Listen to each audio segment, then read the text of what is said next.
Mindset: The New Psychology of Success by Dweck. Introduction. One day, my students sat me down and ordered me to write this book. They wanted people to be able to use our work to make their lives better. It was something I'd wanted to do for a long time, but it became my #1 priority. My work is part of a tradition in psychology that shows the power of people's beliefs. These may be beliefs we're aware of or unaware of, but they strongly affect what we want and whether we succeed in getting it. This tradition also shows how changing people's beliefs, even the simplest beliefs, can have profound effects. In this book, you'll learn how a simple belief about yourself, a belief we discovered in our research, guides a large part of your life. In fact, it permeates every part of your life. Much of what you think of as your personality actually grows out of this mindset. Much of what may be preventing you from fulfilling your potential grows out of it. No book has ever explained this mindset and shown people how to make use of it in their lives. You'll suddenly understand the greats, in the sciences and arts, in sports, and in business, and the would-have-beens. You'll understand your mate, your boss, your friends, your kids. You'll see how to unleash your potential and your children's. It is my privilege to share my findings with you. Besides accounts of people from my research, I've filled each chapter with stories both ripped from the headlines and based on my own life and experience, so you can see the mindsets in action. In most cases, names and personal information have been changed to preserve anonymity. In some cases, several people have been condensed into one to make a clearer point. A number of the exchanges are recreated from memory, and I have rendered them to the best of my ability. At the end of each chapter and throughout the last chapter, I show you ways to apply the lessons, ways to recognize the mindset that is guiding your life, to understand how it works, and to change it if you wish. A little note about grammar. I know it and I love it, but I haven't always followed it in this book. I start sentences with ands and buts. I end sentences with prepositions. I use the plural they in contexts that require the singular he or she. I've done this for informality and immediacy, and I hope that the sticklers will forgive me. A little note on this updated edition. I felt it was important to add new information to some of the chapters. I added our new study on organizational mindsets to Chapter 5, Business. Yes, a whole organization can have a mindset. I added a new section on false growth mindset to Chapter 7, Parents, Teachers, and Coaches, after I learned about the many creative ways people were interpreting and implementing the growth mindset, not always accurately. And I added the journey to a true growth mindset to Chapter 8, Changing Mindsets, because many people have asked for more information on how to take that journey. I hope these updates are helpful. I'd like to take this chance to thank all of the people who made my research and this book possible. My students have made my research career a complete joy. I hope they've learned as much from me as I've learned from them. I'd also like to thank the organizations that supported our research: the William T. Grant Foundation, the National Science Foundation, the Department of Education, the National Institute of Mental Health, the National Institute of Child Health and Human Development, the Spencer Foundation, and the Rakes Foundation. The people at Random House have been the most encouraging team I could wish for: Webster Yuntz, Daniel Menaker, Tom Perry, and most of all Caroline Sutton and Jennifer Hershey, my editors. Your excitement about my book and your great suggestions have made all the difference. I thank my superb agent, Giles Anderson, as well as Heidi Grant for putting me in touch with him. Thanks to all the people who gave me input and feedback, but special thanks to Polly Schulman, Richard Dweck, and Marianne Peshkin for their extensive and insightful comments. Finally, I thank my husband, David, for the love and enthusiasm that give my life an extra dimension. His support throughout this project was extraordinary. My work has been about growth, and it has helped foster my own growth. It is my wish that it will do the same for you. Chapter 1. The Mindsets. When I was a young researcher, just starting out, something happened that changed my life. I was obsessed with understanding how people cope with failures, and I decided to study it by watching how students grapple with hard problems. So I brought children one at a time to a room in their school, made them comfortable, and then gave them a series of puzzles to solve. The first ones were fairly easy, but the next ones were hard. As the students grunted, perspired, and toiled, I watched their strategies and probed what they were thinking and feeling. I expected differences among children in how they coped with the difficulty, but I saw something I never expected. Confronted with the hard puzzles, one 10-year-old boy pulled up his chair, rubbed his hands together, smacked his lips, and cried out, "I love a challenge." Another, sweating away on these puzzles, looked up with a pleased expression and said with authority, "You know, I was hoping this would be informative." What's wrong with them? I wondered. I always thought you coped with failure or you didn't cope with failure. I never thought anyone loved failure. Were these alien children or were they on to something? Everyone has a role model, someone who pointed the way at a critical moment in their lives. These children were my role models. They obviously knew something I didn't, and I was determined to figure it out, to understand the kind of mindset that could turn a failure into a gift. What did they know? They knew that human qualities, such as intellectual skills, could be cultivated. And that's what they were doing, getting smarter. Not only weren't they discouraged by failure, they didn't even think they were failing. They thought they were learning. I, on the other hand, thought human qualities were carved in stone. You were smart or you weren't, and failure meant you weren't. It was that simple. If you could arrange successes and avoid failures, at all costs, you could stay smart. Struggles, mistakes, perseverance were just not part of this picture. Whether human qualities are things that can be cultivated or things that are carved in stone is an old issue. What these beliefs mean for you is a new one. What are the consequences of thinking that your intelligence or personality is something you can develop, as opposed to something that is a fixed, deep-seated trait? Let's first look in on the age-old, fiercely waged debate about human nature, and then return to the question of what these beliefs mean for you. Why do people differ? Since the dawn of time, people have thought differently, acted differently, and fared differently from each other. It was guaranteed that someone would ask the question of why people differed, why some people are smarter or more moral, and whether there was something that made them permanently different. Experts lined up on both sides. Some claimed that there was a strong physical basis for these differences, making them unavoidable and unalterable. Through the ages, these alleged physical differences have included bumps on the skull, phrenology, the size and shape of the skull, craniology, and, today, genes. Others pointed to the strong differences in people's backgrounds, experiences, training, or ways of learning. It may surprise you to know that a big champion of this view was Alfred Binet, the inventor of the IQ test. Wasn't the IQ test meant to summarize children's unchangeable intelligence? In fact, no.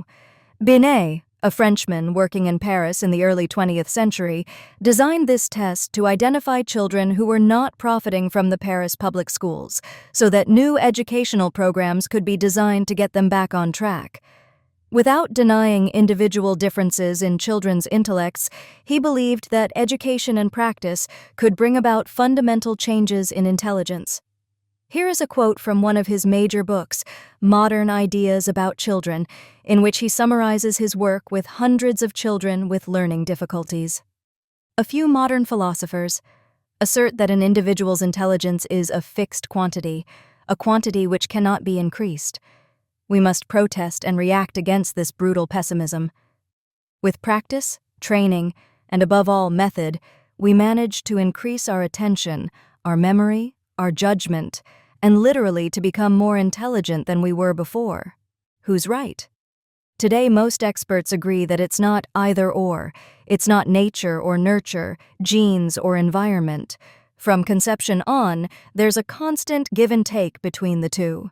In fact, as Gilbert Gottlieb, an eminent neuroscientist, put it, not only do genes and environment cooperate as we develop, but genes require input from the environment to work properly.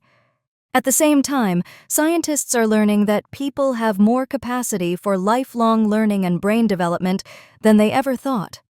Of course, each person has a unique genetic endowment. People may start with different temperaments and different aptitudes, but it is clear that experience, training, and personal effort take them the rest of the way. Robert Sternberg, the present-day guru of intelligence, writes that the major factor in whether people achieve expertise is not some fixed prior ability, but purposeful engagement. Or, as his forerunner Binet recognized, it's not always the people who start out the smartest who end up the smartest. What does all this mean for you? The two mindsets. It's one thing to have pundits spouting their opinions about scientific issues. It's another thing to understand how these views apply to you. For 30 years, my research has shown that the view you adopt for yourself profoundly affects the way you lead your life. It can determine whether you become the person you want to be and whether you accomplish the things you value. How does this happen?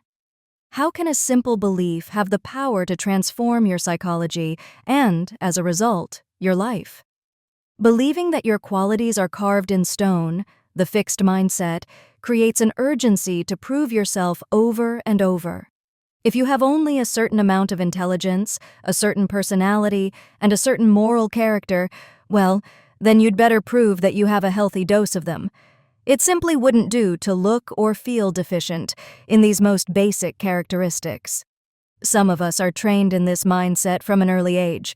Even as a child, I was focused on being smart, but the fixed mindset was really stamped in by Mrs. Wilson, my 6th grade teacher.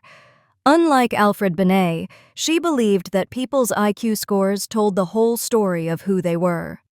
We were seated around the room in IQ order, and only the highest IQ students could be trusted to carry the flag, clap the erasers, or take a note to the principal.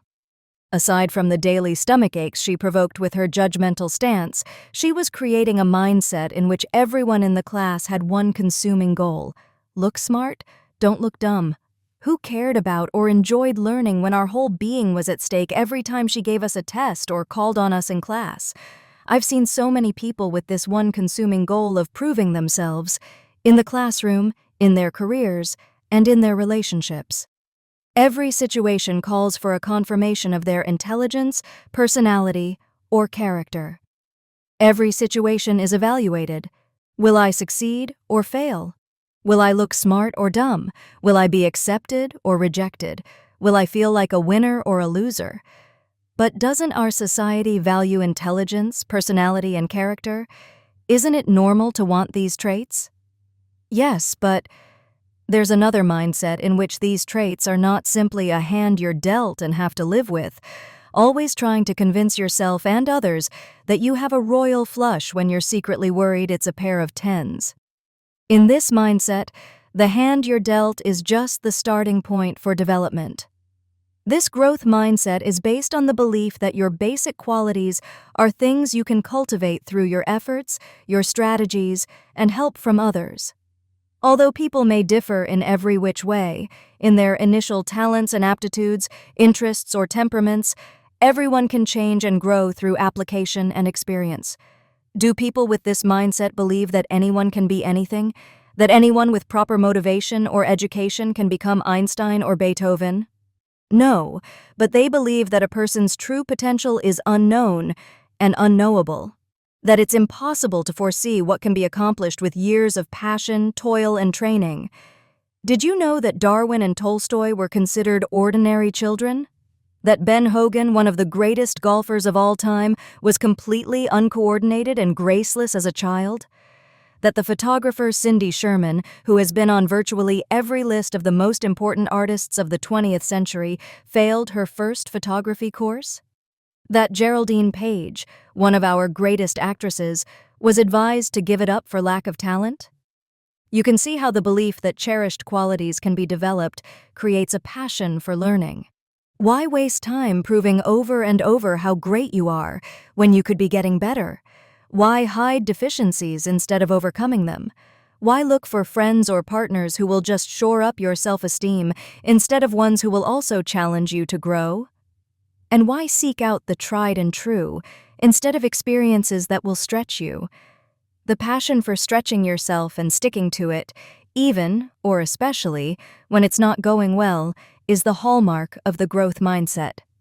This is the mindset that allows people to thrive during some of the most challenging times in their lives. A view from the two mindsets. To give you a better sense of how the two mindsets work, imagine, as vividly as you can, that you are a young adult having a really bad day. One day, you go to a class that is really important to you and that you like a lot. The professor returns the midterm papers to the class. You got a C+. You're very disappointed. That evening, on the way back to your home, you find that you've gotten a parking ticket. Being really frustrated, you call your best friend to share your experience but are sort of brushed off. What would you think? What would you feel? What would you do? When I asked people with the fixed mindset, this is what they said. I'd feel like a reject. I'm a total failure. I'm an idiot. I'm a loser. I'd feel worthless and dumb. Everyone's better than me. I'm slime. In other words, they'd see what happened as a direct measure of their competence and worth. This is what they'd think about their lives. My life is pitiful. I have no life. Somebody upstairs doesn't like me. The world is out to get me. Someone is out to destroy me. Nobody loves me. Everybody hates me. Life is unfair and all efforts are useless. Life stinks. I'm stupid. Nothing good ever happens to me. I'm the most unlucky person on this earth. Excuse me, was there death and destruction, or just a grade, a ticket, and a bad phone call? Are these just people with low self-esteem? Or card-carrying pessimists? No. When they aren't coping with failure, they feel just as worthy and optimistic and bright and attractive as people with the growth mindset. So how would they cope? I wouldn't bother to put so much time and effort into doing well in anything. In other words, don't let anyone measure you again. Do nothing. Stay in bed. Get drunk. Eat. Yell at someone if I get a chance to. Eat chocolate. Listen to music and pout. Go into my closet and sit there. Pick a fight with somebody. Cry. Break something. What is there to do? What is there to do? You know, when I wrote the vignette, I intentionally made the grade a C+, not an F. It was a midterm rather than a final. It was a parking ticket, not a car wreck. They were sort of brushed off, not rejected outright. Nothing catastrophic or irreversible happened. Yet from this raw material, the fixed mindset created the feeling of utter failure and paralysis. When I gave people with the growth mindset the same vignette, here's what they said. They'd think, I need to try harder in class, be more careful when parking the car, and wonder if my friend had a bad day. The C+ would tell me that I'd have to work a lot harder in the class, but I have the rest of the semester to pull up my grade. There were many, many more like this, but I think you get the idea. Now, how would they cope? Directly. I'd start thinking about studying harder or studying in a different way for my next test in that class. I'd pay the ticket, and I'd work things out with my best friend the next time we speak. I'd look at what was wrong on my exam, resolve to do better, pay my parking ticket, and call my friend to tell her I was upset the day before. Work hard on my next paper, speak to the teacher, be more careful where I park or contest the ticket, and find out what's wrong with my friend. You don't have to have one mindset or the other to be upset. Who wouldn't be? Things like a poor grade or a rebuff from a friend or loved one, these are not fun events. No one was smacking their lips with relish. Yet those people with the growth mindset were not labeling themselves and throwing up their hands. Even though they felt distressed, they were ready to take the risks, confront the challenges, and keep working at them. So, what's new? Is this such a novel idea? We have lots of sayings that stress the importance of risk and the power of persistence, such as, nothing ventured, nothing gained, and if at first you don't succeed, try again, or Rome wasn't built in a day. By the way, I was delighted to learn that the Italians have the same expression. What is truly amazing is that people with the fixed mindset would not agree. For them, it's nothing ventured, nothing lost. If at first you don't succeed, you probably don't have the ability. If Rome wasn't built in a day, maybe it wasn't meant to be. In other words, risk and effort are two things that might reveal your inadequacies and show that you are not up to the task. In fact, it's startling to see the degree to which people with the fixed mindset do not believe in putting in effort or getting help. What's also new is that people's ideas about risk and effort grow out of their more basic mindset. It's not just that some people happen to recognize the value of challenging themselves and the importance of effort. Our research has shown that this comes directly from the growth mindset. When we teach people the growth mindset with its focus on development, these ideas about challenge and effort follow. Similarly, it's not just that some people happen to dislike challenge and effort. When we, temporarily, put people in a fixed mindset with its focus on permanent traits, they quickly fear challenge and devalue effort. We often see books with titles like The 10 Secrets of the World's Most Successful People crowding the shelves of bookstores, and these books may give many useful tips, but they're usually a list of unconnected pointers like take more risks or believe in yourself. While you're left admiring people who can do that, it's never clear how these things fit together or how you could ever become that way. So you're inspired for a few days, but basically the world's most successful people still have their secrets. Instead, as you begin to understand the fixed and growth mindsets, you will see exactly how one thing leads to another. How a belief that your qualities are carved in stone leads to a host of thoughts and actions, and how a belief that your qualities can be cultivated leads to a host of different thoughts and actions, taking you down an entirely different road. It's what we psychologists call an aha experience. Not only have I seen this in my research when we teach people a new mindset, but I get letters all the time from people who have read my work. They recognize themselves. As I read your article, I literally found myself saying over and over again, "This is me, this is me." They see the connections. Your article completely blew me away. I felt I had discovered the secret of the universe. They feel their mindsets reorienting. I can certainly report a kind of personal revolution happening in my own thinking, and this is an exciting feeling. And they can put this new thinking into practice for themselves and others. Your work has allowed me to transform my work with children and see education through a different lens. Or, I just wanted to let you know what an impact, on a personal and practical level, your outstanding research has had for hundreds of students. I get lots of these letters from coaches and business leaders too. Self-insight. Who has accurate views of their assets and limitations? Well, maybe the people with the growth mindset don't think they're Einstein or Beethoven, but aren't they more likely to have inflated views of their abilities and try for things they're not capable of? In fact, studies show that people are terrible at estimating their abilities. Recently, we set out to see who is most likely to do this. Sure, we found that people greatly misestimated their performance and their ability, but it was those with the fixed mindset who accounted for almost all the inaccuracy. The people with the growth mindset were amazingly accurate. When you think about it, this makes sense.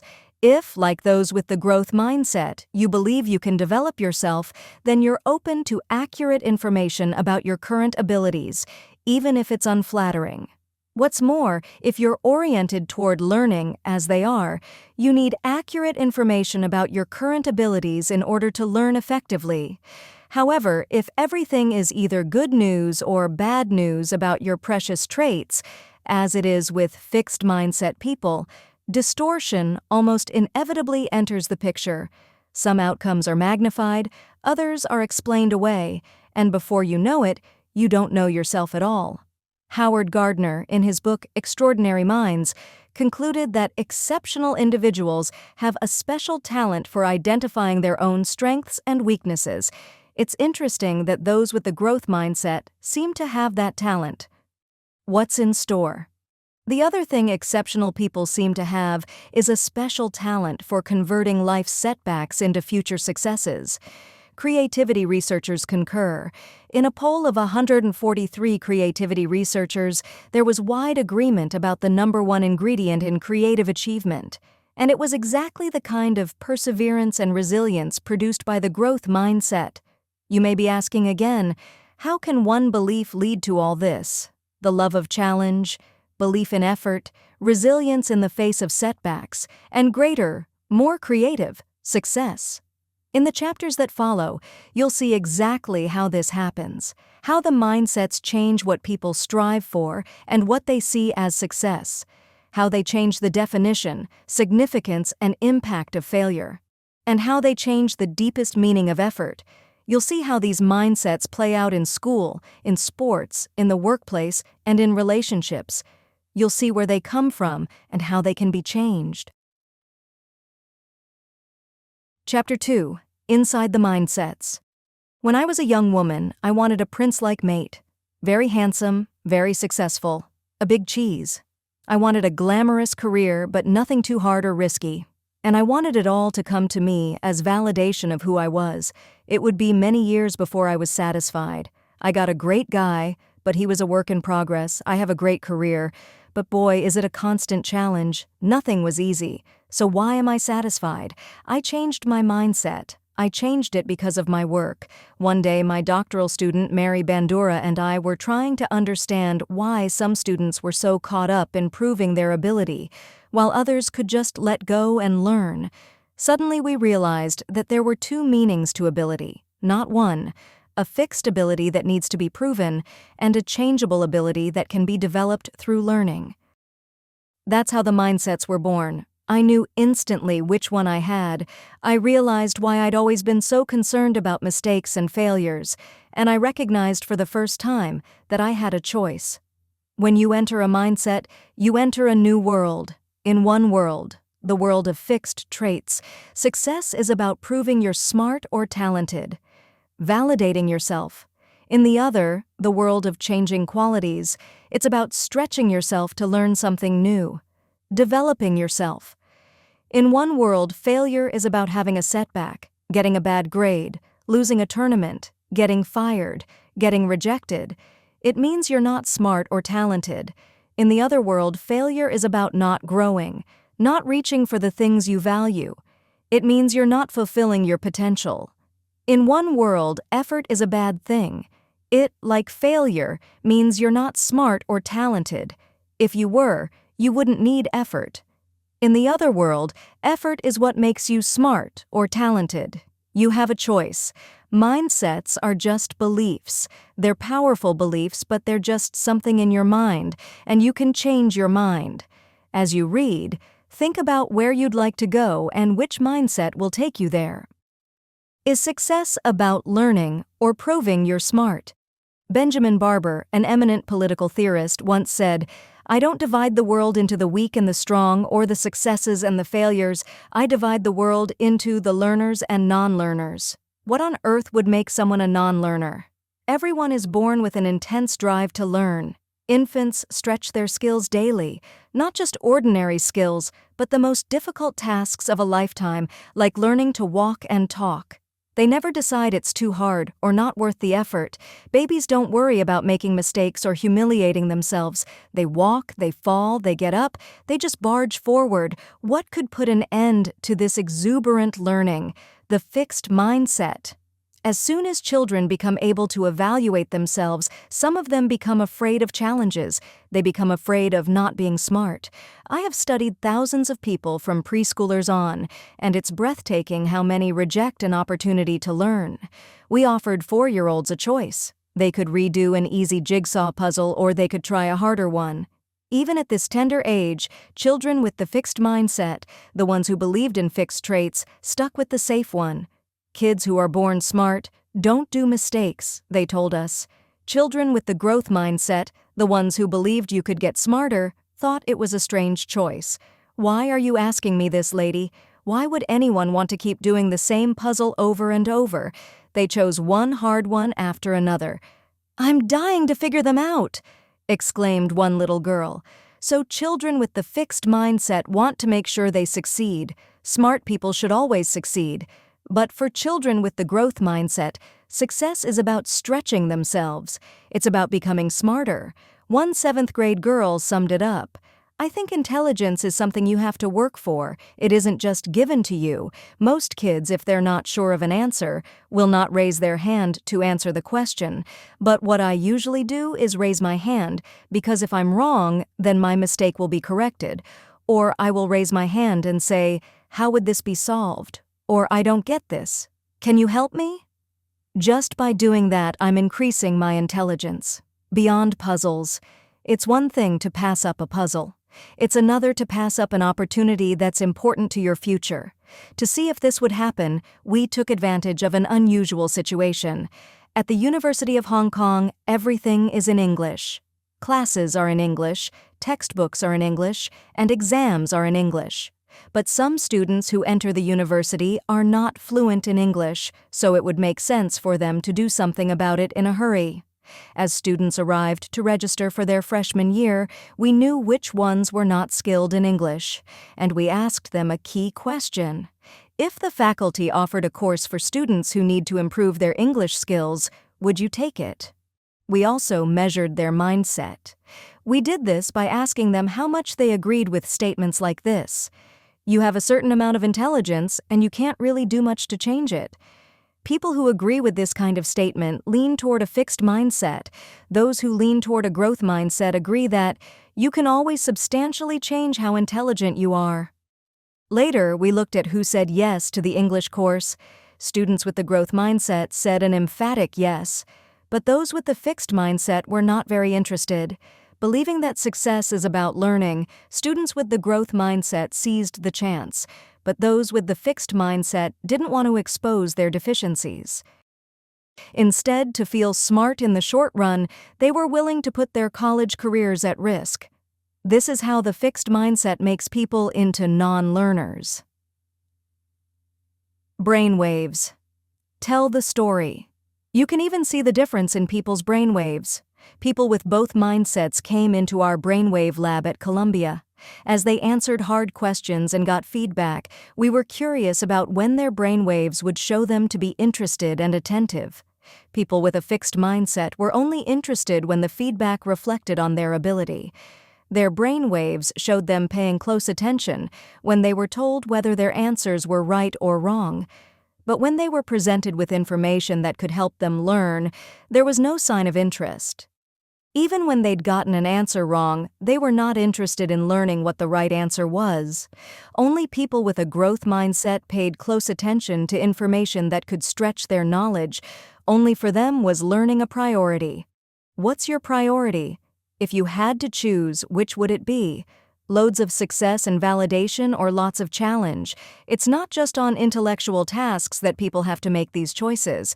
People also have to decide what kinds of relationships they want, ones that bolster their egos or ones that challenge them to grow. Who is your ideal mate? We put this question to young adults, and here's what they told us. People with the fixed mindset said the ideal mate would put them on a pedestal, make them feel perfect, worship them. In other words, the perfect mate would enshrine their fixed qualities. My husband says that he used to feel this way, that he wanted to be the god of a one person, his partner's religion. Fortunately, he chucked this idea before he met me. People with the growth mindset hoped for a different kind of partner. They said their ideal mate was someone who would see their faults and help them to work on them, challenge them to become a better person, encourage them to learn new things. Certainly, they didn't want people who would pick on them or undermine their self-esteem, but they did want people who would foster their development. They didn't assume they were fully evolved, flawless beings who had nothing more to learn. Are you already thinking, uh-oh, what if two people with different mindsets get together?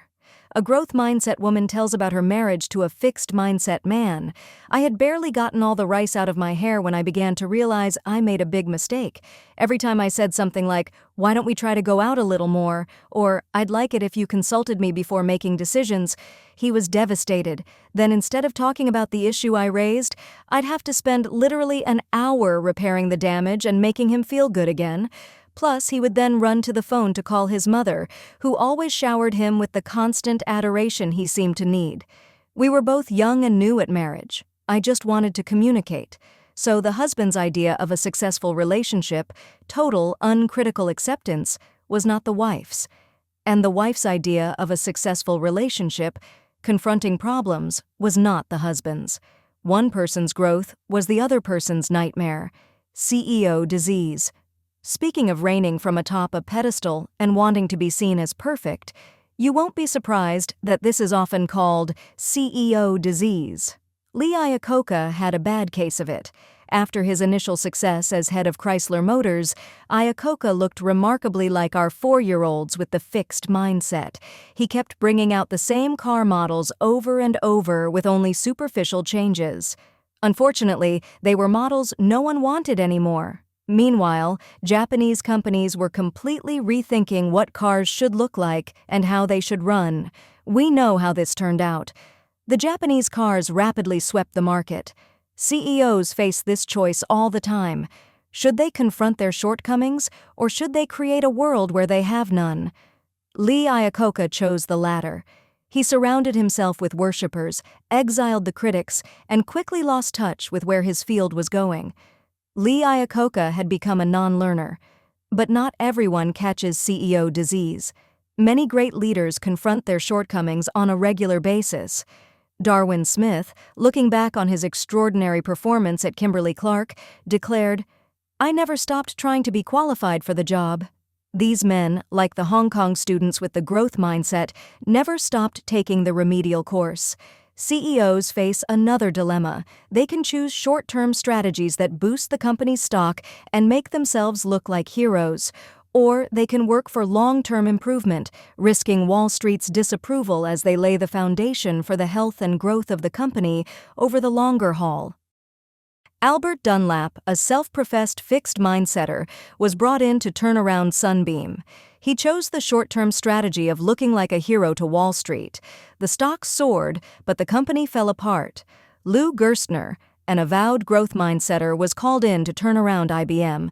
As he set about the enormous task of overhauling IBM culture and policies, stock prices were stagnant and Wall Street sneered.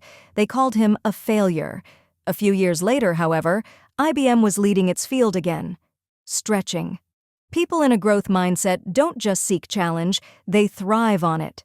The bigger the challenge, the more they stretch. And nowhere can it be seen more clearly than in the world of sports. You can just watch people stretch and grow. Mia Hamm, the greatest female soccer star of her time, says it straight out. "All my life I've been playing up, meaning I've challenged myself with players older, bigger, more skillful, more experienced, in short, better than me." First, she played with her older brother. Then at 10, she joined the 11-year-old boys team. Then she threw herself into the #1 college team in the United States. Each day, I attempted to play up to their level, and I was improving faster than I ever dreamed possible. Patricia Miranda was a chubby, unathletic high school kid who wanted to wrestle. After a bad beating on the mat, she was told, "You're a joke." First, she cried, then she felt, "That really set my resolve. I had to keep going and had to know if effort and focus and belief and training could somehow legitimize me as a wrestler." Where did she get this resolve? Miranda was raised in a life devoid of challenge, but when her mother died of an aneurysm at age 40, 10-year-old Miranda came up with a principle. When you're lying on your deathbed, one of the cool things to say is, "I really explored myself." This sense of urgency was instilled when my mom died. If you only go through life doing stuff that's easy, shame on you. So when wrestling presented a challenge, she was ready to take it on. Her effort paid off. At 24, Miranda was having the last laugh. She won the spot for her weight group on the U.S. Olympic team and came home from Athens with a bronze medal. And what was next? Yale Law School. People urged her to stay where she was already on top, but Miranda felt it was more exciting to start at the bottom again and see what she could grow into this time. Stretching beyond the possible. Sometimes people with the growth mindset stretch themselves so far that they do the impossible. In 1995, Christopher Reeve, the actor, was thrown from a horse. His neck was broken, his spinal cord was severed from his brain, and he was completely paralyzed below the neck. Medical science said, "So sorry, come to terms with it." Reeve, however, started a demanding exercise program that involved moving all parts of his paralyzed body with the help of electrical stimulation. Why couldn't he learn to move again? Why couldn't his brain once again give commands that his body would obey? Doctors warned that he was in denial and was setting himself up for disappointment. They had seen this before, and it was a bad sign for his adjustment. But really, what else was Reeve doing with his time? Was there a better project? 5 years later, Reeve started to regain movement. First it happened in his hands, then his arms, then legs, and then torso. He was far from cured, but brain scans showed that his brain was once more sending signals to his body that the body was responding to. Not only did Reeve stretch his abilities, he changed the entire way science thinks about the nervous system and its potential for recovery. In doing so, he opened a whole new vista for research and a whole new avenue of hope for people with spinal cord injuries. Thriving on the sure thing. Clearly, people with the growth mindset thrive when they're stretching themselves. When do people with the fixed mindset thrive? When things are safely within their grasp. If things get too challenging, when they're not feeling smart or talented, they lose interest. I watched it happen as we followed pre-med students through their first semester of chemistry.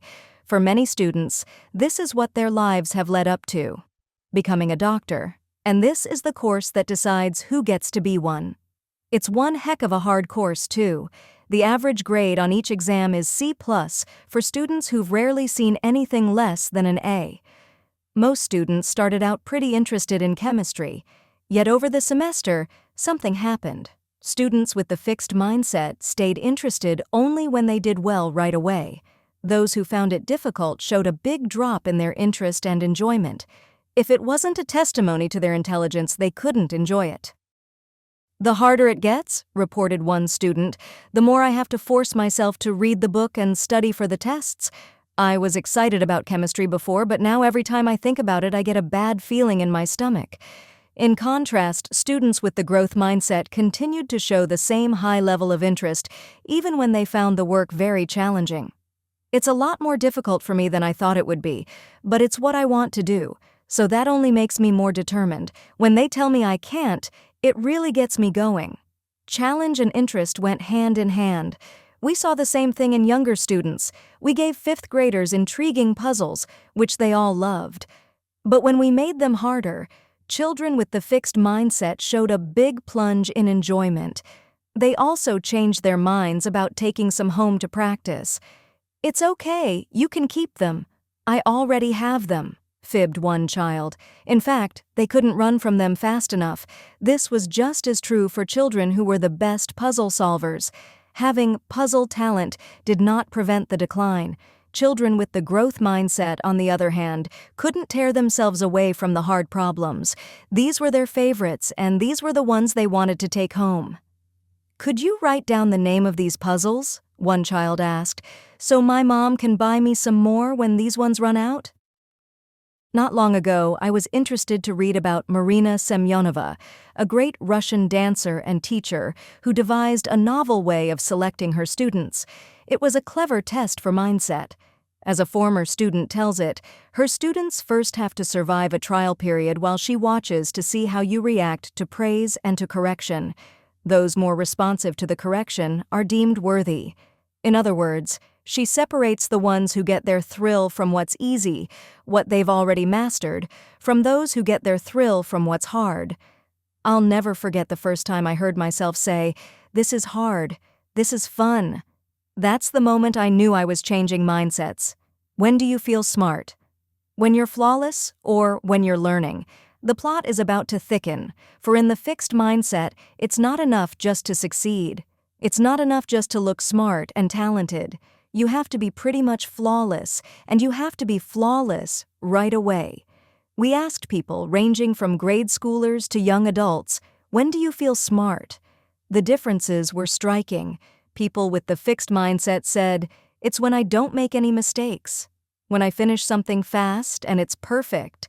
When something is easy for me, but other people can't do it. It's about being perfect right now." But people with the growth mindset said, "When it's really hard and I try really hard and I can do something I couldn't do before, or when I work on something a long time and I start to figure it out." For them, it's not about immediate perfection. It's about learning something over time, confronting a challenge and making progress. If you have ability, why should you need learning? Actually, people with the fixed mindset expect ability to show up on its own before any learning takes place. After all, if you have it, you have it, and if you don't, you don't. I see this all the time. Out of all the applicants from all over the world, my department at Columbia admitted 6 new graduate students a year. They all had amazing test scores, nearly perfect grades, and rave recommendations from eminent scholars. Moreover, they'd been courted by the top grad schools. It took one day for some of them to feel like complete imposters. Yesterday they were hotshots. Today they're failures. Here's what happens. They look at the faculty with our long list of publications. Oh my God, I can't do that. They look at the advanced students who are submitting articles for publication and writing grant proposals. Oh my God, I can't do that. They know how to take tests and get A's, but they don't know how to do this. Yet. They forget the yet. Isn't that what school is for? To teach? They're there to learn how to do these things, not because they already know everything. I wonder if this is what happened to Janet Cook and Stephen Glass. They were both young reporters who skyrocketed to the top on fabricated articles. Janet Cook won a Pulitzer Prize for her Washington Post articles about an 8-year-old boy who was a drug addict. The boy did not exist, and she was later stripped of her prize. Stephen Glass was the whiz kid of the New Republic, who seemed to have stories and sources reporters only dream of. The sources did not exist, and the stories were not true. Did Janet Cook and Stephen Glass need to be perfect right away? Did they feel that admitting ignorance would discredit them with their colleagues? Did they feel they should already be like the big-time reporters before they did the hard work of learning how? "We were stars, precocious stars," wrote Stephen Glass, and that was what mattered. The public understands them as cheats, and cheat they did, but I understand them as talented young people. Desperate young people who succumbed to the pressures of the fixed mindset. There was a saying in the 1960s that went, "Becoming is better than being." The fixed mindset does not allow people the luxury of becoming. They have to already be. A test score is forever. Let's take a closer look at why, in the fixed mindset, it's so crucial to be perfect right now. It's because one test, or one evaluation, can measure you forever. 20 years ago, at the age of 5, Loretta and her family came to the United States. A few days later, her mother took her to her new school, where they promptly gave her a test. The next thing she knew, she was in her kindergarten class. But it was not the Eagles, the elite kindergarten class. As time passed, however, Loretta was transferred to the Eagles, and she remained with that group of students until the end of high school, garnering a bundle of academic prizes along the way. Yet she never felt she belonged. That first test, she was convinced, diagnosed her fixed ability and said that she was not a true Eagle. Never mind that she had been 5 years old and had just made a radical change to a new country. Or that maybe there hadn't been room in the Eagles for a while, or that maybe the school decided she would have an easier transition in a more low-key class. There are so many ways to understand what happened and what it meant. Unfortunately, she chose the wrong one. For in the world of the fixed mindset, there is no way to become an Eagle. If you were a true Eagle, you would have aced the test and been hailed as an Eagle at once. Is Loretta a rare case? Or is this kind of thinking more common than we realize? To find out, we showed 5th graders a closed cardboard box and told them it had a test inside. This test, we said, measured an important school ability. We told them nothing more. Then we asked them questions about the test. First, we wanted to make sure that they'd accepted our description, so we asked them, "How much do you think this test measures an important school ability?" All of them had taken our word for it. Next, we asked, "Do you think this test measures how smart you are?" And, "Do you think this test measures how smart you'll be when you grow up?" Students with the growth mindset had taken our word that the test measured an important ability, but they didn't think it measured how smart they were. And they certainly didn't think it would tell them how smart they'd be when they grew up. In fact, one of them told us, "No way, ain't no test can do that." But the students with the fixed mindset didn't simply believe the test could measure an important ability. They also believed, just as strongly, that it could measure how smart they were. And how smart they'd be when they grew up. They granted one test the power to measure their most basic intelligence now and forever. They gave this test the power to define them. That's why every success is so important. Another, look at potential. This leads us back to the idea of potential and to the question of whether tests or experts can tell us what our potential is, what we're capable of, what our future will be. The fixed mindset says yes. You can simply measure the fixed ability right now and project it into the future. Just give the test or ask the expert. No crystal ball needed. So common is the belief that potential can be known right now that Joseph P. Kennedy felt confident in telling Morton Downey Jr. that he would be a failure. What had Downey, later a famous television personality and author, done? Why, he had worn red socks and brown shoes to the Stork Club, a fancy New York nightclub. "Morton," Kennedy told him, "I don't know anybody I've ever met in my life wearing red socks and brown shoes who ever succeeded. Young man, let me tell you now, you do stand out, but you don't stand out in a way that people will ever admire you." Many of the most accomplished people of our era were considered by experts to have no future. Jackson Pollock, Marcel Proust, Elvis Presley, Ray Charles, Lucille Ball, and Charles Darwin were all thought to have little potential for their chosen fields, and in some of these cases it may well have been true that they did not stand out from the crowd early on. But isn't potential someone's capacity to develop their skills with effort and coaching over time? And that's just the point. How can we know where effort, coaching, and time will take someone? Who knows? Maybe the experts were right about Jackson, Marcel, Elvis, Ray, Lucille, and Charles in terms of their skills at the time. Maybe they were not yet the people they were to become. I once went to an exhibit in London of Paul Cézanne's early paintings. On my way there, I wondered who Cézanne was and what his paintings were like before he was the painter we know today. I was intensely curious because Cézanne is one of my favorite artists and the man who set the stage for much of modern art. Here's what I found. Some of the paintings were pretty bad. They were overwrought scenes, some violent, with amateurishly painted people. Although there were some paintings that foreshadowed the later Cézanne, many did not. Was the early Cézanne not talented, or did it just take time for Cézanne to become Cézanne? People with the growth mindset know that it takes time for potential to flower. Recently, I got an angry letter from a teacher who had taken one of our surveys. The survey portrays a hypothetical student, Jennifer, who had gotten 65% on a math exam. It then asks teachers to tell us how they would treat her. Teachers with the fixed mindset were more than happy to answer our questions.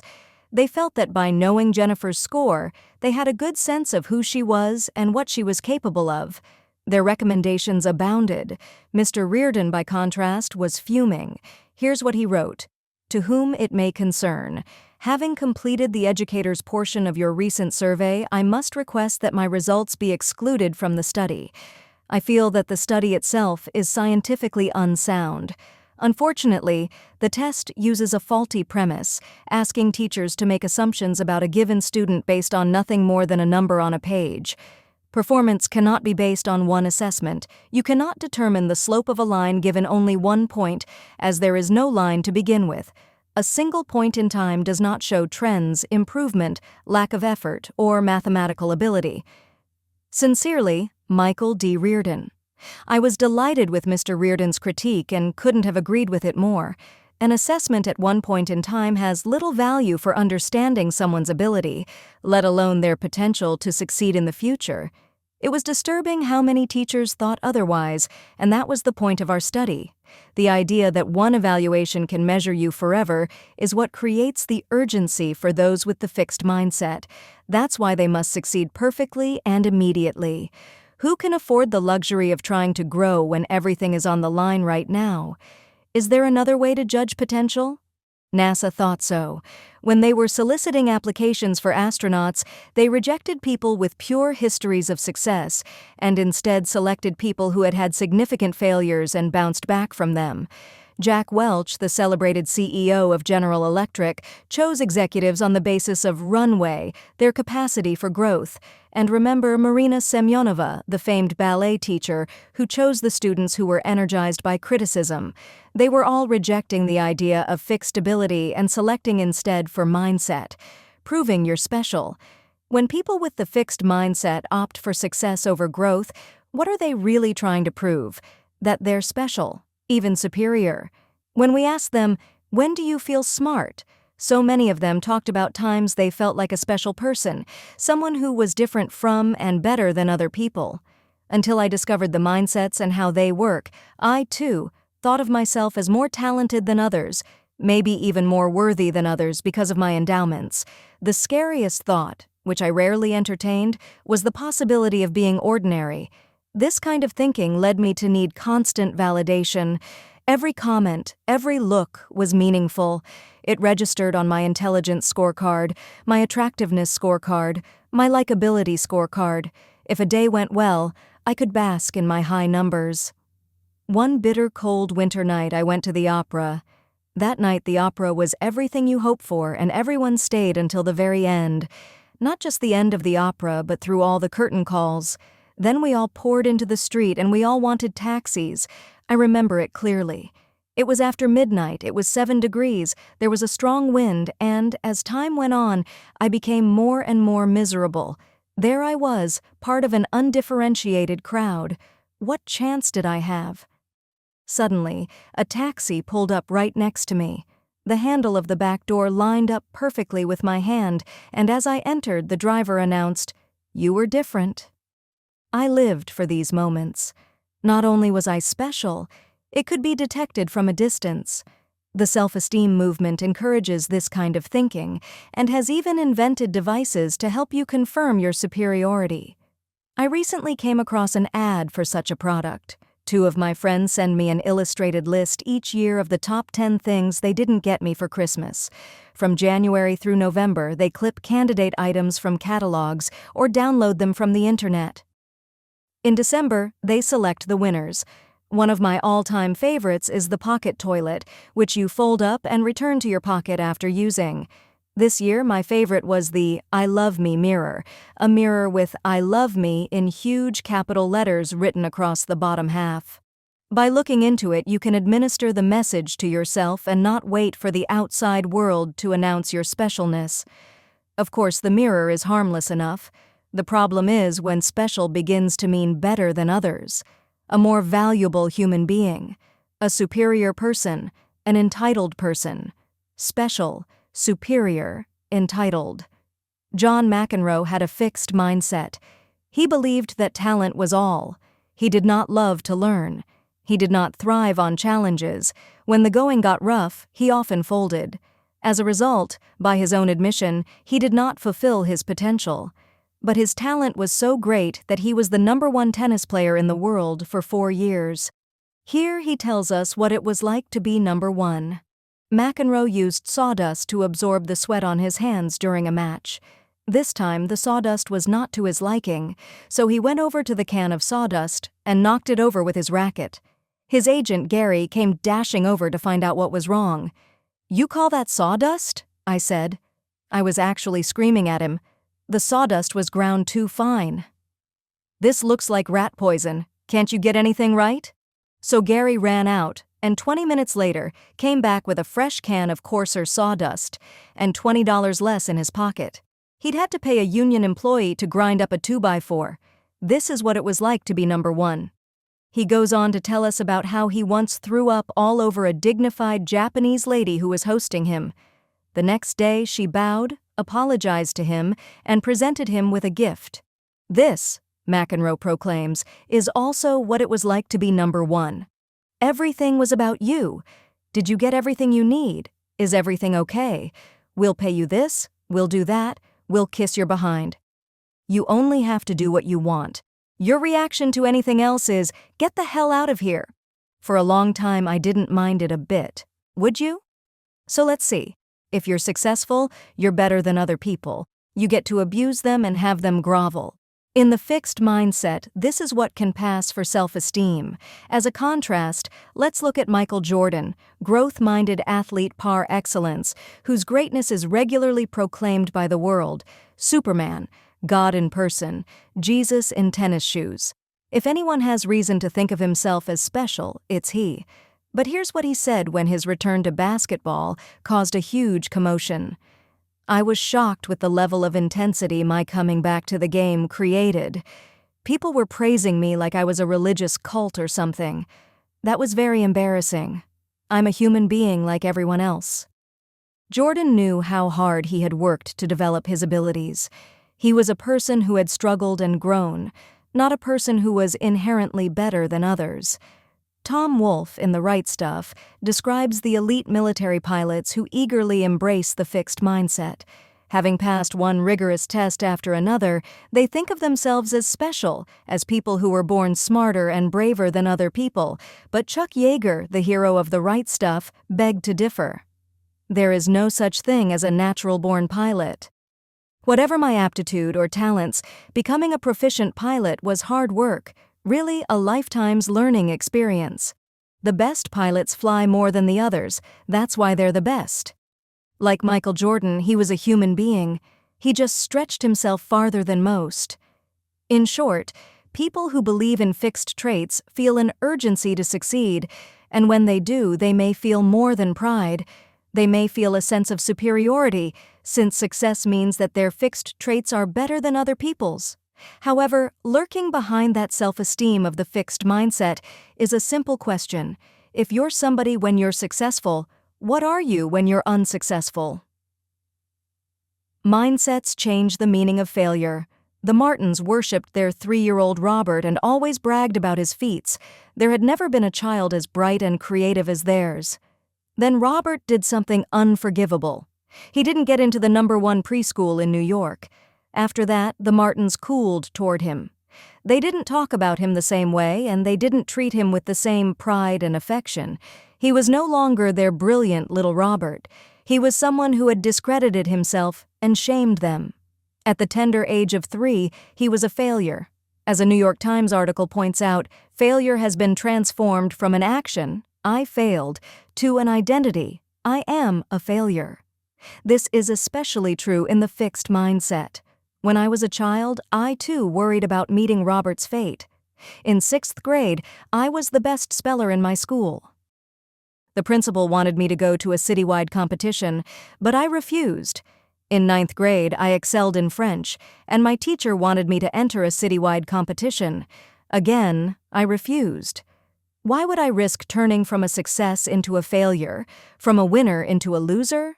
Ernie Els, the great golfer, worried about this too. Els finally won a major tournament after a 5-year dry spell in which match after match slipped away from him. What if he had lost this tournament too? I would have been a different person, he tells us. He would have been a loser.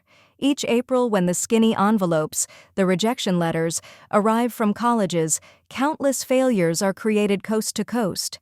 Thousands of brilliant young scholars become the girl who didn't get into Princeton or the boy who didn't get into Stanford. Defining moments. Even in the growth mindset, failure can be a painful experience, but it doesn't define you. It's a problem to be faced, dealt with, and learned from. Jim Marshall, former defensive player for the Minnesota Vikings, relates what could easily have made him into a failure. In a game against the San Francisco 49ers, Marshall spotted the football on the ground. He scooped it up and ran for a touchdown as the crowd cheered, but he ran the wrong way. He scored for the wrong team and on national television. It was the most devastating moment of his life. The shame was overpowering, but during halftime he thought, if you make a mistake, you got to make it right. I realized I had a choice. I could sit in my misery, or I could do something about it. Pulling himself together for the second half, he played some of his best football ever and contributed to his team's victory. Nor did he stop there. He spoke to groups. He answered letters that poured in from people who finally had the courage to admit their own shameful experiences. He heightened his concentration during games. Instead of letting the experience define him, he took control of it. He used it to become a better player and, he believes, a better person. In the fixed mindset, however, the loss of oneself to failure can be a permanent, haunting trauma. Bernard Loiseau was one of the top chefs in the world. Only a handful of restaurants in all of France receive the supreme rating of 3 stars from the Guide Michelin, the most respected restaurant guide in Europe. His was one of them. Around the publication of the 2003 Guide Michelin, however, Mr. Loiseau committed suicide. He had lost 2 points in another guide, going from a 19 out of 20 to a 17 in the Gault Millau. and there were rampant rumors that he would lose one of his 3 stars in the new guide. Although he did not, the idea of failure had possessed him. Loiseau had been a pioneer. He was one of the first to advance the nouvelle cuisine, trading the traditional butter and cream sauces of French cooking for the brighter flavors of the foods themselves. A man of tremendous energy, he was also an entrepreneur.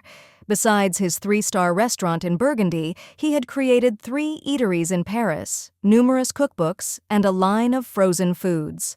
"I'm like Yves Saint Laurent," he told people. "I do both haute couture and ready-to-wear." A man of such talent and originality could easily have planned for a satisfying future with or without the 2 points or the 3rd star. In fact, the director of the Gault Millau said it was unimaginable that their rating could have taken his life, but in the fixed mindset, it is imaginable. Their lower rating gave him a new definition of himself: failure. Has been. It's striking what counts as failure in the fixed mindset. So, on a lighter note, my success is your failure. Last summer, my husband and I went to a dude ranch, something very novel since neither of us had ever made contact with a horse. One day, we signed up for a lesson in fly fishing. It was taught by a wonderful 80-year-old cowboy-type fisherman who showed us how to cast the fishing line and then turned us loose. We soon realized that he had not taught us how to recognize when the trout bit the lure. They don't tug on the line, you have to watch for a bubble in the water, what to do when the trout bit the lure, tug upward, or how to reel the trout in if by some miracle we got that far. Pull the fish along the water, do not hoist it into the air. Well, time passed, the mosquitoes bit, but not so the trout. None of the dozen or so of us made the slightest progress. Suddenly, I hit the jackpot. Some careless trout bit hard on my lure, and the fisherman, who happened to be right there, talked me through the rest. I had me a rainbow trout. Reaction 1. My husband, David, came running over beaming with pride and saying, "Life with you is so exciting." Reaction 2. That evening when we came into the dining room for dinner, 2 men came up to my husband and said, "David, how are you coping?" David looked at them blankly. He had no idea what they were talking about. Of course he didn't. He was the one who thought my catching the fish was exciting, but I knew exactly what they meant. They had expected him to feel diminished, and they went on to make it clear that that's exactly what my success had done to them. Shirk, cheat, blame, not a recipe for success. Beyond how traumatic a setback can be in the fixed mindset, this mindset gives you no good recipe for overcoming it.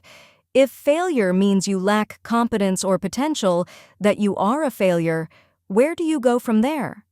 In one study, 7th graders told us how they would respond to an academic failure, a poor test grade in a new course. Those with the growth mindset, no big surprise, said they would study harder for the next test. But those with the fixed mindset said they would study less for the next test. If you don't have the ability, why waste your time? And they said they would seriously consider cheating. If you don't have the ability, they thought, you just have to look for another way. What's more, instead of trying to learn from and repair their failures, people with the fixed mindset may simply try to repair their self-esteem. For example, they may go looking for people who are even worse off than they are. College students, after doing poorly on a test, were given a chance to look at tests of other students. Those in the growth mindset looked at the tests of people who had done far better than they had. As usual, they wanted to correct their deficiency. But students in the fixed mindset chose to look at the tests of people who had done really poorly. That was their way of feeling better about themselves. Jim Collins tells in Good to Great of a similar thing in the corporate world. As Procter & Gamble surged into the paper goods business, Scott Paper, which was then the leader, just gave up. Instead of mobilizing themselves and putting up a fight, they said, "Oh, well, at least there are people in the business worse off than we are." Another way people with the fixed mindset try to repair their self-esteem after a failure is by assigning blame or making excuses. Let's return to John McEnroe. It was never his fault. One time he lost a match because he had a fever. One time he had a backache. One time he fell victim to expectations, another time to the tabloids. One time he lost to a friend because the friend was in love and he wasn't. One time he ate too close to the match. One time he was too chunky, another time too thin. One time it was too cold, another time too hot. One time he was undertrained, another time overtrained. His most agonizing loss, and the one that still keeps him up nights, was his loss in the 1984 French Open. Why did he lose after leading Ivan Lendl 2-0? According to McEnroe, it wasn't his fault. An NBC cameraman had taken off his headset and a noise started coming from the side of the court. Not his fault, so he didn't train to improve his ability to concentrate or his emotional control. John Wooden, the legendary basketball coach, says you aren't a failure until you start to blame. What he means is that you can still be in the process of learning from your mistakes until you deny them. When Enron, the energy giant, failed, toppled by a culture of arrogance, whose fault was it? Not mine, insisted Jeffrey Skilling, the CEO and resident genius. It was the world's fault. The world did not appreciate what Enron was trying to do. What about the Justice Department's investigation into massive corporate deception? A witch hunt.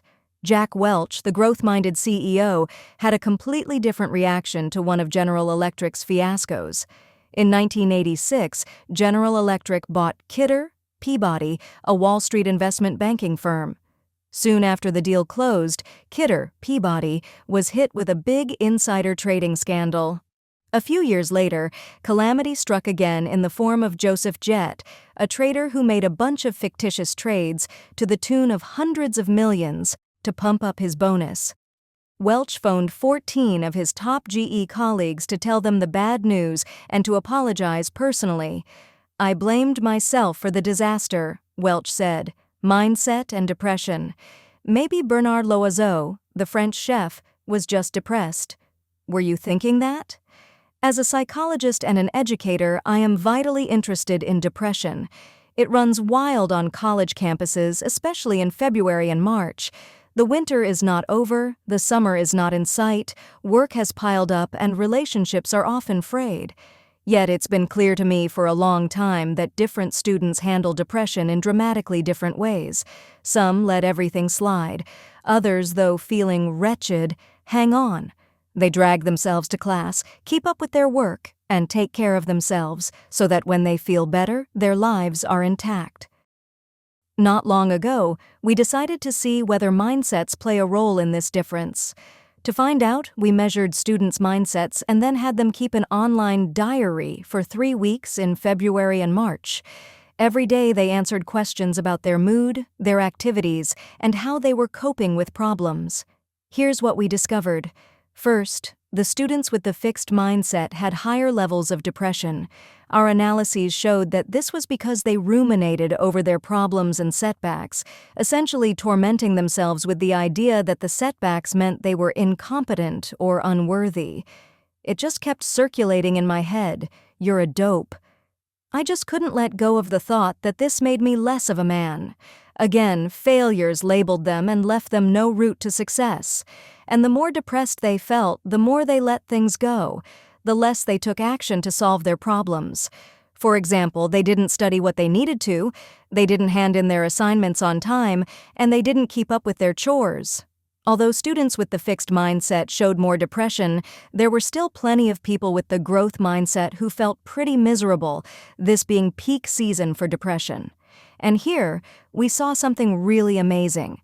The more depressed people with the growth mindset felt, short of severe depression, the more they took action to confront their problems, the more they made sure to keep up with their schoolwork, and the more they kept up with their lives.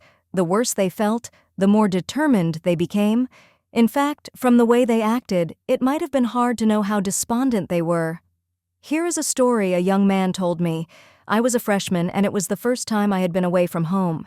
Everyone was a stranger, the courses were hard, and as the year wore on, I felt more and more depressed. Eventually, it reached a point where I could hardly get out of bed in the morning, but every day I forced myself to get up, shower, shave, and do whatever it was I needed to do. One day I really hit a low point, and I decided to ask for help, so I went to the teaching assistant in my psychology course and asked for her advice. "Are you going to your classes?" she asked. Yes, I replied. Are you keeping up with your reading? Yes. Are you doing okay on your exams? Yes.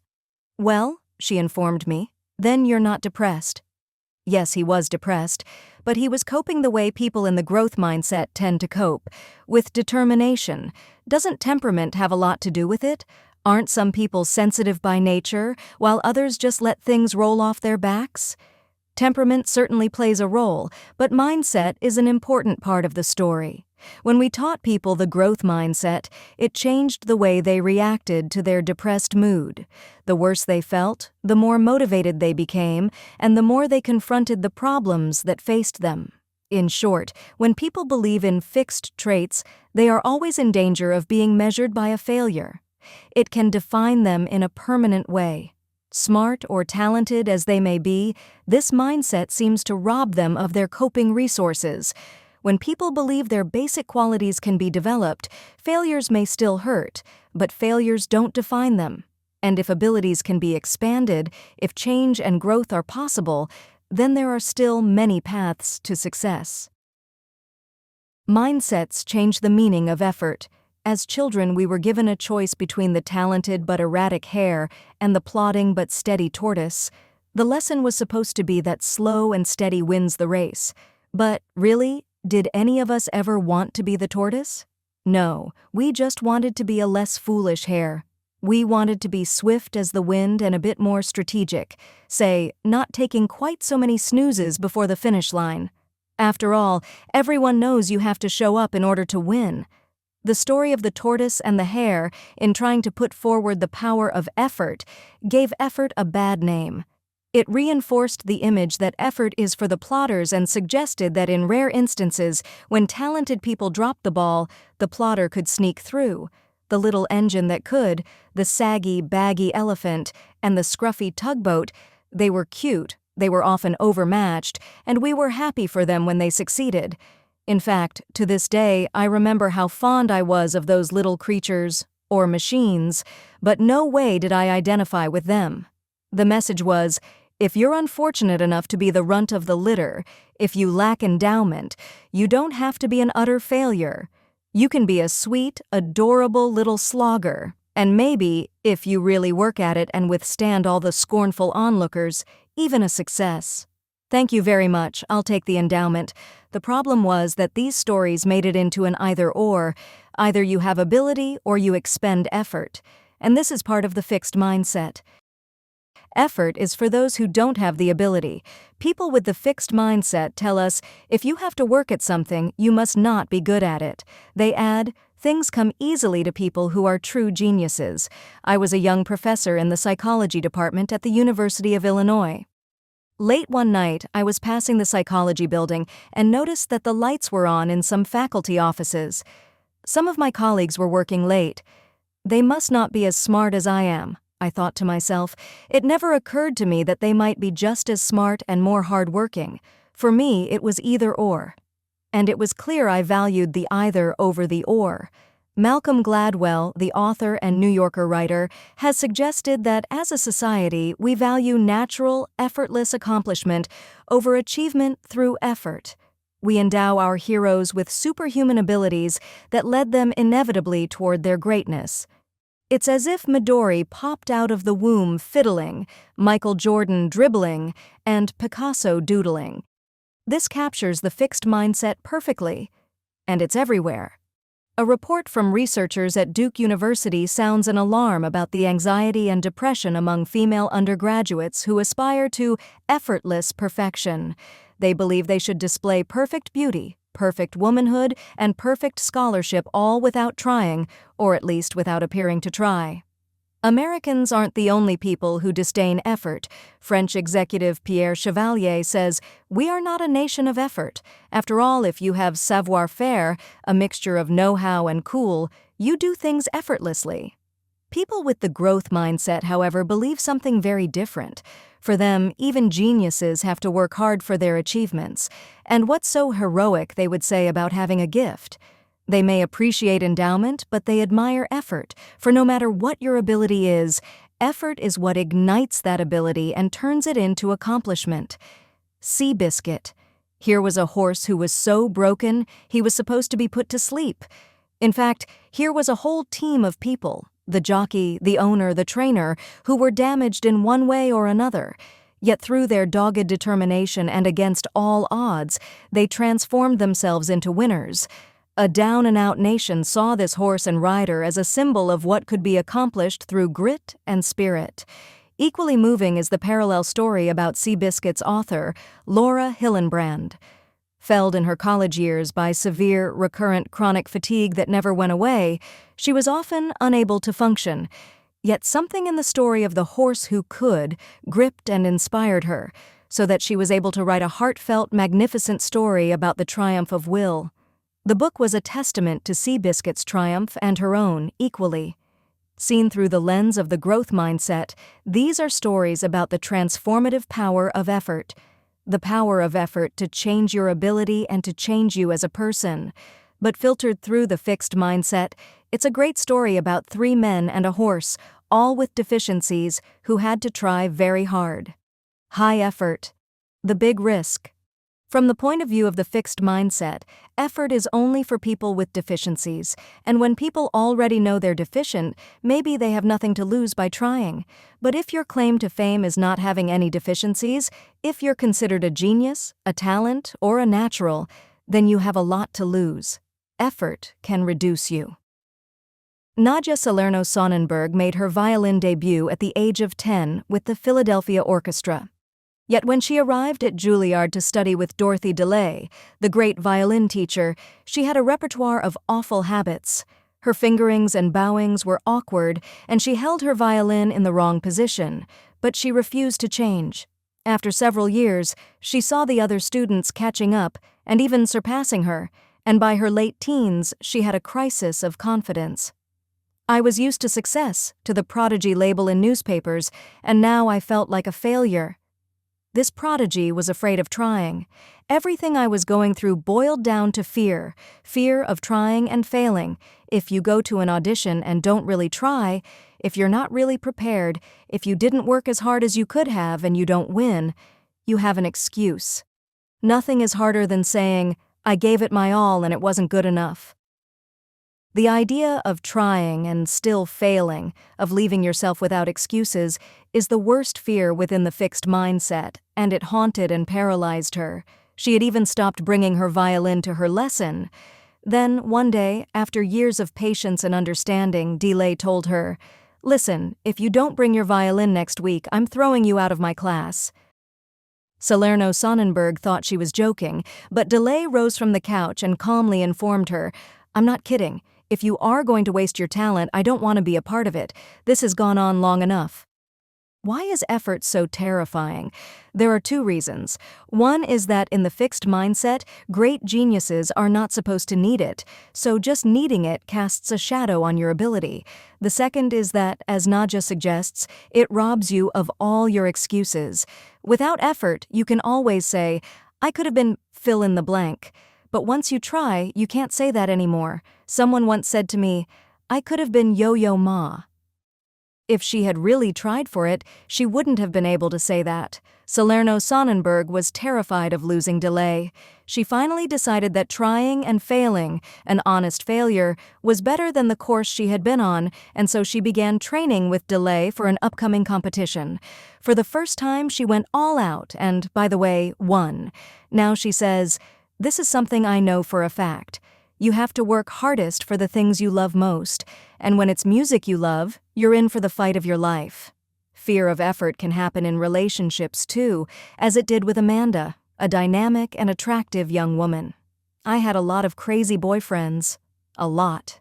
They ranged from unreliable to inconsiderate.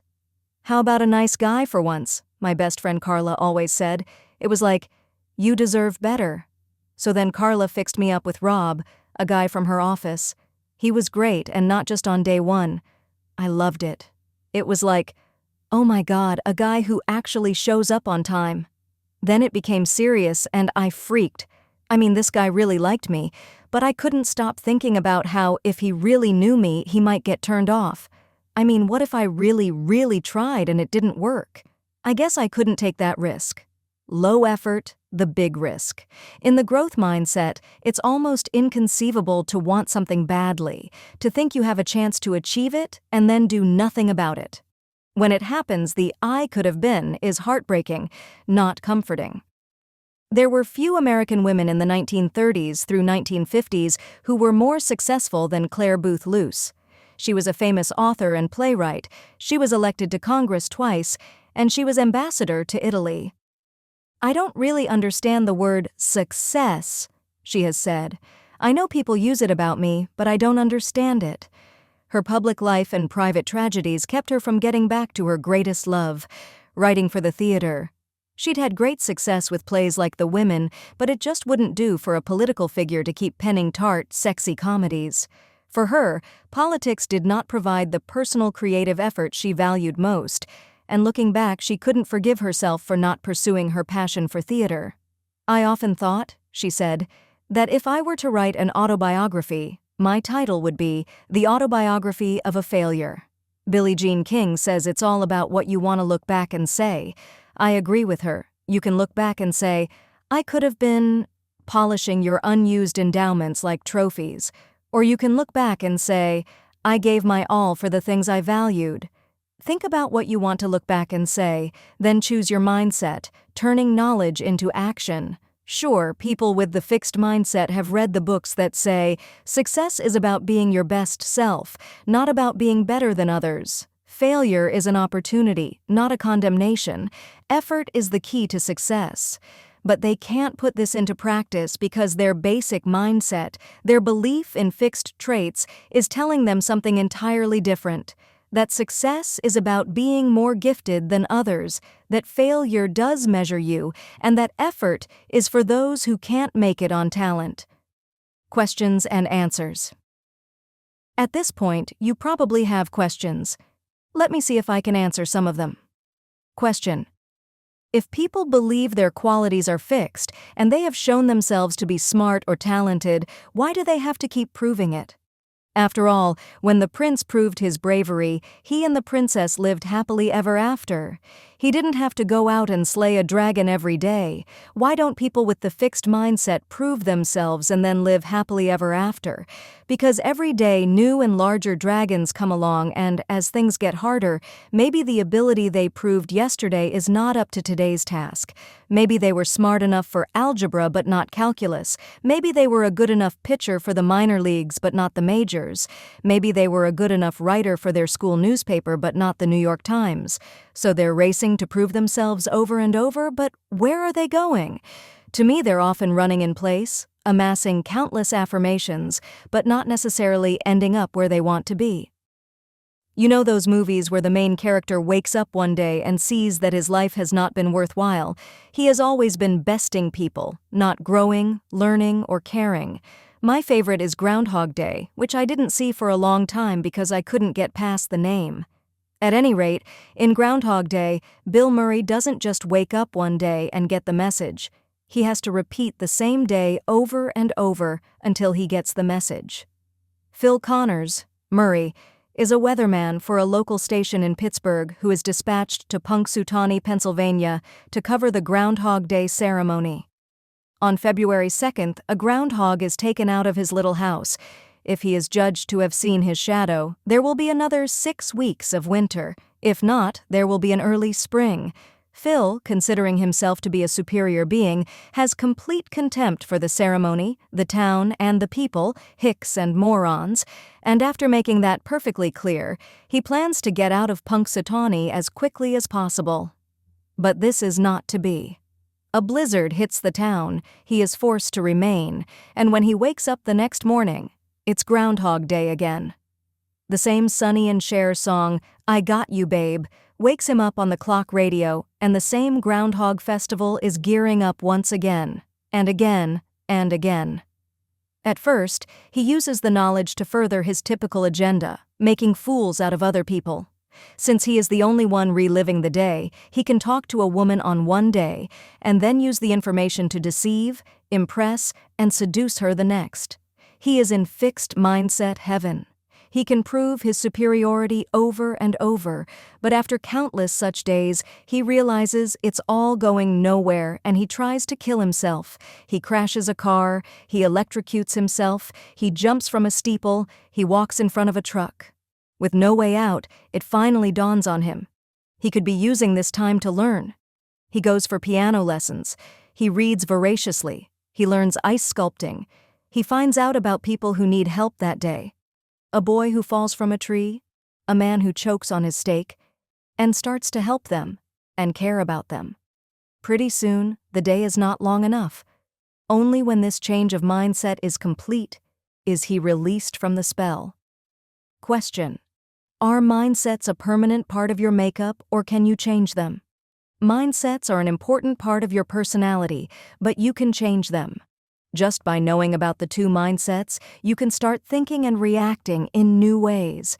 People tell me they start to catch themselves when they are in the throes of the fixed mindset, passing up a chance for learning, feeling labeled by a failure, or getting discouraged when something requires a lot of effort, and then they switch themselves into the growth mindset, making sure they take the challenge, learn from the failure, or continue their effort.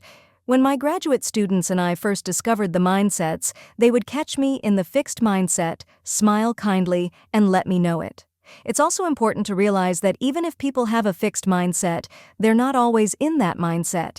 In fact, in many of our studies, we put people into a growth mindset. We tell them that an ability can be learned and that the task will give them a chance to do that. Or we have them read a scientific article that teaches them the growth mindset. The article describes people who did not have natural ability, but who developed exceptional skills. These experiences make our research participants into growth-minded thinkers, at least for the moment. And they act like growth-minded thinkers too.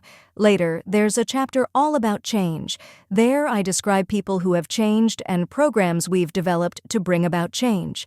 Question: can I be half and half? I recognize both mindsets in myself. All of us have elements of both. We're all a mixture of fixed and growth mindsets. I'm talking about it as a simple either-or right now for the sake of simplicity. People can also have different mindsets in different areas. I might think that my artistic skills are fixed, but that my intelligence can be developed. Or that my personality is fixed, but my creativity can be developed. We've found that whatever mindset people have in a particular area will guide them in that area. Question: with all your belief in effort, are you saying that when people fail, it's always their fault? They didn't try hard enough? No. It's true that effort is crucial. No one can succeed for long without it. But it's certainly not the only thing. People have different resources and opportunities. For example, people with money, or rich parents, have a safety net. They can take more risks and keep going longer until they succeed. People with easy access to a good education, people with a network of influential friends, people who know how to be in the right place at the right time, all stand a better chance of having their effort pay off. Rich, educated, connected effort works better. People with fewer resources, in spite of their best efforts, can be derailed so much more easily.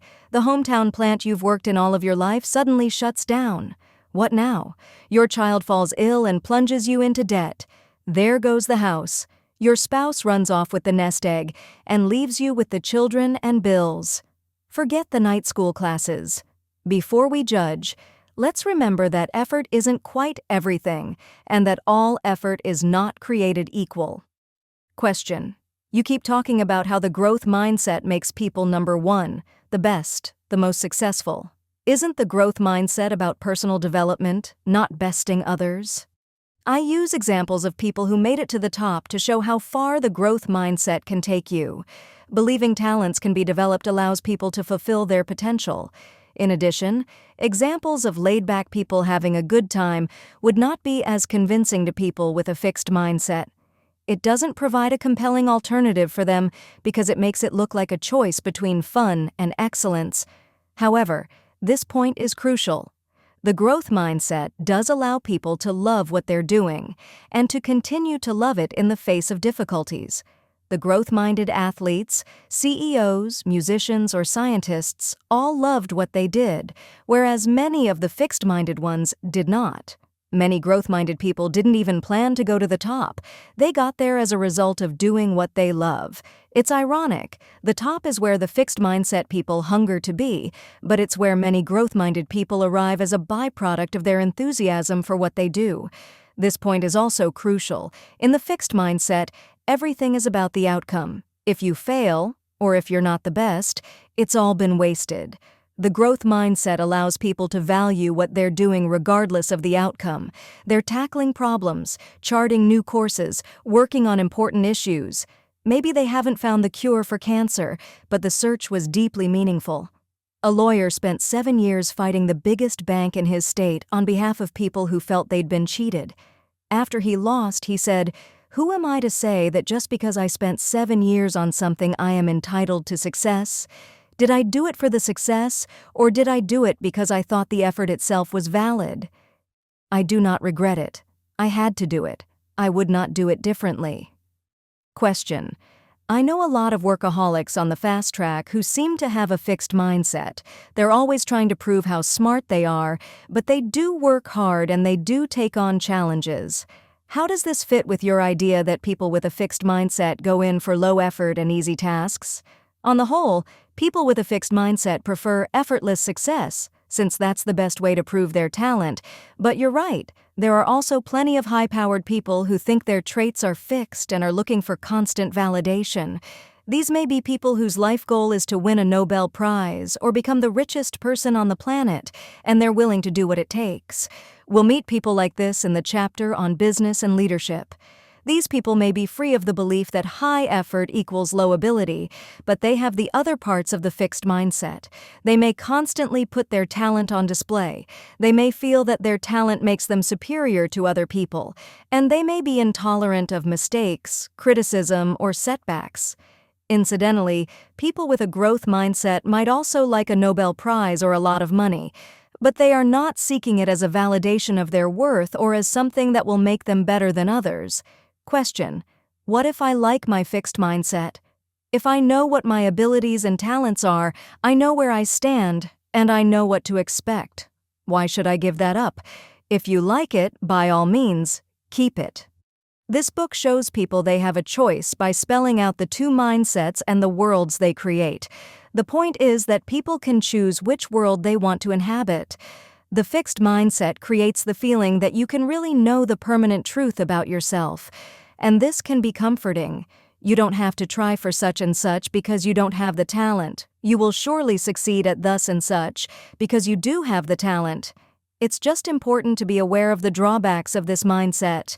You may be robbing yourself of an opportunity by underestimating your talent in the first area, or you may be undermining your chances of success in the second area by assuming that your talent alone will take you there. By the way, having a growth mindset doesn't force you to pursue something. It just tells you that you can develop your skills. It's still up to you whether you want to. Question: can everything about people be changed? And should people try to change everything they can? The growth mindset is the belief that abilities can be cultivated, but it doesn't tell you how much change is possible or how long change will take, and it doesn't mean that everything, like preferences or values, can be changed. I was once in a taxi, and the driver had an opera on the radio. Thinking to start a conversation, I said, "Do you like opera?" "No," he replied. "I hate it. I've always hated it." "I don't mean to pry," I said, "but why are you listening to it?" He then told me how his father had been an opera buff, listening to his vintage records at every opportunity. My cab driver, now well into middle age, had tried for many years to cultivate a rapturous response to opera. He played the discs, he read the scores, all to no avail. "Give yourself a break," I advised him. "There are plenty of cultured and intelligent people who can't stand opera. Why don't you just consider yourself one of them?" The growth mindset also doesn't mean everything that can be changed should be changed. We all need to accept some of our imperfections, especially the ones that don't really harm our lives or the lives of others. The fixed mindset stands in the way of development and change. The growth mindset is a starting point for change, but people need to decide for themselves where their efforts toward change would be most valuable. Question: are people with the fixed mindset simply lacking in confidence? No. People with the fixed mindset can have just as much confidence as people with the growth mindset, before anything happens, that is. But as you can imagine, their confidence is more fragile since setbacks and even effort can undermine it. Joseph Martocchio conducted a study of employees who were taking a short computer training course. Half of the employees were put into a fixed mindset. He told them it was all a matter of how much ability they possessed. The other half were put in a growth mindset. He told them that computer skills could be developed through practice. Everyone, steeped in these mindsets, then proceeded with the course. Although the two groups started off with exactly equal confidence in their computer skills, by the end of the course, they looked quite different. Those in the growth mindset gained considerable confidence in their computer skills as they learned, despite the many mistakes they inevitably made. But because of those mistakes, those with the fixed mindset actually lost confidence in their computer skills as they learned. The same thing happened with Berkeley students. Richard Robbins and Jennifer Powles tracked students at the University of California at Berkeley over their years of college. They found that when students had the growth mindset, they gained confidence in themselves as they repeatedly met and mastered the challenges of the university. However, when students had the fixed mindset, their confidence eroded in the face of those same challenges. That's why people with the fixed mindset have to nurse their confidence and protect it.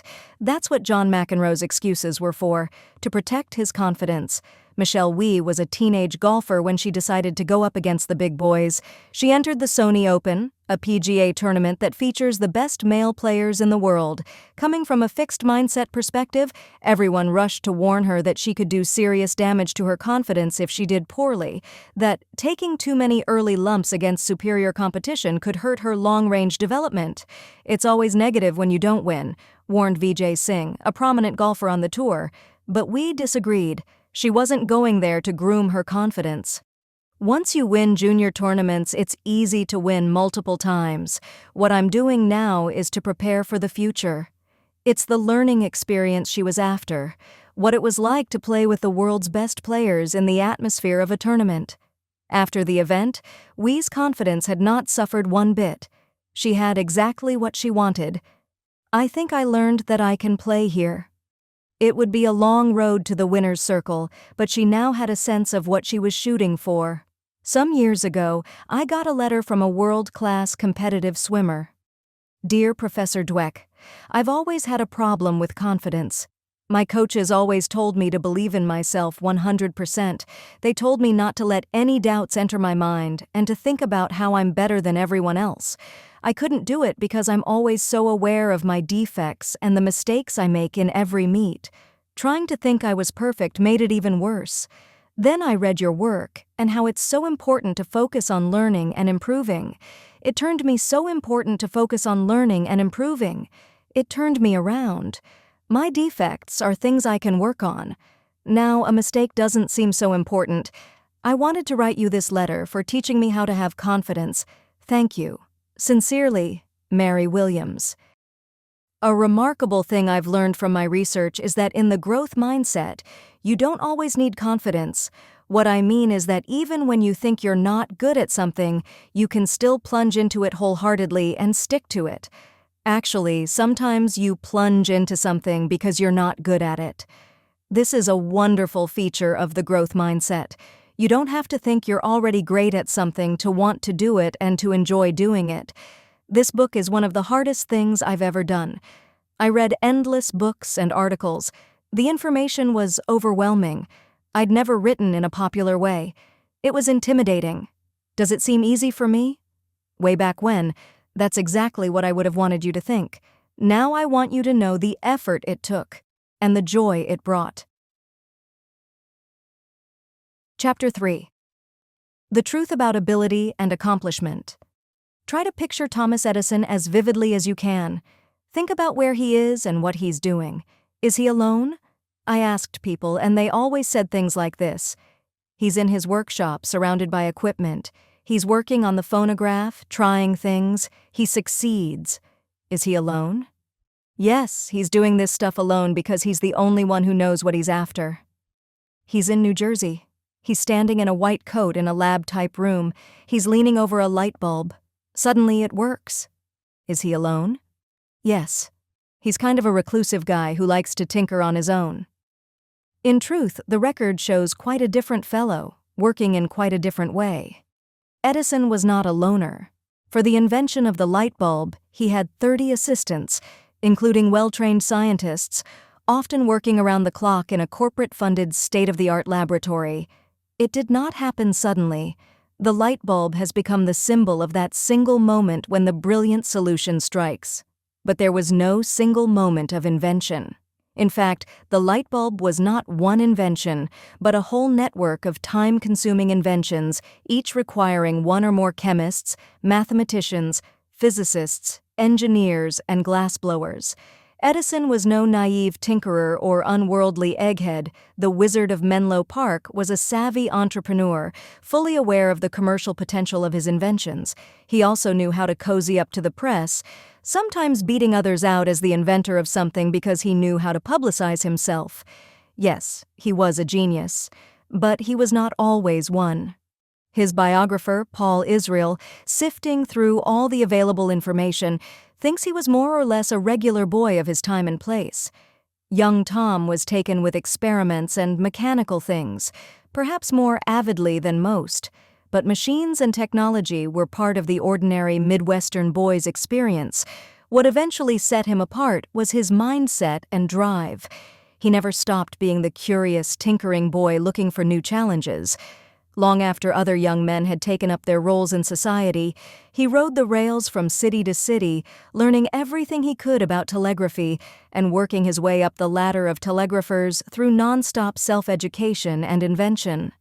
And later, much to the disappointment of his wives, his consuming love remained self-improvement and invention, but only in his field. There are many myths about ability and achievement, especially about the lone, brilliant person suddenly producing amazing things.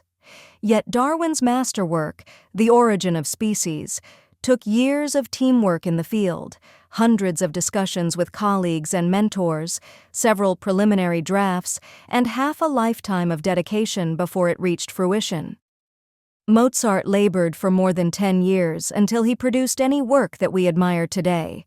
Before then, his compositions were not that original or interesting. Actually, they were often patched together chunks taken from other composers. This chapter is about the real ingredients in achievement. It's about why some people achieve less than expected and why some people achieve more. Mindset and school achievement. Let's step down from the celestial realm of Mozart and Darwin and come back to Earth to see how mindsets create achievement in real life. It's funny, but seeing one student blossom under the growth mindset has a greater impact on me than all the stories about Mozarts and Darwins, maybe because it's more about you and me, about what's happened to us and why we are where we are now, and about children and their potential. Back on Earth, we measured students' mindsets as they made the transition to junior high school. Did they believe their intelligence was a fixed trait or something they could develop? Then we followed them for the next 2 years. The transition to junior high is a time of great challenge for many students. The work gets much harder, the grading policies toughen up, the teaching becomes less personalized. And all this happens while students are coping with their new adolescent bodies and roles. Grades suffer, but not everyone's grades suffer equally. No. In our study, only the students with the fixed mindset showed the decline. The students with the growth mindset showed an increase in their grades over the 2 years. When the two groups had entered junior high, their past records were indistinguishable. In the more benign environment of grade school, they'd earned the same grades and achievement test scores. Only when they hit the challenge of junior high did they begin to pull apart. Here's how students with the fixed mindset explained their poor grades. Many maligned their abilities. I am the stupidest, or I suck in math. And many covered these feelings by blaming someone else. The math teacher is a fat male slut, and the English teacher is a slob with a pink ass. Because the teacher is on crack. These interesting analyses of the problem hardly provide a roadmap to future success. With the threat of failure looming, students with the growth mindset instead mobilize their resources for learning. They told us that they too sometimes felt overwhelmed, but their response was to dig in and do what it takes. They were like George Danzig. Who? George Danzig was a graduate student in math at Berkeley. One day, as usual, he rushed in late to his math class and quickly copied the 2 homework problems from the blackboard. When he later went to do them, he found them very difficult, and it took him several days of hard work to crack them open and solve them. They turned out not to be homework problems at all. They were 2 famous math problems that had never been solved. The low-effort syndrome. Our students with the fixed mindset who were facing the hard transition saw it as a threat. It threatened to unmask their flaws and turn them from winners into losers. In fact, in the fixed mindset, adolescence is one big test. Am I smart or dumb? Am I good-looking or ugly? Am I cool or nerdy? Am I a winner or a loser? And in the fixed mindset, a loser is forever. It's no wonder that many adolescents mobilize their resources not for learning, but to protect their egos. And one of the main ways they do this, aside from providing vivid portraits of their teachers, is by not trying. This is when some of the brightest students, just like Nadia Salerno-Sonnenberg, simply stop working. In fact, students with the fixed mindset tell us that their main goal in school, aside from looking smart, is to exert as little effort as possible. They heartily agree with statements like this: "In school, my main goal is to do things as easily as possible so I don't have to work very hard." This low-effort syndrome is often seen as a way that adolescents assert their independence from adults, but it is also a way that students with the fixed mindset protect themselves. They view the adults as saying, "Now we will measure you and see what you've got." And they are answering, "No, you won't." John Holt, the great educator, says that these are the games all human beings play when others are sitting in judgment of them. The worst student we had, the worst I have ever encountered, was in his life outside the classroom as mature, intelligent, and interesting a person as anyone at the school. What went wrong? Somewhere along the line, his intelligence became disconnected from his schooling. For students with the growth mindset, it doesn't make sense to stop trying. For them, adolescence is a time of opportunity, a time to learn new subjects, a time to find out what they like and what they want to become in the future. Later, I'll describe the project in which we taught junior high students the growth mindset. What I want to tell you now is how teaching them this mindset unleashed their effort. One day, we were introducing the growth mindset to a new group of students. All at once, Jimmy, the most hardcore, turned-off, low-effort kid in the group, looked up with tears in his eyes and said, "You mean I don't have to be dumb?" From that day on, he worked. He started staying up late to do his homework, which he never used to bother with at all. He started handing in assignments early so he could get feedback and revise them. He now believed that working hard was not something that made you vulnerable, but something that made you smarter. Finding your brain. A close friend of mine recently handed me something he'd written, a poem story that reminded me of Jimmy and his unleashed effort. My friend's second-grade teacher, Mrs. Beer, had had each student draw and cut out a paper horse. She then lined up all the horses above the blackboard and delivered her growth mindset message. Your horse is only as fast as your brain. Every time you learn something, your horse will move ahead. My friend wasn't so sure about the brain thing. His father had always told him, "You have too much mouth and too little brains for your own good." Plus, his horse seemed to just sit at the starting gate while everyone else's brain joined the learning chase, especially the brains of Hank and Billy, the class geniuses, whose horses jumped way ahead of everyone else's. But my friend kept at it. To improve his skills, he kept reading the comics with his mother, and he kept adding up the points when he played gin rummy with his grandmother, and soon my sleek stallion bolted forward like whirlaway, and there was no one who was going to stop him. Over the weeks and months, he flew forward, overtaking the others one by one. In the late spring homestretch, Hank's and Billy's mounts were ahead by just a few subtraction exercises, and when the last bell of school rang, my horse won by a nose. Then I knew I had a brain. I had the horse to prove it. Paul Wertman. Of course, learning shouldn't really be a race, but this race helped my friend discover his brain and connect it up to his schooling. The college transition, another crisis. College is when all the students who were the brains in high school are thrown together.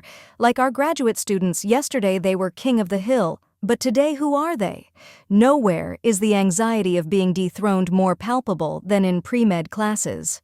In the last chapter, I mentioned our study of tense but hopeful undergraduates taking their first college chemistry course. This is the course that would give them, or deny them, entree to the pre-med curriculum, and it's well known that students will go to almost any lengths to do well in this course. At the beginning of the semester, we measured students' mindsets, and then we followed them through the course, watching their grades and asking about their study strategies.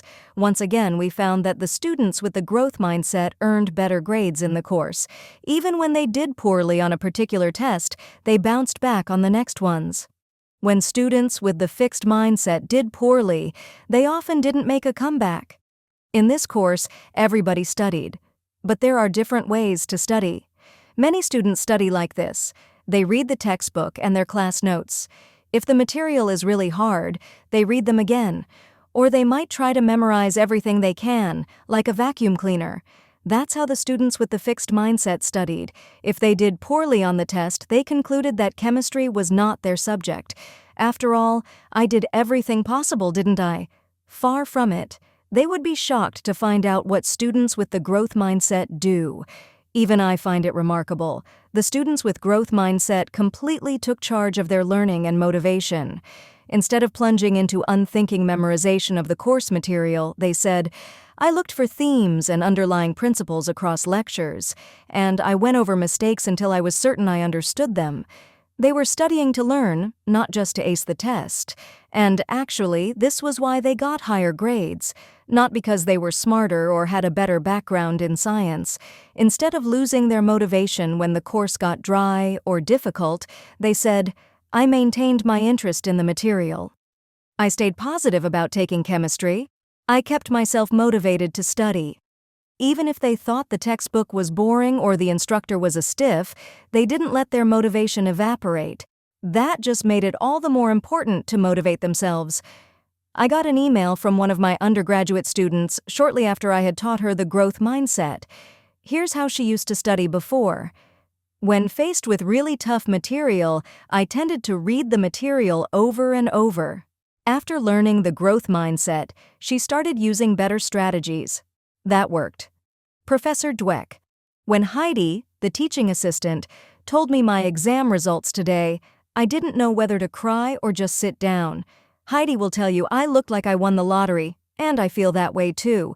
I can't believe I did so well. I expected to scrape by. The encouragement you have given me will serve me well in life. I feel that I've earned a noble grade, but I didn't earn it alone. Professor Dweck, you not only teach your theory, you show it. Thank you for the lesson. It is a valuable one, perhaps the most valuable I've learned at Columbia. And yeah, I'll be doing that, using these strategies before every exam. Thank you very, very much, and you too, Heidi. No longer helpless. June. Because they think in terms of learning, people with the growth mindset are clued into all the different ways to create learning. It's odd. Our pre-med students with the fixed mindset would do almost anything for a good grade, except take charge of the process to make sure it happens. Created equal? Does this mean that anyone with the right mindset can do well? Are all children created equal? Let's take the second question first. No, some children are different. In her book Gifted Children, Ellen Winner offers incredible descriptions of prodigies. These are children who seem to be born with heightened abilities and obsessive interests, and who through relentless pursuit of these interests become amazingly accomplished. Michael was one of the most precocious. He constantly played games involving letters and numbers, made his parents answer endless questions about letters and numbers, and spoke, read, and did math at an unbelievably early age. Michael's mother reports that at 4 months old he said, "Mom, Dad, what's for dinner?" At 10 months, he astounded people in the supermarket by reading words from the signs. Everyone assumed his mother was doing some kind of ventriloquism thing. His father reports that at 3, he was not only doing algebra but discovering and proving algebraic rules. Each day when his father got home from work, Michael would pull him toward math books and say, "Dad, let's go do work." Michael must have started with a special ability, but for me, the most outstanding feature is his extreme love of learning and challenge. His parents could not tear him away from his demanding activities.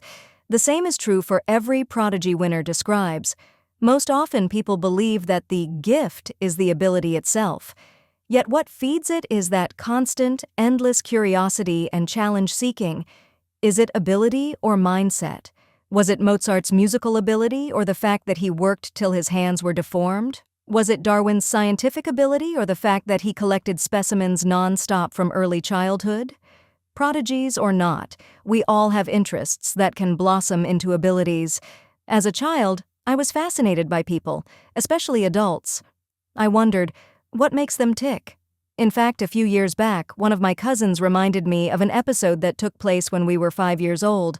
We were at my grandmother's house, and he'd had a big fight with his mother over when he could eat his candy. Later, we were sitting outside on the front steps, and I said to him, "Don't be so stupid. Adults like to think they're in charge. Just say yes, and then eat your candy when you want to." Were those the words of a budding psychologist? All I know is that my cousin told me this advice served him well. Interestingly, he became a dentist. Can everyone do well?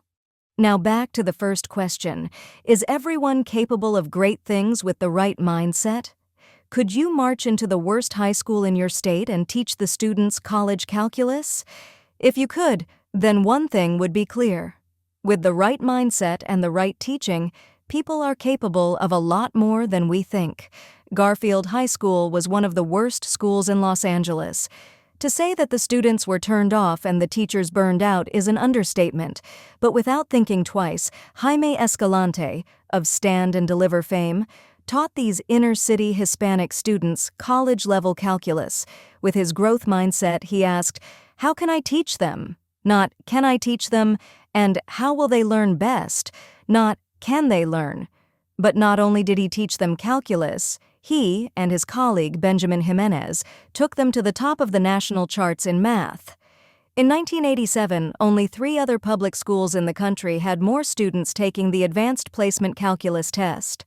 Those 3 included Stuyvesant High School and the Bronx High School of Science, both elite math and science-oriented schools in New York. What's more, most of the Garfield students earned test grades that were high enough to gain them college credits. In the whole country that year, only a few hundred Mexican-American students passed the test at this level. This means there's a lot of intelligence out there being wasted by underestimating students' potential to develop. Marva Collins. Most often when kids are behind, say when they're repeating a grade, they're given dumbed-down material on the assumption that they can't handle more. That idea comes from the fixed mindset. These students are dim-witted, so they need the same simple things drummed into them over and over. Well, the results are depressing. Students repeat the whole grade without learning any more than they knew before. Instead, Marva Collins took inner-city Chicago kids who had failed in the public schools and treated them like geniuses. Many of them had been labeled learning disabled, retarded, or emotionally disturbed. Virtually all of them were apathetic. No light in the eyes, no hope in the face. Collins's second-grade public school class started out with the lowest-level reader there was. By June, they reached the middle of the fifth-grade reader, studying Aristotle, Aesop, Tolstoy, Shakespeare, Poe, Frost, and Dickinson along the way. Later, when she started her own school, Chicago Sun-Times columnist Zay Smith dropped in. He saw 4-year-olds writing sentences like, "See the physician," and Aesop wrote fables, and talking about diphthongs and diacritical marks. He observed second-graders reciting passages from Shakespeare, Longfellow, and Kipling. Shortly before, he had visited a rich suburban high school where many students had never heard of Shakespeare. "Shoot," said one of Collins's students. "You mean those rich high school kids don't know Shakespeare was born in 1564 and died in 1616? Students read huge amounts, even over the summer. One student who had entered as a retarded 6-year-old, now 4 years later had read 23 books over the summer, including A Tale of Two Cities and Jane Eyre. The students read deeply and thoughtfully. As the 3- and 4-year-olds were reading about Daedalus and Icarus, one 4-year-old exclaimed, "Mrs. Collins, if we do not learn and work hard, we will take an Icarian flight to nowhere." Heated discussions of Macbeth were common. Alfred Binet believed you could change the quality of someone's mind. Clearly you can. Whether you measure these children by the breadth of their knowledge or by their performance on standardized tests, their minds had been transformed. Benjamin Bloom, an eminent educational researcher, studied 120 outstanding achievers. They were concert pianists, sculptors, Olympic swimmers, world-class tennis players, mathematicians, and research neurologists. Most were not that remarkable as children and didn't show clear talent before their training began in earnest. Even by early adolescence, you usually couldn't predict their future accomplishment from their current ability. Only their continued motivation and commitment, along with their network of support, took them to the top. Bloom concludes, "After 40 years of intensive research on school learning in the United States as well as abroad, my major conclusion is, what any person in the world can learn, almost all persons can learn, if provided with the appropriate prior and current conditions of learning." He's not counting the 2 to 3% of children who have severe impairments, and he's not counting the top 1 to 2% of children at the other extreme that include children like Michael. He is counting everybody else. Ability levels and tracking. But aren't students sorted into different ability levels for a reason? Haven't their test scores and past achievement shown what their ability is? Remember, test scores and measures of achievement tell you where a student is, but they don't tell you where a student could end up.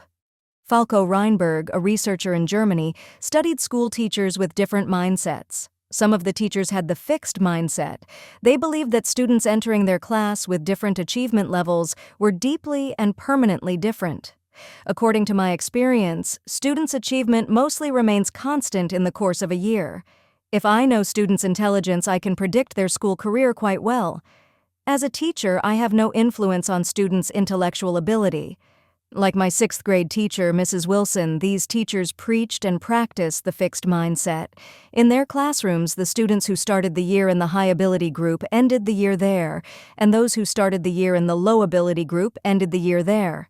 But some teachers preached and practiced a growth mindset.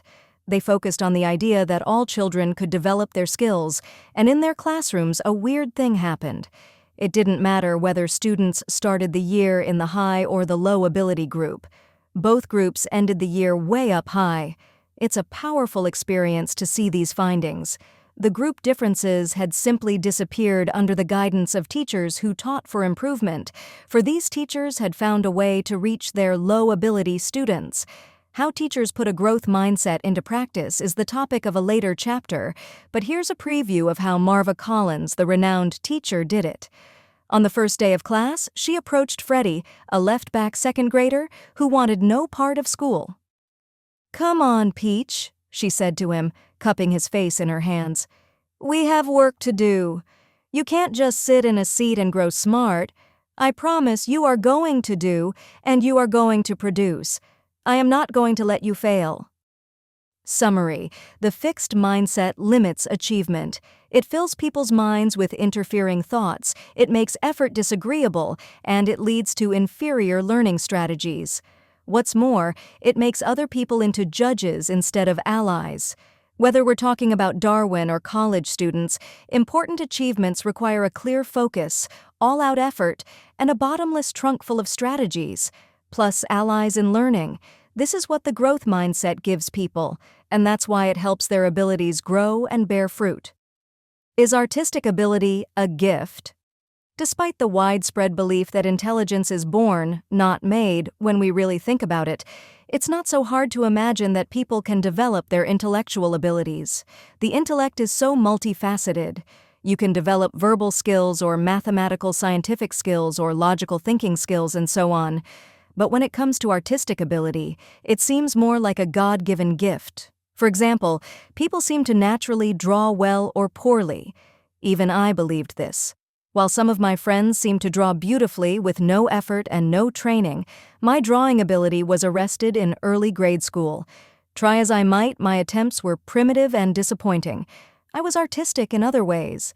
I can design, I'm great with colors, I have a subtle sense of composition, plus I have really good eye-hand coordination. Why couldn't I draw? I must not have the gift. I have to admit that it didn't bother me all that much. After all, when do you really have to draw? I found out one evening as the dinner guest of a fascinating man. He was an older man, a psychiatrist, who had escaped from the Holocaust. As a 10-year-old child in Czechoslovakia, he and his younger brother came home from school one day to find their parents gone. They had been taken. Knowing there was an uncle in England, the two boys walked to London and found him. A few years later, lying about his age, my host joined the Royal Air Force and fought for Britain in the war. When he was wounded, he married his nurse, went to medical school, and established a thriving practice in America. Over the years, he developed a great interest in owls. He thought of them as embodying characteristics he admired, and he liked to think of himself as owlish. Besides the many owl statuettes that adorned his house, he had an owl-related guest book. It turned out that whenever he took a shine to someone, he asked them to draw an owl and write something to him in this book. As he extended this book to me and explained its significance, I felt both honored and horrified, mostly horrified, all the more because my creation was not to be buried somewhere in the middle of the book, but was to adorn its very last page. I won't dwell on the intensity of my discomfort or the poor quality of my artwork, although both were painfully clear. I tell this story as a prelude to the astonishment and joy I felt when I read Drawing on the Right Side of the Brain. Below are the before and after self-portraits of people who took a short course in drawing from the author, Betty Edwards. That is, they are the self-portraits drawn by the students when they entered her course and 5 days later when they had completed it. Aren't they amazing? At the beginning, these people didn't look as though they had much artistic ability.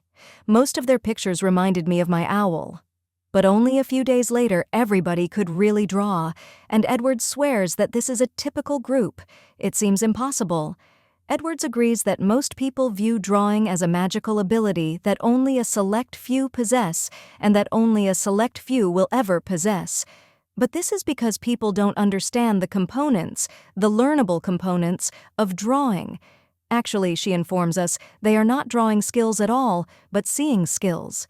They are the ability to perceive edges, spaces, relationships, lights and shadows, and the whole. Drawing requires us to learn each component skill and then combine them into one process. Some people simply pick up these skills in the natural course of their lives, whereas others have to work to learn them and put them together. But as we can see from the after self-portraits, everyone can do it. Here's what this means. Just because some people can do something with little or no training, it doesn't mean that others can't do it, and sometimes do it even better with training. This is so important because many people with the fixed mindset think that someone's early performance tells you all you need to know about their talent and their future. Jackson Pollock. It would have been a real shame if people discouraged Jackson Pollock for that reason. Experts agree that Pollock had little native talent for art, and when you look at his early products, it showed. They also agree that he became one of the greatest American painters of the 20th century, and that he revolutionized modern art. How did he go from point A to point B? Twyla Tharp, the world-famous choreographer and dancer, wrote a book called The Creative Habit. As you can guess from the title, she argues that creativity is not a magical act of inspiration. It's the result of hard work and dedication. Even for Mozart. Remember the movie Amadeus? Remember how it showed Mozart easily churning out one masterpiece after another, while Salieri, his rival, is dying of envy? Well, Tharp worked on that movie and she says, hogwash, nonsense. There are no natural geniuses. Dedication is how Jackson Pollock got from point A to point B. Pollock was wildly in love with the idea of being an artist. He thought about art all the time, and he did it all the time. Because he was so gung-ho, he got others to take him seriously and mentor him until he mastered all there was to master and began to produce startlingly original works. His poured paintings, each completely unique, allowed him to draw from his unconscious mind and convey a huge range of feeling. Several years ago, I was privileged to see a show of these paintings at the Museum of Modern Art in New York. I was stunned by the power and beauty of each work. Can anyone do anything? I don't really know. However, I think we can now agree that people can do a lot more than first meets the eye. The danger of praise and positive labels. If people have such potential to achieve, how can they gain faith in their potential? How can we give them the confidence they need to go for it? How about praising their ability in order to convey that they have what it takes? In fact, more than 80% of parents told us it was necessary to praise children's ability so as to foster their confidence and achievement. It makes a lot of sense. But then we began to worry. We thought about how people with the fixed mindset already focus too much on their ability. Is it high enough? Will it look good? Wouldn't praising people's ability focus them on it even more? Wouldn't it be telling them that that's what we value and, even worse, that we can read their deep, underlying ability from their performance? Isn't that teaching them the fixed mindset? Adam Guettel has been called the crown prince and savior of musical theater. He is the grandson of Richard Rodgers, the man who wrote the music to such classics as Oklahoma and Carousel. Guettel's mother gushes about her son's genius. So does everyone else. The talent is there and it's major, raved a review in the New York Times. The question is whether this kind of praise encourages people. What's great about research is that you can ask these kinds of questions and then go get the answers. So we conducted studies with hundreds of students, mostly early adolescents. We first gave each student a set of 10 fairly difficult problems from a nonverbal IQ test. They mostly did pretty well on these, and when they finished, we praised them. We praised some of the students for their ability. They were told, "Wow, you got, say, 8 right. That's a really good score. You must be smart at this." They were in the Adam Guettel "You're so talented" position. We praised other students for their effort. "Wow, you got, say, 8 right. That's a really good score. You must have worked really hard." They were not made to feel that they had some special gift. They were praised for doing what it takes to succeed. Both groups were exactly equal to begin with. But right after the praise, they began to differ.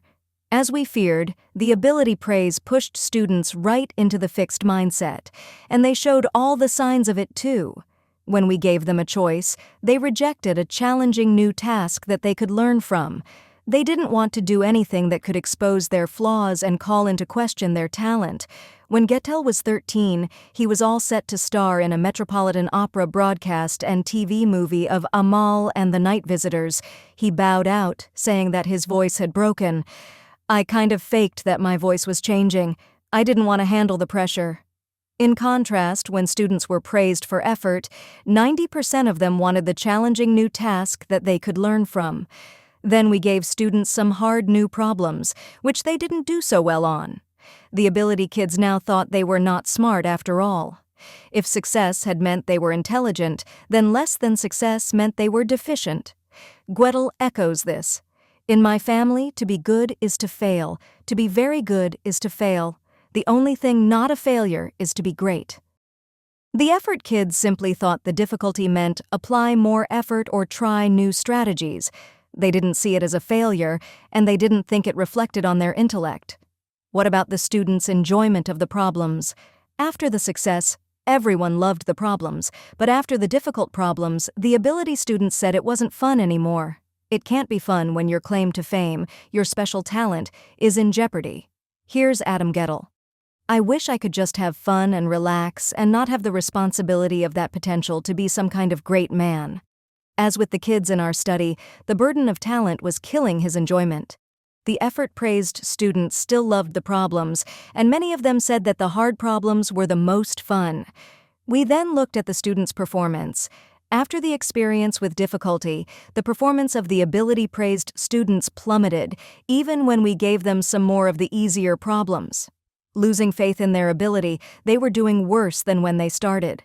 The effort kids showed better and better performance. They had used the hard problems to sharpen their skills, so that when they returned to the easier ones, they were way ahead. Since this was a kind of IQ test, you might say that praising ability lowered the students' IQs, and that praising their effort raised them. Guettel was not thriving. He was riddled with obsessive-compulsive tics and bitten, bleeding fingers. Spend a minute with him. It takes only one, and a picture of the terror behind the tics starts to emerge, says an interviewer. Guettel has also fought serious recurrent drug problems. rather than empowering him. The gift has filled him with fear and doubt. Rather than fulfilling his talent, this brilliant composer has spent most of his life running from it. One thing is hopeful: his recognition that he has his own life course to follow that is not dictated by other people and their view of his talent. One night, he had a dream about his grandfather. I was walking him to an elevator. I asked him if I was any good. He said rather kindly, "You have your own voice." Is that voice finally emerging? For the score of The Light in the Piazza, an intensely romantic musical, Goethe won the 2005 Tony Award. Will he take it as praise for talent or praise for effort? I hope it's the latter.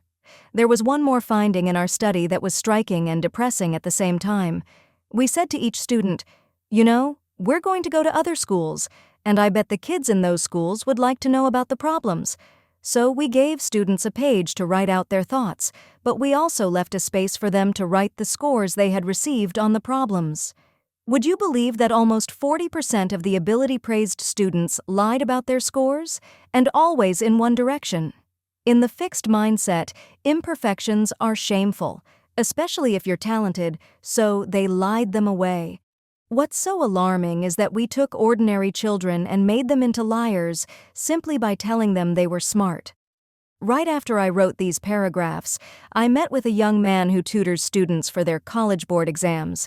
He had come to consult with me about one of his students. This student takes practice tests and then lies to him about her score. He is supposed to tutor her on what she doesn't know, but she can't tell him the truth about what she doesn't know. And she is paying money for this. So telling children they're smart, in the end, made them feel dumber and act dumber, but claim they were smarter. I don't think this is what we're aiming for when we put positive labels, gifted, talented, brilliant, on people. We don't mean to rob them of their zest for challenge and their recipes for success, but that's the danger. Here is a letter from a man who'd read some of my work. Dear Dr. Dweck, it was painful to read your chapter, as I recognized myself therein. As a child, I was a member of the Gifted Child Society and continually praised for my intelligence. Now, after a lifetime of not living up to my potential, I'm 49, I'm learning to apply myself to a task, and also to see failure not as a sign of stupidity but as lack of experience and skill.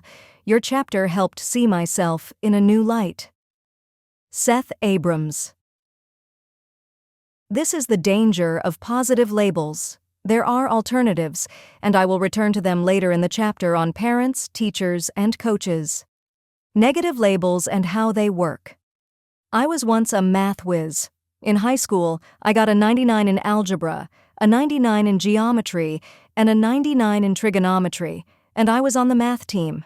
I scored up there with the boys on the Air Force test of visual spatial ability, which is why I got recruiting brochures from the Air Force for many years to come. Then I got a Mr. Hellman, a teacher who didn't believe girls could do math. My grades declined, and I never took math again. I actually agreed with Mr. Hellman, but I didn't think it applied to me. Other girls couldn't do math.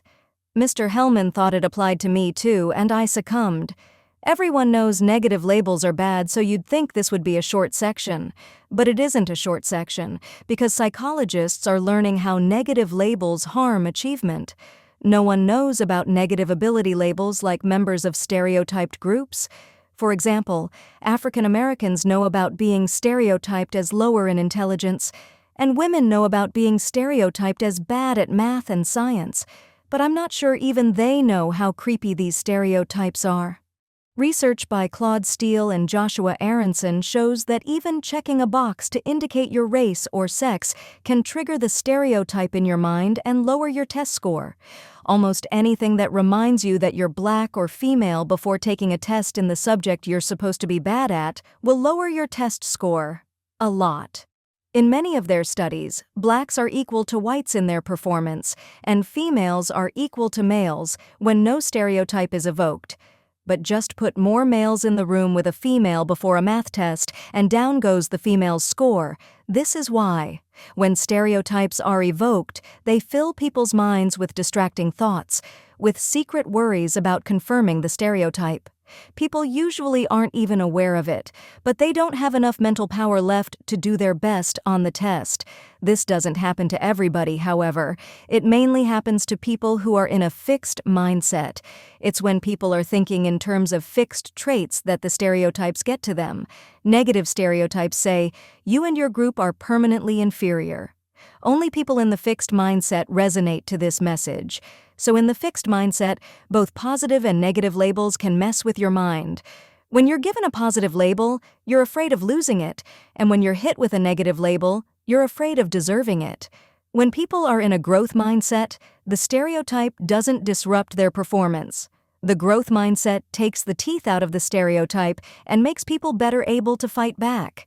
They don't believe in permanent inferiority, and if they are behind, well, then they'll work harder, seek help, and try to catch up.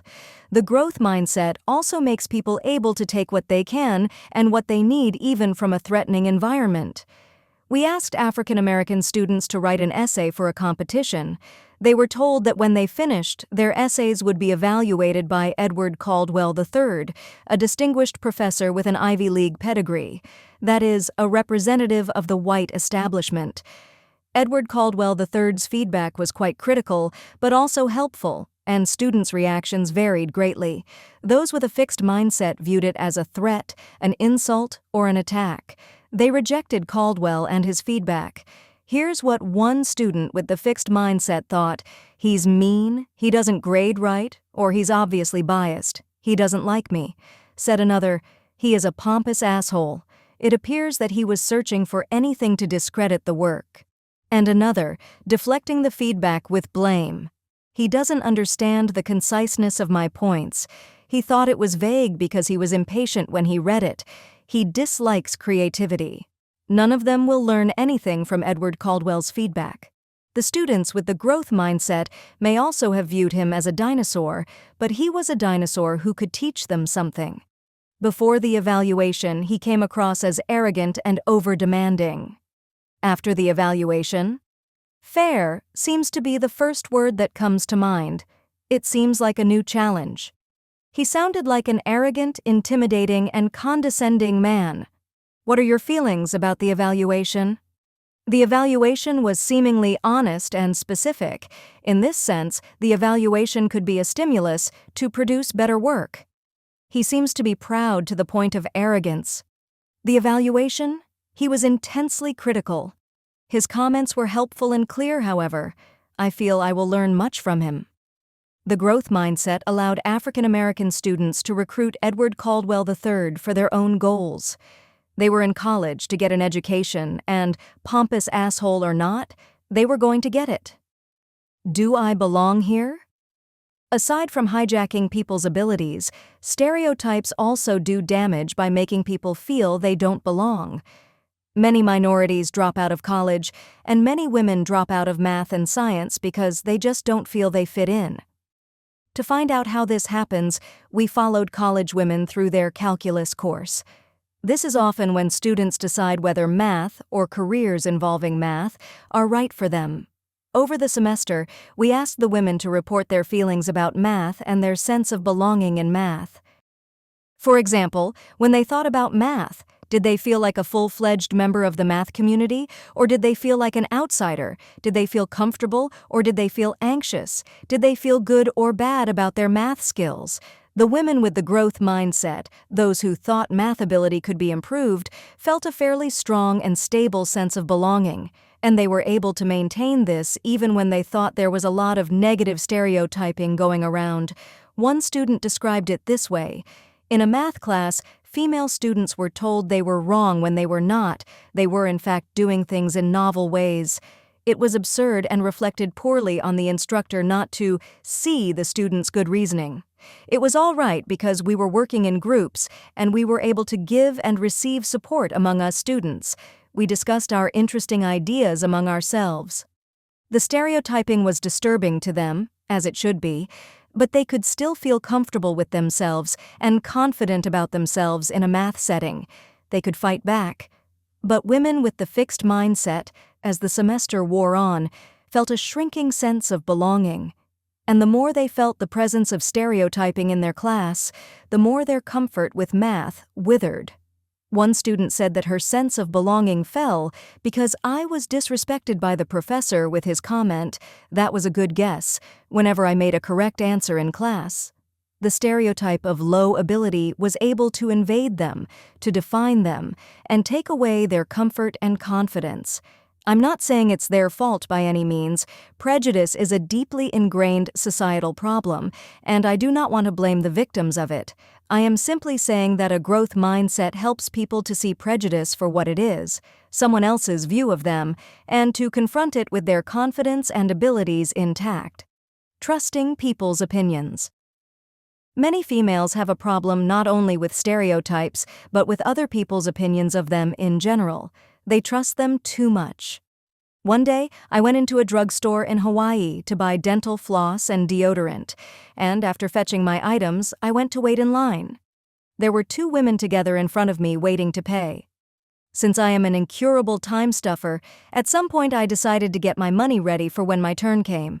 So I walked up, put the items way on the side of the counter, and started to gather up the bills that were strewn throughout my purse. The 2 women went berserk. I explained that in no way was I trying to cut in front of them. I was just preparing for when my turn came. I thought the matter was resolved, but when I left the store, they were waiting for me. They got in my face and yelled, "You're a bad-mannered person." My husband, who had seen the whole thing from beginning to end, thought they were nuts.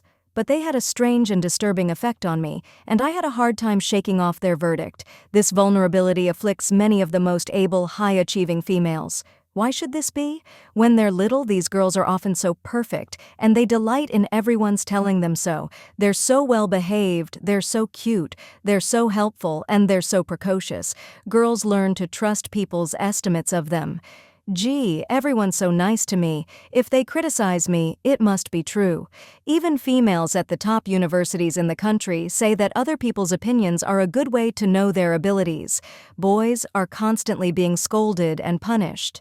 When we observed in grade school classrooms, we saw that boys got 8 times more criticism than girls for their conduct. Boys are also constantly calling each other slobs and morons. The evaluations lose a lot of their power. A male friend once called me a slob. He was over to dinner at my house, and while we were eating, I dripped some food on my blouse. "That's because you're such a slob," he said. I was shocked. It was then that I realized no one had ever said anything like that to me. Males say it to each other all the time. It may not be a kind thing to say, even in jest, but it certainly makes them think twice before buying into other people's evaluations. Even when women reach the pinnacle of success, other people's attitudes can get them. Frances Conley is one of the most eminent neurosurgeons in the world. In fact, she was the first woman ever given tenure in neurosurgery at an American medical school. Yet careless comments from male colleagues, even assistants, could fill her with self-doubt. One day during surgery, a man condescendingly called her honey. Instead of returning the compliment, she questioned herself. Is a honey, she wondered, especially this honey, good enough and talented enough to be doing this operation? The fixed mindset, plus stereotyping, plus women's trust in other people's assessments of them, all of these contribute to the gender gap in math and science. That gap is painfully evident in the world of high tech. Julie Lynch, a budding techie, was already writing computer code when she was in junior high school. Her father and 2 brothers worked in technology, and she loved it too. Then her computer programming teacher criticized her. She had written a computer program and the program ran just fine, but he didn't like a shortcut she had taken. Her interest evaporated. Instead, she went on to study recreation and public relations.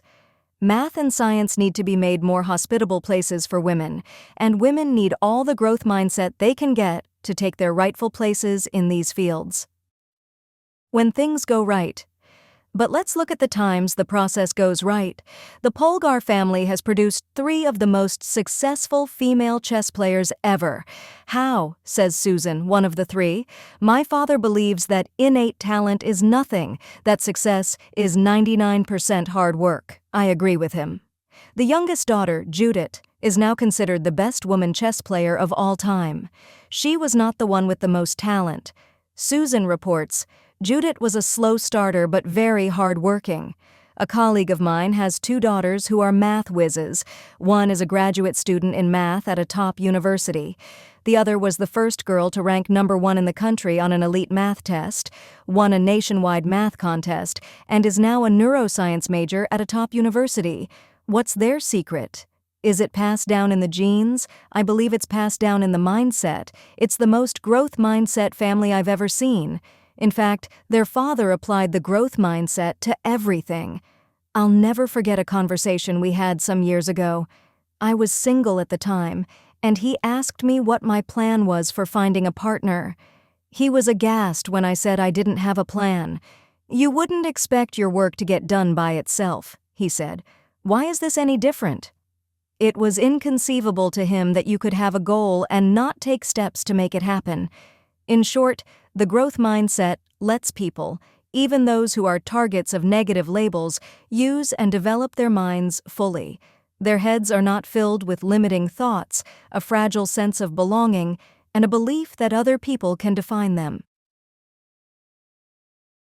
Chapter 4. Sports, the Mindset of a Champion. In sports, everybody believes in talent, even or especially the experts. In fact, sports is where the idea of a natural comes from, someone who looks like an athlete, moves like an athlete, and is an athlete, all without trying. So great is the belief in natural talent that many scouts and coaches search only for naturals, and teams will vie with each other to pay exorbitant amounts to recruit them. Billy Beane was a natural. Everyone agreed he was the next Babe Ruth, but Billy Beane lacked one thing: the mindset of a champion. As Michael Lewis tells us in Moneyball, by the time Beane was a sophomore in high school, he was the highest scorer on the basketball team, the quarterback of the football team, and the best hitter on the baseball team, batting .500 in one of the toughest leagues in the country. His talent was real enough, but the minute things went wrong, Beane searched for something to break. It wasn't merely that he didn't like to fail, it was as if he didn't know how to fail. As he moved up in baseball from the minor leagues to the majors, things got worse and worse. Each at-bat became a nightmare, another opportunity for humiliation, and with every botched at-bat, he went to pieces. As one scout said, Billy was of the opinion that he should never make an out. Sound familiar? Did Beane try to fix his problems in constructive ways? No, of course not. Because this is a story of the fixed mindset. Natural talent should not need effort. Effort is for the others, the less endowed. Natural talent does not ask for help. It is an admission of weakness. In short, the natural does not analyze his deficiencies and coach or practice them away. The very idea of deficiencies is terrifying. Being so imbued with the fixed mindset, Beane was trapped by his huge talent. Beane the player never recovered from the fixed mindset, but Beane the incredibly successful major league executive did. How did this happen? There was another player who lived and played side by side with Beane in the minors and in the majors, Lenny Dykstra. Dykstra did not have a fraction of Beane's physical endowment or natural ability, but Beane watched him in awe. As Beane later described, he had no concept of failure, and I was the opposite. Beane continues, I started to get a sense of what a baseball player was, and I could see it wasn't me. It was Lenny. As he watched, listened, and mulled it over, it dawned on Beane that mindset was more important than talent. And not long after that, as part of a group that pioneered a radically new approach to scouting and managing, he came to believe that scoring runs, the whole point of baseball, was much more about process than about talent. Armed with these insights, Beane, as general manager of the 2002 Oakland Athletics, led his team to a season of 103 victories, winning the division championship and almost breaking the American League record for consecutive wins. The team had the second lowest payroll in baseball. They didn't buy talent, they bought mindset. The idea of the natural now you see it, now you don't. Physical endowment is not like intellectual endowment. It's visible. Size, build, agility are all visible. practice and training are also visible, and they produce visible results. You would think that this would dispel the myth of the natural. You could see Muggsy Bogues at 5'3" playing NBA basketball, and Doug Flutie, the small quarterback who played for the New England Patriots and the San Diego Chargers. You could see Pete Gray, the one-armed baseball player who made it to the major leagues. Ben Hogan, one of the greatest golfers of all time, who was completely lacking in grace. Glenn Cunningham, the great runner, who had badly burned and damaged legs. Larry Bird and his lack of swiftness. You can see the small or graceless or even disabled ones who make it, and the godlike specimens who don't. Shouldn't this tell people something? Boxing experts relied on physical measurements called tails of the tape to identify naturals. They included measurements of the fighter's fist, reach, chest expansion, and weight. Muhammad Ali failed these measurements. He was not a natural. He had great speed, but he didn't have the physique of a great fighter. He didn't have the strength, and he didn't have the classical moves. In fact, he boxed all wrong. He didn't block punches with his arms and elbows. He punched in rallies like an amateur. He kept his jaw exposed. He pulled back his torso to evade the impact of oncoming punches, which Jose Torres said was like someone in the middle of a train track trying to avoid being hit by an oncoming train, not by moving to one or the other side of the track, but by running backwards. Sonny Liston, Ali's adversary, was a natural. He had it all: the size, the strength, and the experience. His power was legendary. It was unimaginable that Ali could beat Sonny Liston. The matchup was so ludicrous that the arena was only half full for the fight. But aside from his quickness, Ali's brilliance was his mind. His brains, not his brawn. He sized up his opponent and went for his mental jugular. Not only did he study Liston's fighting style, but he closely observed what kind of person Liston was out of the ring. I read everything I could where he had been interviewed. I talked with people who had been around him or had talked with him. I would lay in bed and put all of the things together and think about them and try to get a picture of how his mind worked. And then he turned it against him. Why did Ali appear to go crazy before each fight? Because Torres says he knew that a knockout punch is the one they don't see coming.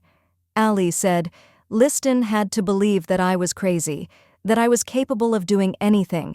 He couldn't see nothing to me at all but mouth, and that's all I wanted him to see. Float like a butterfly, sting like a bee. Your hands can't hit what your eyes can't see." Ali's victory over Liston is boxing history. A famous boxing manager reflects on Ali. He was a paradox. His physical performances in the ring were absolutely wrong, yet his brain was always in perfect working condition. "He showed us all," he continued with a broad smile written across his face, "that all victories come from here," hitting his forehead with his index finger. Then he raised a pair of fists, saying, "Not from here." This didn't change people's minds about physical endowment. No, we just look back at Ali now, with our hindsight, and see the body of a great boxer. It was gravy that his mind was so sharp and that he made up amusing poems, but we still think his greatness resided in his physique.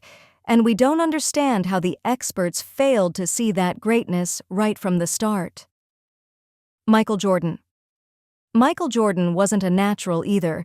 He was the hardest-working athlete, perhaps in the history of sport. It is well known that Michael Jordan was cut from the high school varsity team. We laugh at the coach who cut him. He wasn't recruited by the college he wanted to play for, North Carolina State. Well, weren't they foolish? He wasn't drafted by the first two NBA teams that could have chosen him. What a blooper. Because now we know he was the greatest basketball player ever, and we think it should have been obvious from the start. When we look at him, we see Michael Jordan. But at that point, he was only Michael Jordan. When Jordan was cut from the varsity team, he was devastated. His mother says, "I told him to go back and discipline himself." Boy, did he listen. He used to leave the house at 6 in the morning to go practice before school. At the University of North Carolina, he constantly worked on his weaknesses, his defensive game, and his ball handling and shooting. The coach was taken aback by his willingness to work harder than anyone else. Once, after the team lost the last game of the season, Jordan went and practiced his shots for hours. He was preparing for the next year. Even at the height of his success and fame, after he had made himself into an athletic genius, his dogged practice remained legendary. Former Bulls assistant coach John Bach called him a genius who constantly wants to upgrade his genius. For Jordan, success stems from the mind. The mental toughness and the heart are a lot stronger than some of the physical advantages you might have. I've always said that, and I've always believed that. But other people don't. They look at Michael Jordan, and they see the physical perfection that led inevitably to his greatness. The Babe. What about Babe Ruth? Now, he was clearly no vessel of human physical perfection. Here was the guy with the famous appetites and a giant stomach bulging out of his Yankee uniform. Wow, doesn't that make him even more of a natural? Didn't he just carouse all night and then kind of saunter to the plate the next day and punch out home runs? The Babe was not a natural either. At the beginning of his professional career, Babe Ruth was not that good a hitter. He had a lot of power that came from his total commitment each time he swung the bat. When he connected, it was breathtaking, but he was highly inconsistent. It's true that he could consume astounding amounts of liquor and unheard-of amounts of food. After a huge meal, he could eat one or more whole pies for dessert, but he could also discipline himself when he had to. Many winters, he worked out the entire off-season at the gym to become more fit. In fact, after the 1925 season, when it looked as though he was washed up, he really committed himself to getting in shape, and it worked. From 1926 through 1931, he batted .354, averaging 50 home runs a year and 155 runs batted in. Robert Creamer, his biographer, says, "Ruth put on the finest display of sustained hitting that baseball has ever seen." From the ashes of 1925, Babe Ruth rose like a rocket. Through discipline, he also loved to practice. In fact, when he joined the Boston Red Sox, the veterans resented him for wanting to take batting practice every day. He wasn't just a rookie, he was a rookie pitcher. Who did he think he was, trying to take batting practice? One time, later in his career, he was disciplined and was banned from a game. That was one thing. But they wouldn't let him practice either, and that really hurt. Ty Cobb argued that being a pitcher helped Ruth develop his hitting. Why would being a pitcher help his batting? He could experiment at the plate, Cobb said. No one cares much if a pitcher strikes out or looks bad at bat, so Ruth could take that big swing. If he missed, it didn't matter. As time went on, he learned more and more about how to control that big swing and put the wood on the ball. By the time he became a full-time outfielder, he was ready. Yet we cling fast to what Stephen Jay Gould calls the common view that ballplayers are hunks of meat, naturally and effortlessly displaying the talents that nature provided. The fastest women on Earth.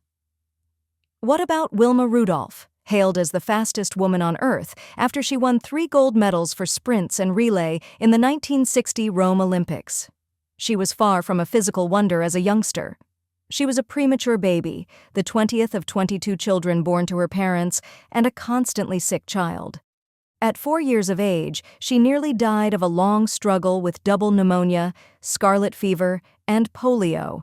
Emerging with a mostly paralyzed left leg, doctors gave her little hope of ever using it again.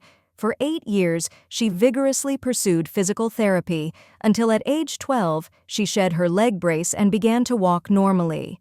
If this wasn't a lesson that physical skills could be developed, what was? She immediately went and applied that lesson to basketball and track, although she lost every race she entered in her first official track meet. After her incredible career, she said, "I just want to be remembered as a hard-working lady." What about Jackie Joyner-Kersee, hailed as the greatest female athlete of all time? Between 1985 and the beginning of 1996, she won every heptathlon she competed in. What exactly is a heptathlon? It's a grueling 2-day, 7-part event consisting of a 100-meter hurdles race, the high jump, the javelin throw, a 200-meter sprint, the long jump, the shot put, and an 800-meter run. No wonder the winner gets to be called the best female athlete in the world. Along the way, Joyner-Kersee earned the 6 highest scores in the history of the sport, set world records, and won 2 world championships as well as 2 Olympic gold medals, 6 if we count the ones in other events. Was she a natural? Talent she had, but when she started track, she finished in last place for quite some time. The longer she worked, the faster she got, but she still didn't win any races. Finally, she began to win. What changed? Some might attribute my transformation to the laws of heredity, but I think it was my reward for all those hours of work on the bridle path, the neighborhood sidewalks, and the schoolhouse corridors. Sharing the secret of her continued success, she says, "There is something about seeing myself improve that motivates and excites me. It's that way now, after 6 Olympic medals and 5 world records, and it was the way I was in junior high, just starting to enter track meets." Her last 2 medals, a world championship and an Olympic medal, came during an asthma attack and a severe, painful hamstring injury. It was not natural talent taking its course, it was mindset having its say. Naturals shouldn't need effort. Did you know there was once a strong belief that you couldn't physically train for golf, and that if you built your strength you would lose your touch? Until Tiger Woods came along with his workout regimes and fierce practice habits and won every tournament there was to win. In some cultures, people who tried to go beyond their natural talent through training received sharp disapproval. You were supposed to accept your station in life. These cultures would have hated Maury Wills. Wills was an eager baseball player in the 1950s and 60s with a dream to be a major leaguer. His problem was that his hitting wasn't good enough, so when the Dodgers signed him, they sent him down to the minor leagues. He proudly announced to his friends, "In 2 years, I'm going to be in Brooklyn playing with Jackie Robinson." He was wrong. Despite his optimistic prediction and grueling daily practice, he languished in the minors for 8.5 years. At the 7.5-year mark, the team manager made a batting suggestion, telling Wills, "You're in a 7.5-year slump, you have nothing to lose." Shortly thereafter, when the Dodger shortstop broke his toe, Wills was called up. He had his chance. His batting was still not good enough. Not ready to give up, he went to the first base coach for help. They worked together several hours a day, aside from Wills's regular practice. Still not good enough. Even the gritty Wills was now ready to quit, but the first base coach refused to let him. Now that the mechanics were in place, Wills needed work on his mind. He began to hit, and, with his great speed, he began to steal bases. He studied the throws of the opposing pitchers and catchers, figuring out the best moment to steal a base. He developed sudden, powerful takeoffs and effective slides. His stealing began to distract the pitchers, throw off the catchers, and thrill the fans. Wills went on to break Ty Cobb's record for stolen bases, a record unchallenged for 47 years. That season, he was voted the most valuable player in the National League. Sports IQ. You would think the sports world would have to see the relation between practice and improvement, and between the mind and performance, and stop harping so much on innate physical talent, yet it's almost as if they refuse to see. Perhaps it's because, as Malcolm Gladwell suggests, people prize natural endowment over earned ability. As much as our culture talks about individual effort and self-improvement, deep down, he argues, we revere the naturals. We like to think of our champions and idols as superheroes who were born different from us. We don't like to think of them as relatively ordinary people who made themselves extraordinary. Why not? To me, that is so much more amazing. Even when experts are willing to recognize the role of the mind, they continue to insist that it's all innate. This really hit me when I came upon an article about Marshall Faulk, the great running back for the St. Louis Rams football team. Faulk had just become the first player to gain a combined 2,000 rushing and receiving yards in 4 consecutive seasons. The article, written on the eve of the 2002 Super Bowl, talked about Faulk's uncanny skill at knowing where every player on the field is, even in the swirling chaos of 22 running and falling players. He not only knows where they are, but he also knows what they are doing and what they are about to do. According to his teammates, he's never wrong. Incredible. How does he do it? As Faulk tells it, he spent years and years watching football. In high school, he even got a job as a ballpark vendor, which he hated, in order to watch pro football.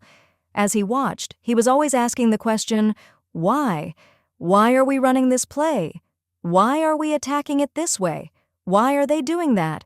Why are they doing this? That question, Falk says, basically got me involved in football in a more in-depth way. As a pro, he never stopped asking why and probing deeper into the workings of the game. Clearly, Falk himself sees his skills as the product of his insatiable curiosity and study. How do players and coaches see it? As a gift. Marshall has the highest football IQ of any position player I've ever played with, says a veteran teammate.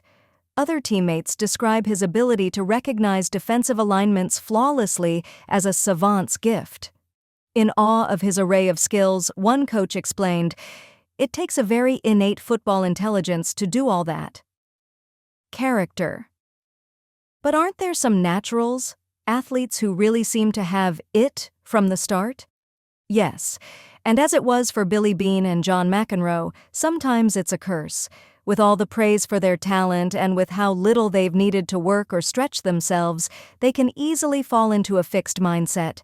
Bruce Jenner, now Caitlyn Jenner, 1976 Olympic gold medalist in the decathlon, says, "If I wasn't dyslexic, I probably wouldn't have won the games. If I had been a better reader, then that would have come easily. Sports would have come easily. And I never would have realized that the way you get ahead in life is hard work."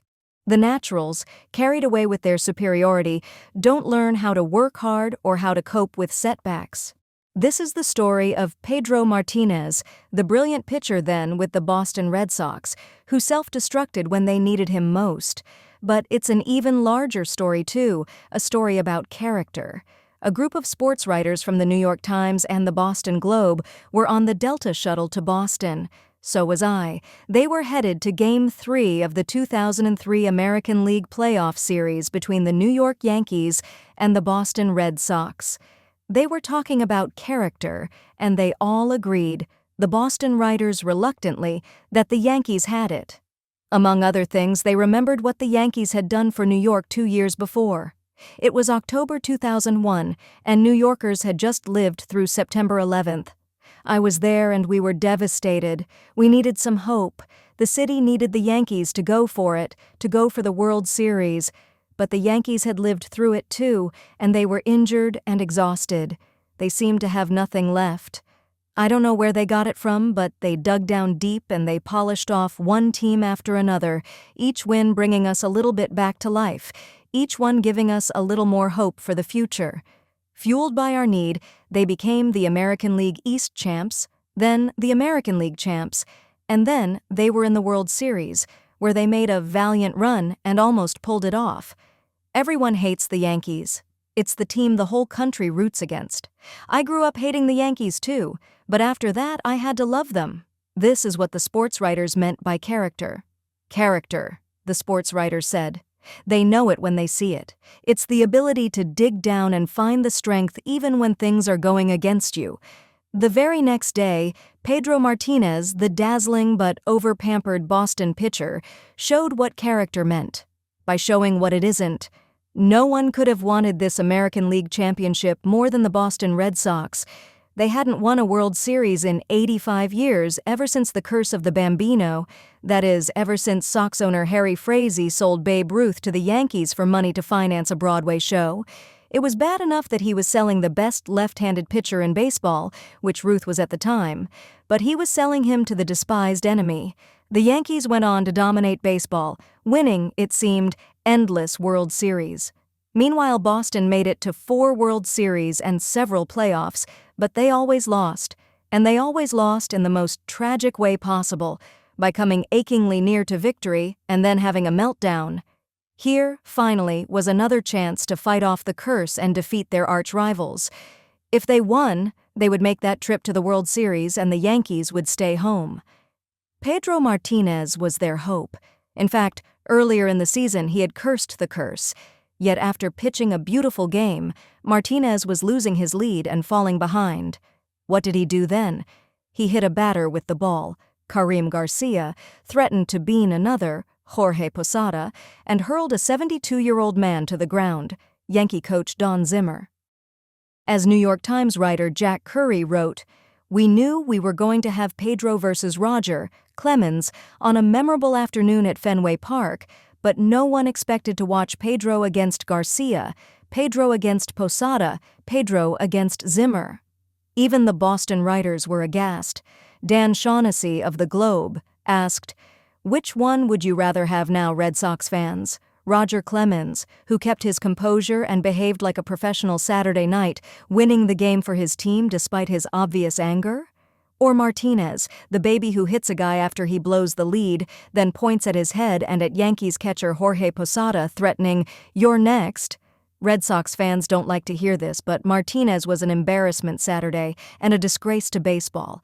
He gets away with it because he's Pedro, and the Sox front office enables him. Could Martinez one time stand up and admit he's wrong? Like Billy Beane, Pedro Martinez did not know how to tolerate frustration, did not know how to dig down and turn an important setback into an important win, nor, like Billy Beane, could he admit his faults and learn from them.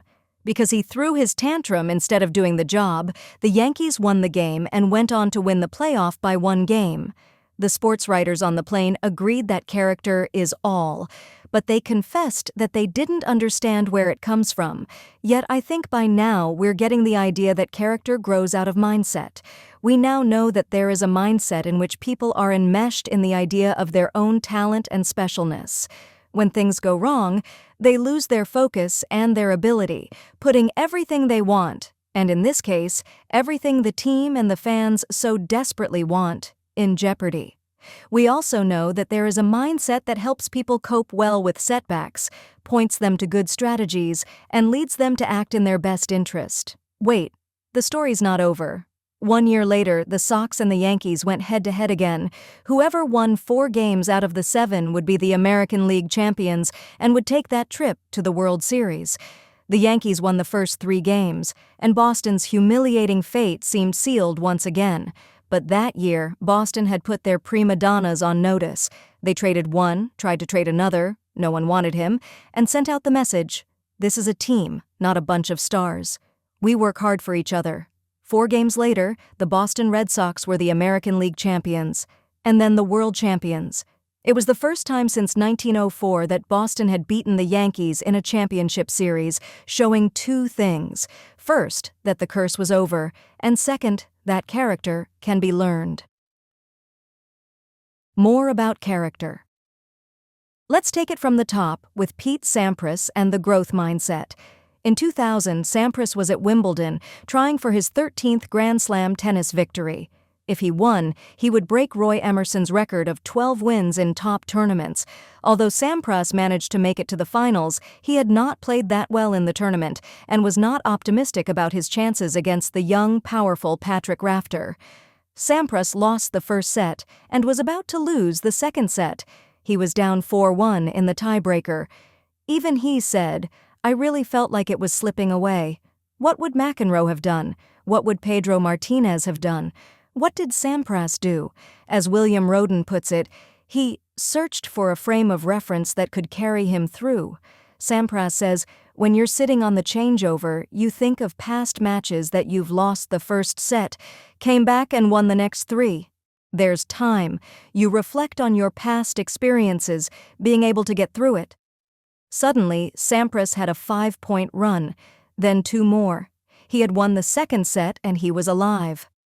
Last night, Roden says, Sampras displayed all the qualities of the hero, the loss in the first set, vulnerability near defeat, then a comeback and a final triumph. Jackie Joyner-Kersee talked herself through an asthma attack during her last World Championship.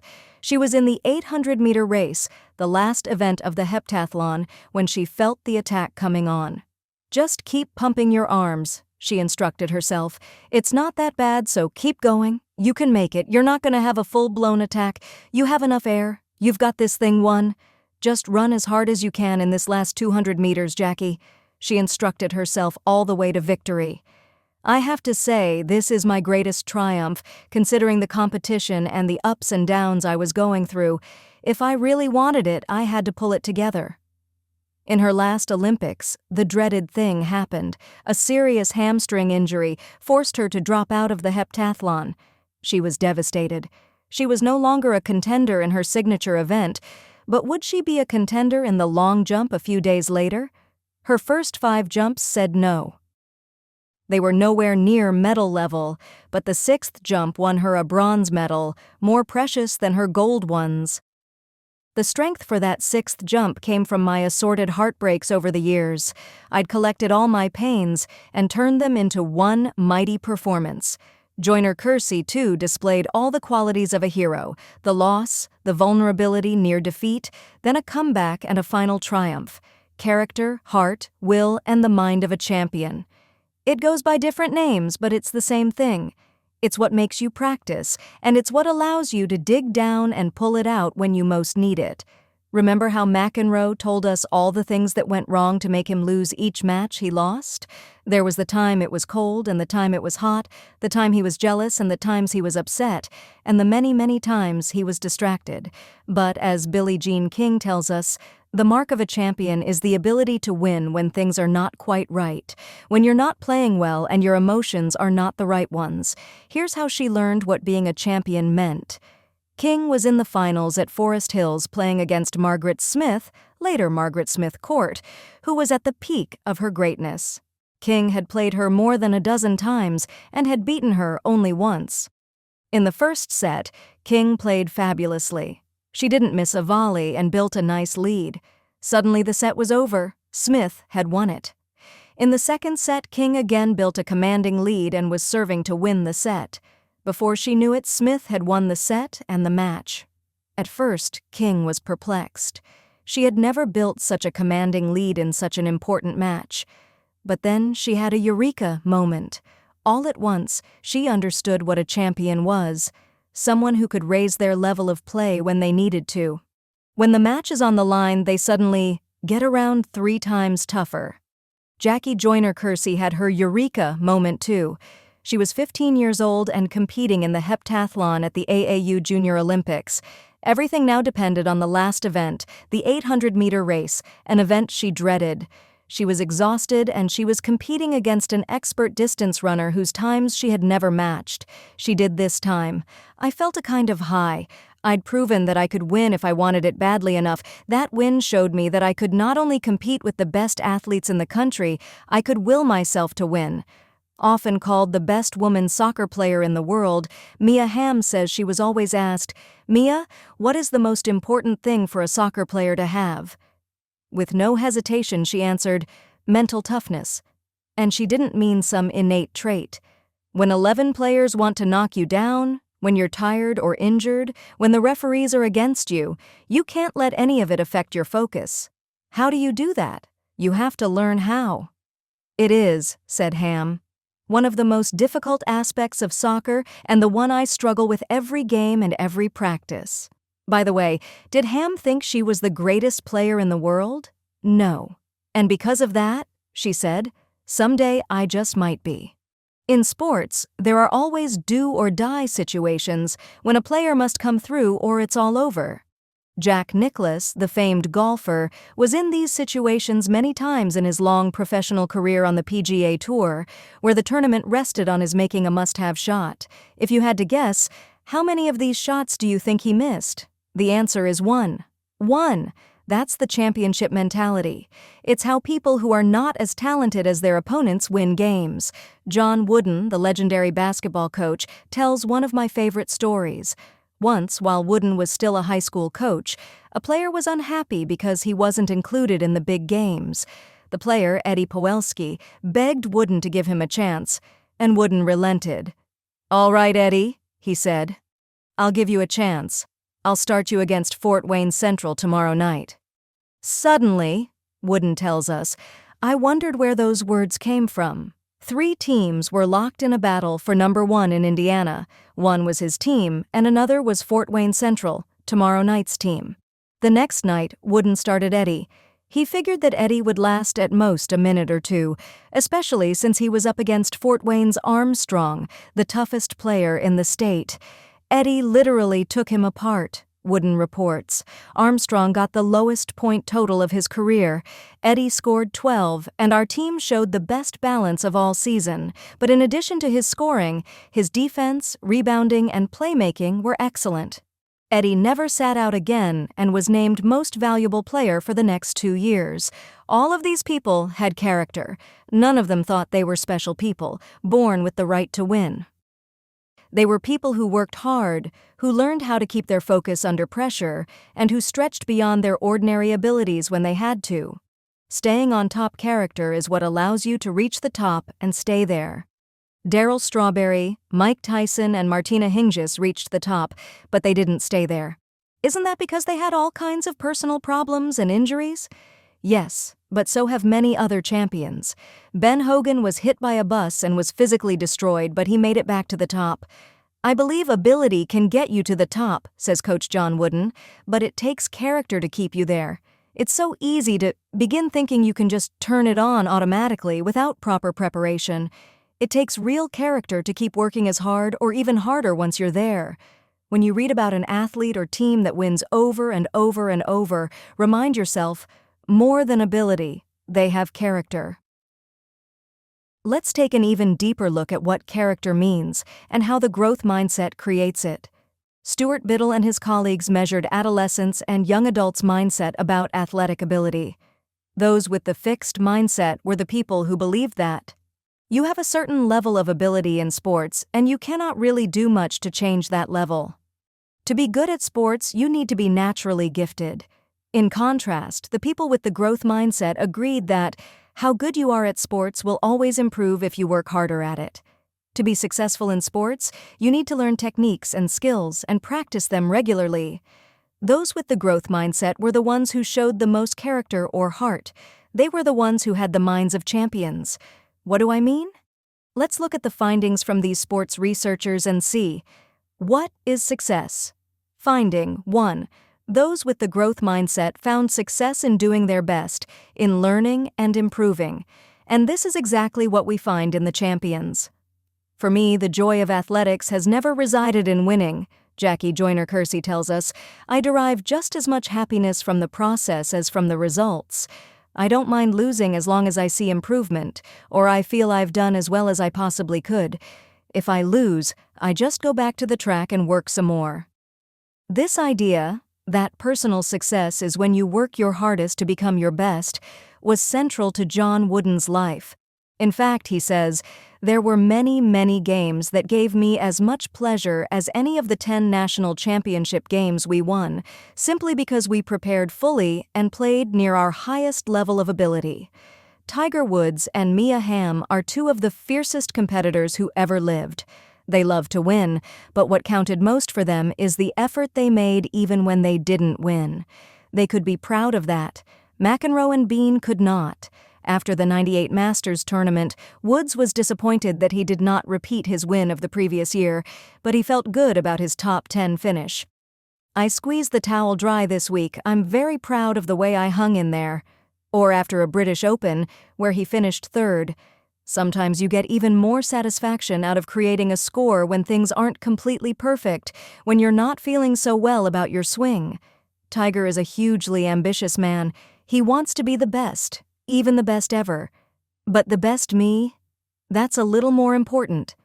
Mia Hamm tells us, after every game or practice, if you walk off the field knowing that you gave everything you had, you will always be a winner. Why did the country fall in love with her team? They saw that we truly love what we do and that we gave everything we had to each other and to each game. For those with the fixed mindset, success is about establishing their superiority. Pure and simple, being that somebody who is worthier than the nobodies. There was a time, I'll admit it, McEnroe says, when my head was so big it could barely fit through the door. Where's the talk about effort and personal best?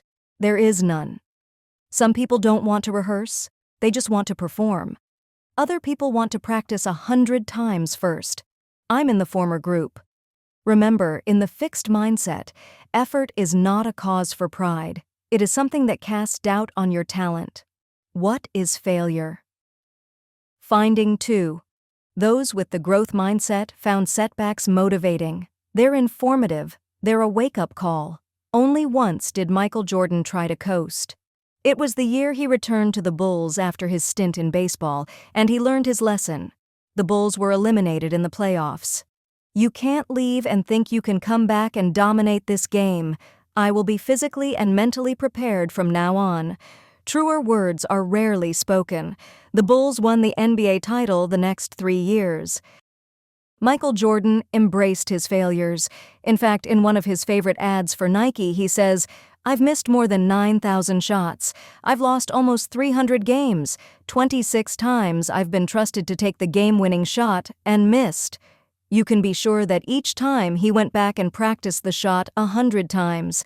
Here's how Kareem Abdul-Jabbar, the great basketball player, reacted when college basketball outlawed his signature shot, the dunk, later reinstated. Many thought that would stop his ascent to greatness. Instead, he worked twice as hard on developing other shots: his bank shot off the glass, his skyhook, and his turnaround jumper. He had absorbed the growth mindset from Coach Wooden and put it to good use. In the fixed mindset, setbacks label you. John McEnroe could never stand the thought of losing. Even worse was the thought of losing to someone who was a friend or relative. That would make him less special. For example, he hoped desperately for his best friend, Peter, to lose in the finals at Maui after Peter had beaten him in an earlier round. He wanted it so badly he couldn't watch the match. Another time, he played his brother Patrick in a finals in Chicago and said to himself, "God, if I lose to Patrick, that's it. I'm jumping off the Sears Tower." Here's how failure motivated him. In 1979, he played mixed doubles at Wimbledon. He didn't play mixed doubles again for 20 years. Why? He and his partner lost in 3 straight sets. Plus, McEnroe lost his serve twice, while no one else lost theirs even once. That was the ultimate embarrassment. I said, "That's it, I'm never playing again, I can't handle this." In 1981, McEnroe bought a beautiful black Les Paul guitar. That week, he went to see Buddy Guy play at the Checkerboard Lounge in Chicago. Instead of feeling inspired to take lessons or practice, McEnroe went home and smashed his guitar to pieces. Here's how failure motivated Sergio Garcia, another golden boy with mindset issues. Garcia had taken the golf world by storm with his great shots and his charming, boyish ways. He seemed like a younger Tiger. But when his performance took a dive, so did his charm. He fired caddy after caddy, blaming them for everything that went wrong. He once blamed his shoe when he slipped and missed a shot. To punish the shoe, he threw it and kicked it. Unfortunately, he almost hit an official. These are the ingenious remedies for failure in the fixed mindset. Taking charge of success. Finding 3. People with the growth mindset in sports, as in pre-med chemistry, took charge of the processes that bring success and that maintain it. How come Michael Jordan's skill didn't seem to decline with age? He did lose some stamina and agility with age, but to compensate, he worked even harder on conditioning and on his moves, like the turnaround jump shot and his celebrated fall-away jumper. He came into the league as a slam dunker, and he left as the most complete player ever to grace the game. Woods, too, took charge of the process. Golf is like a wayward lover. When you think you've conquered her, she will certainly desert you. Butch Harmon, the renowned coach, says, "The golf swing is just about the farthest thing from a perfectible discipline in athletics. The most reliable swings are only relatively repeatable. They never stop being works in progress." That's why even the biggest golf star wins only a fraction of the time, and may not win for long periods of time, which happened to Woods even at the height of his career. And that's also why taking charge of the process is so crucial. With this in mind, Tiger's dad made sure to teach him how to manage his attention and his course strategy. Mr. Woods would make loud noises or throw things just as little Tiger was about to swing. This helped him become less distractible. Do we know someone else who could have profited from this training? When Tiger was 3 years old, his dad was already teaching him to think about course management. After Tiger drove the ball behind a big clump of trees, Mr. Woods asked the toddler what his plan was. Woods carried on what his dad started by taking control of all parts of his game. He experimented constantly with what worked and what didn't, but he also had a long-term plan that guided him. I know my game. I know what I want to achieve. I know how to get there. Like Michael Jordan, Woods managed his motivation. He did this by making his practice into fun. I love working on shots, carving them this way and that, and proving to myself that I can hit a certain shot on command. And he did it by thinking of a rival out there somewhere who would challenge him. He's 12. I have to give myself a reason to work so hard. He's out there somewhere. He's 12. Mark O'Meara, Woods' golf partner and friend, had a choice. It's not easy to play beside someone as extraordinary as Woods. O'Meara's choice was this: he could feel jealous of and diminished by Woods' superior play, or he could learn from it.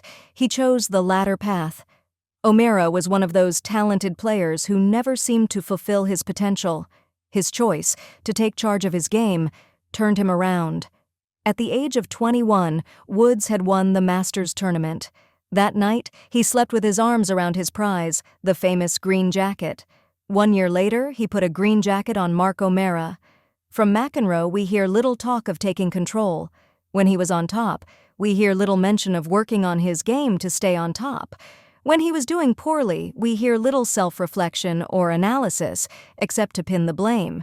For example, when he didn't do as well as expected for part of 82, we hear that little things happened that kept me off my game for weeks at a time and prevented me from dominating the tour, always a victim of outside forces. Why didn't he take charge and learn how to perform well in spite of them? That's not the way of the fixed mindset. In fact, rather than combating those forces or fixing his problems, he tells us he wished he played a team sport so he could conceal his flaws. If you're not at your peak, you can hide it so much easier in a team sport. McEnroe also admits that his on-court temper tantrums were often a cover for choking and only made things worse. So, what did he do? Nothing. He wished someone else would do it for him. When you can't control yourself, you want someone to do it for you. That's where I acutely missed being part of a team sport. People would have worked with me, coached me. Or, the system let me get away with more and more. I really liked it less and less. He got mad at the system. Hi there, John. This was your life. Ever think of taking responsibility? No, because in the fixed mindset, you don't take control of your abilities and your motivation. You look for your talent to carry you through, and when it doesn't, well then, what else could you have done? You are not a work in progress, you're a finished product. And finished products have to protect themselves, lament and blame. Everything but take charge. What does it mean to be a star? Does a star have less responsibility to the team than other players? Is it just their role to be great and win games? Or does a star have more responsibility than others? What does Michael Jordan think? In our society, sometimes it's hard to come to grips with filling a role instead of trying to be a superstar, says Jordan. A superstar's talent can win games, but it's teamwork that wins championships. Coach John Wooden claims he was tactically and strategically average. So how did he win 10 national championships? One of the main reasons, he tells us, is because he was good at getting players to fill roles as part of a team. I believe, for example, I could have made Kareem Abdul-Jabbar the greatest scorer in college history. I could have done that by developing the team around that ability of his. Would we have won 3 national championships while he was at UCLA? Never. In the fixed mindset, athletes want to validate their talent. This means acting like a superstar, not just a team member. But, as with Pedro Martinez, this mindset works against the important victories they want to achieve. A telling tale is the story of Patrick Ewing, who could have been a basketball champion. The year Ewing was a draft pick, by far the most exciting pick of the year, the Knicks won the lottery and to their joy got to select Ewing for their team. They now had twin towers, the 7-foot Ewing and the 7-foot Bill Cartwright, their high-scoring center. They had a chance to do it all. They just needed Ewing to be the power forward. He wasn't happy with that. Center is the star position, and maybe he wasn't sure he could hit the outside shots that a power forward has to hit. What if he had really given his all to learn that position? Alex Rodriguez, then the best shortstop in baseball, agreed to play third base when he joined the Yankees. He had to retrain himself, and for a while, he wasn't all he had been. Instead, Cartwright was sent to the Bulls, and Ewing's Knicks never won a championship. Then there is the tale of the football player Keyshawn Johnson, another immensely talented player who was devoted to validating his own greatness. When asked before a game how he compared to a star player on the opposing team, he replied, "You're trying to compare a flashlight to a star. Flashlights only last so long. A star is in the sky forever." Was he a team player? I am a team player, but I'm an individual first. I have to be the number one guy with the football. Not number 2 or number 3. If I'm not the number 1 guy, I'm no good to you. I can't really help you. What does that mean? For his definition of team player, Johnson was traded by the Jets, and after that, deactivated by the Tampa Bay Buccaneers. I've noticed an interesting thing. When some star players are interviewed after a game, they say we. They are part of the team, and they think of themselves that way. When others are interviewed, they say I, and they refer to their teammates as something apart from themselves, as people who are privileged to participate in their greatness. Every sport is a team sport. You know, just about every sport is in some sense a team sport. No one does it alone. Even in individual sports like tennis or golf, great athletes have a team: coaches, trainers, caddies, managers, mentors. This really hit me when I read about Diana Nyad, the woman who holds the world's record for open water swimming. What could be more of a lone sport than swimming? All right, maybe you need a little rowboat to follow you and make sure you're okay.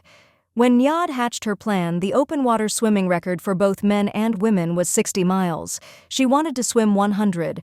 After months of arduous training, she was ready.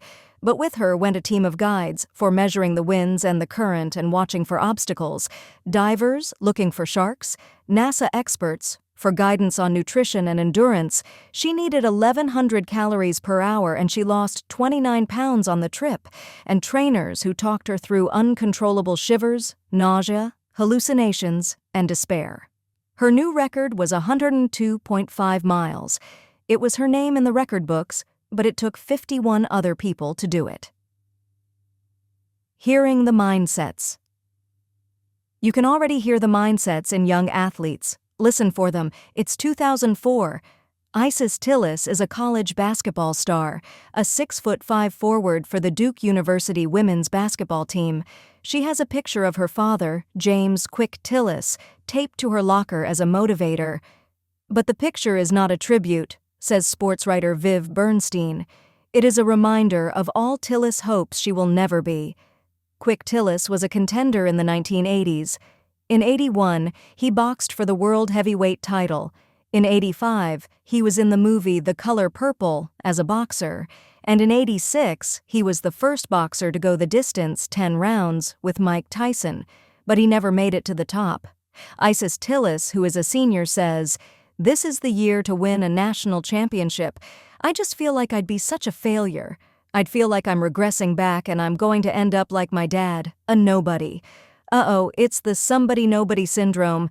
If I win, I'll be somebody. If I lose, I'll be nobody." Tillis's anger at her father may be justified. He abandoned her as a child, but this thinking is getting in her way. Perhaps nobody else has that combination of size, skill, quickness, and vision in the women's college game, says Bernstein. Yet few would rate Tillis ahead of the top 2 players in the country, Connecticut's Diana Taurasi and Duke's Alana Beard. Tillis's performance often fails to match her ability.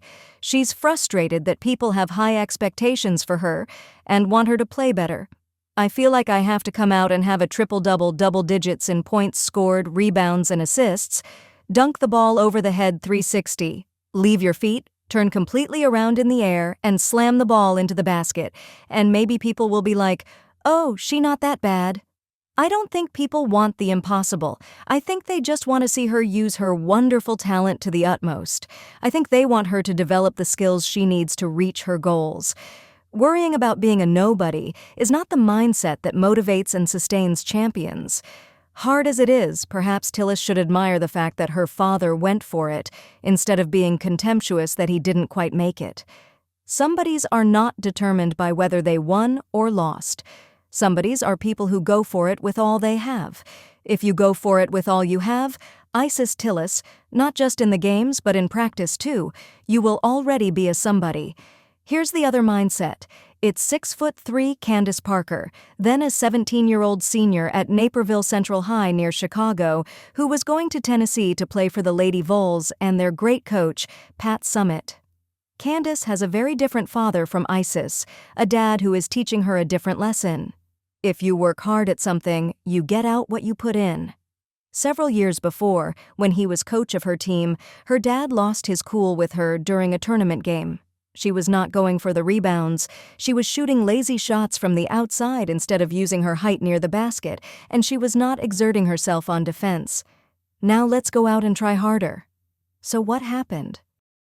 She went out and scored 20 points in the second half and had 10 rebounds. They blew the other team away. He lit a fire under me, and I knew he was right. Candace lights the same fire under herself now. Rather than being content to be a star, she looks to improve all the time. When she returned from knee surgery, she knew what she needed to work on: her timing, nerves, and wind. When her three-point shot went bad, she asked her father to come to the gym to work on it with her. Whether it be in basketball or everyday life, she says, nothing is promised. Only weeks later, the mindset prophecies were already coming true. Two things happened. One, sadly, is that Tillis's team was knocked out of the championship. The other was that Candace Parker became the first woman ever to win the basketball dunking championship against 5 men. Character, heart, the mind of a champion. It's what makes great athletes, and it's what comes from the growth mindset with its focus on self-development, self-motivation, and responsibility. Even though the finest athletes are wildly competitive and want to be the best, greatness does not come from the ego of the fixed mindset with its somebody, nobody syndrome. Many athletes with the fixed mindset may have been naturals, but you know what? As John Wooden says, we can't remember most of them. Chapter 5. Business, Mindset, and Leadership.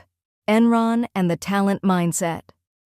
In 2001 came the announcement that shocked the corporate world. Enron, the corporate poster child, the company of the future, had gone belly up. What happened? How did such spectacular promise turn into such a spectacular disaster? Was it incompetence? Was it corruption? It was mindset. According to Malcolm Gladwell writing in The New Yorker, American corporations had become obsessed with talent. Indeed, the gurus at McKinsey & Company, the premier management consulting firm in the country, were insisting that corporate success today requires the talent mindset. Just as there are naturals in sports, they maintained, there are naturals in business. Just as sports teams write huge checks to sign outsized talent, so too should corporations spare no expense in recruiting talent, for this is the secret weapon, the key to beating the competition. As Gladwell writes, this talent mindset is the new orthodoxy of American management. It created the blueprint for the Enron culture and sowed the seeds of its demise. Enron recruited big talent, mostly people with fancy degrees, which is not in itself so bad. It paid them big money, which is not that terrible. But by putting complete faith in talent, Enron did a fatal thing. It created a culture that worshipped talent, thereby forcing its employees to look and act extraordinarily talented. Basically, it forced them into the fixed mindset. And we know a lot about that. We know from our studies that people with the fixed mindset do not admit and correct their deficiencies. Remember the study where we interviewed students from the University of Hong Kong, where everything is in English? Students with the fixed mindset were so worried about appearing deficient that they refused to take a course that would improve their English. They did not live in a psychological world where they could take this risk. And remember how we put students into a fixed mindset by praising their intelligence, much as Enron had done with its star employees? Later, after some hard problems, we asked the students to write a letter to someone in another school describing their experience in our study. When we read their letters, we were shocked. Almost 40% of them had lied about their scores, always in the upward direction. The fixed mindset had made a flaw intolerable. Gladwell concludes that when people live in an environment that esteems them for their innate talent, They have grave difficulty when their image is threatened. They will not take the remedial course. They will not stand up to investors and the public and admit that they were wrong. They'd sooner lie. Obviously, a company that cannot self-correct cannot thrive. If Enron was done in by its fixed mindset, does it follow that companies that thrive have a growth mindset? Let's see. Organizations that grow. Jim Collins set out to discover what made some companies move from being good to being great. What was it that allowed them to make the leap to greatness and stay there, while other comparable companies just held steady at good? To answer this question, he and his research team embarked on a 5-year study. They selected 11 companies whose stock returns had skyrocketed relative to other companies in their industry and who had maintained this edge for at least 15 years. They matched each company to another one in the same industry that had similar resources, but did not make the leap. He also studied a third group of companies, ones that had made a leap from good to great, but did not sustain it. What distinguished the thriving companies from the others? There were several important factors, as Collins reports in his book Good to Great, but one that was absolutely key was the type of leader who in every case led the company into greatness. These were not the larger-than-life charismatic types who oozed ego and self-proclaimed talent. They were self-effacing people who constantly asked questions and had the ability to confront the most brutal answers, that is, to look failures in the face, even their own, while maintaining faith that they would succeed in the end. Does this sound familiar? Collins wonders why his effective leaders have these particular qualities, and why these qualities go together the way they do, and how these leaders came to acquire them. But we know they have the growth mindset. They believe in human development. And these are the hallmarks. They're not constantly trying to prove they're better than others. For example, they don't highlight the pecking order with themselves at the top. They don't claim credit for other people's contributions, and they don't undermine others to feel powerful. Instead, they are constantly trying to improve. They surround themselves with the most able people they can find. They look squarely at their own mistakes and deficiencies, and they ask frankly what skills they and the company will need in the future. And because of this, they can move forward with confidence that's grounded in the facts, not built on fantasies about their talent. Collins reports that Alan Wurtzel, the CEO of the giant electronics chain Circuit City, held debates in his boardroom. Rather than simply trying to impress his board of directors, he used them to learn. With his executive team as well, he questioned, debated, prodded until he slowly gained a clearer picture of where the company was and where it needed to go. "They used to call me the prosecutor because I would hone in on a question," Wurtzel told Collins. "You know, like a bulldog. I wouldn't let go until I understood. Why? Wurtzel considered himself a plow horse, a hard-working, no-nonsense, normal kind of guy, but he took a company that was close to bankruptcy, and over the next 15 years turned it into one that delivered the highest total return to its stockholders of any firm on the New York Stock Exchange. A study of mindset and management decisions. Robert Wood and Albert Bandura did a fascinating study with graduate students in business, many of whom had management experience. In their study, they created Enron-type managers and Wurtzel-type managers by putting people into different mindsets. Wood and Bandura gave these budding business leaders a complex management task in which they had to run a simulated organization, a furniture company. In this computerized task, they had to place employees in the right jobs and decide how best to guide and motivate these workers. To discover the best ways, they had to keep revising their decisions based on the feedback they got about employee productivity. The researchers divided the business students into two groups. One group was given a fixed mindset. They were told that the task measured their basic underlying capabilities. The higher their capacity, the better their performance. The other group was given a growth mindset. They were told that management skills were developed through practice and that the task would give them an opportunity to cultivate these skills. The task was hard because students were given high production standards to meet, and, especially in their early attempts, they fell short. As at Enron, those with the fixed mindset did not profit from their mistakes, but those with the growth mindset kept on learning. Not worried about measuring or protecting their fixed abilities, they looked directly at their mistakes, used the feedback, and altered their strategies accordingly. They became better and better at understanding how to deploy and motivate their workers, and their productivity kept pace. In fact, they ended up way more productive than those with the fixed mindset.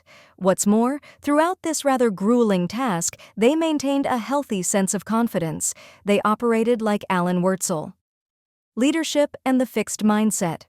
In contrast to Alan Wurtzel, the leaders of Collins's comparison companies had every symptom of the fixed mindset writ large. Fixed mindset leaders, like fixed mindset people in general, live in a world where some people are superior and some are inferior. They must repeatedly affirm that they are superior, and the company is simply a platform for this.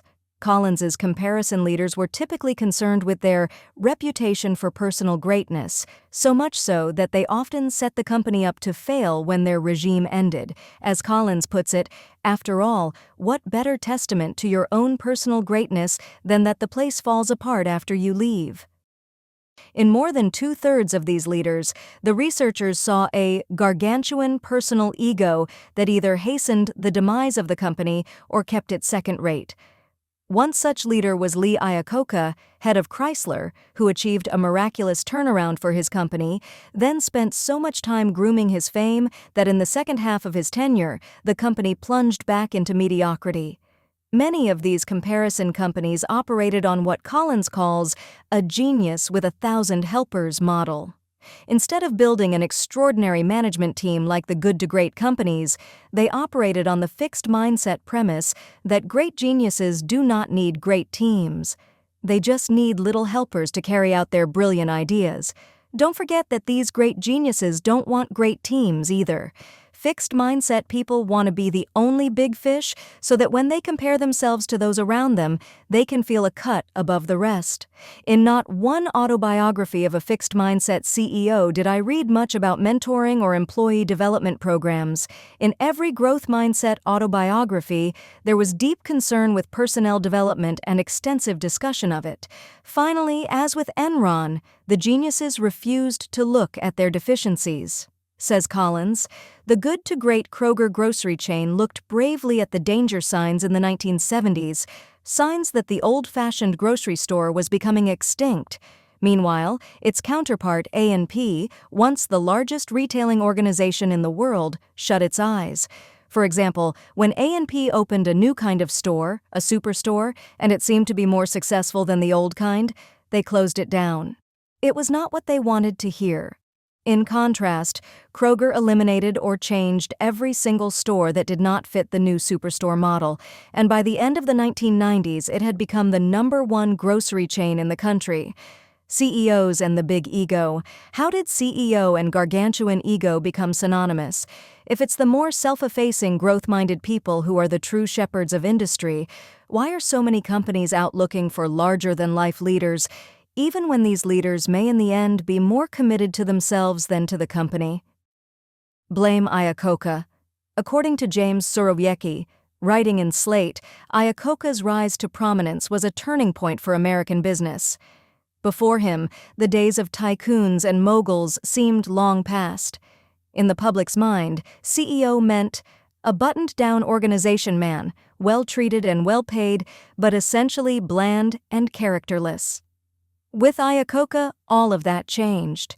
Business journalists began dubbing executives the next J.P. Morgan or the next Henry Ford. And fixed mindset executives started vying for those labels. Surowiecki even traces the recent corporate scandals to this change, for as the trend continued, CEOs became superheroes. But the people who preen their egos and look for the next self-image boost are not the same people who foster long-term corporate health. Maybe Iacocca is just a charismatic guy who, like rock and roll, is being blamed for the demise of civilization. Is that fair? Let's look at him more closely. And let's look at some other fixed-mindset CEOs, Albert Dunlap of Scott Paper and Sunbeam, Jerry Levin and Steve Case of AOL Time Warner, and Kenneth Lay and Jeffrey Skilling of Enron. You'll see they all start with the belief that some people are superior. They all have the need to prove and display their superiority. They all use their subordinates to feed this need, rather than fostering the development of their workers. And they all end by sacrificing their companies to this need. The fixed mindset helps us understand where gargantuan egos come from, how they operate, and why they become self-defeating. Fixed Mindset Leaders in Action. Iacocca. I'm a hero. Warren Bennis, the leadership guru, studied the world's greatest corporate leaders. These great leaders said they didn't set out to be leaders. They'd had no interest in proving themselves. They just did what they loved, with tremendous drive and enthusiasm, and it led where it led. Iacocca wasn't like that. Yes, he loved the car business, but more than anything, he yearned to be a muckamuck at Ford. He craved the approval of Henry Ford II and the royal trappings of office. These were the things he could measure himself by, the things that would prove he was somebody. I use the term royal with good reason. Iacocca tells us the glass house, Ford corporate headquarters, was a palace, and Henry Ford was the king. What's more, if Henry was king, I was the crown prince. I was His Majesty's special protégé. All of us lived the good life in the royal court. We were part of something beyond first class, royal class. White-coated waiters were on call throughout the day, and we all ate lunch together in the executive dining room. Dover sole was flown over from England on a daily basis.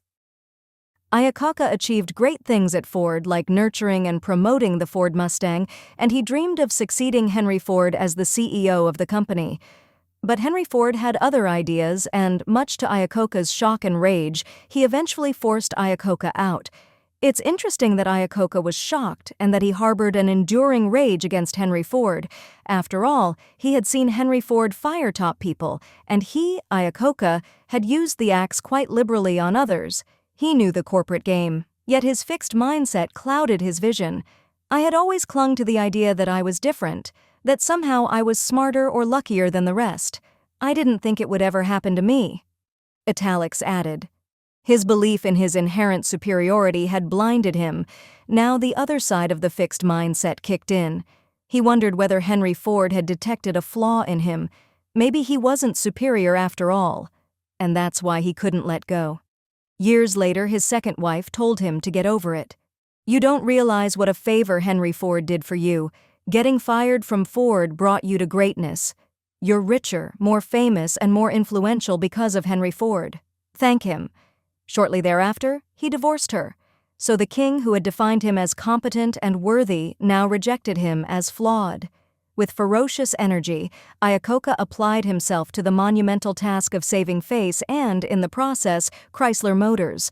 Chrysler, the once thriving Ford rival, was on the brink of death, but Iacocca, as its new CEO, acted quickly to hire the right people, bring out new models, and lobby the government for bailout loans. Just a few years after his humiliating exit from Ford, he was able to write a triumphant autobiography and in it declare, "Today, I'm a hero." Within a short time, however, Chrysler was in trouble again. Iacocca's fixed mindset would not stay put. He needed to prove his greatness to himself, to Henry Ford, to the world, on a larger and larger scale. He spent his company time on things that would enhance his public image, and he spent the company's money on things that would impress Wall Street and hike up Chrysler's stock prices. But he did this instead of investing in new car designs or manufacturing improvements that would keep the company profitable in the long run. He also looked to history, to how he would be judged and remembered, but he did not address this concern by building the company. Quite the contrary. According to one of his biographers, he worried that his underlings might get credit for successful new designs, so he balked at approving them. He worried, as Chrysler faltered, that his underlings might be seen as the new saviors, so he tried to get rid of them. He worried that he would be written out of Chrysler history, so he desperately hung on as CEO long after he had lost his effectiveness. Iacocca had a golden opportunity to make a difference, to leave a great legacy. The American auto industry was facing its biggest challenge ever. Japanese imports were taking over the American market. It was simple. They looked better and they ran better. Iacocca's own people had done a detailed study of Honda and made excellent suggestions to him. But rather than taking up the challenge and delivering better cars, Iacocca, mired in his fixed mindset, delivered blame and excuses. He went on the rampage, spewing angry diatribes against the Japanese and demanding that the American government impose tariffs and quotas that would stop them. In an editorial against Iacocca, the New York Times scolded, "The solution lies in making better cars in this country, not in angrier excuses about Japan." Nor was Iacocca growing as a leader of his workforce. In fact, he was shrinking into the insulated, petty, and punitive tyrant he had accused Henry Ford of being. Not only was he firing people who were critical of him, he'd done little to reward the workers who had sacrificed so much to save the company. Even when the money was rolling in, he seemed to have little interest in sharing it with them. Their pay remained low, and their working conditions remained poor. Yet even when Chrysler was in trouble again, he maintained a regal lifestyle. $2 million were spent renovating his corporate suite at the Waldorf in New York. Finally, while there was still time to save Chrysler, the board of directors eased Iacocca out. They gave him a grand pension, showered him with stock options, and continued many of his corporate perks. But he was beside himself with rage, especially since his successor seemed to be managing the company quite nicely. So in a bid to regain the throne, he joined a hostile takeover attempt, one that placed the future of Chrysler at risk. It failed. But for many, the suspicion that he put his ego before the welfare of the company was confirmed. Iacocca lived the fixed mindset. Although he started out loving the car business and having breakthrough ideas, his need to prove his superiority started to dominate, eventually killing his enjoyment and stifling his creativity. As time went on and he became less and less responsive to challenges from competitors, he resorted to the key weapons of the fixed mindset: blame, excuses, and the stifling of critics and rivals. And as is so often the case with the fixed mindset, because of these very things, Iacocca lost the validation he craved. When students fail tests or athletes lose games, it tells them that they've dropped the ball. But the power that CEOs wield allows them to create a world that caters night and day to their need for validation. It allows them to surround themselves only with the good news of their perfection and the company's success, no matter what the warning signs may be. This, as you may recall, is CEO disease and a peril of the fixed mindset. Lately I've wondered whether Iacocca has recuperated from CEO disease. He's raising money, and giving a lot of his own, for innovative diabetes research. He's working for the development of environment-friendly vehicles. Maybe, released from the task of trying to prove himself, he's now going for things he deeply values. Albert Dunlap. I'm a superstar. Albert Dunlap saved dying companies, although I'm not sure saved is the right word. He didn't get them ready to thrive in the future. He got them ready to sell for a profit, for example by firing thousands of workers. And profit he did. He got $100 million from the turnaround and sale of Scott Paper. $100 million for little more than a year and a half of work. Did I earn it? Damn right I did. I'm a superstar in my field, much like Michael Jordan in basketball and Bruce Springsteen in rock and roll.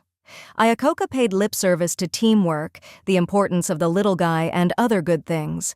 Albert Dunlap didn't even pay lip service. If you're in business for one thing: to make money. He proudly reports an incident at an employee meeting at Scott Paper. A woman stood up and asked, "Now that the company is improving, can we restart charitable donations?" To which he replied, "If you want to give on your own, that is your business, and I encourage you to do it. But this company is here to make a buck. The answer, in a word, is no." I'm not here to argue that business isn't about money, but I do want to ask, why was Dunlap so focused on it? Let's let him tell us. Making my way in the world became a matter of self-respect for me, of a kid trying to prove he was worth something. To this day, I feel I have to prove and reprove myself, and if he has to prove himself, he needs a yardstick. Employee satisfaction or community responsibility or charitable contributions are not good yardsticks. They cannot be reduced to one number that represents his self-worth. But shareholder profits can. In his own words, The most ridiculous term heard in boardrooms these days is stakeholders. The term refers to the employees, the community, and the other companies, such as suppliers, that the company deals with. You can't measure success by the interest of multiple stakeholders. You can measure success by how the shareholder fares. The long haul held no interest for Dunlap. Really learning about a company and figuring out how to make it grow didn't give him the big blast of superhero juice. Eventually, I have gotten bored every place I have been. In his book, there is a whole chapter called Impressing the Analysts, but there is no chapter about making a business work. In other words, it's always about Dunlap proving his genius. Then, in 1996, Dunlap took over Sunbeam. In his typical Chainsaw Al style, he closed or sold 2/3 of Sunbeam's plants and fired half of the 12,000 employees. Ironically, the Sunbeam stock rose so high, it ruined his plan to sell the company. It was too expensive to buy. Now he had to run the company. Now he had to keep it profitable, or at least looking profitable. But instead of turning to his staff or learning what to do, he inflated revenues, fired people who questioned him, and covered up the increasingly dire straits his company was in. Less than 2 years after the self-proclaimed superstardom in his book, and 1 year after an even more self-congratulatory revision, Dunlap fell apart and was kicked out. As he left, Sunbeam was under investigation by the Securities and Exchange Commission and was expected to be in technical default on a $1.7 billion bank loan. Dunlap deeply misunderstood Michael Jordan and Bruce Springsteen. Both of these superstars reached the pinnacle and stayed there a long time because they constantly dug down, faced challenges, and kept growing.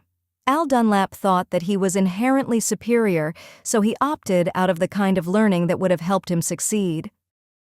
The smartest guys in the room. Yes, it seems as though history led inevitably from Iacocca to the moguls of the 1990s, and none more so than Kenneth Lay and Jeffrey Skilling, the leaders of Enron. Ken Lay, the company's founder, chairman, and CEO, considered himself a great visionary. According to Bethany McLean and Peter Elkind, authors of The Smartest Guys in the Room, Lay looked down his nose at the people who actually made the company run, much the way a king might look at his serfs. He looked down on Rich Kinder, the Enron president, who rolled up his sleeves and tried to make sure the company would reach its earning targets. Kinder was the man who made Lay's royal lifestyle possible. Kinder was also the only person at the top who constantly asked if they were fooling themselves. Are we smoking our own dope? Are we drinking our own whiskey?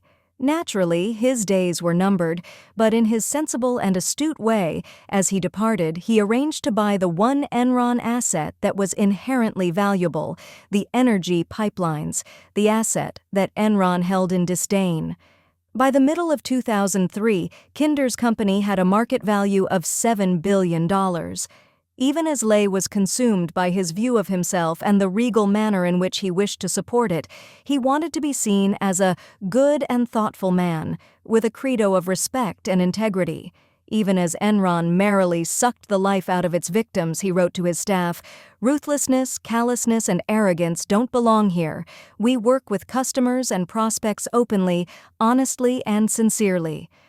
As with Iacocca and the others, the perception, usually Wall Street's perception, was all important, the reality less so.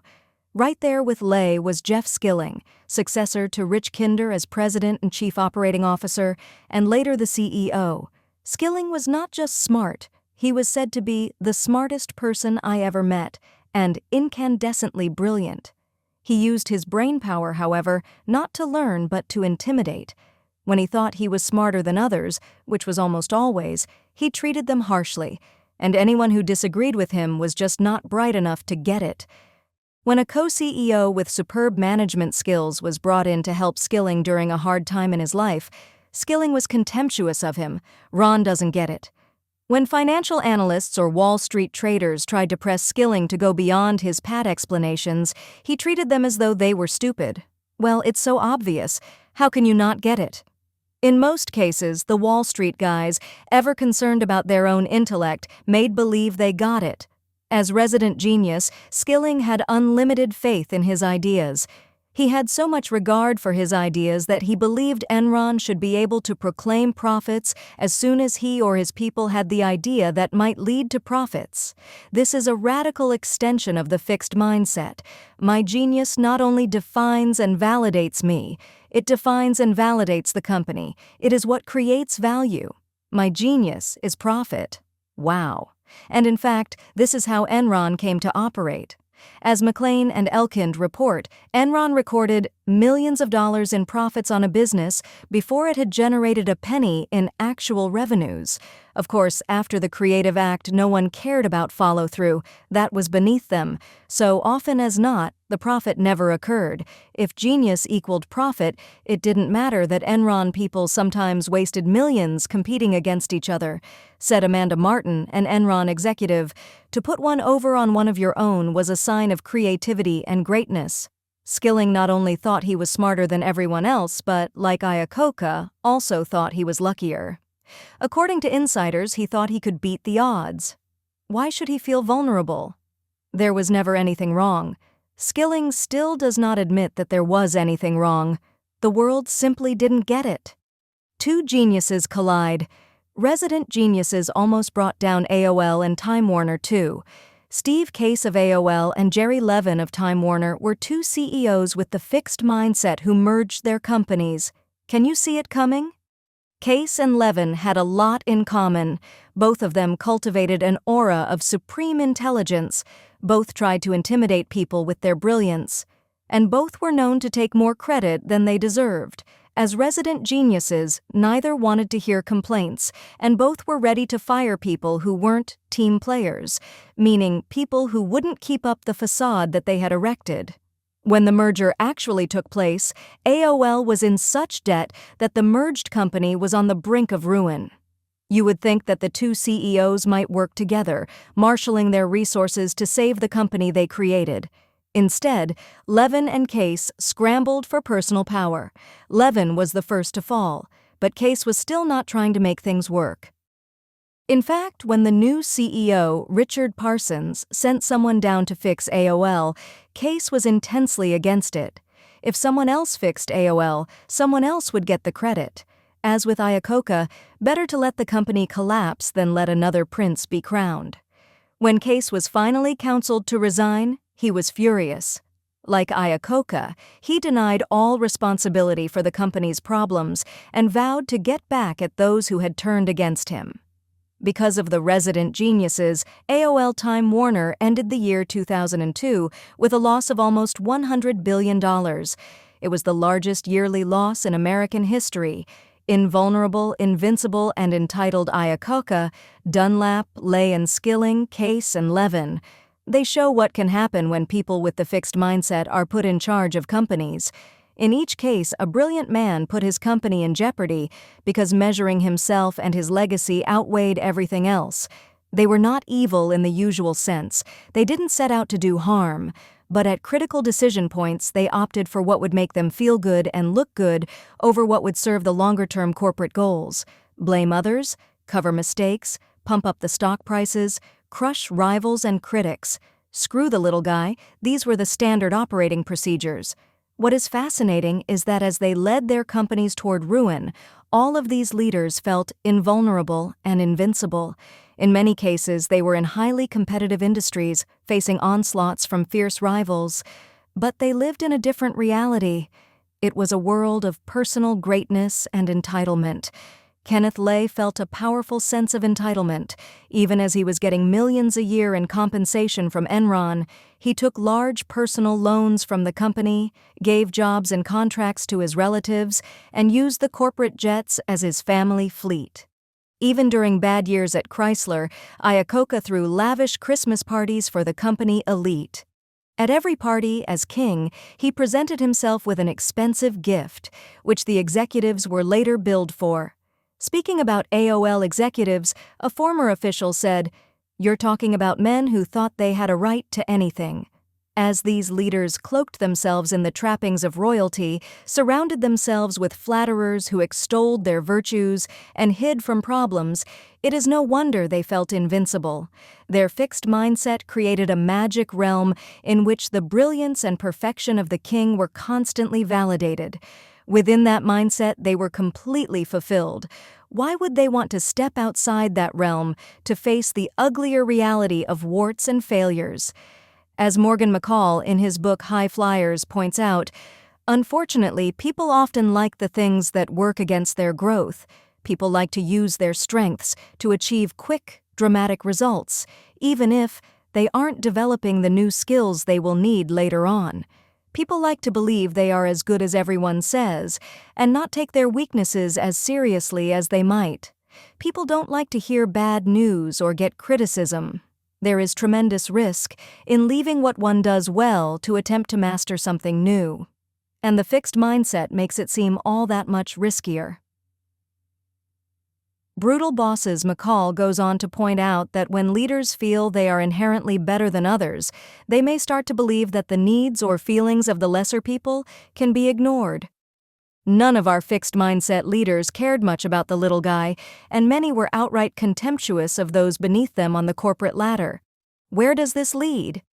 In the guise of keeping people on their toes, these bosses may mistreat workers. Iacocca played painful games with his executives to keep them off balance. Jerry Levin of Time Warner was likened by his colleagues to the brutal Roman Emperor Caligula. Skilling was known for his harsh ridicule of those less intelligent than he.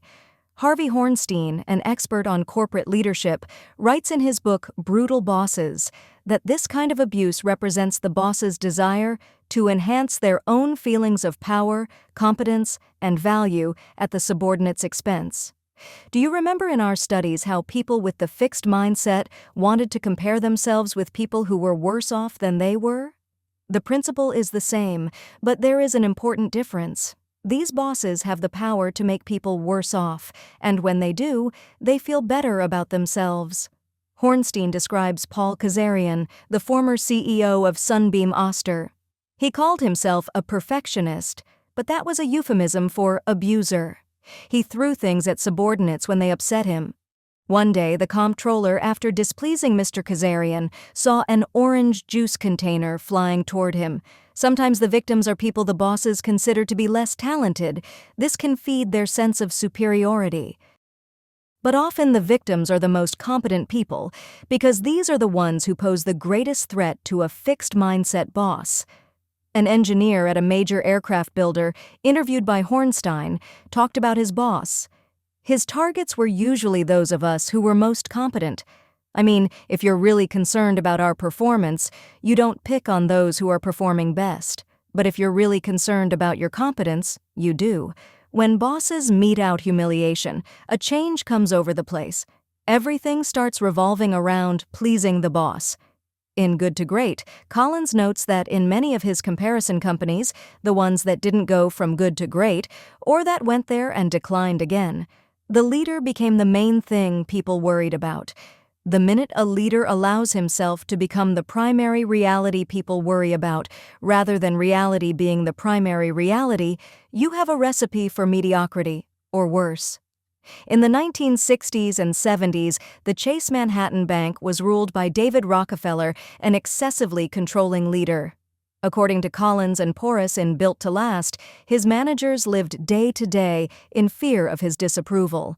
At the end of each day, they breathed a sigh of relief.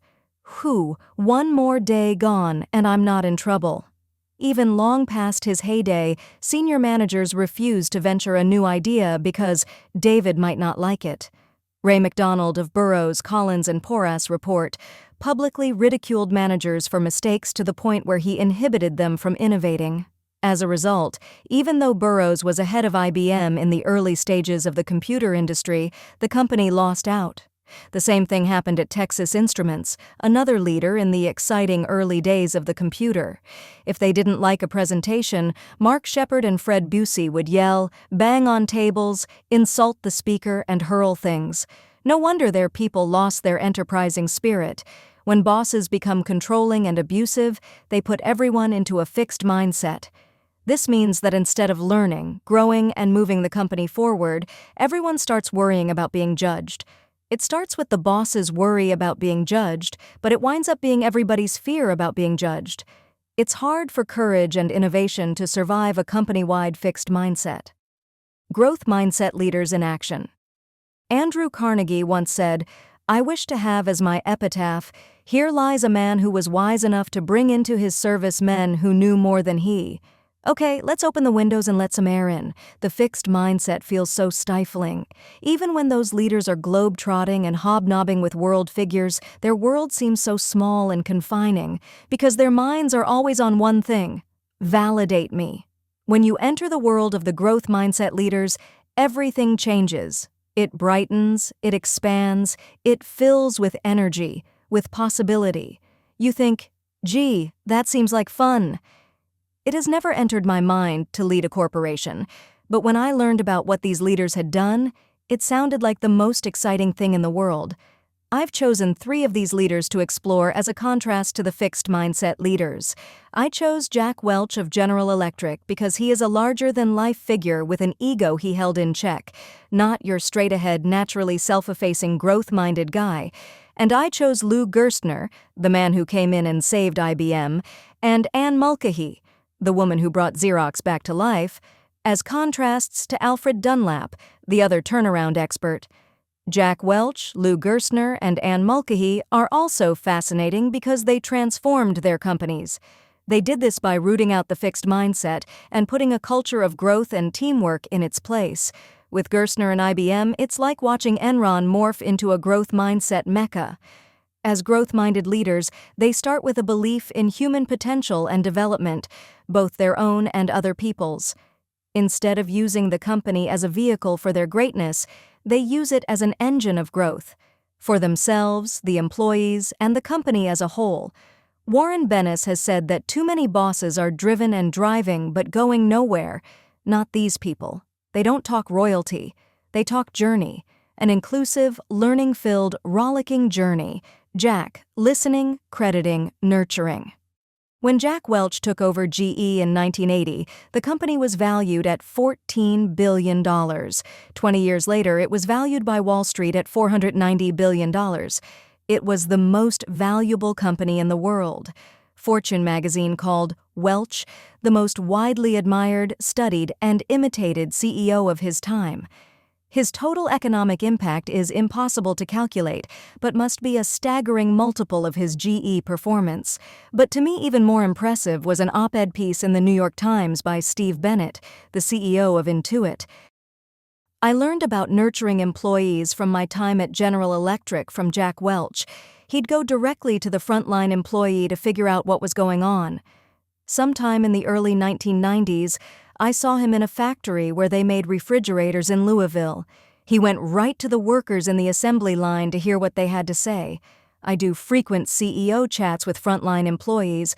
I learned that from Jack. This vignette says a lot. Jack was obviously a busy guy, an important guy, but he didn't run things like Iacocca from the luxurious corporate headquarters where his most frequent contacts were the white-gloved waiters. Welch never stopped visiting the factories and hearing from the workers. These were people he respected, learned from, and in turn, nurtured. Then there is the emphasis on teamwork, not the royal eye. Right away, right from the dedication and the author's note of Welch's autobiography, you know something is different. It's not the "I'm a hero" of Lee Iacocca or the "I'm a superstar" of Alfred Dunlap, although he could easily lay claim to both. Instead, it's "I hate having to use the first person. Nearly everything I've done in my life has been accomplished with other people. Please remember that every time you see the word I in these pages, it refers to all those colleagues and friends and some I might have missed. Or, these people filled my journey with great fun and learning. They often made me look better than I am. Already we see the me of the validation-hungry CEO becoming the we and us of the growth-minded leader." Interestingly, before Welch could root the fixed mindset out of the company, he had to root it out of himself. And believe me, Welch had a long way to go. He was not always the leader he learned to be. In 1971, Welch was being considered for a promotion when the head of GE Human Resources wrote a cautioning memo. He noted that despite Welch's many strengths, the appointment carries with it more than the usual degree of risk. He went on to say that Welch was arrogant, couldn't take criticism, and depended too much on his talent instead of hard work and his knowledgeable staff. Not good signs. Fortunately, every time his success went to his head, he got a wake-up call. One day, young Dr. Welch, decked out in his fancy suit, got into his new convertible. He proceeded to put the top down and was promptly squirted with dark, grungy oil that ruined both his suit and the paint job on his beloved car.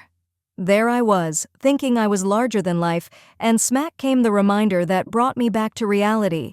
It was a great lesson. There is a whole chapter titled "Too Full of Myself" about the time he was on an acquisition roll and felt he could do no wrong. Then he bought Kidder Peabody, a Wall Street investment banking firm with an Enron-type culture. It was a disaster that lost hundreds of millions of dollars for GE. The Kidder experience never left me. It taught him that there's only a razor's edge between self-confidence and hubris. This time, hubris won and taught me a lesson I would never forget. What he learned was this: true self-confidence is the courage to be open, to welcome change and new ideas regardless of their source. Real self-confidence is not reflected in a title, an expensive suit, a fancy car, or a series of acquisitions. It is reflected in your mindset, your readiness to grow. Well, humility is a start, but what about the management skills? From his experiences, Welch learned more and more about the kind of manager he wanted to be: a growth-minded manager, a guide, not a judge. When Welch was a young engineer at GE, he caused a chemical explosion that blew the roof off the building he worked in. Emotionally shaken by what happened, he nervously drove the 100 miles to company headquarters to face the music and explain himself to the boss. But when he got there, the treatment he received was understanding and supportive. He never forgot it. Charlie's reaction made a huge impression on me. If we're managing good people who are clearly eating themselves up over an error, our job is to help them through it. He learned how to select people for their mindset, not their pedigrees. Originally, academic pedigrees impressed him. He hired engineers from MIT, Princeton, and Caltech, but after a while, he realized that wasn't what counted. Eventually, I learned that I was really looking for people who were filled with passion and a desire to get things done. A resume didn't tell me much about that inner hunger. Then came a chance to become the CEO. Each of the 3 candidates had to convince the reigning CEO he was best for the job. Welch made the pitch on the basis of his capacity to grow. He didn't claim that he was a genius or that he was the greatest leader who ever lived. He promised to develop. He got the job and made good on his promise. Immediately, he opened up dialogue and the channels for honest feedback. He quickly set to work asking executives what they liked and disliked about the company and what they thought needed changing. Boy, were they surprised. In fact, they'd been so used to kissing up to the bosses that they couldn't even get their minds around these questions. Then he spread the word: this company is about growth, not self-importance. He shut down elitism, quite the opposite of our fixed mindset leaders. One evening, Welch addressed an elite executive club at GE that was the place for movers and shakers to see and be seen. To their shock, he did not tell them how wonderful they were. He told them, "I can't find any value in what you're doing." Instead, he asked them to think of a role that made more sense for them and for the company. A month later, the president of the club came to Welch with a new idea: to turn the club into a force of community volunteers. 20 years later, that program, open to all employees, had 42,000 members. They were running mentoring programs in inner-city schools and building parks, playgrounds, and libraries for communities in need. They were now making a contribution to others' growth, not to their own egos. He got rid of brutal bosses.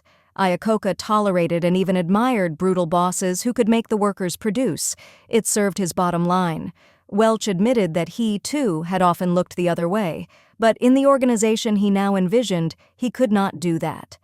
In front of 500 managers, I explained why 4 corporate officers were asked to leave during the prior year, even though they delivered good financial performance. They were asked to go because they didn't practice our values.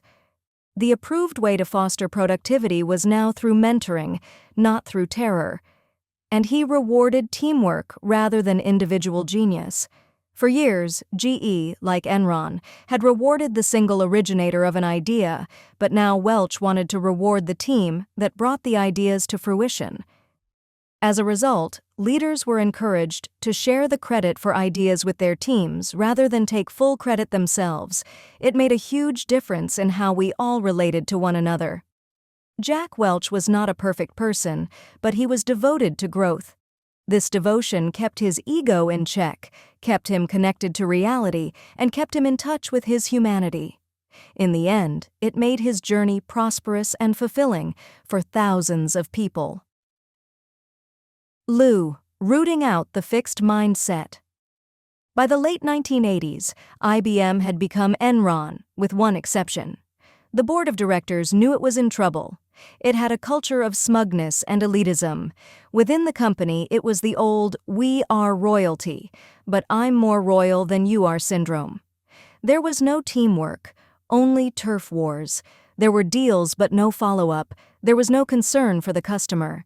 Yet this probably wouldn't have bothered anyone if business weren't suffering. In 1993, they turned to Lou Gerstner and asked him to be the new CEO. He said no. They asked him again. "You owe it to America. We're going to have President Clinton call and tell you to take the job. Please, please, please. We want exactly the kind of strategy and culture change you created at American Express and RJR."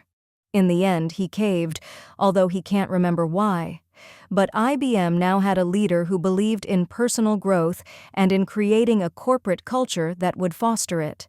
How did he produce it at IBM? First, as Welch had done, he opened the channels of communication up and down the company.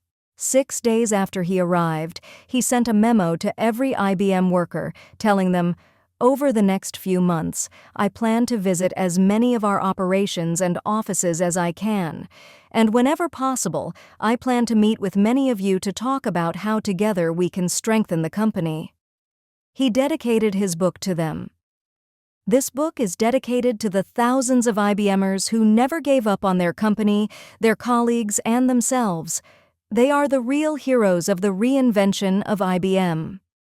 As Welch had done, he attacked the elitism. Like Enron, the whole culture was about grappling for personal status within the company. Gerstner disbanded the management committee, the ultimate power role for IBM executives, and often went outside the upper echelons for expertise.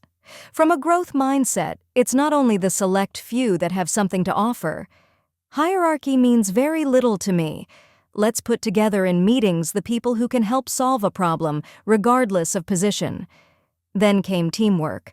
Gerstner fired politicians, those who indulged in internal intrigue, and instead rewarded people who helped their colleagues. He stopped IBM sales divisions from putting each other down to clients to win business for themselves.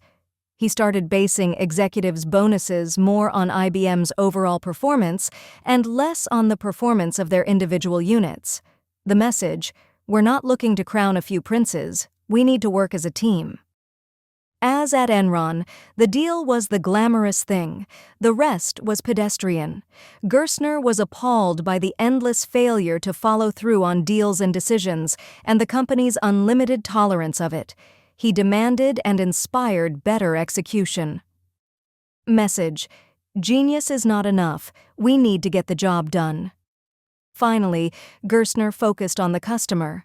IBM customers felt betrayed and angry.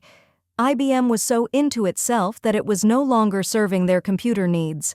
They were upset about pricing. They were frustrated by the bureaucracy at IBM. They were irritated that IBM was not helping them to integrate their systems. At a meeting of 175 chief information officers of the largest U.S. companies, Gerstner announced that IBM would now put the customer first and backed it up by announcing a drastic cut in their mainframe computer prices. Message: we are not hereditary royalty. We serve at the pleasure of our clients. At the end of his first 3 arduous months, Gerstner received his report card from Wall Street. IBM stock has done nothing because he has done nothing. Ticked off but undaunted, Gerstner continued his anti-royalty campaign and brought IBM back from its near-death experience. This was the sprint. This is when Dunlap would have taken his money and run. What lay ahead was the even harder task of maintaining his policies until IBM regained industry leadership. That was the marathon.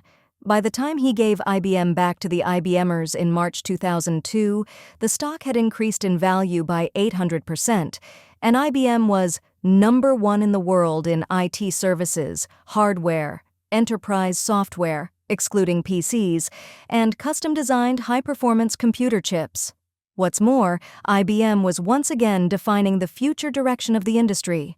Anne, learning, toughness, and compassion take IBM.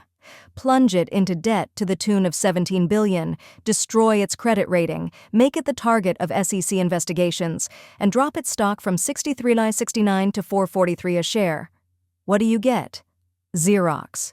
That was the Xerox Anne Mulcahy took over in 2000. Not only had the company failed to diversify, it could no longer even sell its copy machines. But 3 years later, Xerox had had 4 straight profitable quarters, and in 2004, Fortune named Mulcahy the hottest turnaround act since Lou Gerstner. How did she do it? She went into an incredible learning mode, making herself into the CEO Xerox needed to survive. She and her top people, like Ursula Burns, learned the nitty-gritty of every part of the business. For example, as Fortune writer Betsy Morris explains, Mulcahy took Balance Sheet 101. She learned about debt, inventory, taxes, and currency, so she could predict how each decision she made would play out on the balance sheet. Every weekend, she took home large binders and pored over them as though her final exam was on Monday. When she took the helm, people at Xerox units couldn't give her simple answers about what they had, what they sold, or who was in charge. She became a CEO who knew those answers or knew where to get them. She was tough. She told everyone the cold, hard truth they didn't want to know, like how the Xerox business model was not viable, or how close the company was to running out of money. She cut the employee rolls by 30%, but she was no Chainsaw Al. Instead, she bore the emotional brunt of her decisions, roaming the halls, hanging out with the employees, and saying, "I'm sorry." She was tough but compassionate. In fact, she'd wake up in the middle of the night worrying about what would happen to the remaining employees and retirees if the company folded. She worried constantly about the morale and development of her people, so that even with the cuts, she refused to sacrifice the unique and wonderful parts of the Xerox culture. Xerox was known throughout the industry as the company that gave retirement parties and hosted retiree reunions. As the employees struggled side by side with her, she refused to abolish their raises and, in a morale-boosting gesture, gave them all their birthdays off. She wanted to save the company in body and spirit, and not for herself or her ego, but for all her people who were stretching themselves to the limit for the company. After slaving away for 2 years, Mulcahy opened Time magazine only to see a picture of herself, grouped with the notorious heads of Tyco and WorldCom, men responsible for 2 of the biggest corporate management disasters of our time. But a year later, she knew her hard work was finally paying off when one of her board members, the former CEO of Procter & Gamble, told her, "I never thought I would be proud to have my name associated with this company again. I was wrong." Mulcahy was winning the sprint. Next came the marathon. Could Xerox win that too?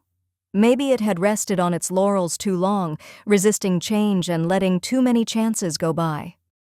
Or maybe the growth mindset, Mulcahy's mission to transform herself and her company, would help save another American institution. Jack, Lou, and Anne, all believing in growth, all brimming with passion, and all believing that leadership is about growth and passion, not about brilliance. The fixed mindset leaders were, in the end, full of bitterness, but the growth-minded leaders were full of gratitude. They looked up with gratitude to their workers who had made their amazing journey possible. They called them the real heroes. Are CEO and male synonymous? When you look at the books written by and about CEOs, you would think so. Jim Collins's good to great leaders and his comparison to not so great leaders were all men. Perhaps that's because men are the ones who've been at the top for a long while. A few years ago, you'd have been hard-pressed to think of women at the top of big companies. In fact, many women who've run big companies had to create them, like Mary Kay Ash, the cosmetics tycoon, Martha Stewart, or Oprah Winfrey, or inherit them like Katharine Graham, the former head of the Washington Post. Things are beginning to change. Women now hold more key positions in big business. They've been the CEOs of not only Xerox, but also eBay, Hewlett-Packard, Viacom's MTV networks, Time Warner's Time, Inky, Lucent Technologies, and Rite Aid. Women have been the presidents or chief financial officers of Citigroup, PepsiCo, and Verizon. In fact, Fortune magazine called Meg Whitman of eBay maybe the best CEO in America of the world's hottest company. I wonder whether in a few years I'll be able to write this whole chapter with women as the main characters. On the other hand, I hope not. I hope that in a few years it will be hard to find fixed mindset leaders, men or women, at the top of our most important companies. A study of group processes researcher Robert Wood and his colleagues did another great study. This time they created management groups, 30 groups with 3 people each. Half of the groups had 3 people with a fixed mindset, and half had 3 people with a growth mindset. Those with the fixed mindset believed that people have a certain fixed amount of management ability and they cannot do much to change it. In contrast, those with the growth mindset believed people can always substantially change their basic skills for managing other people. So one group thought that you have it or you don't. The other thought your skills could grow with experience. Every group had worked together for some weeks when they were given, jointly, the task I talked about before. A complex management task in which they ran a simulated organization, a furniture company. If you remember, on this task, people had to figure out how to match workers with jobs and how to motivate them for maximum productivity. But this time, instead of working individually, people could discuss their choices and the feedback they got, and work together to improve their decisions. The fixed and growth mindset groups started with the same ability, but as time went on, the growth mindset groups clearly outperformed the fixed mindset ones. And this difference became ever larger the longer the groups worked. Once again, those with the growth mindset profited from their mistakes and feedback far more than the fixed mindset people. But what was even more interesting was how the groups functioned. The members of the growth mindset groups were much more likely to state their honest opinions and openly express their disagreements as they communicated about their management decisions. Everyone was part of the learning process. For the fixed mindset groups, with their concern about who was smart or dumb or their anxiety about disapproval for their ideas, that open, productive discussion did not happen. Instead, it was more like groupthink. Groupthink versus we think. In the early 1970s, Irving Janis popularized the term groupthink.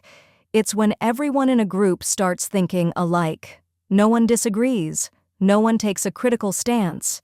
It can lead to catastrophic decisions, and, as the Wood study suggests, it often can come right out of a fixed mindset. Groupthink can occur when people put unlimited faith in a talented leader, a genius. This is what led to the disastrous Bay of Pigs invasion, America's half-baked secret plan to invade Cuba and topple Castro.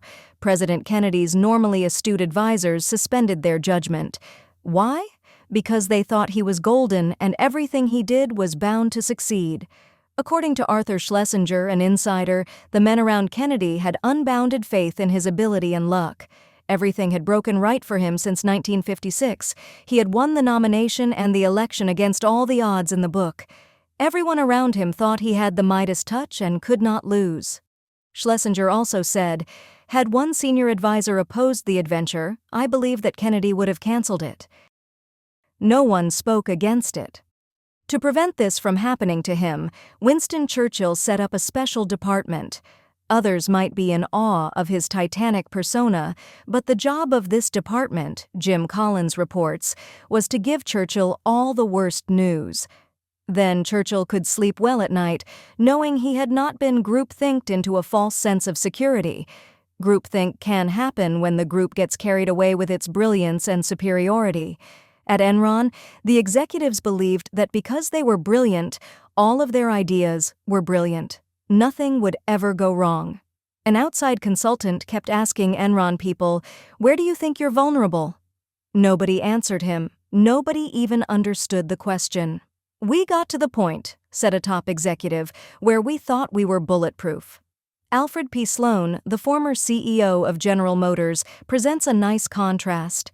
He was leading a group of high-level policymakers who seemed to have reached a consensus. "Gentlemen," he said, "I take it we are all in complete agreement on the decision here. Then I propose we postpone further discussion of this matter until our next meeting to give ourselves time to develop disagreement and perhaps gain some understanding of what the decision is all about." Herodotus, writing in the 5th century BC, reported that the ancient Persians used a version of Sloane's techniques to prevent groupthink. Whenever a group reached a decision while sober, they later reconsidered it while intoxicated. Groupthink can also happen when a fixed mindset leader punishes dissent. People may not stop thinking critically, but they stop speaking up. Iacocca tried to silence or get rid of people who were critical of his ideas and decisions. He said the new, rounder cars looked like flying potatoes, and that was the end of it. No one was allowed to differ, as Chrysler and its square cars lost more and more of the market share. David Packard, on the other hand, gave an employee a medal for defying him. The co-founder of Hewlett-Packard tells this story. Years ago, at a Hewlett-Packard lab, they told a young engineer to give up work on a display monitor he was developing. In response, he went on vacation, touring California and dropping in on potential customers to show them the monitor and gauge their interest. The customers loved it, he continued working on it, and then he somehow persuaded his manager to put it into production. The company sold more than 17,000 of his monitors and reaped a sales revenue of $35 million. Later, at a meeting of Hewlett-Packard engineers, Packard gave the young man a medal for extraordinary contempt and defiance beyond the normal call of engineering duty. There are so many ways the fixed mindset creates groupthink.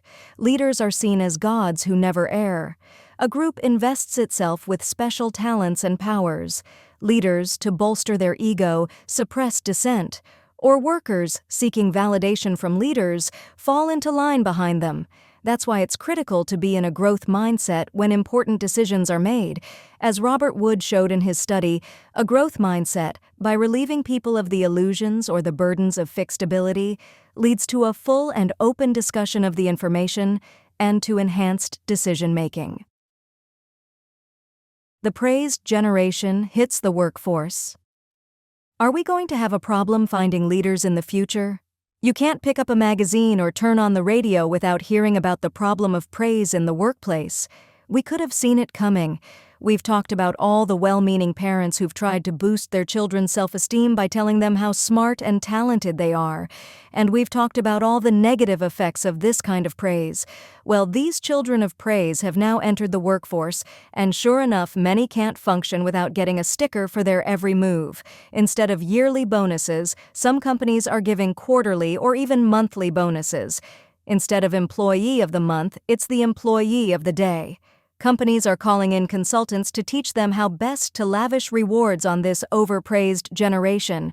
We now have a workforce full of people who need constant reassurance and can't take criticism. Not a recipe for success in business where taking on challenges, showing persistence, and admitting and correcting mistakes are essential. Why are businesses perpetuating the problem? Why are they continuing the same misguided practices of the overpraising parents and paying money to consultants to show them how to do it? Maybe we need to step back from this problem and take another perspective. If the wrong kinds of praise lead kids down the path of entitlement, dependence, and fragility, maybe the right kinds of praise can lead them down the path of hard work and greater hardiness. We have shown in our research that with the right kinds of feedback, even adults can be motivated to choose challenging tasks and confront their mistakes. What would this feedback look or sound like in the workplace?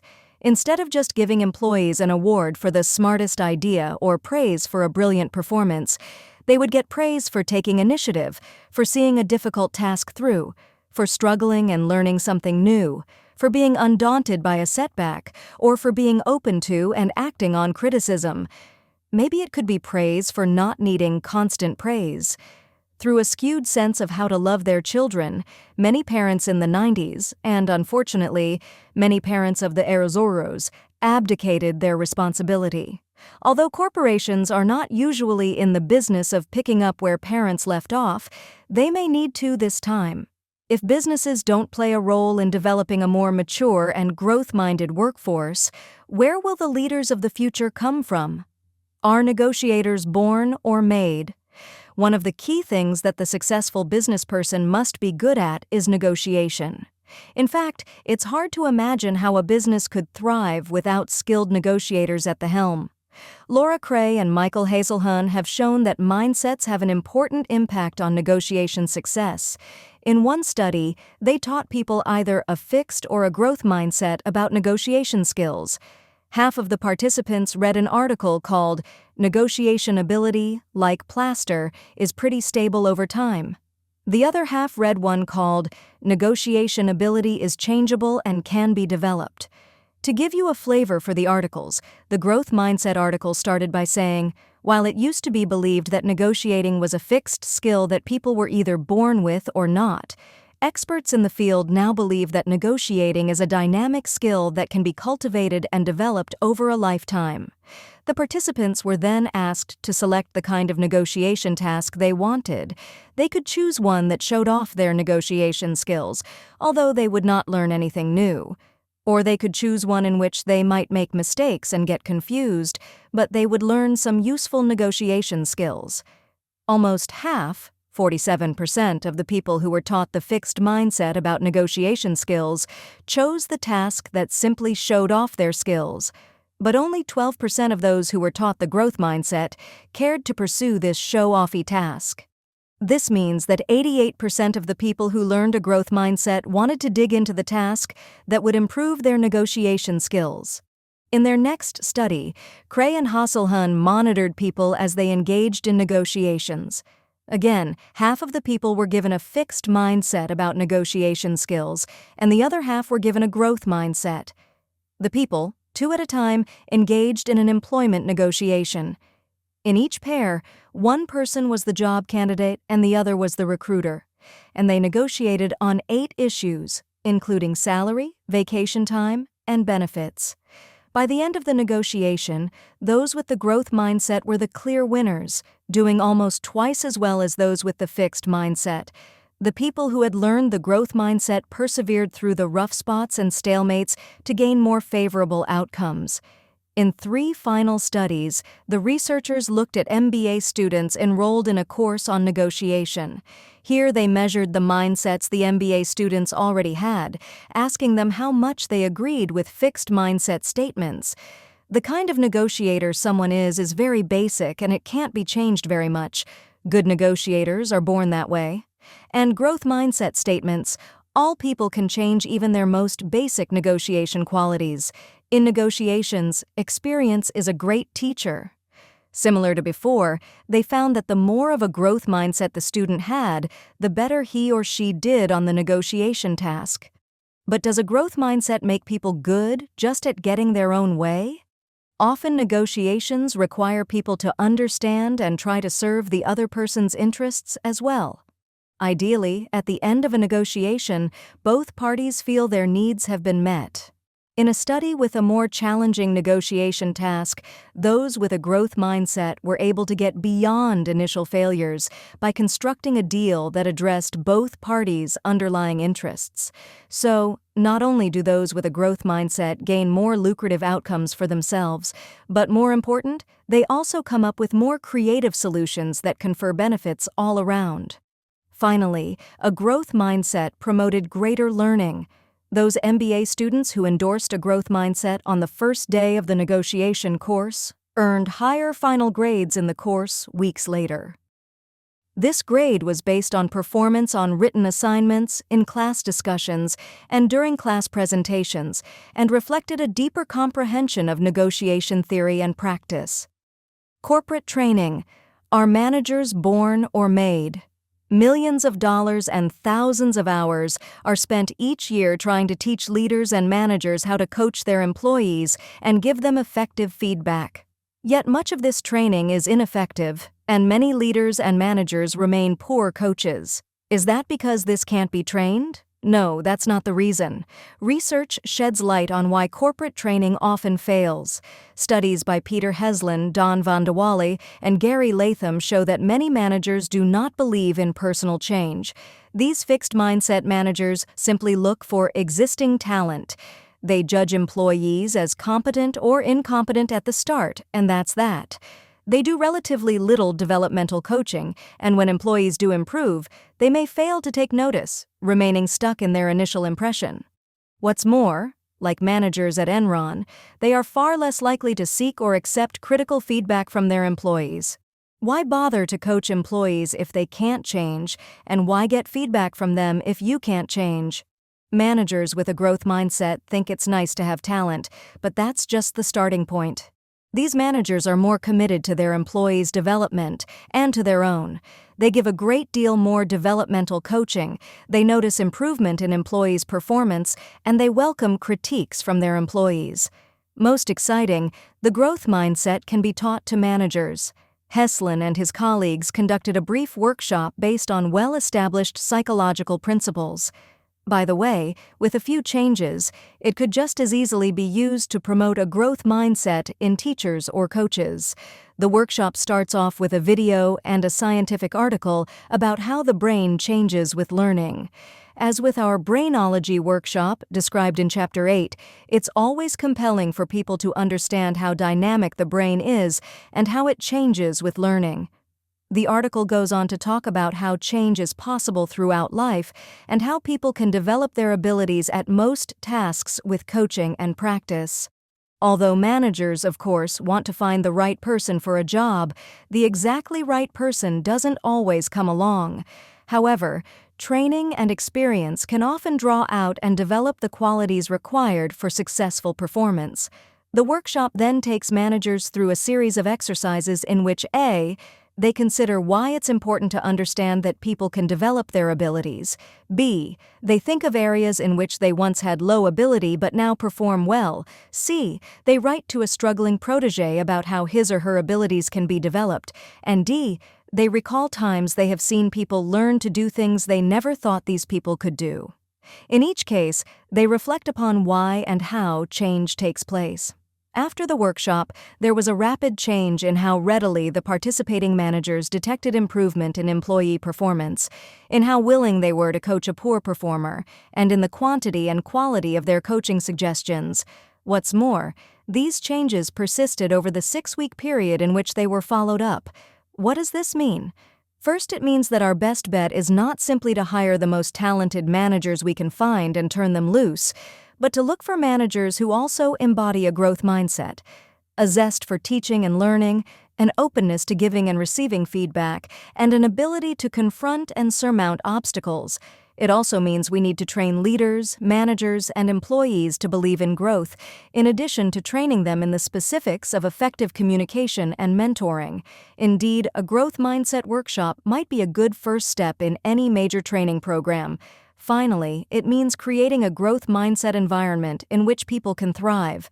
This involves presenting skills as learnable, conveying that the organization values learning and perseverance, not just ready-made genius or talent, giving feedback in a way that promotes learning and future success, presenting managers as resources for learning. Without a belief in human development, many corporate training programs become exercises of limited value. With a belief in development, such programs give meaning to the term human resources and become a means of tapping enormous potential. Are leaders born or made? When Warren Bennis interviewed great leaders, they all agreed leaders are made, not born, and made more by themselves than by any external means. Bennis concurred. I believe that everyone of whatever age and circumstance is capable of self-transformation. Not that everyone will become a leader. Sadly, most managers and even CEOs become bosses, not leaders. They wield power instead of transforming themselves, their workers, and their organization. Why is this? John Zenger and Joseph Folkman point out that most people, when they first become managers, enter a period of great learning. They get lots of training and coaching, they are open to ideas, and they think long and hard about how to do their jobs. They are looking to develop, but once they've learned the basics, they stop trying to improve. It may seem like too much trouble, or they may not see where improvement will take them. They are content to do their jobs rather than making themselves into leaders. Or, as Morgan McCall argues, many organizations believe in natural talent and don't look for people with the potential to develop.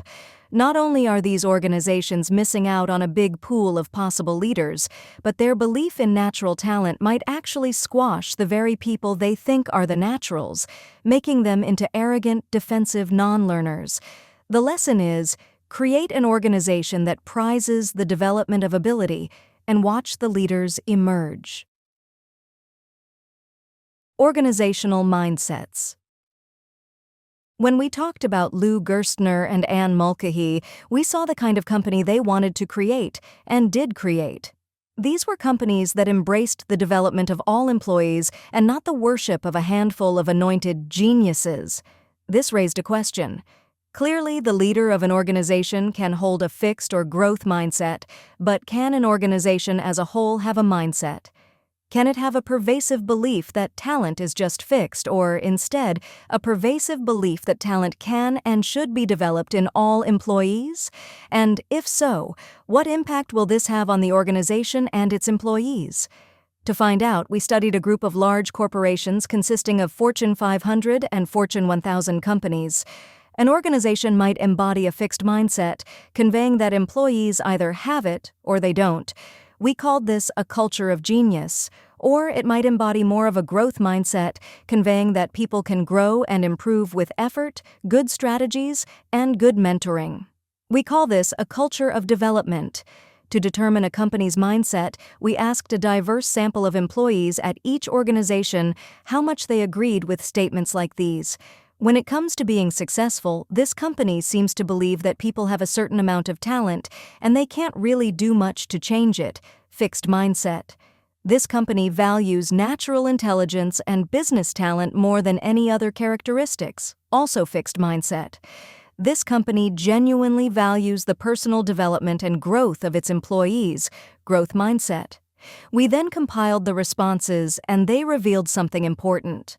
There was a strong consensus within each company about whether the company had fixed or growth mindset beliefs and values.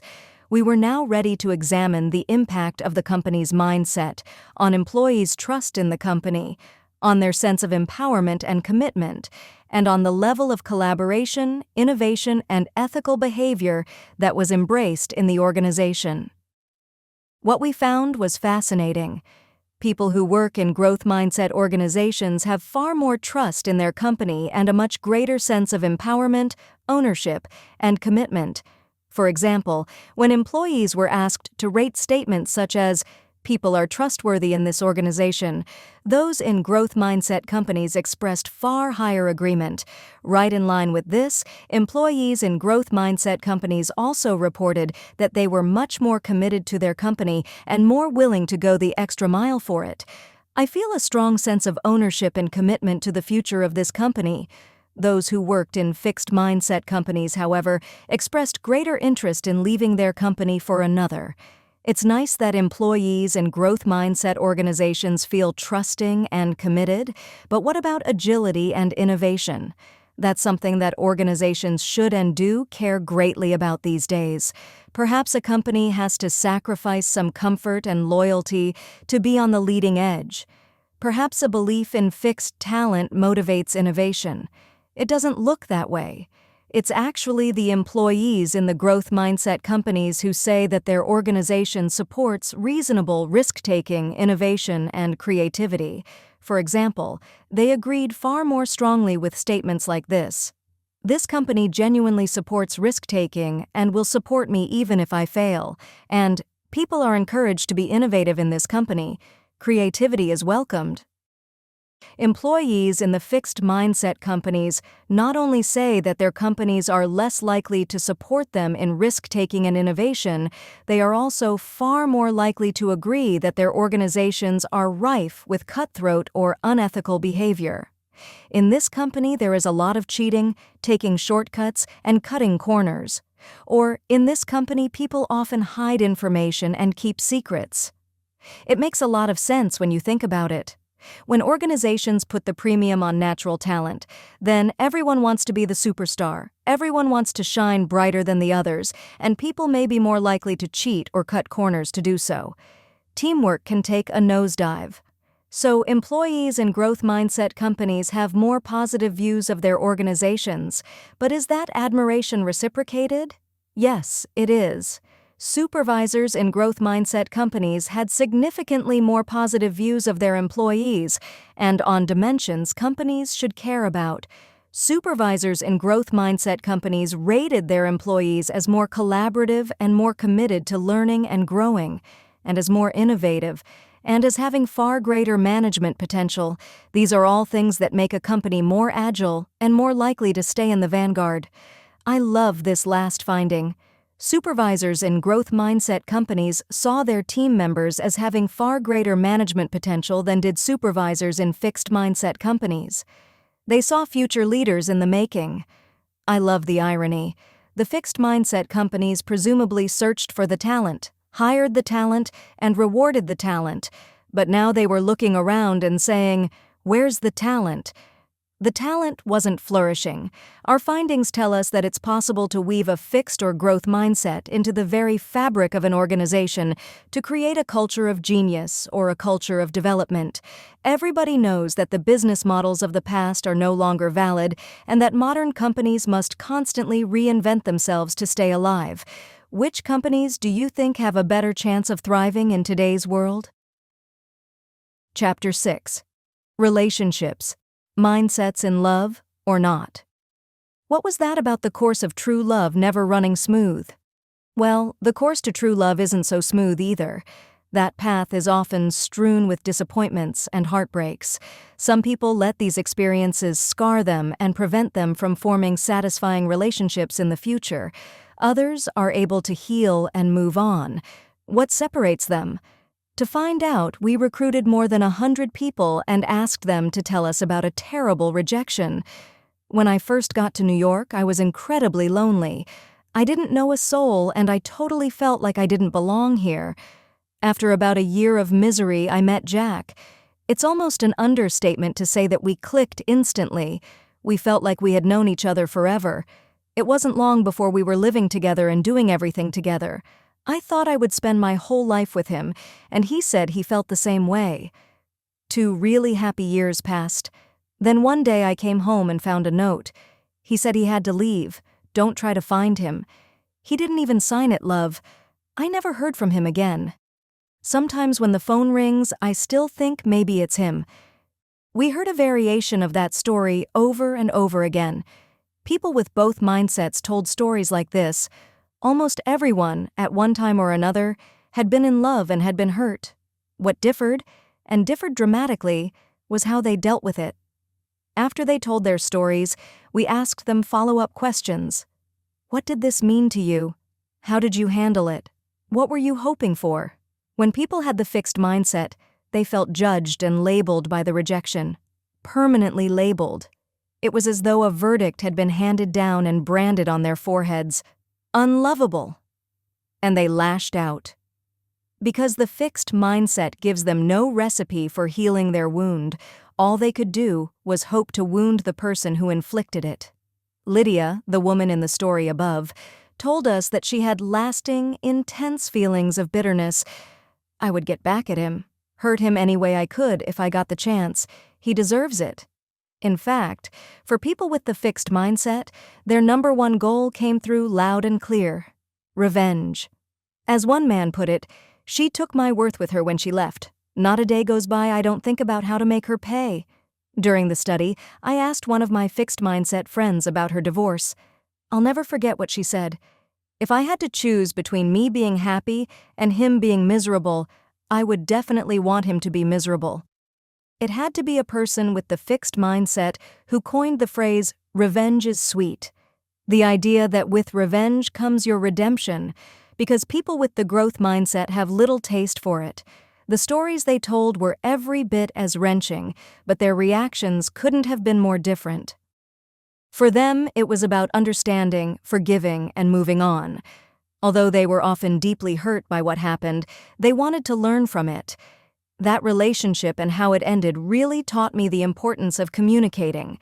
I used to think love conquers all, but now I know it needs a lot of help. This same man went on to say, "I also learned something about who's right for me. I guess every relationship teaches you more about who's right for you." There is a French expression, "Tout comprendre, c'est tout pardonner." To understand all is to forgive all. Of course, this can be carried too far, but it's a good place to start. For people with the growth mindset, the number one goal was forgiveness. As one woman said, "I'm no saint, but I knew for my own peace of mind that I had to forgive and forget. He hurt me, but I had a whole life waiting for me, and I'll be damned if I was going to live it in the past. One day I just said, good luck to him and good luck to me." Because of their growth mindset, they did not feel permanently branded. Because of it, they tried to learn something useful about themselves and relationships, something they could use toward having a better experience in the future. And they knew how to move on and embrace that future. My cousin Kathy embodies the growth mindset.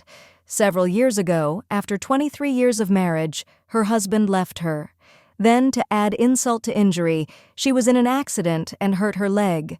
There she sat, home alone one Saturday night, when she said to herself, "I'll be damned if I'm going to sit here and feel sorry for myself." Perhaps this phrase should be the mantra of the growth mindset. Out she went to a dance, leg and all, where she met her future husband. The Contos family had pulled out all the stops. Nicole Contos, in her exquisite wedding dress, arrived at the church in a Rolls-Royce. The Archbishop was inside waiting to perform the ceremony, and hundreds of friends and relatives from all over the world were in attendance. Everything was perfect until the best man went over to Nicole and told her the news. The groom would not be coming. Can you imagine the shock, the pain? The family, thinking of the hundreds of guests, decided to go through with the reception and dinner. Then, rallying around Nicole, they asked her what she wanted to do. In an act of great courage, she changed into a little black dress, went to the party, and danced solo to "I Will Survive." It was not the dance she had anticipated, but it was one that made her an icon of gutsiness in the national press the next day. Nicole was like the football player who ran the wrong way. Here was an event that could have defined and diminished her. Instead, it was one that enlarged her. It's interesting. Nicole spoke repeatedly about the pain and trauma of being stood up at her wedding, but she never used the word humiliated. If she had judged herself, felt flawed and unworthy, humiliated, she would have run and hidden. Instead, her good, clean pain made her able to surround herself with the love of her friends and relatives and begin the healing process. What, by the way, had happened to the groom? As it turned out, he had gone on the honeymoon, flying off to Tahiti on his own. What happened to Nicole? A couple of years later, in the same wedding dress and the same church, she married a great guy. Was she scared? No, she says, "I knew he was going to be there." When you think about how rejection wounds and inflames people with the fixed mindset, it will come as no surprise that kids with the fixed mindset are the ones who react to taunting and bullying with thoughts of violent retaliation. I'll return to this later. Relationships are different. In his study of gifted people, Benjamin Bloom included concert pianists, sculptors, Olympic swimmers, tennis players, mathematicians, and research neurologists, but not people who were gifted in interpersonal relationships. He planned to. After all, there are so many professions in which interpersonal skills play a key role. Teachers, psychologists, administrators, diplomats. But no matter how hard Bloom tried, he couldn't find any agreed-upon way of measuring social ability. Sometimes we're not even sure it's an ability. When we see people with outstanding interpersonal skills, we don't really think of them as gifted. We think of them as cool people or charming people. When we see a great marriage relationship, we don't say these people are brilliant relationship makers. We say they're fine people, or they have chemistry. Meaning what? Meaning that as a society, we don't understand relationship skills. Yet everything is at stake in people's relationships. Maybe that's why Daniel Goleman's emotional intelligence struck such a responsive chord. It said, "There are social-emotional skills, and I can tell you what they are." Mindsets add another dimension. They help us understand even more about why people often don't learn the skills they need or use the skills they have. Why people throw themselves so hopefully into new relationships only to undermine themselves. Why love often turns into a battlefield where the carnage is staggering. And most important, they help us understand why some people are able to build lasting and satisfying relationships. Mindsets falling in love. So far, having a fixed mindset has meant believing your personal traits are fixed. But in relationships, two more things enter the picture: your partner and the relationship itself. Now you can have a fixed mindset about three things. You can believe that your qualities are fixed, your partner's qualities are fixed, and the relationship's qualities are fixed, that it's inherently good or bad, meant to be or not meant to be. Now all of these things are up for judgment. The growth mindset says all of these things can be developed. All, you, your partner, and the relationship are capable of growth and change. In the fixed mindset, the ideal is instant, perfect, and perpetual compatibility, like it was meant to be, like riding off into the sunset, like they lived happily ever after. Many people want to feel their relationship is special and not just some chance occurrence. This seems okay. So what's the problem with the fixed mindset? There are two. 1. If you have to work at it, it wasn't meant to be. One problem is that people with the fixed mindset expect everything good to happen automatically. It's not that the partners will work to help each other solve their problems or gain skills. It's that this will magically occur through their love, sort of the way it happened to Sleeping Beauty, whose coma was cured by her prince's kiss, or to Cinderella, whose miserable life was suddenly transformed by her prince. Charlene's friends told her about Max, the new musician in town. He had come to play cello with the symphony orchestra. The next night, Charlene and her friends went to see the orchestra's performance, and when they went backstage afterward, Max took Charlene's hand and said, "Next time, let's make it longer." She was taken with his intense, romantic air, and he was taken with her charming manner and exotic looks. As they went out, the intensity grew. They seemed to understand each other deeply. They enjoyed the same things: food, analyzing people, travel. They both thought, "Where have you been all my life?" Over time, though, Max became moody. Actually, that's how he was. It just didn't show at first. When he was in a bad mood, he wanted to be left alone. Charlene wanted to talk about what was bothering him, but that irritated him. "Just leave me alone," he would insist, more and more forcefully. Charlene, however, would feel shut out. Plus, his moods didn't always happen at convenient times.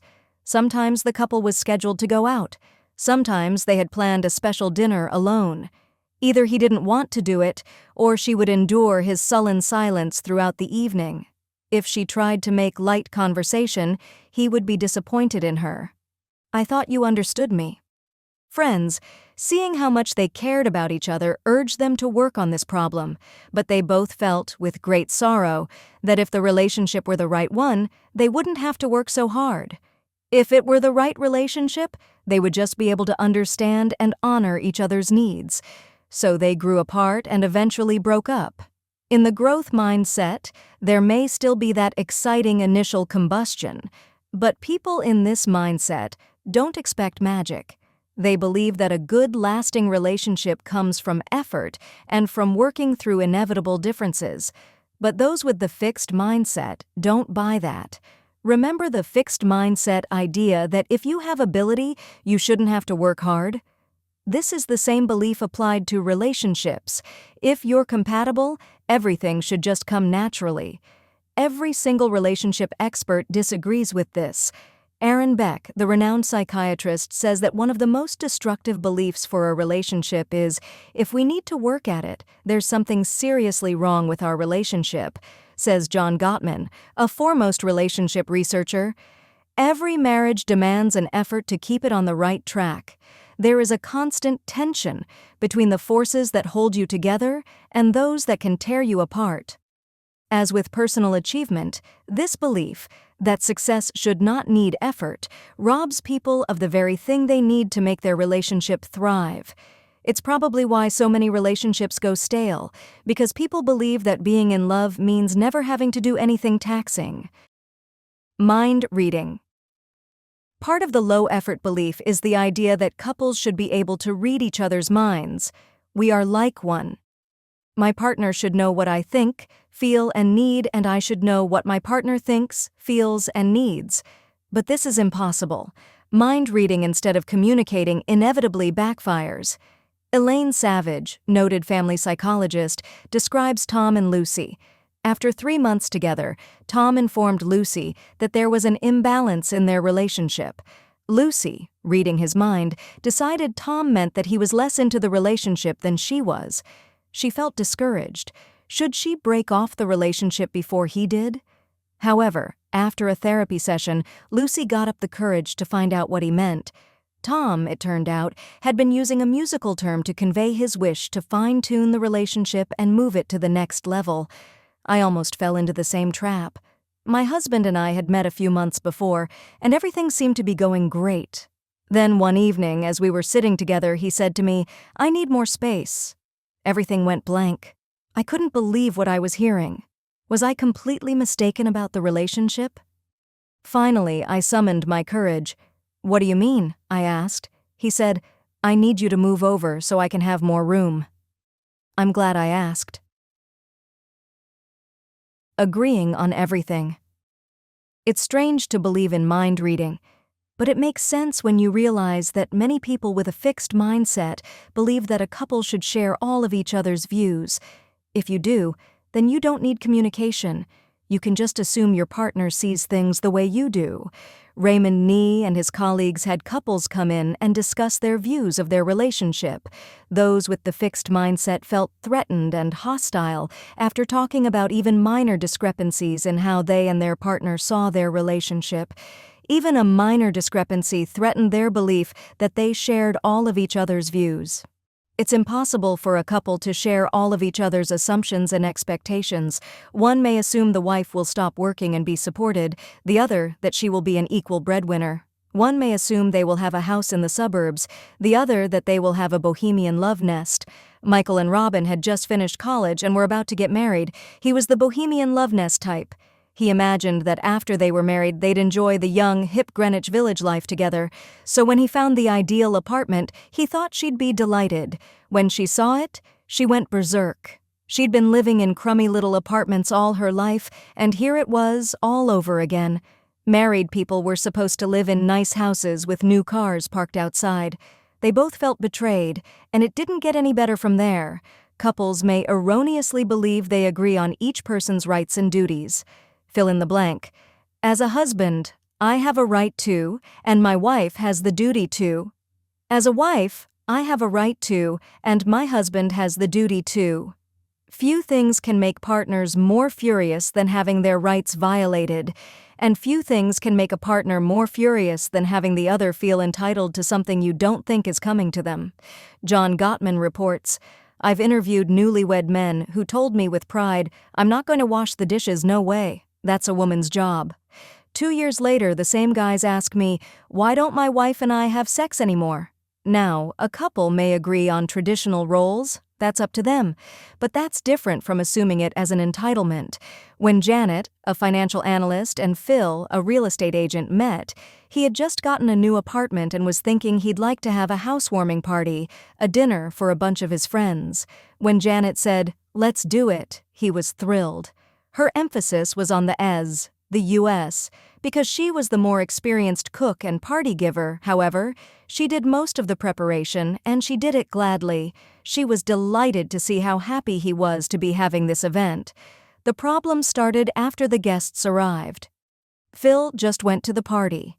He acted like a guest, like she was supposed to continue doing all the work. She was enraged. The mature thing to do would have been to take him aside to have a discussion.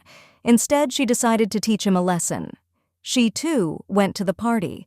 Fortunately, entitlement and retaliation did not become a pattern in their relationship. Communication did. In the future, things were discussed, not assumed. A no-effort relationship is a doomed relationship, not a great relationship. It takes work to communicate accurately, and it takes work to expose and resolve conflicting hopes and beliefs. It doesn't mean there is no "they lived happily ever after," but it's more like they worked happily ever after. 2. Problems indicate character flaws. The second big difficulty with the fixed mindset is the belief that problems are a sign of deep-seated flaws. But just as there are no great achievements without setbacks, there are no great relationships without conflicts and problems along the way. When people with a fixed mindset talk about their conflicts, they assign blame. Sometimes they blame themselves, but often they blame their partner, and they assign blame to a trait, a character flaw. But it doesn't end there. When people blame their partner's personality for the problem, they feel anger and disgust toward them, and it barrels on. Since the problem comes from fixed traits, it can't be solved. So once people with the fixed mindset see flaws in their partners, they become contemptuous of them and dissatisfied with the whole relationship. People with the growth mindset, on the other hand, can see their partner's imperfections and still think they have a fine relationship. Sometimes people with the fixed mindset blind themselves to problems in the partner or the relationship, so they won't have to go that route. Everybody thought Yvonne was having a flirtation. She was getting mysterious phone calls. She was often late picking up the kids. Her nights out with the girls doubled. Her mind was often elsewhere. Her husband Charlie said she was just going through a phase.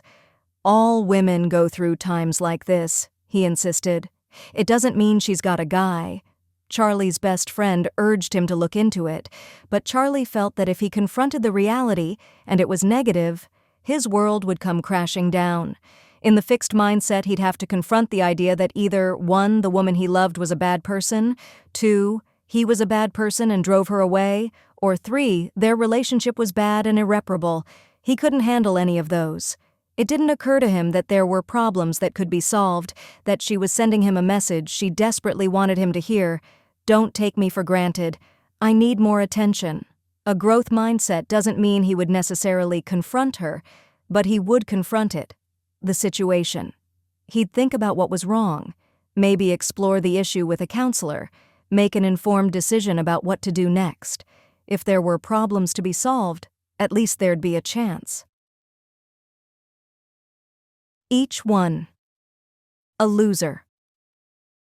Penelope's friends sat at home complaining that there were no good men. Penelope went out and found them. Each time, she would find a great guy and fall head over heels. "He's the one," she'd tell her friends as she began reading the bridal magazines and practically writing the announcement for the local paper. They'd believe her because he was always a guy with a lot going for him. But then, something would happen. It was over for one of them when he got her a tacky birthday present. Another put ketchup on his food and sometimes wore white shoes. Another had bad electronic habits. His cell phone etiquette was poor and he watched too much TV. And this is only a partial list. Assuming traits were fixed, Penelope would decide that she couldn't live with these flaws. But most of these were not deep or serious character problems that couldn't be addressed with a little communication. My husband and I had been together almost a year, and as my birthday approached, I sent a clear message. "I'm not mercenary, but I like a good present." He said, "Isn't it the thought that counts?"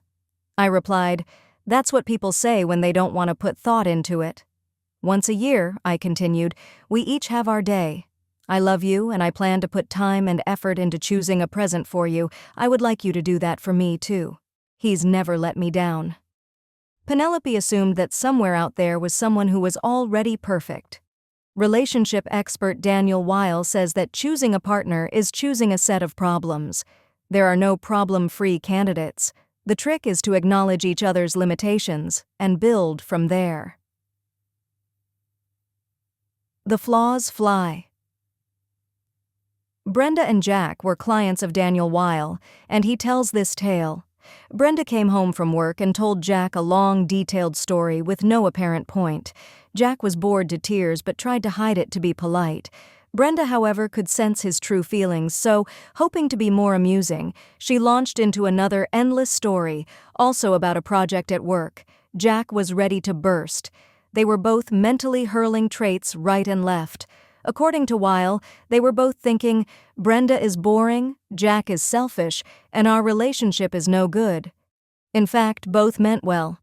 Brenda was afraid to say outright that she did some great work at the office that day. She didn't want to be boastful. So instead, she talked about the tiny details of her project. Jack didn't want to be impolite, so instead of asking Brenda questions or expressing his puzzlement, he steeled himself and waited for her story to end.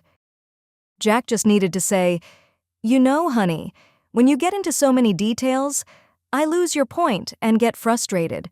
Why don't you tell me why you're excited about this project? I'd really love to hear that." It was a problem of communication, not a problem of personality or character, yet in the fixed mindset, the blame came fast and furious. By the way, I love these stories.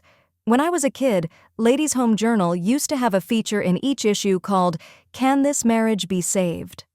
Usually the answer was yes. I ate up those stories, fascinated by all the ways a marriage could go wrong, and even more fascinated by how it could be repaired. The story of Ted and Karen, told by Aaron Beck, is a story of how two people with the fixed mindset went from all good traits to all bad ones in each other's eyes. When Ted and Karen met, they were opposites attracting. Karen radiated spontaneity and lightness. Ted, a serious guy with the weight of the world on his shoulders, felt that her carefree presence transformed his life. "Everything she says and does is charming," he effused. In turn, Ted represented the rock-like father figure she had never had. He was just the kind of stable, reliable guy who could give her a sense of security. But a few short years later, Ted saw Karen as an irresponsible airhead. "She never takes anything seriously. I can't depend on her." And Karen saw Ted as a judgmental tyrant, dissecting her every move. In the end, this marriage was saved, only because the couple learned to respond to each other not with angry labels, but with helpful actions. One day, when Karen was swamped with work, Ted came home to a messy house. He was angry and wanted to scold her, but drawing on what he'd learned from Beck, he instead said to himself, "What is the mature thing to do?" He answered his own question by starting to clean things up. He was offering Karen's support rather than judgment. Can this marriage be saved? Aaron Beck tells couples in counseling never to think these fixed mindset thoughts. "My partner is incapable of change. Nothing can improve our relationship." These ideas, he says, are almost always wrong. Sometimes it's hard not to think those thoughts, as in the case of Bill and Hillary Clinton. When he was president, Clinton lied to the nation and to his wife about his relationship with Monica Lewinsky. Hillary defended him. "My husband may have his faults, but he has never lied to me." The truth came out, as it has a way of doing, especially when helped by a special prosecutor. Hillary, betrayed and furious, now had to decide whether Bill was a permanently bad and untrustworthy husband or a man who needed a lot of help. This is a good time to bring up an important point. The belief that partners have the potential for change should not be confused with the belief that the partner will change. The partner has to want to change, commit to change, and take concrete actions toward change. The Clintons went into counseling, spending one full day a week for a year in the process. Through counseling, Bill came to understand how, as the child of alcoholic parents, he had learned to lead a dual life. On the one hand, he'd learned to shoulder excessive responsibility at an early age, for example, as a boy sternly forbidding his stepfather to strike his mother. On the other hand, he had another part of his life where he took little responsibility, where he made believe everything was okay no matter what was going on. That's how he could appear on TV and earnestly vow that he was not involved with Lewinsky. He was in that no responsibility and high denial space. People were urging Hillary to forgive him. One evening, Stevie Wonder called the White House to ask if he could come over. He had written a song for her on the power of forgiveness, and he played it to her that night. Yet Hillary could not have forgiven a person she saw as a liar and a cheat. She could only forgive a man she thought was earnestly struggling with his problems and trying to grow. The partner as enemy. With the fixed mindset, one moment your partner is the light of your life, the next they're your adversary. Why would people want to transform the loved one into an enemy? When you fail at other tasks, it's hard to keep blaming someone else, but when something goes wrong in a relationship, it's easy to blame someone else. In fact, in the fixed mindset, you have a limited set of choices. One is to blame your own permanent qualities, and one is to blame your partner's. You can see how tempting it is to foist the blame onto the other guy. As a legacy of my fixed mindset, I still have an irresistible urge to defend myself and assign blame when something in a relationship goes wrong. It's not my fault. To deal with this bad habit, my husband and I invented a third party, an imaginary man named Maurice. Whenever I start in on who's to blame, we invoke poor Maurice and pin it on him. Remember how hard it is for people with the fixed mindset to forgive. Part of it is that they feel branded by a rejection or breakup, but another part is that if they forgive the partner, if they see him or her as a decent person, then they have to shoulder more of the blame themselves. If my partner's a good guy, then I must be a bad guy. I must be the person who was at fault. The same thing can happen with parents. If you have a troubled relationship with a parent, whose fault is it? If your parents didn't love you enough, were they bad parents or were you unlovable? These are the ugly questions that haunt us within a fixed mindset. Is there a way out? I had this very dilemma. My mother didn't love me. Most of my life I'd coped with this by blaming her and feeling bitter, but I was no longer satisfied just protecting myself. I longed for a loving relationship with my mother. Yet the last thing I wanted to be was one of those kids who begged for approval from a withholding parent. Then I realized something. I controlled half of the relationship. My half. I could have my half of the relationship. At least I could be the loving daughter I wanted to be. In a sense, it didn't matter what she did. I would still be ahead of where I was. How did it turn out? I experienced a tremendous sense of growth, letting go of my bitterness and stepping forward to have the relationship. The rest is not really relevant since I wasn't seeking validation, but I'll tell you anyway. Something unexpected happened. 3 years later, my mother said to me, "If anyone had told me I didn't love my children, I would have been insulted." But now I realize it was true. Whether it was because my parents didn't love us, or because I was too involved in myself, or because I didn't know what love was, I don't know. But now I know what it is. From that time until her death 25 years later, we became closer and closer.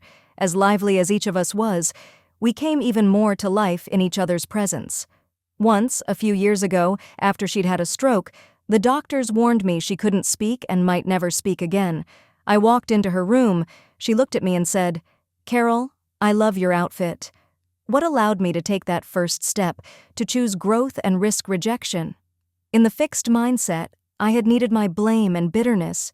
It made me feel more righteous, powerful, and whole than thinking I was at fault.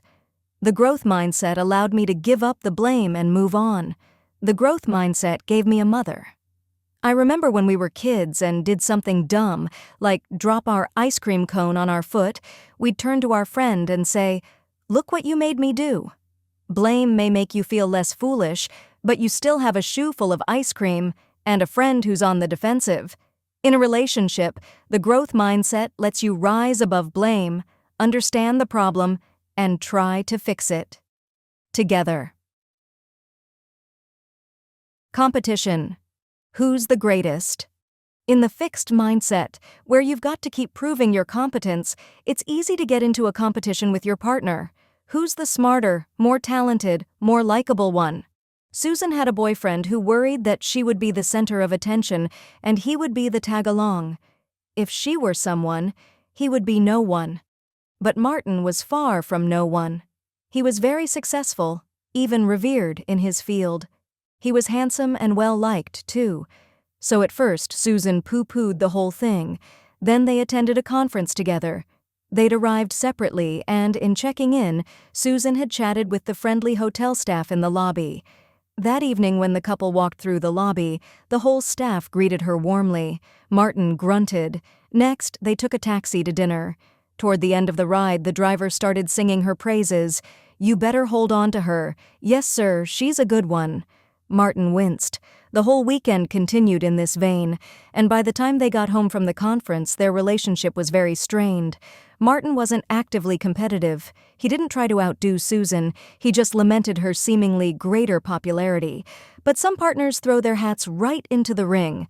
Cynthia, a scientist, was amazing at almost everything she did, so much so that she left her partners in the dust. That might have been all right if she didn't always venture into their territory. She married an actor and then started writing plays and acting in them superbly. She said she was just trying to share his life and his interests, but her part-time hobby outshone his career. He felt he had to escape from the relationship to find himself again. Next, she married a musician who was a great cook, and in no time flat she was tickling the ivories and inventing unbelievable recipes. Once again, the depressed husband eventually fled. Cynthia left her partners no room for their own identity. She needed to equal or surpass them in every skill they arrived with. There are many good ways to support our partners or show interest in their lives. This is not one of them. Developing in relationships.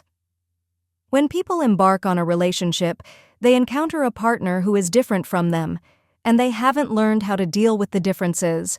In a good relationship, people develop these skills, and as they do, both partners grow and the relationship deepens. But for this to happen, people need to feel they're on the same side. Laura was lucky.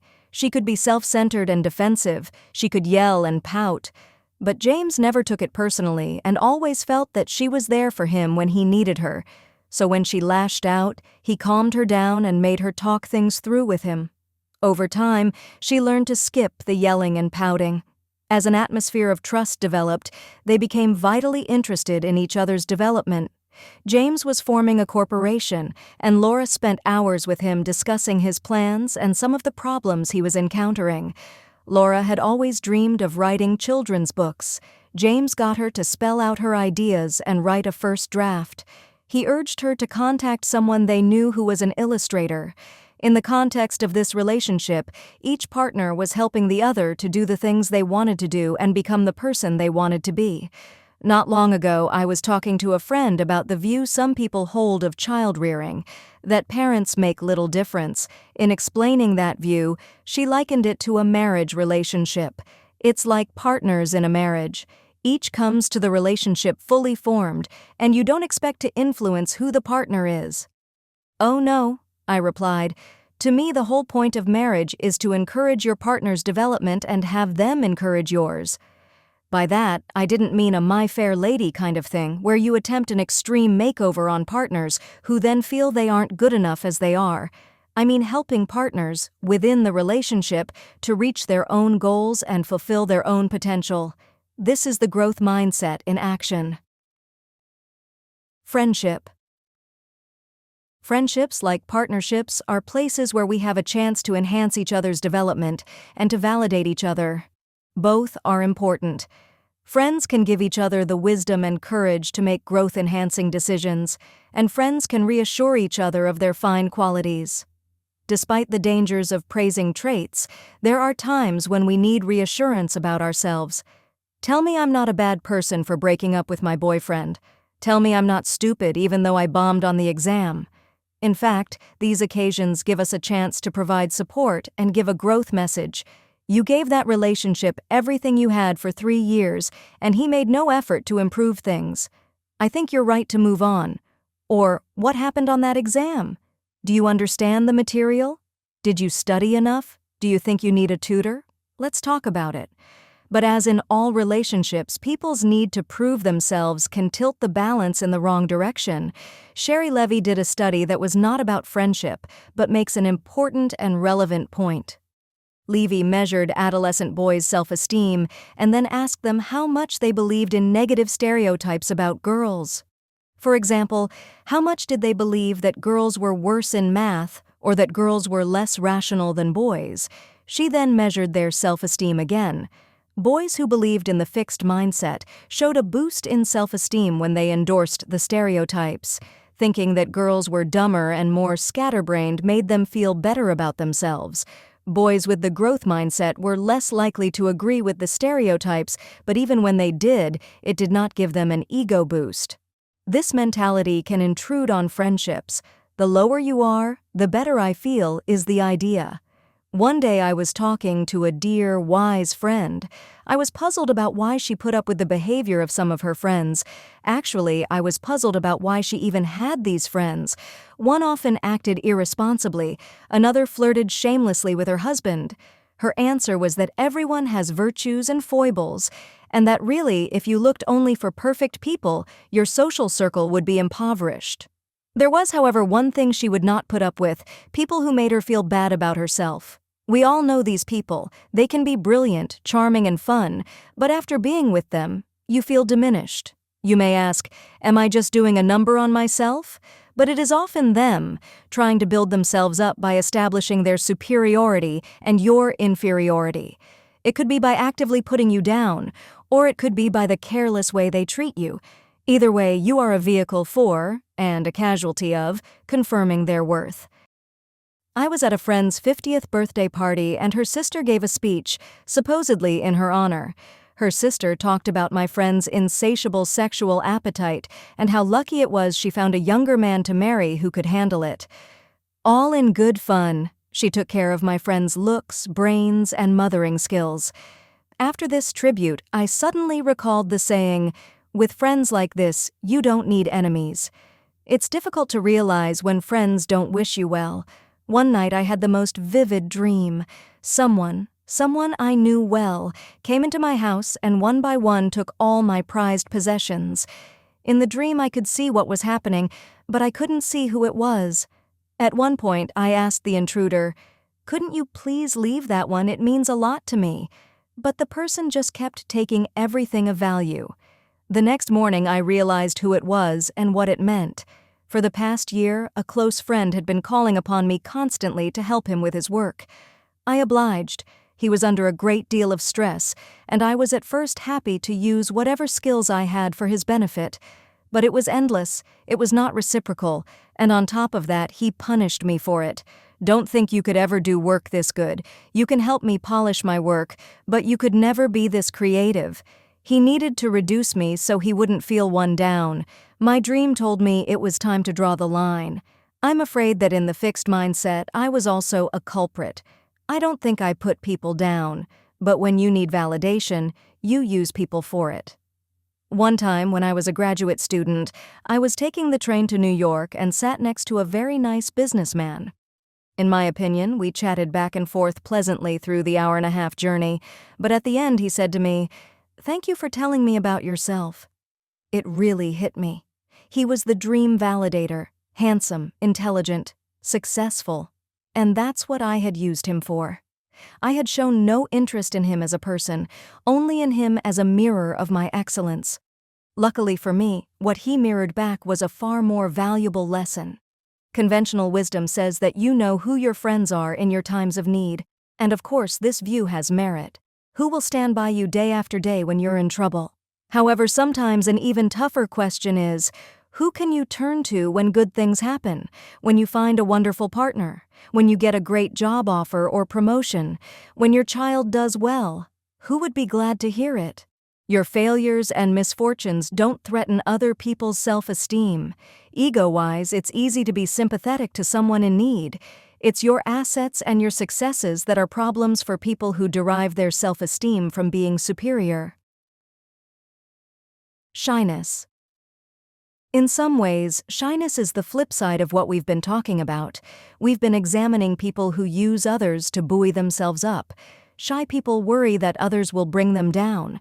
They often worry about being judged or embarrassed in social situations. People's shyness can hold them back from making friends and developing relationships. When they're with new people, shy people report that they feel anxious, their hearts race, they blush, they avoid eye contact, and they may try to end the interaction as soon as possible. Underneath it all, shy people may be wonderful and interesting, but they often can't show it with someone new, and they know it.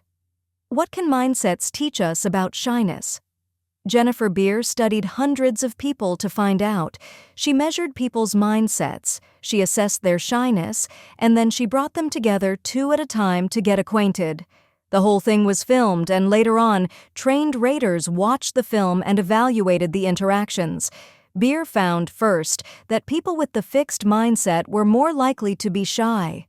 This makes sense. The fixed mindset makes you concerned about judgment, and this can make you more self-conscious and anxious. But there were plenty of shy people with both mindsets, and when she looked at them more closely, she found something even more interesting. Shyness harmed the social interactions of people with the fixed mindset, but did not harm the social relations of people with the growth mindset. The observers' ratings showed that, although both fixed and growth-minded shy people looked very nervous for the first 5 minutes of the interaction, after that, the shy growth-minded people showed greater social skills, were more likable, and created a more enjoyable interaction. In fact, they began to look just like non-shy people. This happened for good reasons. For one thing, the shy growth-minded people looked on social situations as challenges. Even though they felt anxious, they actively welcomed the chance to meet someone new. The shy, fixed people, instead, wanted to avoid meeting someone who might be more socially skilled than they were. They said they were more worried about making mistakes. So the fixed and growth mindset people confronted the situation with different attitudes. One embraced the challenge, and the other feared the risk. Armed with these different attitudes, the shy growth mindset people felt less shy and nervous as the interaction wore on. But the shy, fixed mindset people continued to be nervous and continued to do more socially awkward things, like avoiding eye contact or trying to avoid talking. You can see how these different patterns would affect making friends. The shy growth mindset people take control of their shyness. They go out and meet new people, and after their nerves settle down, their relationships proceed normally. The shyness doesn't tyrannize them. But for fixed mindset people, the shyness takes control. It keeps them out of social situations with new people, and when they're in them, they can't let down their guard and let go of their fears. Scott Wetzler, a therapist and professor of psychiatry, paints a portrait of his client, George, a picture of the shy, fixed mindset person. George was incredibly shy, especially with women. He was so eager to look cool, witty, and confident, and so worried that he'd look overeager and inept that he froze and acted cold. When his attractive coworker Jean started flirting with him, he became so flustered that he began avoiding her. Then one day she approached him in a nearby coffee shop and cutely suggested he ask her to join him. When he couldn't think of a clever response to impress her, he replied, "It doesn't matter to me if you sit down or not." "George, what were you doing?" He was trying to protect himself from rejection by trying not to seem too interested, and he was trying to end this awkward situation. In a strange way, he succeeded. He certainly didn't seem too interested, and the interaction soon ended, as John got out of there real fast. He was just like the people in Jennifer Beer's study, controlled by his fear of social judgment and prevented from making contact. Wetzler slowly helped George get over his exclusive focus on being judged. John, he came to see, was not out to judge and humiliate him, but was trying to get to know him. With the focus switched from being judged to developing a relationship, George was eventually able to reciprocate. Despite his anxiety, he approached Jean, apologized for his rude behavior, and asked her to lunch. She accepted. What's more, she was not nearly as critical as he feared. Bullies and victims. Revenge revisited. We're back to rejection because it's not just in love relationships that people experience terrible rejections. It happens every day in schools. Starting in grade school, some kids are victimized. They are ridiculed, tormented, and beaten up, not for anything they've done wrong. It could be for their more timid personality, how they look, what their background is, or how smart they are. Sometimes they're not smart enough. Sometimes they're too smart. It can be a daily occurrence that makes life a nightmare and ushers in years of depression and rage. To make matters worse, schools often do nothing about it. This is because it's often done out of sight of teachers, or because it's done by the school's favorite students, such as the jocks. In this case, it may be the victims, not the bullies, who are considered to be the problem kids or the misfits. As a society, we've paid little attention until recently. Then came the school shootings. At Columbine, the most notorious one, both boys had been mercilessly bullied for years. A fellow bullying victim describes what they endured in their high school. In the hallways, the jocks would push kids into lockers and call them demeaning names while everyone laughed at the show. At lunch, the jocks would knock their victims' food trays onto the floor, trip them, or pelt them with food. While the victims were eating, they would be pushed down onto the table from behind. Then, in the locker rooms before gym class, the bullies would beat the kids up because the teachers weren't around. Who are the bullies? Bullying is about judging. It's about establishing who is more worthy or important. The more powerful kids judge, the less powerful kids. They judge them to be less valuable human beings, and they rub their faces in it on a daily basis. And it's clear what the bullies get out of it. Like the boys in Sherry Levy's study, they get a boost in self-esteem. It's not that bullies are low in self-esteem, but judging and demeaning others can give them a self-esteem rush. Bullies also gain social status from their actions. Others may look up to them and judge them to be cool, powerful, or funny, or may fear them. Either way, they've upped their standing. There's a big dose of fixed mindset thinking in the bullies. Some people are superior and some are inferior, and the bullies are the judges. Eric Harris, one of the Columbine shooters, was their perfect target. He had a chest deformity, he was short, he was a computer geek, and he was an outsider, not from Colorado. They judged him mercilessly. Victims and revenge. The fixed mindset may also play a role in how the victim reacts to bullying. When people feel deeply judged by a rejection, their impulse is to feel bad about themselves and to lash out in bitterness. They have been cruelly reduced and they wish to reduce in return. In our studies, we have seen perfectly normal people, children and adults, respond to rejection with violent fantasies of revenge. Highly educated, well-functioning adults, after telling us about a serious rejection or betrayal, say and mean, "I wanted him dead," or "I could easily have strangled her." When we hear about acts of school violence, we usually think it's only bad kids from bad homes who could ever take matters into their own hands. But it's startling how quickly average, everyday kids with a fixed mindset think about violent revenge. We gave 8th grade students in one of our favorite schools a scenario about bullying to read. We asked them to imagine it was happening to them. It is a new school year and things seem to be going pretty well. Suddenly, some popular kids start teasing you and calling you names. At first you brush it off. These things happen. But it continues. Every day they follow you, they taunt you, they make fun of what you're wearing, they make fun of what you look like, they tell you you're a loser, in front of everybody, every day. We then ask them to write about what they would think and what they would do or want to do. First, the students with the fixed mindset took the incident more personally. They said, "I would think I was a nobody and that nobody likes me," or "I would think I was stupid and weird and a misfit." Then they wanted violent revenge, saying that they'd explode with rage at them, punch their faces in, or run them over. They strongly agreed with the statement, "My number one goal would be to get revenge." They had been judged and they wanted to judge back. That's what Eric Harris and Dylan Klebold, the Columbine shooters, did. They judged back. For a few long, terrible hours, they decided who would live and who would die. In our study, the students with the growth mindset were not as prone to see the bullying as a reflection of who they were. Instead, they saw it as a psychological problem of the bullies, a way for the bullies to gain status or charge their self-esteem. "I'd think that the reason he is bothering me is probably that he has problems at home or at school with his grades, or they need to get a life, not just feel good if they make me feel bad." Their plan was often designed to educate the bullies. I would really actually talk to them. I would ask them questions. Why are they saying all of these things and why are they doing all of this to me? Or confront the person and discuss the issue. I would feel like trying to help them see they are not funny. The students with the growth mindset also strongly agreed that I would want to forgive them eventually, and my number one goal would be to help them become better people. Whether they'd succeed in personally reforming or educating determined bullies is doubtful. However, these are certainly more constructive first steps than running them over. Brooks Brown, a classmate of Eric Harris and Dylan Klebold, was bullied from 3rd grade on.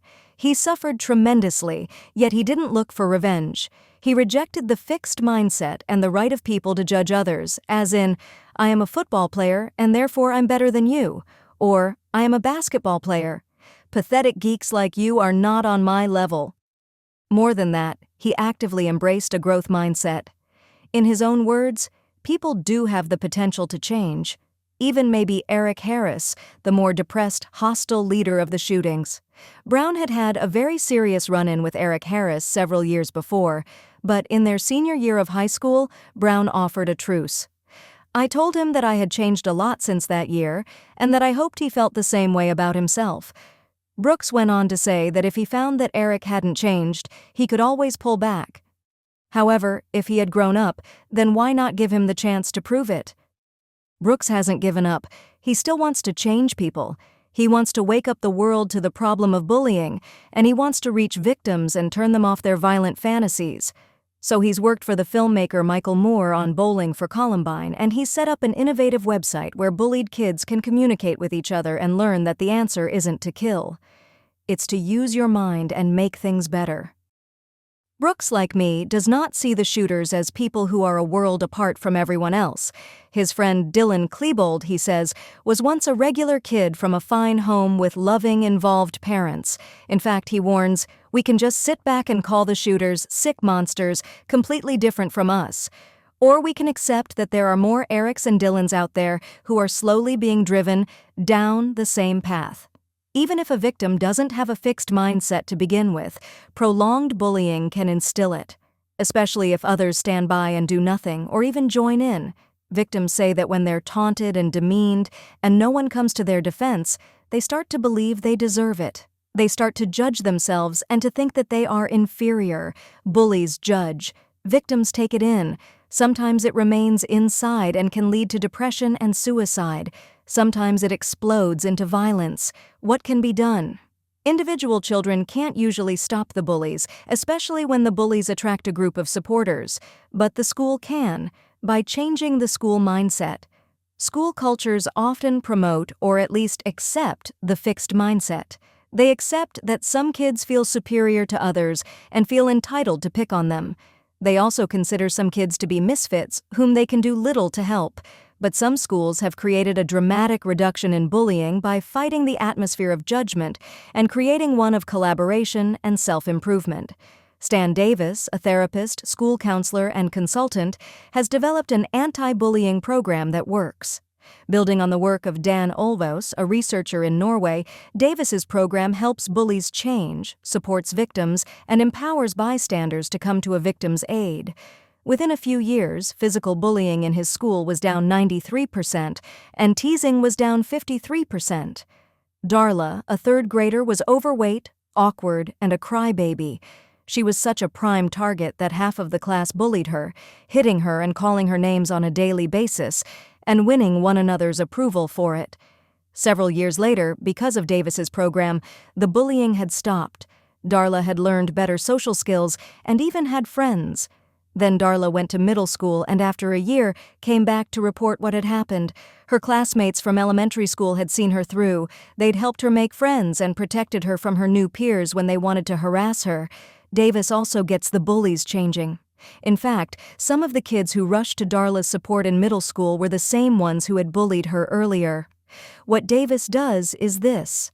First, while enforcing consistent discipline, he doesn't judge the bully as a person. No criticism is directed at traits. Instead, he makes them feel liked and welcome at school every day. Then he praises every step in the right direction. But again, he does not praise the person. He praises their effort. I notice that you have been staying out of fights. That tells me you are working on getting along with people. You can see that Davis is leading students directly to the growth mindset. He is helping them see their actions as part of an effort to improve. Even if the change was not intentional on the part of the bullies, they may now try to make it so.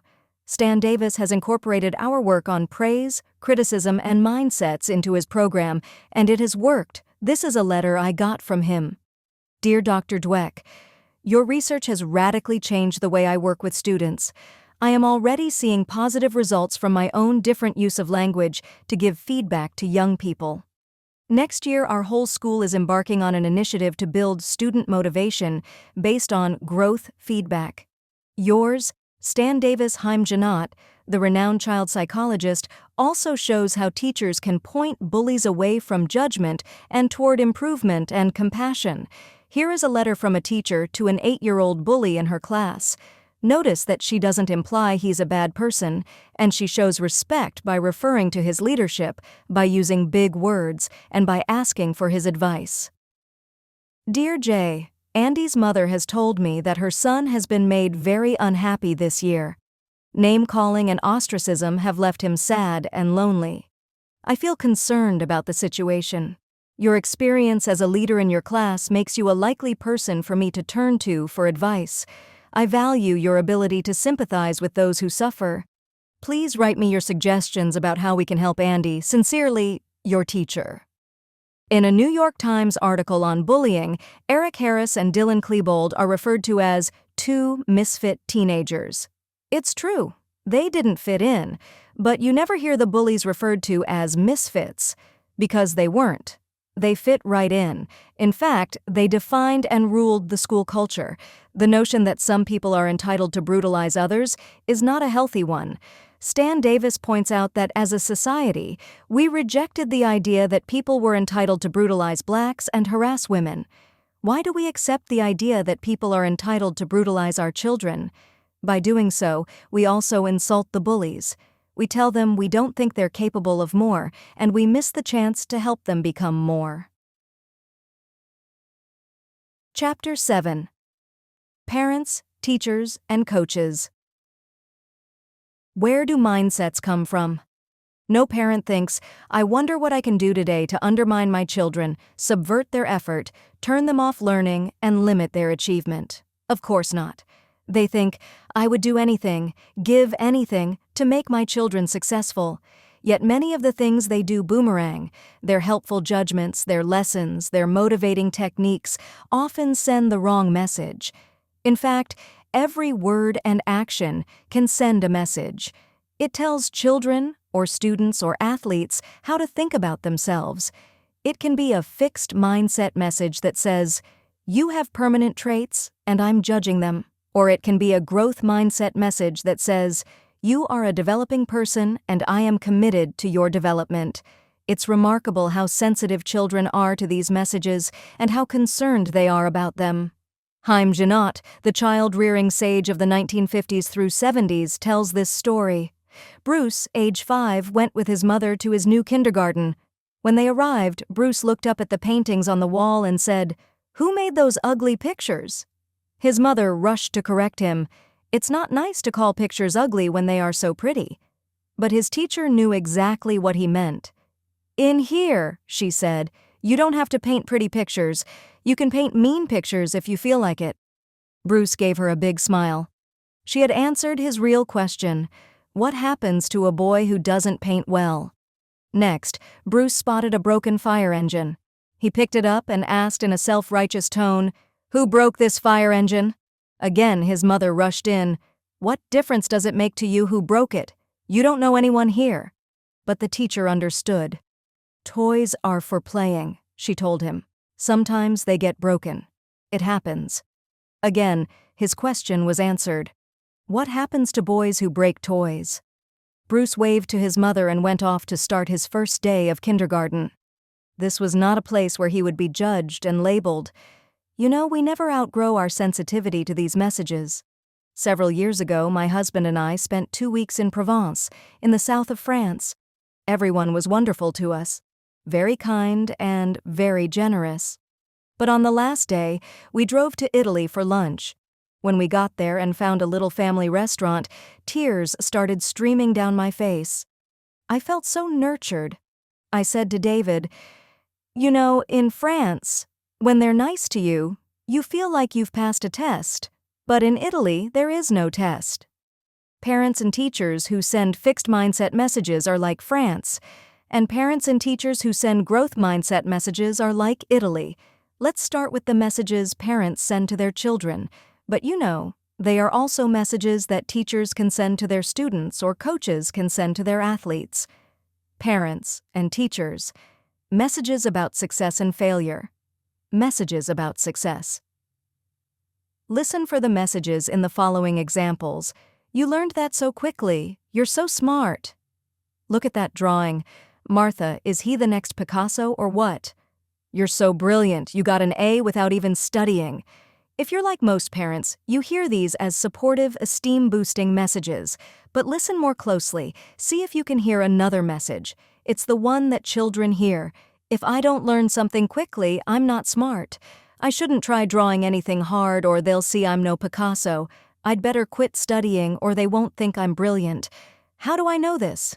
Remember Chapter 3, how I was thinking about all the praise parents were lavishing on their kids in the hope of encouraging confidence and achievement. You're so smart. You're so talented. You're such a natural athlete. And I thought, wait a minute.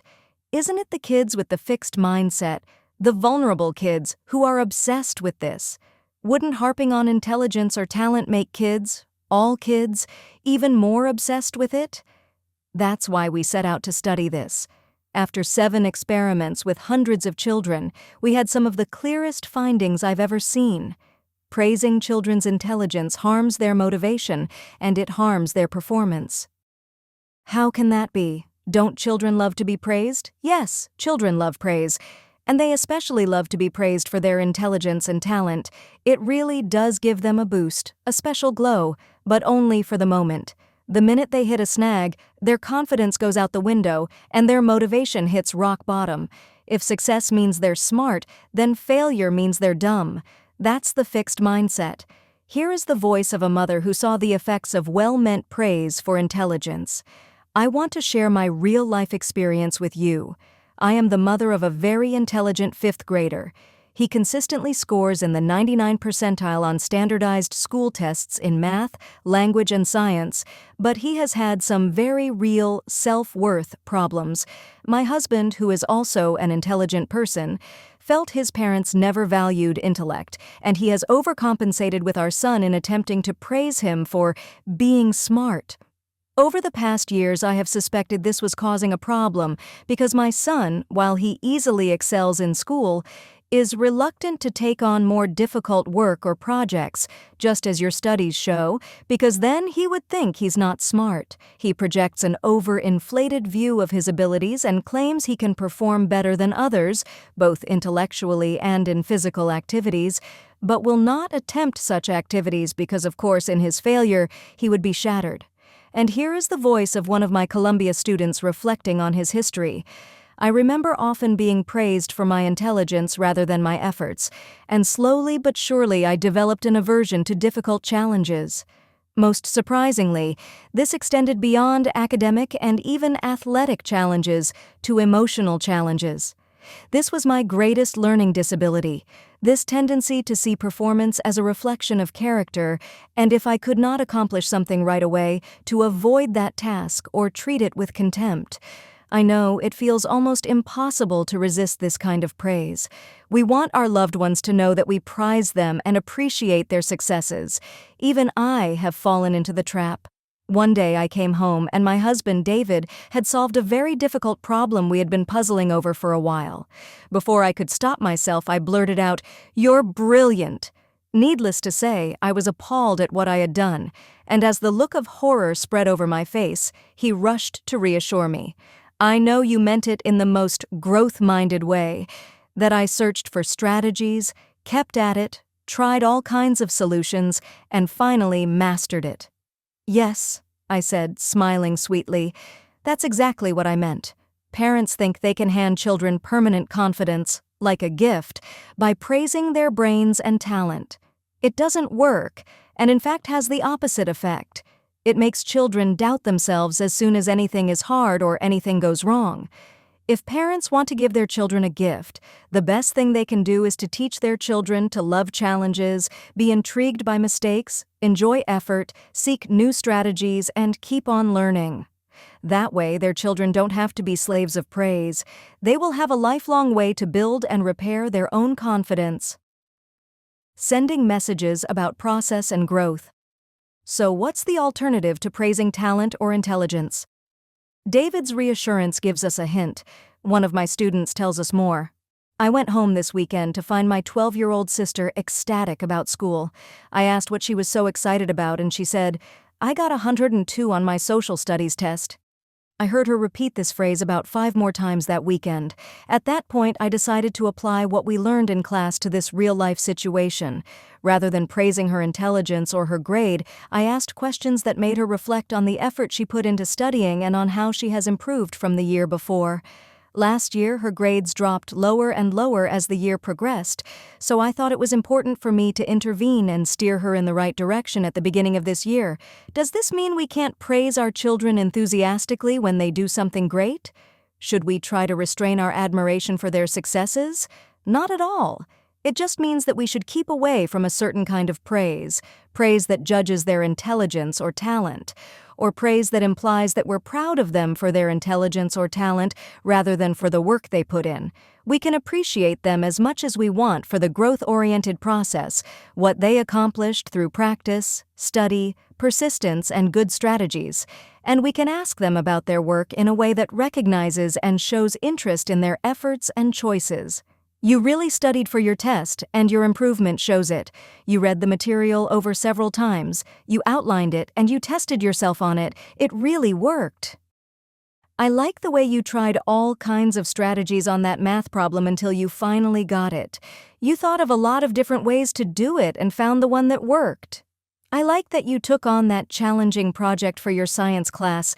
It will take a lot of work, doing the research, designing the apparatus, buying the parts, and building it.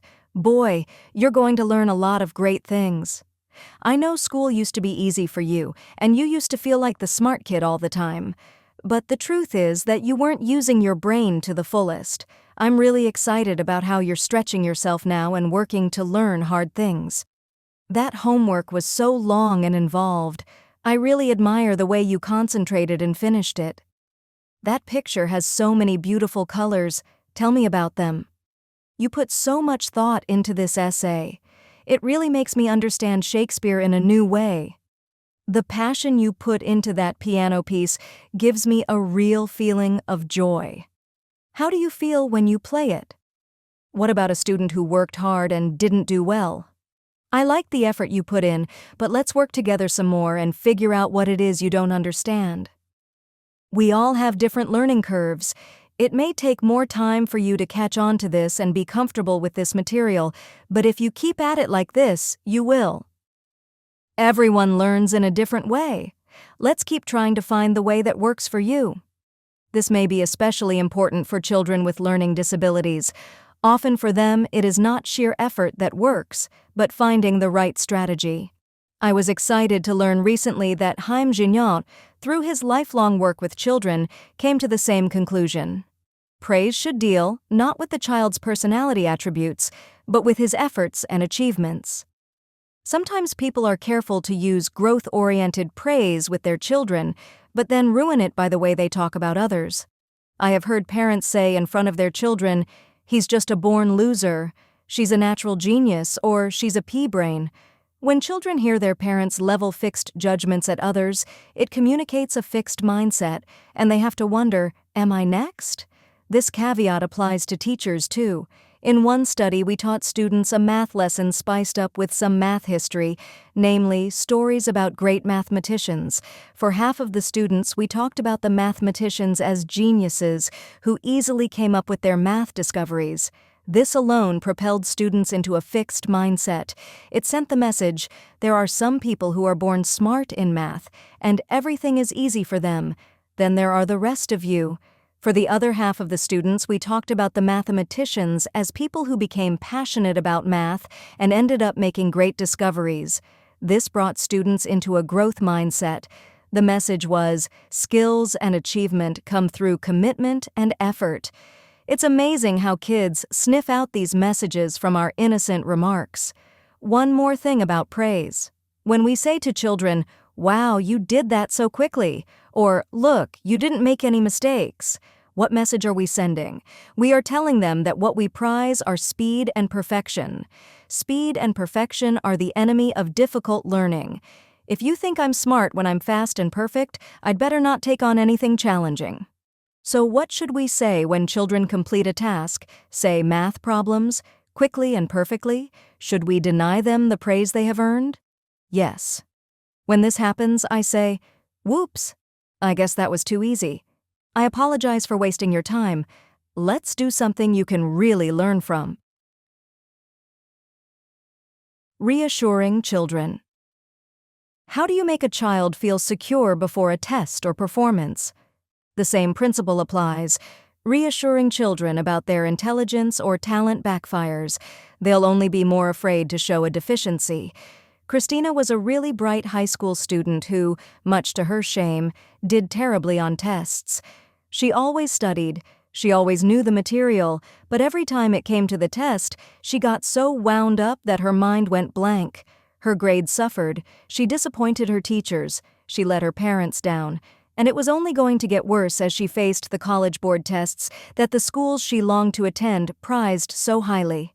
The night before each test, her parents, seeing how distraught she was, tried to build her confidence. "Look, you know how smart you are, and we know how smart you are. You've got this nailed. Now stop worrying." They were as supportive as they knew how to be, but they were raising the stakes even higher. What could they have said instead? It must be a terrible thing to feel that everyone is evaluating you, and you can't show what you know. We want you to know that we are not evaluating you. We care about your learning, and we know that you've learned your stuff. We're proud that you've stuck to it and kept learning. Messages about failure. Praising success should be the least of our problems, right? Failure seems like a much more delicate matter. Children may already feel discouraged and vulnerable. Let's tune in again, this time to the messages parents can send in times of failure. 9-year-old Elizabeth was on her way to her first gymnastics meet. Lanky, flexible, and energetic, she was just right for gymnastics, and she loved it. Of course, she was a little nervous about competing, but she was good at gymnastics and felt confident of doing well. She had even thought about the perfect place in her room to hang the ribbon she would win. In the first event, the floor exercises, Elizabeth went first. Although she did a nice job, the scoring changed after the first few girls, and she lost. Elizabeth also did well in the other events, but not well enough to win. By the end of the evening, she had received no ribbons and was devastated. What would you do if you were Elizabeth's parents? 1. Tell Elizabeth you thought she was the best. 2. Tell her she was robbed of a ribbon that was rightfully hers. 3. Reassure her that gymnastics is not that important. 4. Tell her she has the ability and will surely win next time. 5.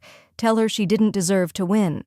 There is a strong message in our society about how to boost children's self-esteem, and a main part of that message is protect them from failure. While this may help with the immediate problem of a child's disappointment, it can be harmful in the long run. Why? Let's look at the 5 possible reactions from a mindset point of view and listen to the messages. The first, "You thought she was the best," is basically insincere. She was not the best, you know it, and she does too. This offers her no recipe for how to recover or how to improve. The second, "She was robbed," places blame on others, when in fact the problem was mostly with her performance, not the judges. Do you want her to grow up blaming others for her deficiencies? The third, "Reassure her that gymnastics doesn't really matter," teaches her to devalue something if she doesn't do well in it right away. Is this really the message you want to send? The fourth, "She has the ability," may be the most dangerous message of all. Does ability automatically take you where you want to go? If Elizabeth didn't win this meet, why should she win the next one? The last option, "Tell her she didn't deserve to win," seems hard-hearted under the circumstances. And of course you wouldn't say it quite that way. But that's pretty much what her growth-minded father told her. Here's what he actually said. "Elizabeth, I know how you feel. It's so disappointing to have your hopes up and to perform your best but not to win. But you haven't really earned it yet. There were many girls there who've been in gymnastics longer than you and who've worked a lot harder than you. If this is something you really want, then it's something you'll really have to work for. He also let Elizabeth know that if she wanted to do gymnastics purely for fun, that was just fine. But if she wanted to excel in the competitions, more was required. Elizabeth took this to heart, spending much more time repeating and perfecting her routines, especially the ones she was weakest in. At the next meet, there were 80 girls from all over the region.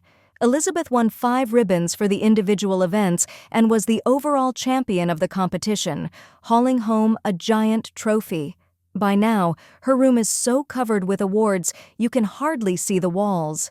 In essence, her father not only told her the truth, but also taught her how to learn from her failures and do what it takes to succeed in the future. He sympathized deeply with her disappointment, but he did not give her a phony boost that would only lead to further disappointment. I've met with many coaches, and they ask me, what happened to the coachable athletes? Where did they go? Many of the coaches lament that when they give their athletes corrective feedback, the athletes grumble that their confidence is being undermined. Sometimes the athletes phone home and complain to their parents. They seem to want coaches who will simply tell them how talented they are and leave it at that. The coaches say that in the old days, after a little league game or a kiddie soccer game, parents used to review and analyze the game on the way home and give helpful process tips. Now on the ride home, they say, parents heap blame on the coaches and referees for the child's poor performance or the team's loss. They don't want to harm the child's confidence by putting the blame on the child. But as in the example of Elizabeth above, children need honest and constructive feedback. If children are protected from it, they won't learn well. They will experience advice, coaching, and feedback as negative and undermining. Withholding constructive criticism does not help children's confidence, it harms their future. Constructive criticism, more about failure messages. We always hear the term constructive criticism. But doesn't everyone think the criticism they give their children is constructive? Why would they give it if they didn't think it was helpful? Yet a lot if it is not helpful at all. It's full of judgment about the child. Constructive means helping the child to fix something, build a better product, or do a better job. Billy rushed through his homework, skipping several questions and answering the others in a short, sloppy way. His father hit the roof. "This is your homework? Can't you ever get it right? You are either dense or irresponsible. Which is it?" The feedback managed to question his son's intelligence and character at the same time and to imply that the defects were permanent. How could the dad have expressed his frustration and disappointment without assassinating his son's attributes? Here are some ways. "Son, it really makes me upset when you don't do a full job. When do you think you can complete this?" "Son, is there something you didn't understand in the assignment? Would you like me to go over it with you?" "Son, I feel sad when I see you missing a chance to learn. Can you think of a way to do this that would help you learn more?" "Son, this looks like a really boring assignment. You have my sympathy. Can you think of a way to make it more interesting?" Or, "Let's try to think of a way to lessen the pain and still do a good job. Do you have any ideas?" "Son, remember I told you how tedious things help us learn to concentrate?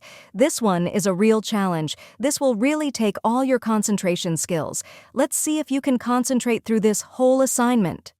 Sometimes children will judge and label themselves.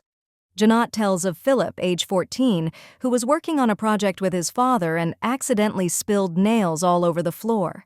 He guiltily looked at his dad and said, "Philip, gee, I'm so clumsy." "Father, that's not what we say when nails spill." "Philip, what do you say?" "Father, you say, 'The nails spilled, I'll pick them up.'" "Philip, just like that?" "Father, just like that." "Philip, thanks, Dad." Children learn the messages kids with the fixed mindset tell us they get constant messages of judgment from their parents. They say they feel as though their traits are being measured all the time. We asked them, "Suppose your parents offer to help you with your schoolwork. Why would they do this?" They said, "The real reason is that they wanted to see how smart I was at the schoolwork I was working on." We asked, "Suppose your parents are happy that you got a good grade. Why would that be?"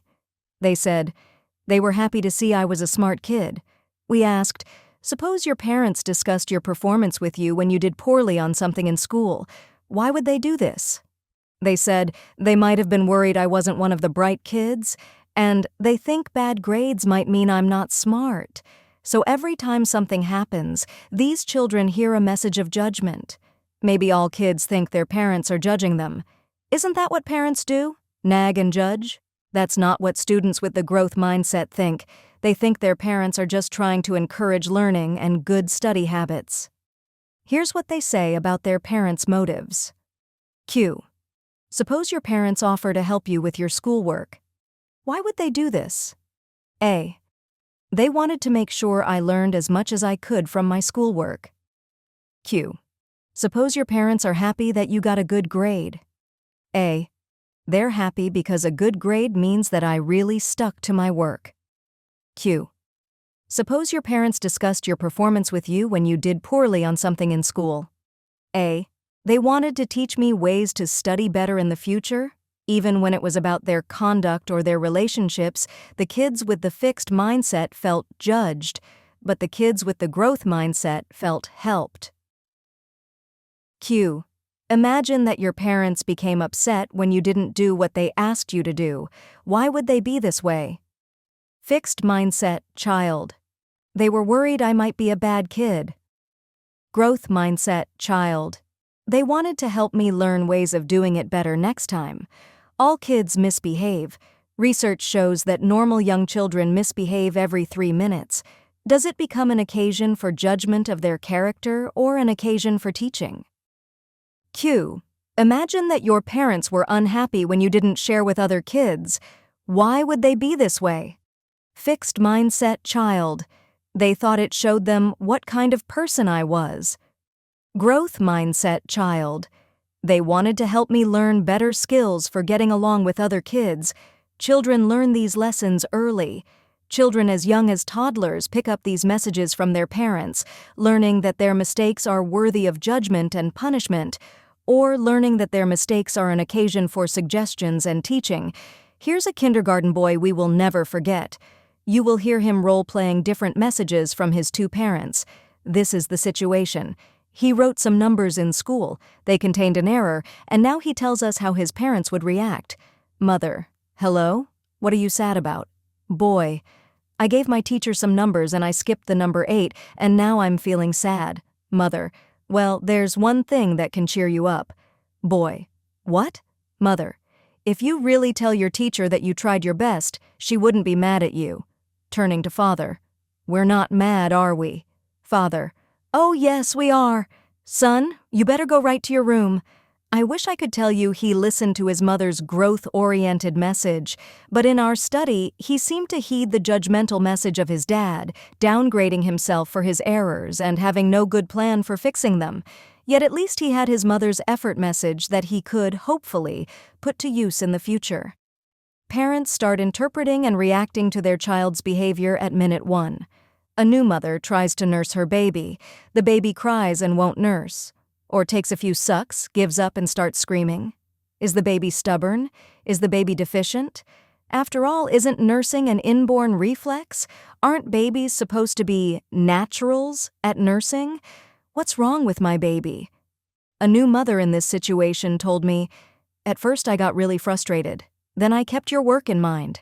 I kept saying to my baby, We're both learning how to do this. I know you're hungry.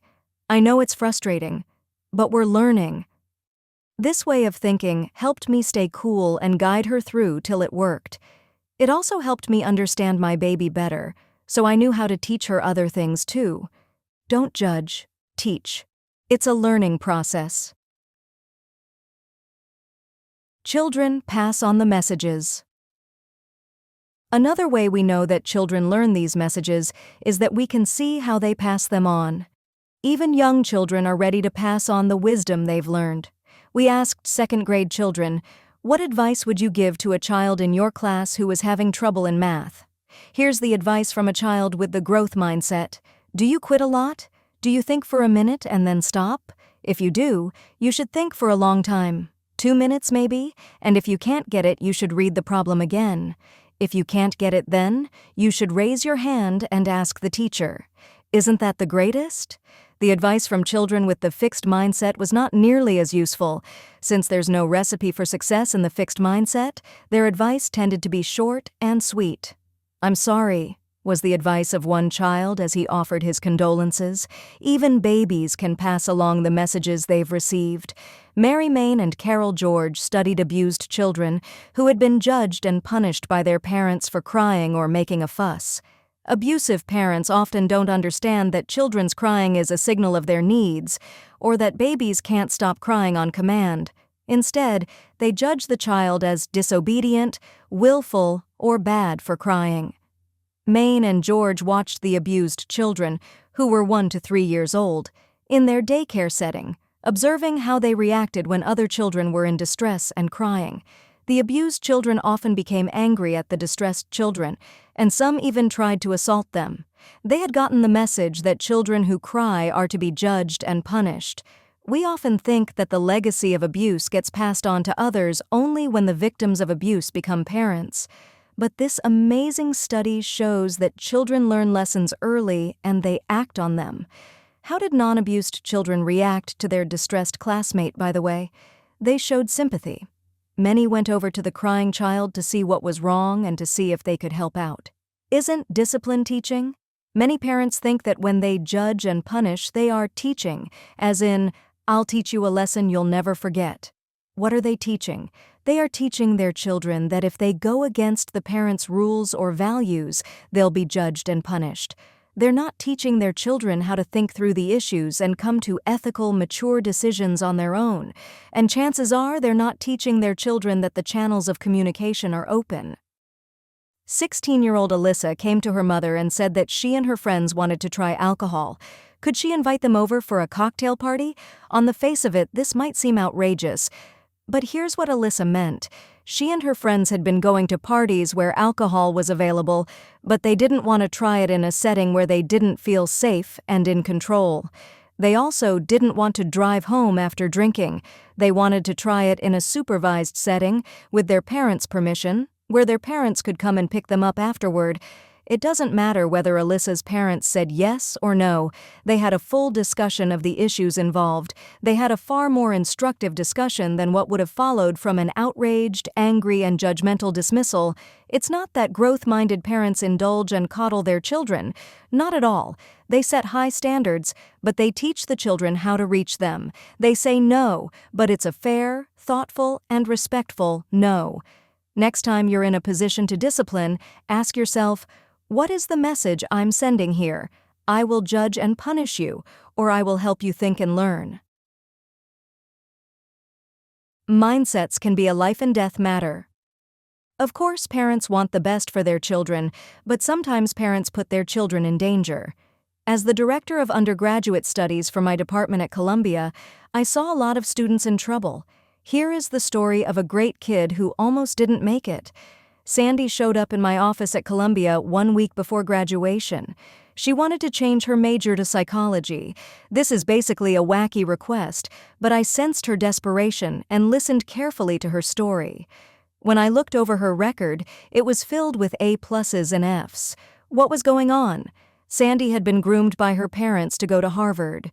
Because of their fixed mindset, the only goal of Sandy's education was to prove her worth and competence, and perhaps theirs, by gaining admission to Harvard.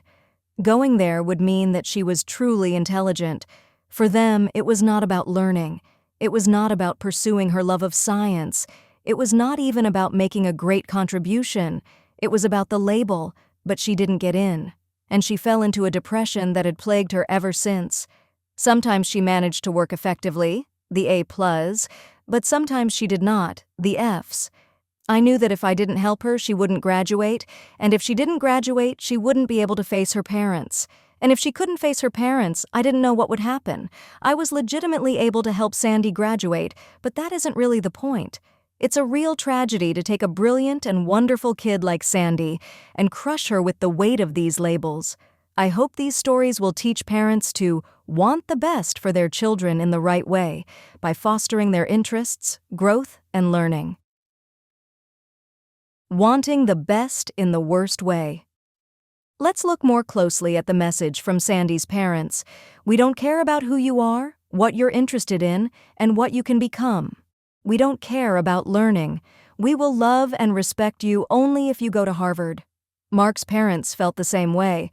Mark was an exceptional math student, and as he finished junior high, he was excited about going to Stuyvesant High School, a special high school in New York with a strong math and science curriculum. There, he would study math with the best teachers and talk math with the most advanced students in the city. Stuyvesant also had a program that would let him take college math courses at Columbia as soon as he was ready, but at the last moment his parents would not let him go. They had heard that it was hard to get into Harvard from Stuyvesant, so they made him go to a different high school. It didn't matter that he wouldn't be able to pursue his interests or develop his talents as well. Only one thing mattered, and it starts with an H. We love you, on our terms. It's not just I'm judging you, it's I'm judging you, and I'll only love you if you succeed, on my terms. We've studied kids ranging from 6 years old to college age. Those with the fixed mindset feel their parents won't love and respect them unless they fulfill their parents' aspirations for them. The college students say, I often feel like my parents won't value me if I'm not as successful as they would like. Or, my parents say I can be anything I like, but deep down I feel they won't approve of me unless I pursue a profession they admire. John McEnroe's father was like that. He was judgmental, everything was black and white, and he put on the pressure. My parents pushed me. My dad was the one mainly. He seemed to live for my growing little junior career. I remember telling my dad that I wasn't enjoying it. I'd say, do you have to come to every match? Do you have to come to this practice? Can't you take one off? McEnroe brought his father the success he craved, but McEnroe didn't enjoy a moment of it. He says he enjoyed the consequences of his success, being at the top, the adulation, and the money. However, he says, many athletes seem truly to love to play their sport. I don't think I ever felt that way about tennis. I think he did love it at the very beginning, because he talks about how at first he was fascinated by all the different ways you could hit a ball and create new shots, but we never hear about that kind of fascination again. Mr. McEnroe saw his boy was good at tennis, and on went the pressure, the judgment, and the love that depended on his son's success. Tiger Woods' father presents a contrast. There's no doubt that this guy is ambitious.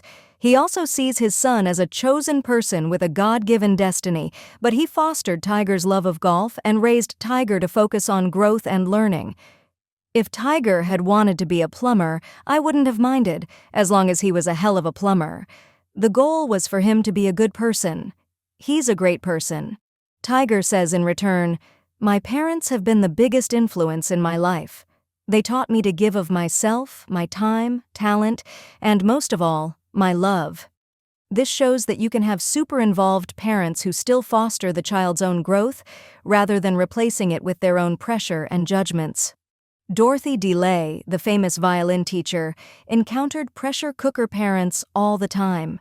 Parents who cared more about talent, image, and labels than about the child's long-term learning. One set of parents brought their 8-year-old boy to play for DeLay. Despite her warnings, they had made him memorize the Beethoven violin concerto.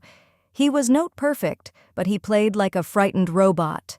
They had, in fact, ruined his playing to suit their idea of talent, as in, my 8-year-old can play the Beethoven violin concerto. What can yours do?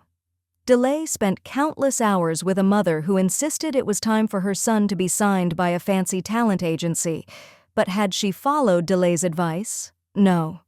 For quite a while, DeLay had been warning her that her son didn't have a large enough repertoire.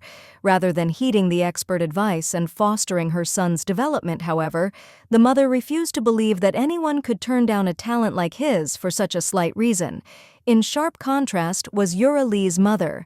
Mrs. Lee always sat serenely during Ura's lesson, without the tension and frantic note-taking of some of the other parents. She smiled, she swayed to the music, she enjoyed herself.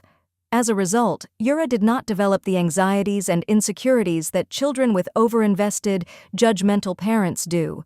Says Ura, I'm always happy when I play. Ideals. Isn't it natural for parents to set goals and have ideals for their children? Yes, but some ideals are helpful and others are not. We asked college students to describe their ideal of a successful student, and we asked them to tell us how they thought they measured up to that ideal.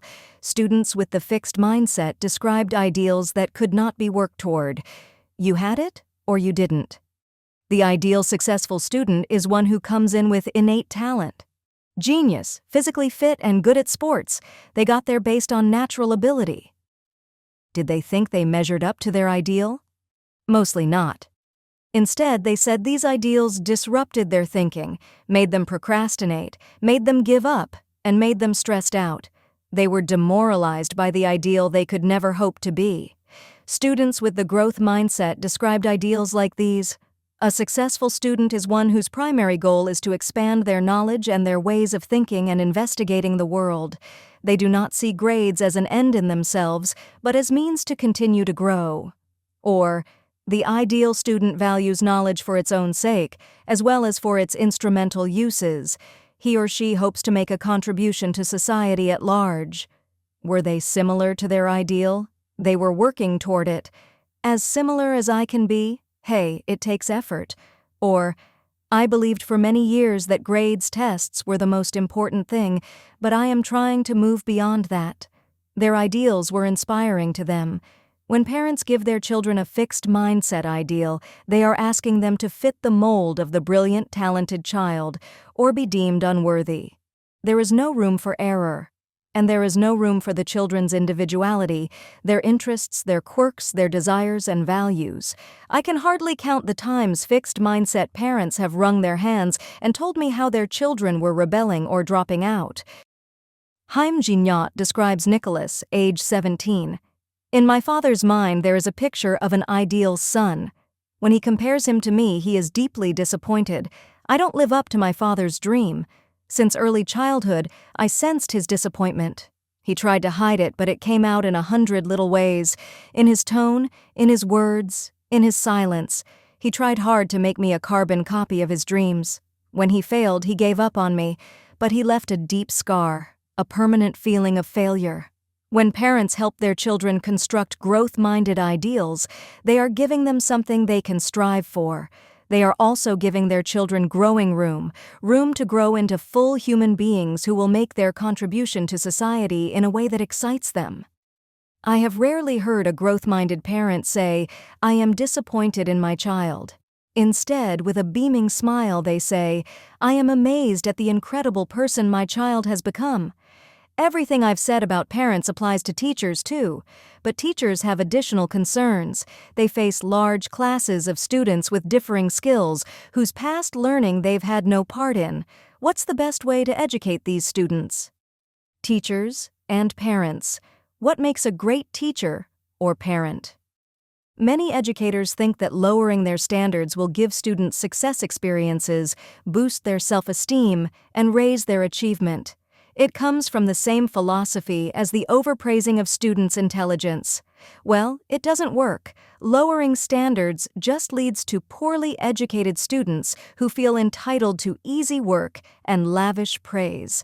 For 35 years, Sheila Schwartz taught aspiring English teachers. She tried to set high standards, especially since they were going to pass on their knowledge to generations of children, but they became indignant. One student, whose writing was full of grammatical mistakes and misspellings, she says, marched into my office with her husband from West Point, in a dress uniform, his chest covered with ribbons, because her feelings had been hurt by my insistence on correct spelling. Another student was asked to summarize the theme of To Kill a Mockingbird, Harper Lee's novel about a Southern lawyer fighting prejudice and, unsuccessfully, defending a black man accused of murder. The student insisted the theme was that all people are basically nice. When Schwartz questioned that conclusion, the student left the class and reported her to the dean. Schwartz was reprimanded for having standards that were too high. Why, Schwartz asks, should the low standards of these future teachers be honored above the needs of the children they will one day teach? On the other hand, simply raising standards in our schools without giving students the means of reaching them is a recipe for disaster. It just pushes the poorly prepared or poorly motivated students into failure and out of school. Is there a way to set standards high and have students reach them? In Chapter 3, we saw in the work of Falco Reinberg that teachers with the growth mindset brought many low achievers up into the high-achieving range. We saw in the growth-minded teaching of Jaime Escalante that inner-city high school students could learn college calculus, and in the growth-minded teaching of Marva Collins that inner-city grade school children could read Shakespeare. In this chapter, we'll see more. We'll see how growth-oriented teaching unleashes children's minds. I'll focus on 3 great teachers, 2 who worked with students who are considered disadvantaged, and 1 who worked with students considered super talented. What do these great teachers have in common? Great teachers. The great teachers believe in the growth of the intellect and talent, and they are fascinated with the process of learning. Marva Collins taught Chicago children who had been judged and discarded. For many, her classroom was their last stop. One boy had been in and out of 13 schools in 4 years. One stabbed children with pencils and had been thrown out of a mental health center. One 8-year-old would remove the blade from the pencil sharpener and cut up his classmates' coats, hats, gloves, and scarves. One child referred to killing himself in almost every sentence. One hit another student with a hammer on his first day. These children hadn't learned much in school, but everyone knew it was their own fault. Everyone but Collins. When 60 Minutes did a segment on Collins's classroom, Morley Safer tried his best to get a child to say he didn't like the school. "It's so hard here. There's no recess. There's no gym. They work you all day. You have only 40 minutes for lunch. Why do you like it? It's just too hard." But the student replied, "That's why I like it, because it makes your brains bigger." Chicago Sun-Times writer Zay Smith interviewed one of the children. "We do hard things here. They fill your brain." As Collins looks back on how she got started, she says, "I have always been fascinated with learning, with the process of discovering something new, and it was exciting to share in the discoveries made by my students." On the first day of school, she always promised her students, all students, that they would learn. She forged a contract with them. "I know most of you can't spell your name. You don't know the alphabet. You don't know how to read. You don't know homonyms or how to syllabicate. I promise you that you will. None of you has ever failed. School may have failed you. Well, goodbye to failure, children. Welcome to success. You will read hard books in here and understand what you read. You will write every day, but you must help me to help you. If you don't give anything, don't expect anything. Success is not coming to you, you must come to it." Her joy in her students' learning was enormous. As they changed from children who arrived with toughened faces and glassed-over eyes to children who were beginning to brim with enthusiasm, she told them, "I don't know what St. Peter has planned for me, but you children are giving me my heaven on earth." Rafe Esquith teaches Los Angeles second graders from poor areas plagued with crime. Many live with people who have drug, alcohol, and emotional problems. Every day he tells his students that he is no smarter than they are, just more experienced.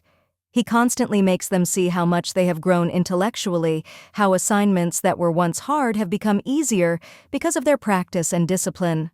Unlike Collins's school or Esquith's school, the Juilliard School of Music accepts only the most talented students in the world. You would think the idea would be, you're all talented, now let's get down to learning. But if anything, the idea of talent and genius looms even larger there.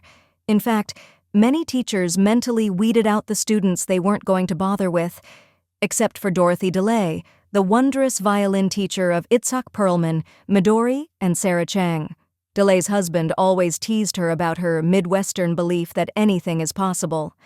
"Here is the empty prairie. Let's build a city." That's exactly why she loved teaching.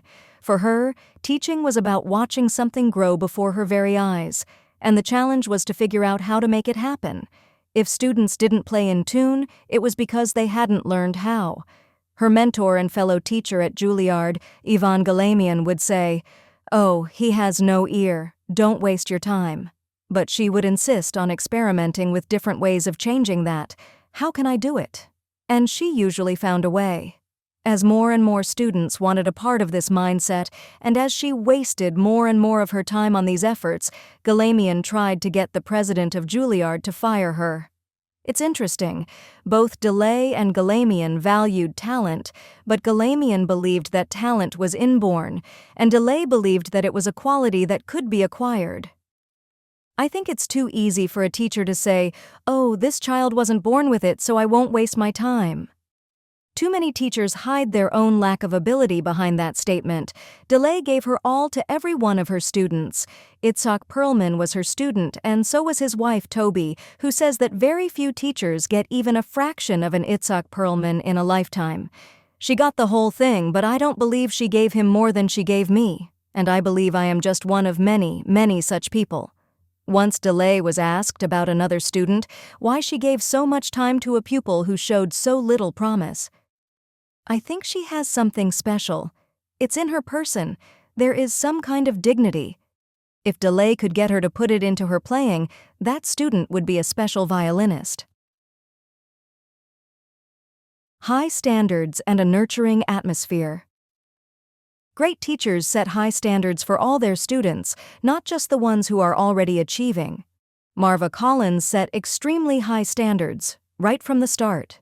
She introduced words and concepts that were, at first, way above what her students could grasp, yet she established on day one an atmosphere of genuine affection and concern as she promised students they would produce, "I'm gonna love you, I love you already, and I'm going to love you even when you don't love yourself," she said to the boy who wouldn't try. Do teachers have to love all of their students? No, but they have to care about every single student. Teachers with the fixed mindset create an atmosphere of judging.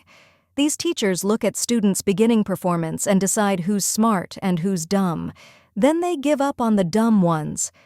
"They're not my responsibility." These teachers don't believe in improvement, so they don't try to create it. Remember the fixed mindset teachers in Chapter 3 who said, "According to my experience, students' achievement mostly remains constant in the course of a year. As a teacher, I have no influence on students' intellectual ability." This is how stereotypes work. Stereotypes tell teachers which groups are bright and which groups are not. So teachers with the fixed mindset know which students to give up on before they've even met them. More on high standards and a nurturing atmosphere. When Benjamin Bloom studied his 120 world-class concert pianists, sculptors, swimmers, tennis players, mathematicians, and research neurologists, he found something fascinating. For most of them, their first teachers were incredibly warm and accepting. Not that they set low standards. Not at all. But they created an atmosphere of trust, not judgment. It was, "I'm going to teach you," not, "I'm going to judge your talent." As you look at what Collins and Esquith demanded of their students, all their students, it's almost shocking. When Collins expanded her school to include young children, she required that every 4-year-old who started in September be reading by Christmas. And they all were. The 3- and 4-year-olds used a vocabulary book titled Vocabulary for the High School Student. The 7-year-olds were reading The Wall Street Journal. For older children, a discussion of Plato's Republic led to discussions of de Tocqueville's Democracy in America, Orwell's Animal Farm, Machiavelli, and the Chicago City Council. Her reading list for the late grade school children included the complete plays of Anton Chekhov, Physics Through Experiment, and the Canterbury Tales. Oh, and always Shakespeare. Even the boys who picked their teeth with switchblades, she says, loved Shakespeare and always begged for more. Yet Collins maintained an extremely nurturing atmosphere, a very strict and disciplined one, but a loving one. Realizing that her students were coming from teachers who made a career of telling them what was wrong with them, she quickly made known her complete commitment to them as her students and as people. Esquith bemoans the lowering of standards. Recently, he tells us, his school celebrated reading scores that were 20 points below the national average. Why? Because they were a point or two higher than the year before. Maybe it's important to look for the good and be optimistic, he says. But delusion is not the answer. Those who celebrate failure will not be around to help today's students celebrate their jobs flipping burgers. Someone has to tell children if they are behind and lay out a plan of attack to help them catch up. All of his 5th graders master a reading list that includes Of Mice and Men, Native Son, Bury My Heart at Wounded Knee, The Joy Luck Club, The Diary of Anne Frank, To Kill a Mockingbird, and A Separate Peace. Every one of his 6th graders passes an algebra final that would reduce most 8th and 9th graders to tears. But again, all is achieved in an atmosphere of affection and deep personal commitment to every student. Challenge and Nurture describes Delay's approach too. One of her former students expresses it this way: "That is part of Miss Delay's genius. To put people in the frame of mind where they can do their best. Very few teachers can actually get you to your ultimate potential. Miss Delay has that gift. She challenges you at the same time that you feel you are being nurtured." Hard work and more hard work. But are challenge and love enough? Not quite. All great teachers teach students how to reach the high standards. Collins and Esquith didn't hand their students a reading list and wish them bon voyage. Collins's students read and discussed every line of Macbeth in class. Esquith spent hours planning what chapters they would read in class.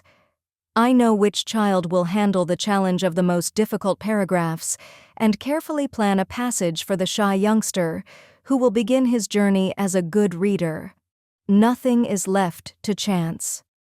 It takes enormous energy, but to be in a room with young minds who hang on every word of a classic book and beg for more if I stop makes all the planning worthwhile. What are they teaching the students en route? To love learning. To eventually learn and think for themselves, and to work hard on the fundamentals. Esquith's class often met before school, after school, and on school vacations to master the fundamentals of English and math, especially as the work got harder. His motto, "There are no shortcuts." Collins echoes that idea as she tells her class, "There is no magic here. Mrs. Collins is no miracle worker. I do not walk on water, I do not part the sea. I just love children and work harder than a lot of people, and so will you." Delay expected a lot from her students, but she too guided them there. Most students are intimidated by the idea of talent, and it keeps them in a fixed mindset. But Delay demystified talent. One student was sure he couldn't play a piece as fast as Itzhak Perlman, so she didn't let him see the metronome until he had achieved it. I know so surely that if he had been handling that metronome, as he approached that number he would have said to himself, "I can never do this as fast as Itzhak Perlman," and he would have stopped himself. Another student was intimidated by the beautiful sound made by talented violinists.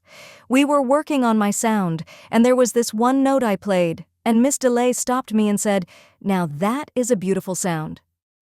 She then explained how every note has to have a beautiful beginning, middle, and end, leading into the next note, and he thought, "Wow, if I can do it there, I can do it everywhere." Suddenly, the beautiful sound of Perlman made sense and was not just an overwhelming concept. When students don't know how to do something, and others do, the gap seems unbridgeable. Some educators try to reassure their students that they're just fine as they are. Growth-minded teachers tell students the truth and then give them the tools to close the gap. As Marva Collins said to a boy who was clowning around in class, "You are in 6th grade and your reading score is 1.1. I don't hide your scores in a folder. I tell them to you so you know what you have to do. Now your clowning days are over." Then they got down to work. Students who don't care. What about students who won't work, who don't care to learn? Here is a shortened version of an interaction between Collins and Gary, a student who refused to work, ripped up his homework assignments, and would not participate in class. Collins is trying to get him to go to the blackboard to do some problems. Collins: "Sweetheart, what are you going to do? Use your life or throw it away?" Gary: "I'm not going to do any damn work." Collins: "I am not going to give up on you. I am not going to let you give up on yourself. If you sit there leaning against this wall all day, you are going to end up leaning on something or someone all your life. And all that brilliance bottled up inside you will go to waste." At that, Gary agreed to go to the board, but then refused to address the work there. After a while, Collins said, "If you do not want to participate, go to the telephone and tell your mother. Mother, in this school we have to learn, and Mrs. Collins says I can't fool around, so will you please pick me up?" Gary started writing. Eventually, Gary became an eager participant and an avid writer. Later that year, the class was discussing Macbeth and how his misguided thinking led him to commit murder. "It's sort of like Socrates says, isn't it, Miss Collins?" Gary piped up. "Macbeth should have known that straight thinking leads to straight living." For a class assignment, he wrote, "Somnus, God of sleep, please awaken us. While we sleep, ignorance takes over the world. Take your spell off us. We don't have long before ignorance makes a coup d'etat of the world." When teachers are judging them, students will sabotage the teacher by not trying. But when students understand that school is for them, a way for them to grow their minds, they do not insist on sabotaging themselves. In my work, I have seen tough guys shed tears when they realize they can become smarter. It's common for students to turn off to school and adopt an air of indifference, but we make a mistake if we think any student stops caring. Growth-minded teachers. Who are these people? How can growth-minded teachers be so selfless, devoting untold hours to the worst students? Are they just saints? Is it reasonable to expect that everyone can become a saint? The answer is that they're not entirely selfless. They love to learn. And teaching is a wonderful way to learn, about people and how they tick, about what you teach, about yourself, and about life. Fixed-minded teachers often think of themselves as finished products. Their role is simply to impart their knowledge. But doesn't that get boring year after year, standing before yet another crowd of faces and imparting? Now, that's hard. Seymour Saracen was a professor of mine when I was in graduate school. He was a wonderful educator, and he always told us to question assumptions. "There's an assumption," he said, "that schools are for students learning. Well, why aren't they just as much for teachers learning?" I never forgot that. In all of my teaching, I think about what I find fascinating and what I would love to learn more about. I use my teaching to grow, and that makes me, even after all these years, a fresh and eager teacher. One of Marva Collins's first mentors taught her the same thing, that above all, a good teacher is one who continues to learn along with the students, and she let her students know that right up front. Sometimes I don't like other grown-ups very much because they think they know everything. I don't know everything. I can learn all the time. It's been said that Dorothy DeLay was an extraordinary teacher because she was not interested in teaching. She was interested in learning. So are great teachers born or made? Can anyone be a Collins, Esquith, or DeLay? It starts with the growth mindset, about yourself and about children. Not just lip service to the idea that all children can learn, but a deep desire to reach in and ignite the mind of every child. Michael Lewis, in the New York Times, tells of a coach who did this for him.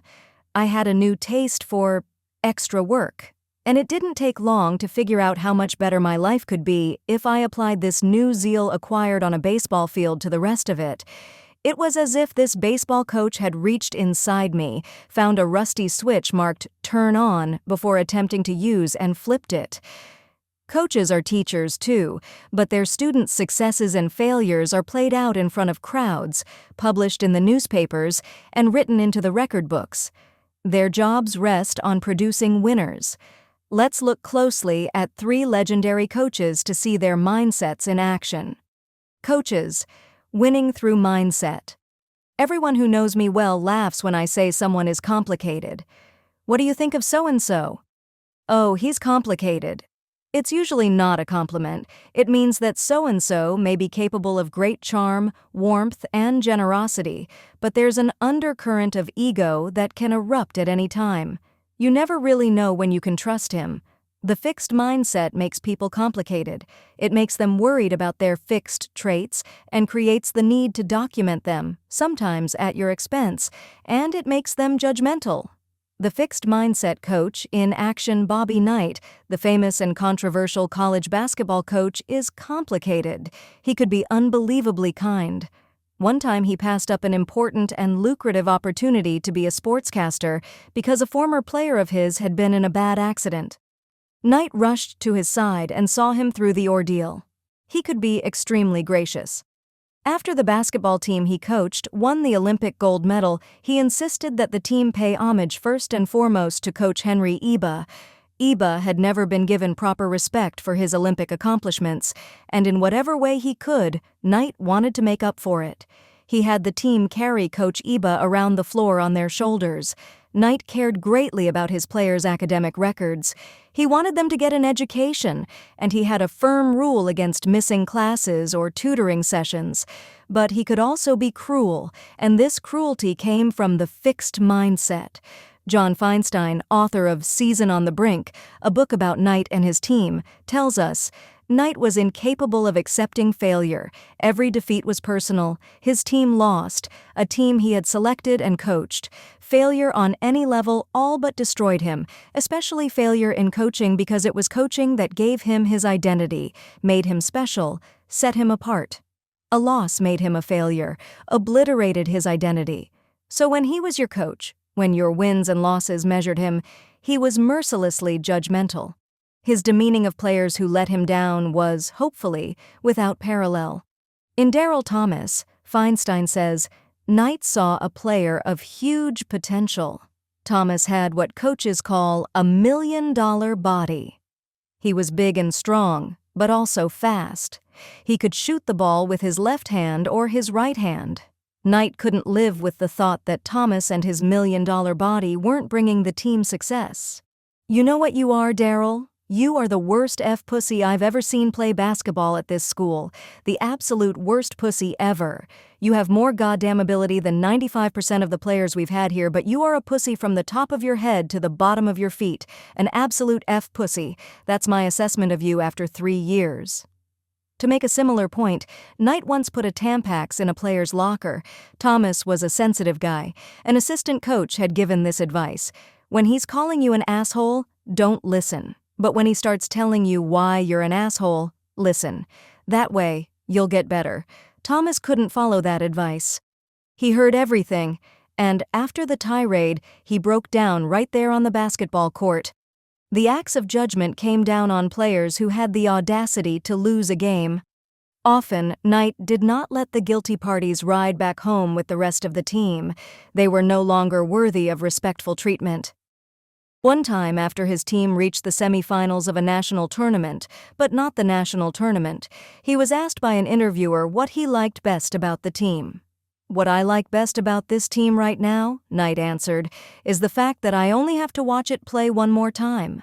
Some players could take it better than others. Steve Alford, who went on to have a professional career, had come to Indiana with clear goals in mind and was able to maintain a strong growth focus much of the time. He was able to hear and use Knight's wisdom and, for the most part, ignore the obscene or demeaning parts of the tirades. But even he describes how the team broke down under the yoke of Knight's judgments and how he himself became so personally unhappy at some points that he lost his zest for the sport. The atmosphere was poisonous. When I had been playing well, I had always stayed upbeat, no matter how much coach yelled. But now his negativism, piled on top of my own, was drowning me. Mom and Dad were concerned. They could see the love of the game going out of me. The Holy Grail. No mistakes, says Alford. Coach's Holy Grail was the mistake-free game. Uh-oh. We know which mindset makes mistakes intolerable, and Knight's explosions were legendary. There was the time he threw the chair across the court. There was the time he yanked his player off the court by his jersey. There was the time he grabbed his player by the neck. He often tried to justify his behavior by saying he was toughening the team up, preparing them to play under pressure. But the truth is, he couldn't control himself. Was the chair a teaching exercise? Was the chokehold educational? He motivated his players not through respect for them, but through intimidation, through fear. They feared his judgments and explosions. Did it work? Sometimes it worked. He had 3 championship teams. In the Season on the Brink, described by John Feinstein, the team did not have size, experience, or quickness, but they were contenders. They won 21 games, thanks to Knight's great basketball knowledge and coaching skills. But other times, it didn't work. Individual players or the team as a whole broke down. In the Season on the Brink, they collapsed at the end of the season. The year before, too, the team had collapsed under Knight's pressure. Over the years, some players had escaped by transferring to other schools, by breaking the rules, like cutting classes or skipping tutoring sessions. or by going early to the pros, like Isaiah Thomas. On a world tour, the players often sat around fantasizing about where they should have gone to school if they hadn't made the mistake of choosing Indiana. It's not that Knight had a fixed mindset about his players' ability. He firmly believed in their capacity to develop, but he had a fixed mindset about himself and his coaching ability. The team was his product, and they had to prove his ability every time out. They were not allowed to lose games, make mistakes, or question him in any way because that would reflect on his competence. Nor did he seem to analyze his motivational strategies when they weren't working. Maybe Daryl Thomas needed another kind of incentive aside from ridicule or humiliation. What are we to make of this complicated man as a mentor to young players? His biggest star, Isaiah Thomas, expresses his profound ambivalence about Knight. "You know, there were times when if I had a gun, I think I would have shot him, and there were other times when I wanted to put my arms around him, hug him, and tell him I loved him. I would not consider myself an unqualified success if my best student had considered shooting me." The Growth Mindset Coach in Action, a coach for all seasons. Coach John Wooden produced one of the greatest championships records in sports. He led the UCLA basketball team to the NCAA championship in 1964, 1965, 1967, 1968, 1969, 1970, 1971, 1972, 1973, and 1975. There were seasons when his team was undefeated, and they once had an 88-game winning streak. All this I sort of knew. What I didn't know was that when Wooden arrived at UCLA, it was a far cry from a basketball dynasty. In fact, he didn't want to work at UCLA at all. He wanted to go to Minnesota. It was arranged that Minnesota would phone him at 6 o'clock on a certain evening to tell him if he had the job. He told UCLA to call him at 7. No one called at 6, 6:30, or even 6:45. So when UCLA called at 7, he said yes. No sooner had he hung up than the call from Minnesota came. A storm had messed up the phone lines and prevented the 6 o'clock phone call with the job offer from getting through. UCLA had grossly inadequate facilities. For his first 16 years, Wooden held practice in a crowded, dark, and poorly ventilated gym known as the BO Barn because of the atmospheric effect of the sweating bodies. In the same gym, there were often wrestling matches, gymnastics training, trampoline jumping, and cheerleading workouts going on alongside basketball practice. There was also no place for the games. For the first few years, they had to use the BO Barn, and then for 14 more years, they had to travel around the region borrowing gyms from schools and towns. Then there were the players. When he put them through their first practice, he was shattered. They were so bad that if he'd had an honorable way to back out of the job, he would have. The press had, perceptively, picked his team to finish last in their division, but Wooden went to work and this laughable team did not finish last. It won the division title, with 22 wins and 7 losses for the season. The next year, they went to the NCAA playoffs. What did he give them? He gave them constant training in the basic skills, he gave them conditioning, and he gave them mindset. The Holy Grail, full preparation and full effort. Wooden was not complicated. He was wise and interesting, but not complicated. He was just a straight-ahead growth mindset guy who lived by this rule. You have to apply yourself each day to becoming a little better. By applying yourself to the task of becoming a little better each and every day over a period of time, you will become a lot better. He didn't ask for mistake-free games. He didn't demand that his players never lose. He asked for full preparation and full effort from them. Did I win? Did I lose? Those are the wrong questions. The correct question is, did I make my best effort? If so, he says, you may be outscored, but you will never lose. He was not a softie. He did not tolerate coasting. If the players were coasting during practice, he turned out the lights and left. Gentlemen, practice is over. They had lost their opportunity to become better that day. Equal treatment. Like Delay, Wooden gave equal time and attention to all of his players, regardless of their initial skills. They, in turn, gave all and blossomed. Here is Wooden talking about 2 new players when they arrived at UCLA. I looked at each one to see what he had and then said to myself, oh gracious, If he can make a real contribution, a playing contribution to our team, then we must be pretty lousy. However, what I couldn't see was what these men had inside. Both gave just about everything they could possibly give, and both became starters. One as the starting center on a national championship team. He respected all players equally. You know how some players' numbers are retired after they move on, in homage to their greatness? No player's number was retired while Wooden was coach, although he had some of the greatest players of all time, like Kareem Abdul-Jabbar and Bill Walton. Later on, when their numbers were retired, he was against it. Other fellows who played on our team also wore those numbers. Some of those other players gave me close to everything they had. The jersey and the number on it never belonged to just one single player, no matter how great or how big a star that particular player is. It goes against the whole concept of what a team is. Wait a minute, he was in the business of winning games. Don't you have to go with your talented players and give less to the second stringers? Well, he didn't play all players equally, but he gave to all players equally.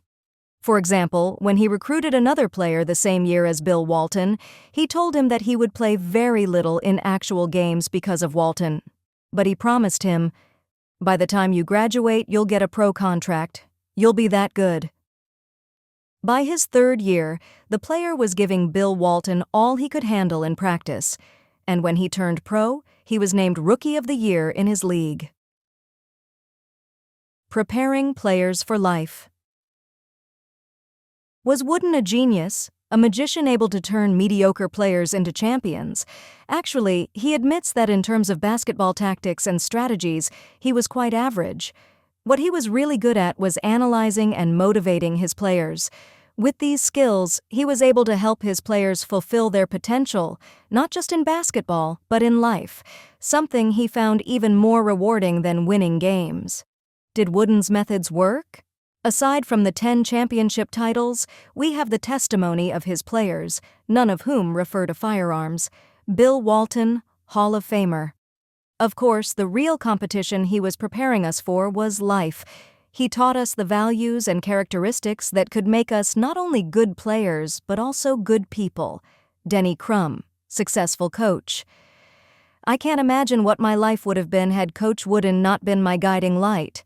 As the years pass, I appreciate him more and more, and can only pray that I can have half as much influence on the young people I coach as he has had on me. Kareem Abdul-Jabbar, Hall of Famer. The wisdom of Coach Wooden had a profound influence on me as an athlete, but an even greater influence on me as a human being. He is responsible, in part, for the person I am today. Listen to this story. It was the moment of victory. UCLA had just won its first national championship, but Coach Wooden was worried about Fred Slaughter, a player who had started every game and had had a brilliant year up until this final championship game. The game had not been going well, and as it got worse and worse, Wooden felt a change had to be made. So he pulled Fred. The replacement player did a great job, and Wooden left him in until the game was virtually won. The victory was a peak moment. Not only had they just won their first NCAA title by beating Duke, but they had ended the season with 30 wins and 0 losses. Yet Wooden's concern for Fred dampened his euphoria. As Wooden left the press conference and went to find Fred, he opened the door to the dressing room. Fred was waiting for him. "Coach, I want you to know I understand. You had to leave Doug in there because he played so well, and I didn't. I wanted to play in the worst way, but I do understand. And if anyone says I was upset, it's not true. Disappointed, yes, but upset, no. And I was very happy for Doug. There are coaches out there," Wooden says, "who have won championships with the dictator approach, among them Vince Lombardi and Bobby Knight. I had a different philosophy. For me, concern, compassion, and consideration were always priorities of the highest order." Read the story of Fred Slaughter again, and you tell me whether, under the same circumstances, Coach Knight would have rushed to console Daryl Thomas. And would Knight have allowed Thomas to reach down to find his pride, dignity, and generosity in his moment of disappointment? Which is the enemy, success or failure? Pat Summitt was the coach of the Tennessee women's basketball team, the Lady Vols. She coached them to 8 national championships. She didn't come into the game with Wooden's philosophical attitude, but was at first more knight-like in her stance. Every time the team lost, she couldn't let go of it. She continued to live it, beating it to death and torturing herself and the team with it. Then she graduated to a love-hate relationship with losing.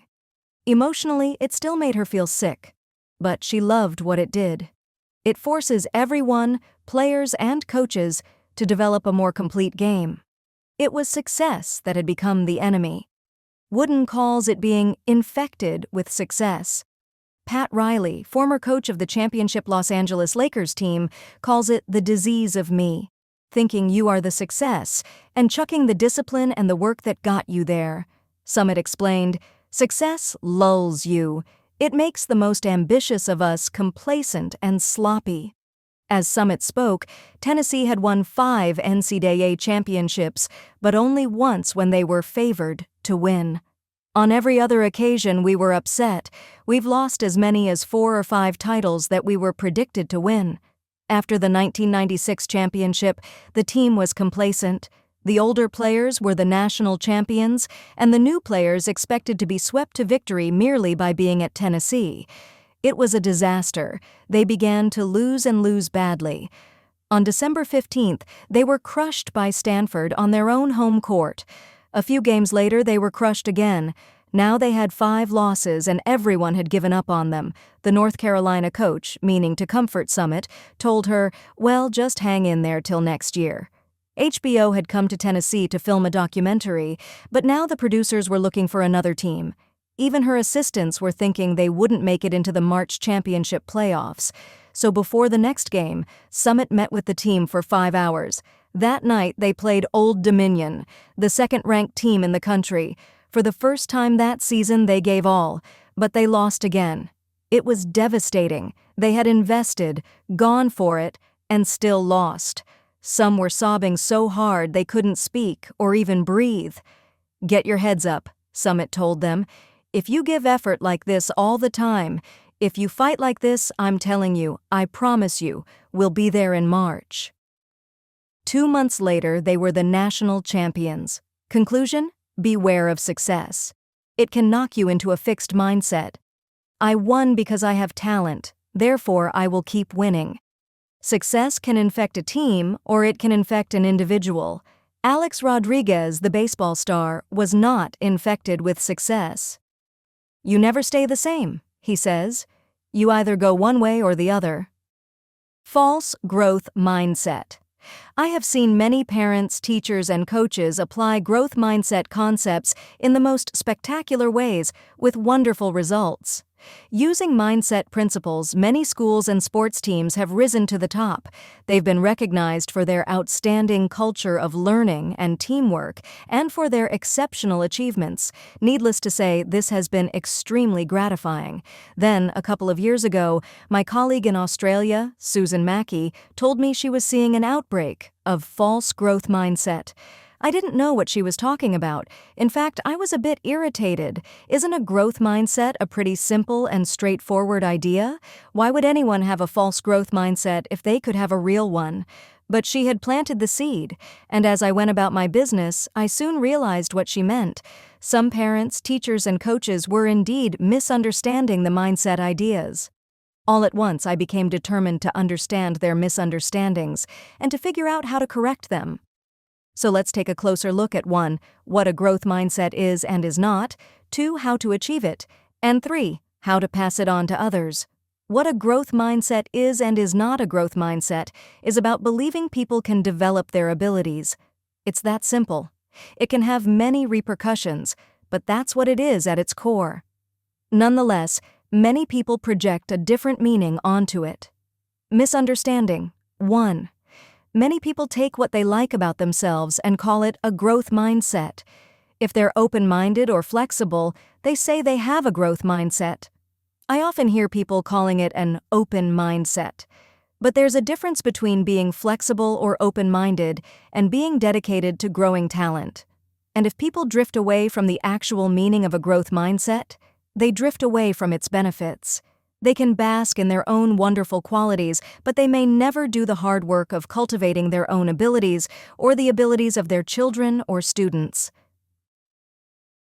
Misunderstanding 2.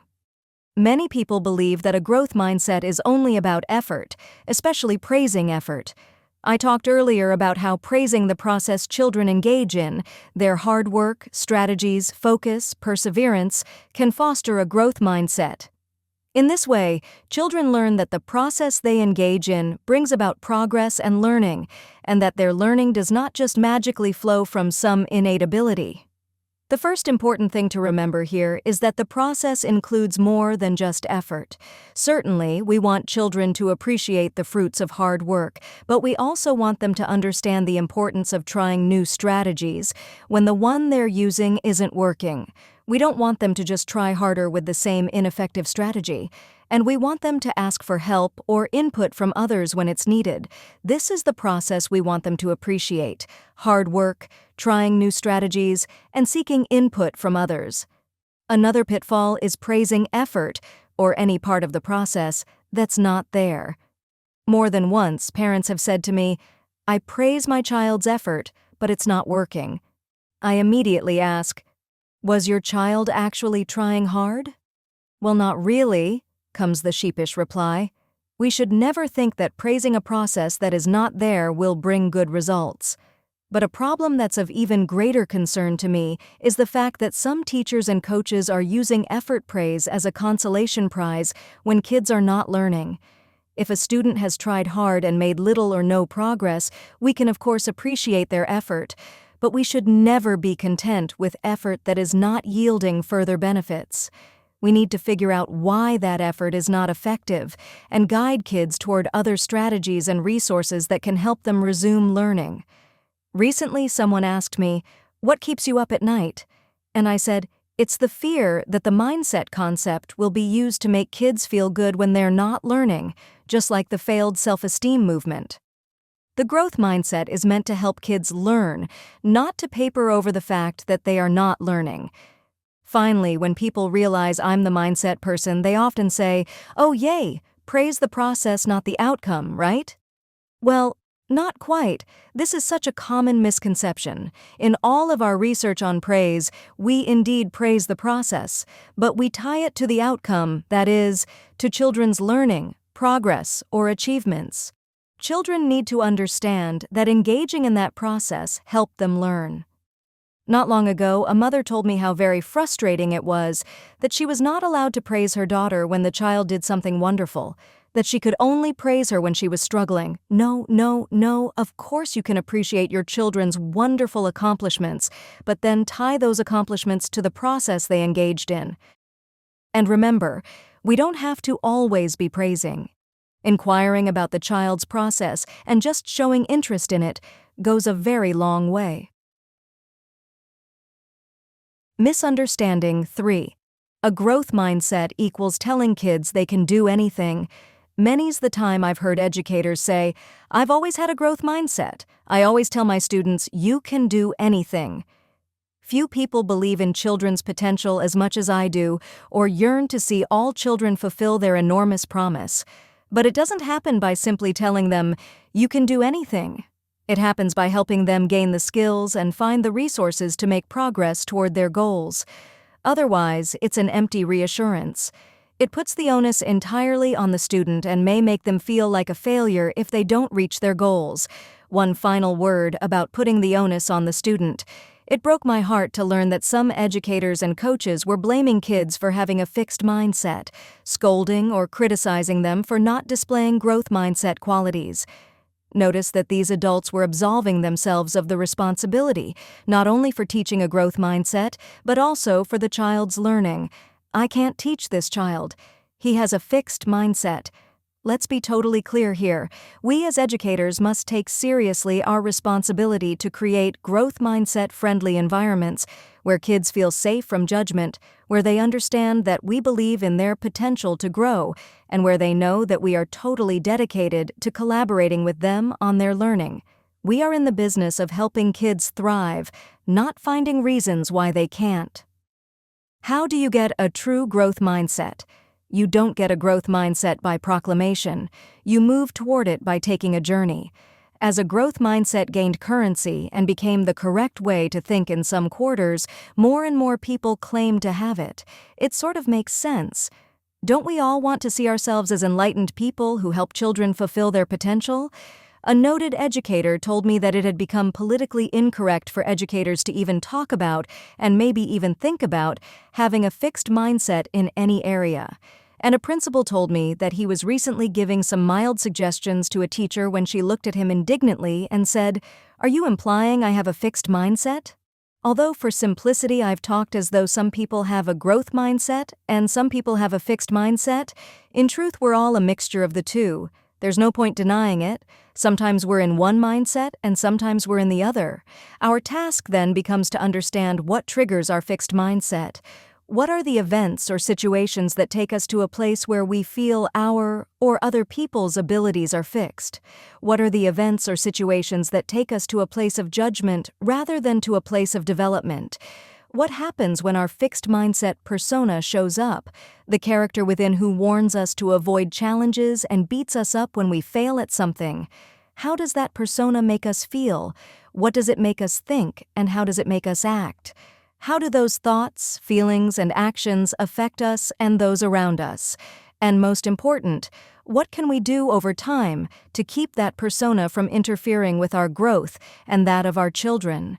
How can we persuade that fixed mindset persona to get on board with the goals that spring from our growth mindset? I'll address these questions in the final chapter as we examine the process of personal change. What I will emphasize here is that it is a long journey, one that takes commitment and persistence. But once we acknowledge that we all have recurrent fixed mindsets, we can talk to one another openly. We can talk about our fixed mindset personas, when they show up, how they affect us, and how we're learning to deal with them. And as we do, we will realize that we have lots of fellow travelers on our journey. How do you pass a growth mindset on? You would think that once adults adopted more of a growth mindset, they would automatically pass it on to kids. It would simply ooze out in their words and deeds. That's what we thought, but it's not what we're finding. Many adults are not passing on their growth mindsets. How is that possible? First, let's look at the findings. In a number of studies, we and researchers looked at the mindsets of parents and their children. In each case, many parents held a growth mindset, but they were not necessarily passing it on to their children. In other studies, researchers looked at the mindsets of teachers and their students. In each case, many teachers held a growth mindset, but they were not necessarily passing it on to their students.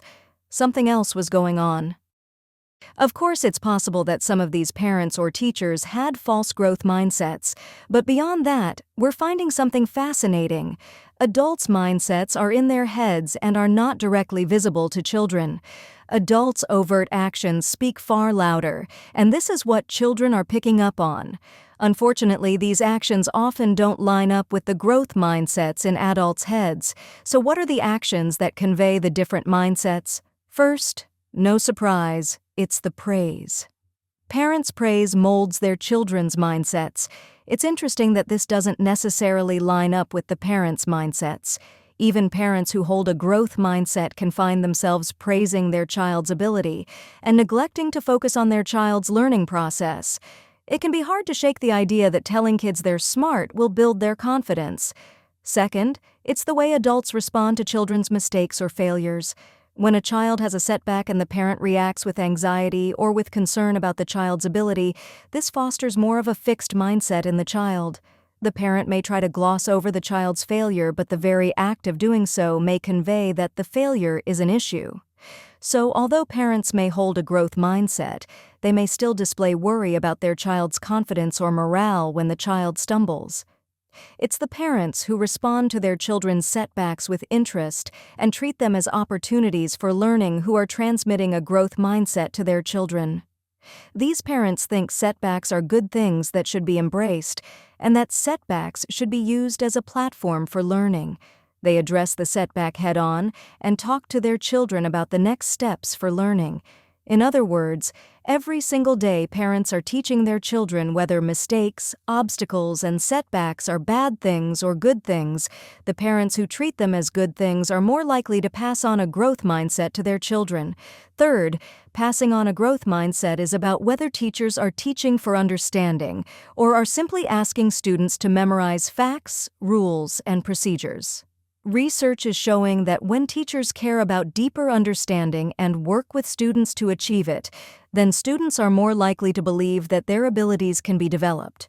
One study found that when math teachers taught for conceptual understanding, gave feedback that deepened students' understanding, and then allowed students to revise their work, to experience and show their deeper understanding, their students moved toward a growth mindset in math. These students believed they could develop their basic mathematical ability. On the other hand, when teachers thought of math as just a set of rules and procedures to memorize, they could emphasize the importance of effort or persistence, but students could not feel their abilities growing and did not tend to move toward a growth mindset. By the way, many of these teachers use the words growth mindset in their classrooms, but their teaching methods, their actions, did not foster that growth mindset in their students. Other studies paint a similar picture. In one study, high school students talked about their math teachers. Some of them said that when they were stuck, their teacher sat down with them and said things like this: "Show me what you've done. Let's try to understand how you're thinking, and then let's figure out what you should try next." The students who were treated like this, as though understanding was of paramount importance and could be achieved with support from the teacher, were moving toward a growth mindset in math. Yet in this era of high-stakes testing, much teaching emphasizes memorization of facts, rules, and procedures to ensure that students do well on the all-important tests. As we have seen, this may promote more fixed mindsets and perhaps, ironically, undermine students' performance on these very tests. There is nothing like deep learning to ensure good outcomes. Sadly, in this atmosphere, many students are coming to equate learning with memorizing. I am hearing from many researchers and educators that students across the economic spectrum are becoming increasingly unable to grasp the difference between memorizing facts, rules, and procedures and truly understanding the concepts underlying the material. Aside from the bad news for growth mindsets, this also has disturbing implications for our nation. Great contributions to society are born of curiosity and deep understanding. If students no longer recognize and value deep learning, where will the great contributions of the future come from? We were initially surprised to find that many adults with growth mindsets were not passing them on. However, the moral of this story is that parents, teachers, and coaches pass on a growth mindset not by having a belief sitting in their heads, but by embodying a growth mindset in their deeds. The way they praise, conveying the processes that lead to learning, the way they treat setbacks as opportunities for learning, and the way they focus on deepening understanding as the goal of learning. Our legacy as parents, teachers, and coaches, we are entrusted with people's lives. They are our responsibility and our legacy. We now know that the growth mindset has a key role to play in helping us fulfill our mission and in helping them fulfill their potential. Chapter 8: Changing Mindsets. The growth mindset is based on the belief in change, and the most gratifying part of my work is watching people change. Nothing is better than seeing people find their way to things they value. This chapter is about kids and adults who found their way to using their abilities, and about how all of us can do that. The nature of change. I was in the middle of first grade when my family moved. Suddenly I was in a new school. Everything was unfamiliar. The teacher, the students, and the work. The work was what terrified me. The new class was way ahead of my old one, or at least it seemed that way to me. They were writing letters I hadn't learned to write yet, and there was a way to do everything that everyone seemed to know except me. So when the teacher said, "Class, put your name on your paper in the right place," I had no idea what she meant. So I cried. Each day things came up that I didn't know how to do. Each time I felt lost and overwhelmed. Why didn't I just say to the teacher, "Mrs. Khan, I haven't learned this yet. Could you show me how?" Another time when I was little, my parents gave me money to go to the movies with an adult and a group of kids. As I rounded the corner to the meeting place, I looked down the block and saw them all leaving. But instead of running after them and yelling, "Wait for me!" I stood frozen, clutching the coins in my hand and watching them recede into the distance. Why didn't I try to stop them or catch up with them? Why did I accept defeat before I had tried some simple tactics? I know that in my dreams I had often performed magical or superhuman feats in the face of danger. I even have a picture of myself in my self-made Superman cape. Why, in real life, couldn't I do an ordinary thing like ask for help or call out for people to wait?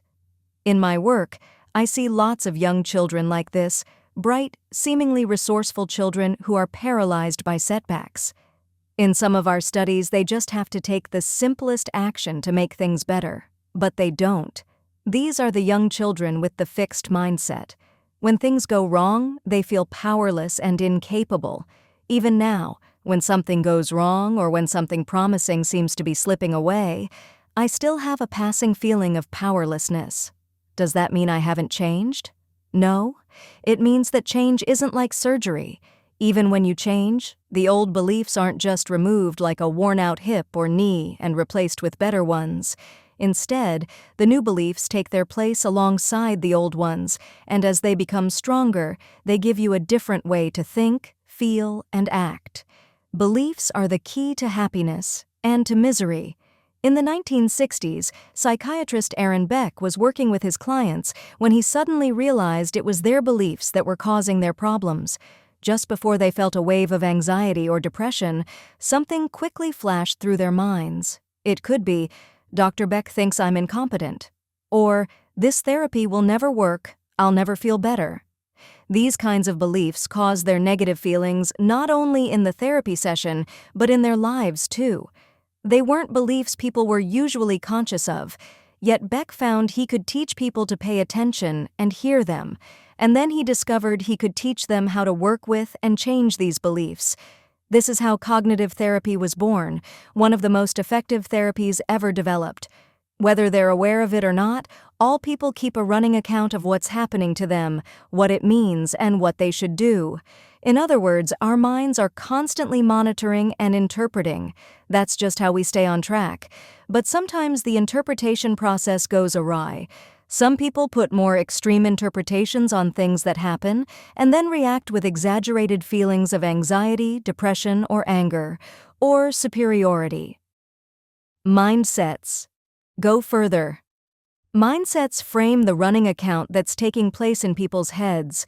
They guide the whole interpretation process. The fixed mindset creates an internal monologue that is focused on judging. This means I'm a loser. This means I'm a better person than they are. This means I'm a bad husband. This means my partner is selfish. In several studies, we probed the way people with a fixed mindset dealt with information they were receiving. We found that they put a very strong evaluation on each and every piece of information. Something good led to a very strong positive label, and something bad led to a very strong negative label. People with a growth mindset are also constantly monitoring what's going on, but their internal monologue is not about judging themselves and others in this way. Certainly they're sensitive to positive and negative information, but they're attuned to its implications for learning and constructive action. What can I learn from this? How can I improve? How can I help my partner do this better? Now, cognitive therapy basically teaches people to rein in their extreme judgments and make them more reasonable. For example, suppose Alana does poorly on a test and draws the conclusion, "I'm stupid." Cognitive therapy would teach her to look more closely at the facts by asking, "What is the evidence for and against your conclusion?" Alana may, after prodding, come up with a long list of ways in which she has been competent in the past, and may then confess, "I guess I'm not as incompetent as I thought." She may also be encouraged to think of reasons she did poorly on the test other than stupidity, and these may further temper her negative judgment. Alana is then taught how to do this for herself, so that when she judges herself negatively in the future, she can refute the judgment and feel better. In this way, cognitive therapy helps people make more realistic and optimistic judgments, but it does not take them out of the fixed mindset and its world of judgment. It does not confront the basic assumption, the idea that traits are fixed, that is causing them to constantly measure themselves. In other words, it does not escort them out of the framework of judgment and into the framework of growth. This chapter is about changing the internal monologue from a judging one to a growth-oriented one. The Mindset Lectures.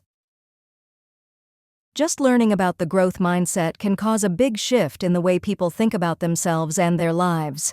So each year in my undergraduate course, I teach about these mindsets, not only because they are part of the topic of the course, but also because I know what pressure these students are under.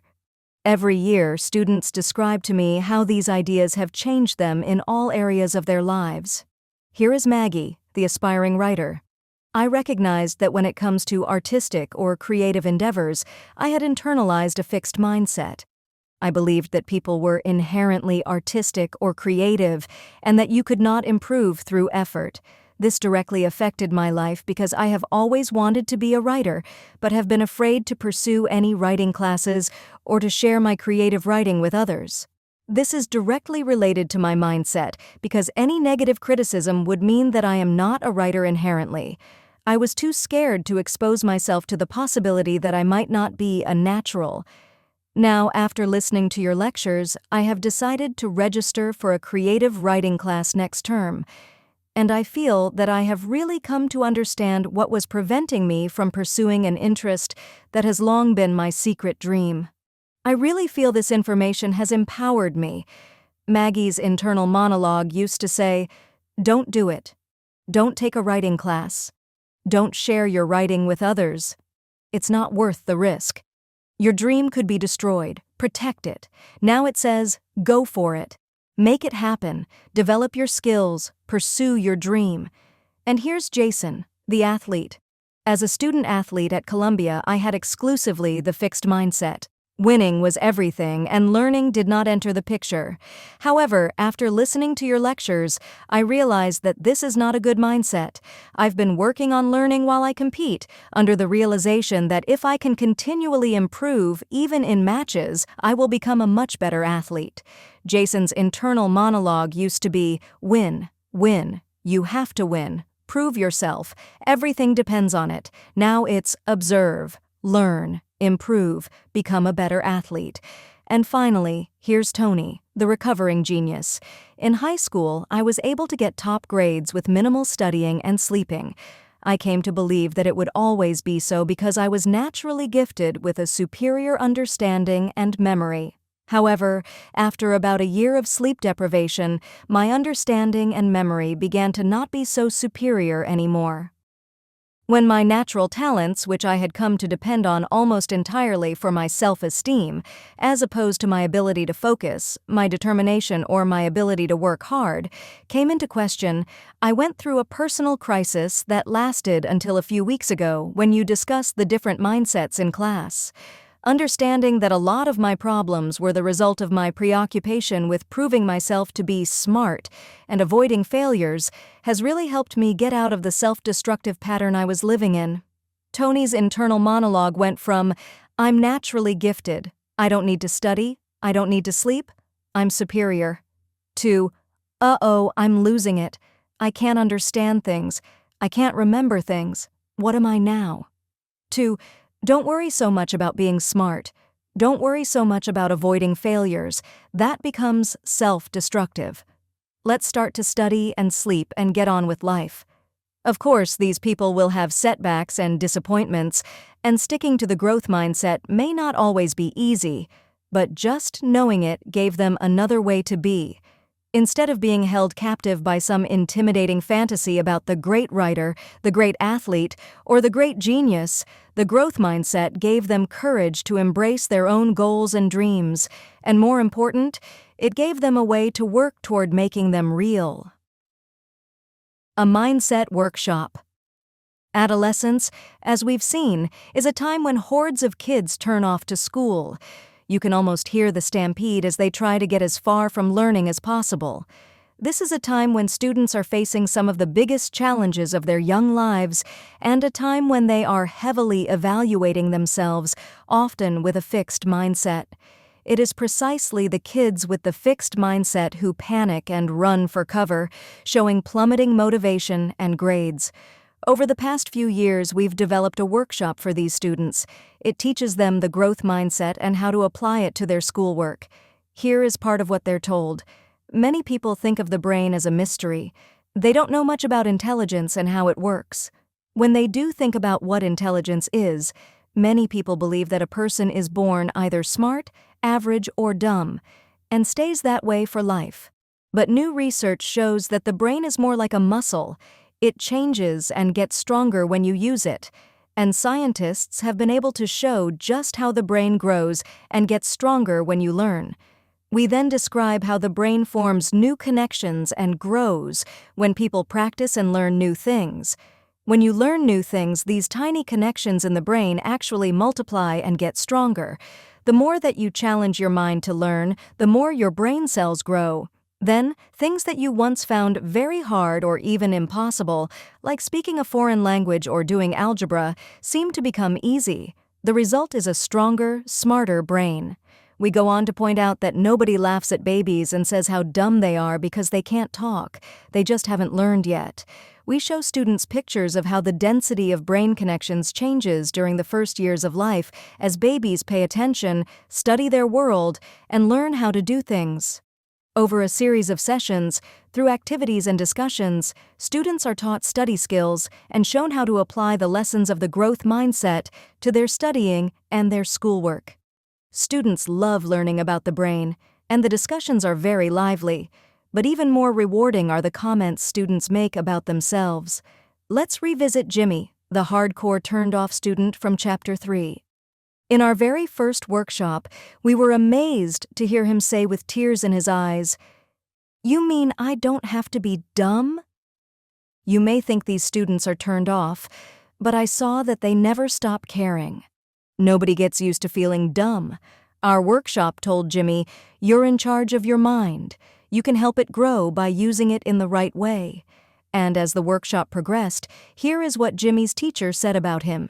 Jimmy, who never puts in any extra effort and often doesn't turn in homework on time, actually stayed up late working for hours to finish an assignment early so I could review it and give him a chance to revise it. He earned a B+ on the assignment. He had been getting C's and lower. Incidentally, teachers weren't just trying to be nice to us by telling us what we wanted to hear. The teachers didn't know who was in our growth mindset workshop. This was because we had another workshop too. This workshop met just as many times and taught them even more study skills.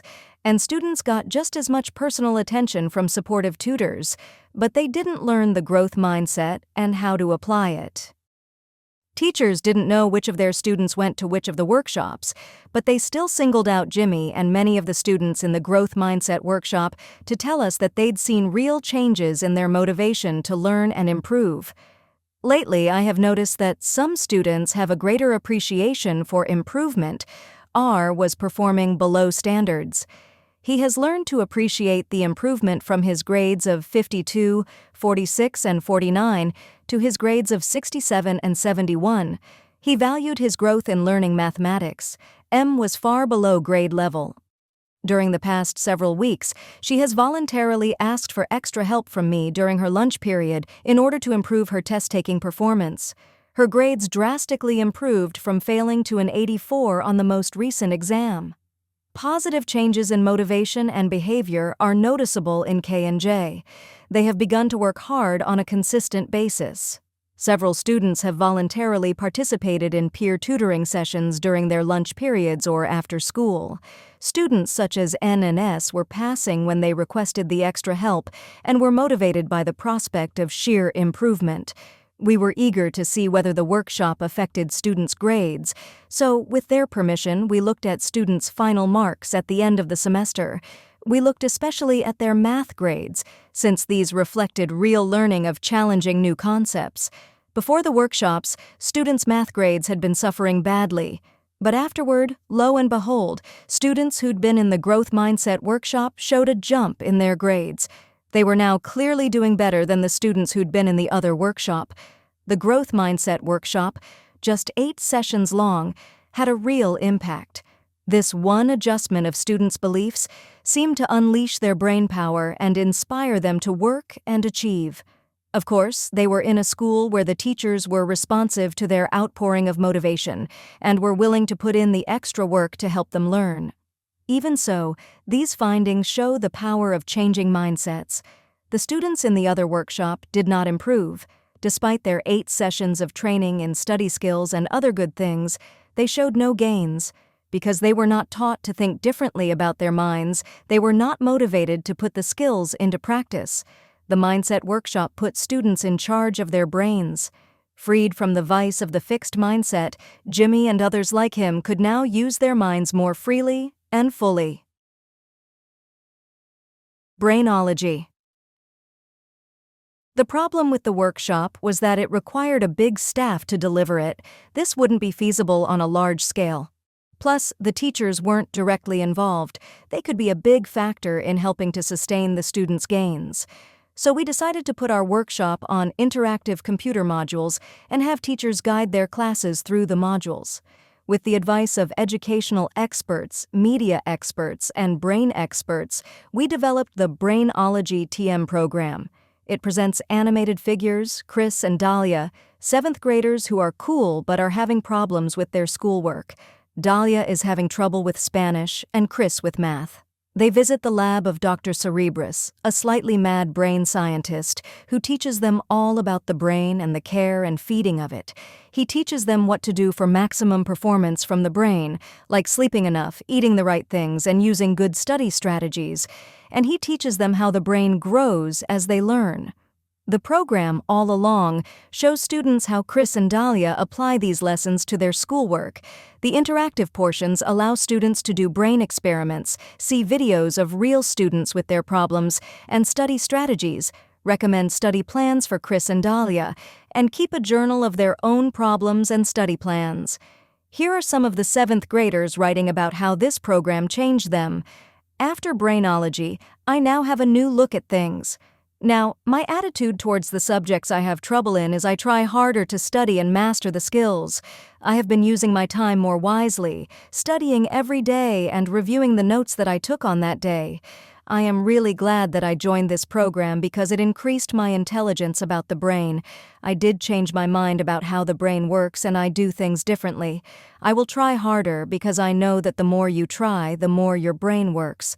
All I can say is that Brainology changed my grades. Bon voyage. The Brainology program kind of made me change the way I work and study and practice for schoolwork, now that I know how my brain works and what happens when I learn. Thank you for making us study more and helping us build up our brain. I actually picture my neurons growing bigger as they make more connections. Teachers told us how formerly turned-off students were now talking the Brainology talk. For example, they were taught that when they studied well and learned something, they transferred it from temporary storage, working memory, to more permanent storage, long-term memory. Now they were saying to each other, "I'll have to put that into my long-term memory. Sorry, that stuff is not in my long-term memory. I guess I was only using my working memory." Teachers said that students were also offering to practice, study, take notes, or pay attention more to make sure that neural connections would be made. As one student said, "Yes, the Brainology program helped a lot. Every time I thought about not doing work, I remembered that my neurons could grow if I did do the work." The teachers also changed. Not only did they say great things about how their students benefited, they also said great things about the insights they themselves had gained. In particular, they said Brainology was essential for understanding, that all students can learn, even the ones who struggle with math and with self-control, that I have to be more patient because learning takes a great deal of time and practice. How the brain works, each learner learns differently. Brainology assisted me in teaching for various learning styles. Our workshop went to children in 20 schools. Some children admitted to being skeptical at first. I used to think it was just free time and a good cartoon, but I started listening to it, and I started doing what they told me to do. In the end, almost all children reported meaningful benefits. More about change. Is change easy or hard? So far, it sounds easy. Simply learning about the growth mindset can sometimes mobilize people for meeting challenges and persevering. The other day, one of my former grad students told me a story. But first, some background. In my field, when you submit a research paper for publication, that paper often represents years of work. Some months later, you receive your reviews, 10 or so pages of criticism, single-spaced. If the editor still thinks the paper has potential, you will be invited to revise it and resubmit it, provided you can address every criticism. My student reminded me of the time she had sent her thesis research to the top journal in our field. When the reviews came back, she was devastated. She had been judged. The work was flawed, and by extension, so was she.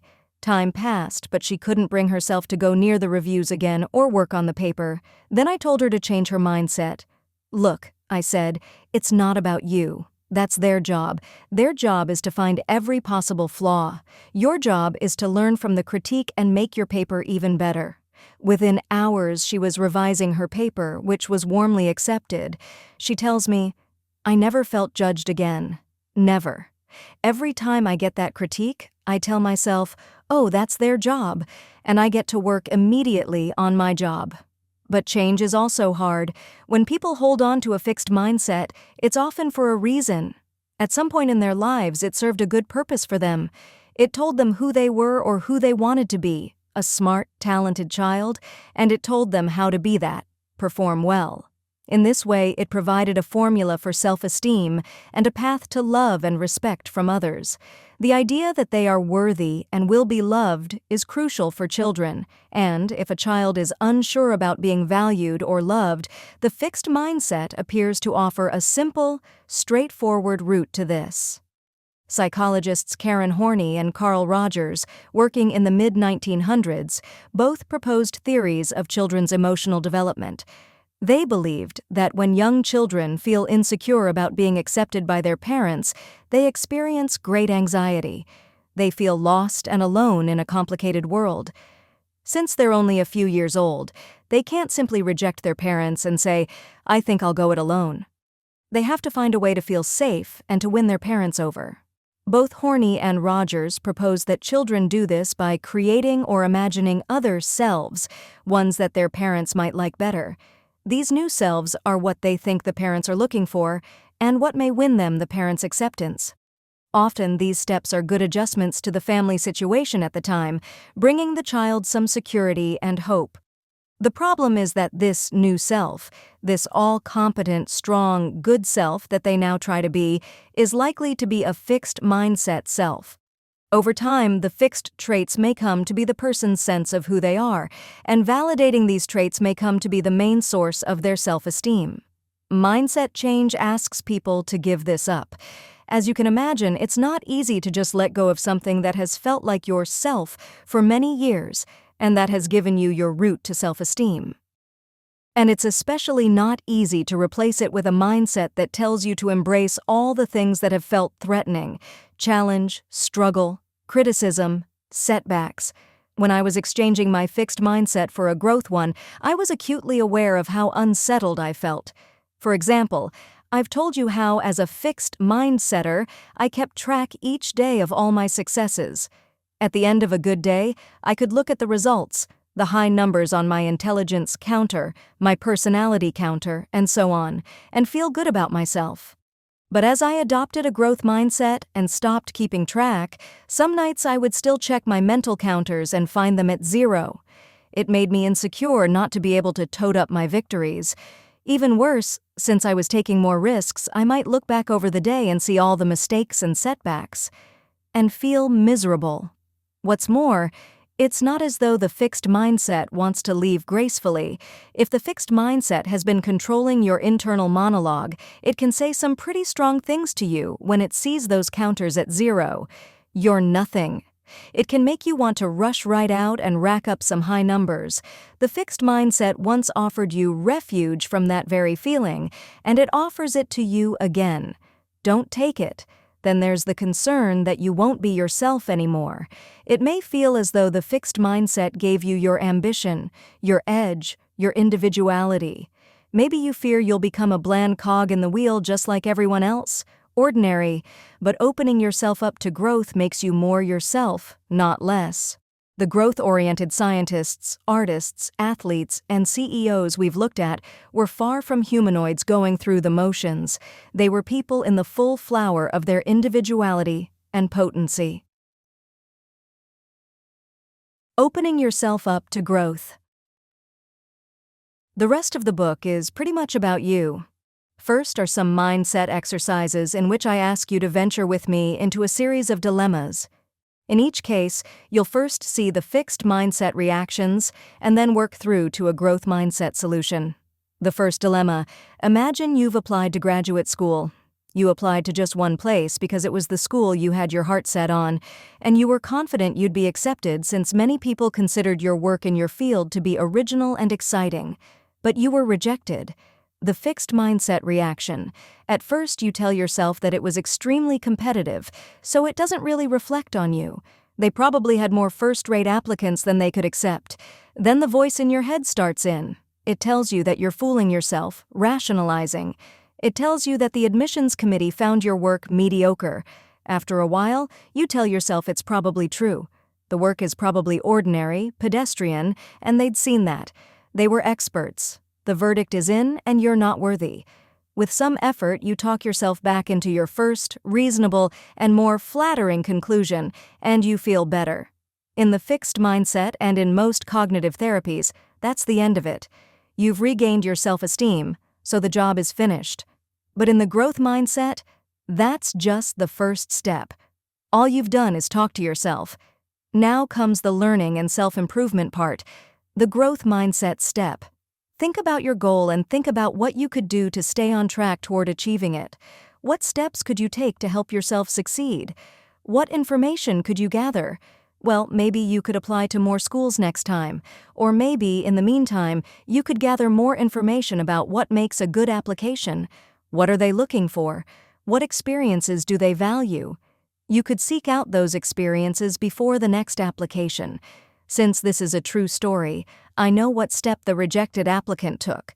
She was given some strong growth mindset advice, and a few days later she called the school.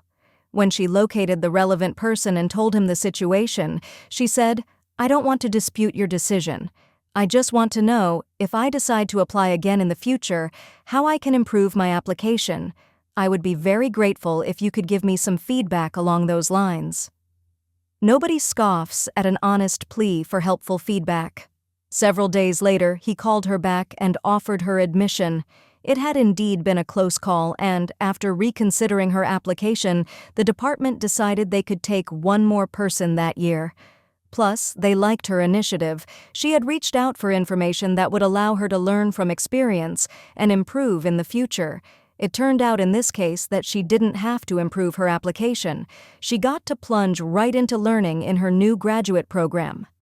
Plans that you'll carry out and ones that you won't. The key part of our applicant's reaction was her call to the school to get more information. It wasn't easy. Every day people plan to do difficult things, but they don't do them. They think, "I'll do it tomorrow," and they swear to themselves that they'll follow through the next day. Research by Peter Gallwitzer and his colleagues shows that vowing, even intense vowing, is often useless. The next day comes, and the next day goes. What works is making a vivid, concrete plan. Tomorrow during my break, I'll get a cup of tea, close the door to my office, and call the graduate school. Or, in another case, on Wednesday morning, right after I get up and brush my teeth, I'll sit at my desk and start writing my report. Or, tonight, right after the dinner dishes are done, I'll sit down with my wife in the living room and have that discussion. I'll say to her, "Dear, I'd like to talk about something that I think will make us happier." Think of something you need to do, something you want to learn, or a problem you have to confront. What is it? Now make a concrete plan. When will you follow through on your plan? Where will you do it? How will you do it?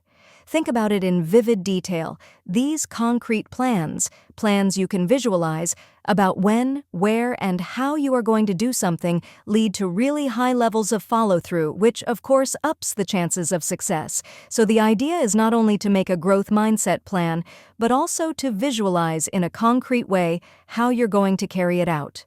Feeling bad, but doing good. Let's go back a few paragraphs to when you were rejected by the graduate school. Suppose your attempt to make yourself feel better had failed. You could still have taken the growth mindset step. You can feel miserable and still reach out for information that will help you improve. Sometimes after I have a setback, I go through the process of talking to myself about what it means and how I plan to deal with it. Everything seems fine, until I sleep on it. In my sleep, I have dream after dream of loss, failure, or rejection, depending on what happened. Once, when I'd experienced a loss, I went to sleep and had the following dreams. My hair fell out, my teeth fell out, I had a baby, and it died, and so on. Another time when I felt rejected, my dreams generated countless rejection experiences, real and imagined. In each instance, the incident triggered a theme, and my too active imagination gathered up all the variations on the theme to place before me. When I woke up, I felt as though I'd been through the wars. It would be nice if this didn't happen, but it's irrelevant. It might be easier to mobilize for action if I felt better, but it doesn't matter. The plan is the plan. Remember the depressed students with the growth mindset? The worse they felt, the more they did the constructive thing. The less they felt like it, the more they made themselves do it. The critical thing is to make a concrete, growth-oriented plan and to stick to it. The number one draft choice. The last dilemma seemed hard, but basically, it was solved by a phone call. Now imagine you're a promising quarterback. In fact, you're the winner of the Heisman Trophy, college football's highest award. You're the top draft pick of the Philadelphia Eagles, the team you've always dreamed of playing for. So what's the dilemma? The second dilemma. The pressure is overwhelming.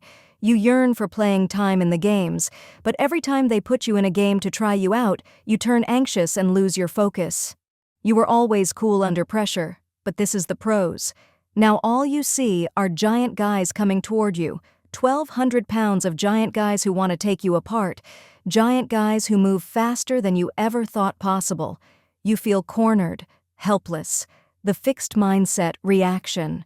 You torture yourself with the idea that a quarterback is a leader and you're no leader. How could you ever inspire the confidence of your teammates when you can't get your act together to throw a good pass or scramble for a few yards? To make things worse, the sportscasters keep asking, "What happened to the boy, Wonder?" To minimize the humiliation, you begin to keep to yourself, and to avoid the sportscasters, you disappear into the locker room right after the game. Whoa, is this a recipe for success? What steps could you take to make things better? Think about the resources at your disposal and how you could use them. But first, get your mindset turned around. The growth mindset step.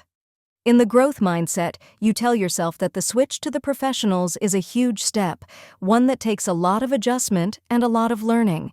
There are many things you couldn't possibly know yet and that you'd better start finding out about. You try to spend more time with the veteran quarterbacks, asking them questions and watching tapes with them. Instead of hiding your insecurities, you talk about how different it is from college. They, in turn, tell you that's exactly how they felt. In fact, they share their humiliating stories with you. You ask them what they did to overcome the initial difficulties, and they teach you their mental and physical techniques. As you begin to feel more integrated into the team, you realize you're part of an organization that wants to help you grow, not judge and belittle you. Rather than worrying that they overpaid for your talent, you begin to give them their money's worth of incredibly hard work and team spirit. People who don't want to change entitlement, the world owes you. Many people with the fixed mindset think the world needs to change, not them. They feel entitled to something better, a better job, house, or spouse. The world should recognize their special qualities and treat them accordingly. Let's move to the next dilemma and imagine yourself in this situation. The next dilemma. Here I am, you think, in this low-level job. It's demeaning. With my talent, I shouldn't have to work like this. I should be up there with the big boys, enjoying the good life. Your boss thinks you have a bad attitude. When she needs someone to take on more responsibilities, she doesn't turn to you. When it's time to give out promotions, she doesn't include you. The fixed mindset reaction. She's threatened by me, you say bitterly. Your fixed mindset is telling you that because of who you are, you should automatically be thrust into the upper levels of the business. In your mind, people should see your talents and reward you. When they don't, it's not fair. Why should you change? You just want your due. But putting yourself in a growth mindset, what are some new ways you could think and some steps you could take? For example, what are some new ways you could think about effort, about learning, and how could you act on this new thinking in your work? Well, you could consider working harder and being more helpful to people at work. You could use your time to learn more about the business you're in instead of belly aching about your low status. Let's see how this might look. The growth mindset step. But first, let's be clear. For a long time, it's frightening to think of giving up the idea of being superior. An ordinary, run-of-the-mill human being isn't what you want to be. How could you feel good about yourself if you're no more valuable than the people you look down on? You begin to consider the idea that some people stand out because of their commitment and effort. Little by little, you try putting more effort into things and seeing if you get more of the rewards you wanted. You do. Although you can slowly accept the idea that effort might be necessary, you still can't accept that it's no guarantee. It's enough of an indignity to have to work at things, but to work and still not have them turn out the way you want, now that's really not fair. That means you could work hard and somebody else could still get the promotion. Outrageous. It's a long time before you begin to enjoy putting in effort, and a long time before you begin to think in terms of learning. Instead of seeing your time at the bottom of the corporate ladder as an insult, you slowly see that you can learn a lot at the bottom that could help you greatly on your rise to the top. Learning the nuts and bolts of the company could later give you a big advantage. All of our top growth mindset CEOs knew their companies from top to bottom, inside out and upside down. Instead of seeing your discussions with your colleagues as time spent getting what you want, you begin to grasp the idea of building relationships, or even helping your colleagues develop in ways they value. This can become a new source of satisfaction. You might say you were following in the footsteps of Bill Murray and his Groundhog Day experience. As you become a more growth-minded person, you're amazed at how people start to help you, support you. They no longer seem like adversaries out to deny you what you deserve. They're more and more often collaborators toward a common goal. It's interesting, you started out wanting to change other people's behavior, and you did. In the end, many people with the fixed mindset understand that their cloak of specialness was really a suit of armor they built to feel safe, strong, and worthy. While it may have protected them early on, later it constricted their growth, sent them into self-defeating battles, and cut them off from satisfying mutual relationships. Denial. My life is perfect people. In a fixed mindset often run away from their problems. If their life is flawed, then they're flawed. It's easier to make believe everything's all right. Try this dilemma. The dilemma. You seem to have everything. You have a fulfilling career, a loving marriage, wonderful children, and devoted friends. But one of those things isn't true. Unbeknownst to you, your marriage is ending. It's not that there haven't been signs, but you chose to misinterpret them. You were fulfilling your idea of the man's role or the woman's role and couldn't hear your partner's desire for more communication and more sharing of your lives. By the time you wake up and take notice, it's too late. Your spouse has disengaged emotionally from the relationship, the fixed mindset reaction. You've always felt sorry for divorced people, abandoned people, and now you're one of them. You lose all sense of worth. Your partner, who knew you intimately, doesn't want you anymore. For months you don't feel like going on, convinced that even your children would be better off without you. It takes you a while to get to the point where you feel at all useful or competent or hopeful. Now comes the hard part because, even though you now feel a little better about yourself, you're still in the fixed mindset. You're embarking on a lifetime of judging. With everything good that happens, your internal voice says, maybe I'm okay after all. But with everything bad that happens, the voice says, my spouse was right. Every new person you meet is judged too, as a potential betrayer. How could you rethink your marriage, yourself, and your life from a growth mindset perspective? Why were you afraid to listen to your spouse? What could you have done? What should you do now? The growth mindset step. First, it's not that the marriage, which you used to think of as inherently good, suddenly turned out to have been all bad or always bad.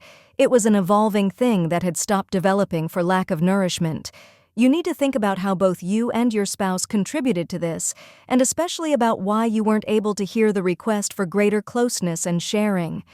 As you probe, you realize that, in your fixed mindset, you saw your partner's request as a criticism of you that you didn't want to hear. You also realize that at some level, you were afraid you weren't capable of the intimacy your partner was requesting. So instead of exploring these issues with your spouse, you turned a deaf ear, hoping they would go away. When a relationship goes sour, these are the issues we all need to explore in depth, not to judge ourselves for what went wrong, but to overcome our fears and learn the communication skills we'll need to build and maintain better relationships in the future. Ultimately, a growth mindset allows people to carry forth not judgments and bitterness, but new understanding and new skills. Is someone in your life trying to tell you something you're refusing to hear? Step into the growth mindset and listen again. Changing your child's mindset. Many of our children, our most precious resource, are stuck in a fixed mindset. You can give them a personal brainology workshop. Let's look at some ways to do this. The precocious fixed mindsetter. Most kids who adopt a fixed mindset don't become truly passionate believers until later in childhood, but some kids take to it much earlier. The dilemma. Imagine your young son comes home from school one day and says to you, "Some kids are smart and some kids are dumb. They have a worse brain." You're appalled. "Who told you that?" you ask him, gearing up to complain to the school. "I figured it out myself," he says proudly. He saw that some children could read and write their letters and add a lot of numbers, and others couldn't. He drew his conclusion, and he held fast to it. Your son is precocious in all aspects of the fixed mindset, and soon the mindset is in full flower. He develops a distaste for effort. He wants his smart brain to churn things out quickly for him, and it often does. When he takes to chess very quickly, your spouse, thinking to inspire him, rents the movie Searching for Bobby Fischer, a film about a young chess champion. What your son learns from the film is that you could lose and not be a champion anymore. So he retires. "I'm a chess champion," he announces to one and all. A champion who won't play. Because he now understands what losing means, he takes further steps to avoid it. He starts cheating at Candyland, Chutes and Ladders, and other games. He talks often about all the things he can do and other children can't. When you and your spouse tell him that other children aren't dumb, they just haven't practiced as much as he has, he refuses to believe it. He watches things carefully at school and then comes home and reports, "Even when the teacher shows us something new, I can do it better than them. I don't have to practice." This boy is invested in his brain, not in making it grow but in singing its praises. You've already told him that it's about practice and learning, not smart and dumb. But he doesn't buy it. What else can you do? What are other ways you can get the message across? The growth mindset step. You decide that rather than trying to talk him out of the fixed mindset, you have to live the growth mindset. At the dinner table each evening, you and your partner structure the discussion around the growth mindset, asking each child and each other, "What did you learn today? What mistake did you make that taught you something? What did you try hard at today?" You go around the table with each question, excitedly discussing your own and one another's effort, strategies, setbacks, and learning. You talk about skills you have today that you didn't have yesterday because of the practice you put in. You dramatize mistakes you made that held the key to the solution, telling it like a mystery story. You describe with relish things you're struggling with and making progress on. Soon the children can't wait each night to tell their stories. "Oh my goodness," you say with wonder, "you certainly did get smarter today." When your fixed mindset son tells stories about doing things better than other children, everyone says, "Yeah, but what did you learn?" When he talks about how easy everything is for him in school, you all say, "Oh, that's too bad. You're not learning. Can you find something harder to do so you could learn more?" When he boasts about being a champ, you say, "Champs are the people who work the hardest. You can become a champ. Tomorrow tell me something you've done to become a champ." Poor kid, it's a conspiracy. In the long run, he doesn't stand a chance.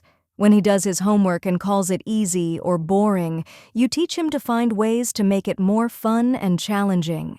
If he has to write words like boy, you ask him, "How many words can you think of that rhyme with boy?" Write them on separate paper, and later we can try to make a sentence that has all the words. When he finishes his homework, you play that game. The boy threw the toy into the soy sauce.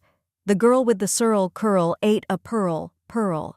Eventually, he starts coming up with his own ways to make his homework more challenging. And it's not just school or sports. You encourage the children to talk about ways they learn to make friends, or ways they're learning to understand and help others. You want to communicate that feats of intellect or physical prowess are not all you care about. For a long time, your son remains attracted to the fixed mindset. He loves the idea that he's inherently special, case closed. He doesn't love the idea that he has to work every day for some little gain in skill or knowledge.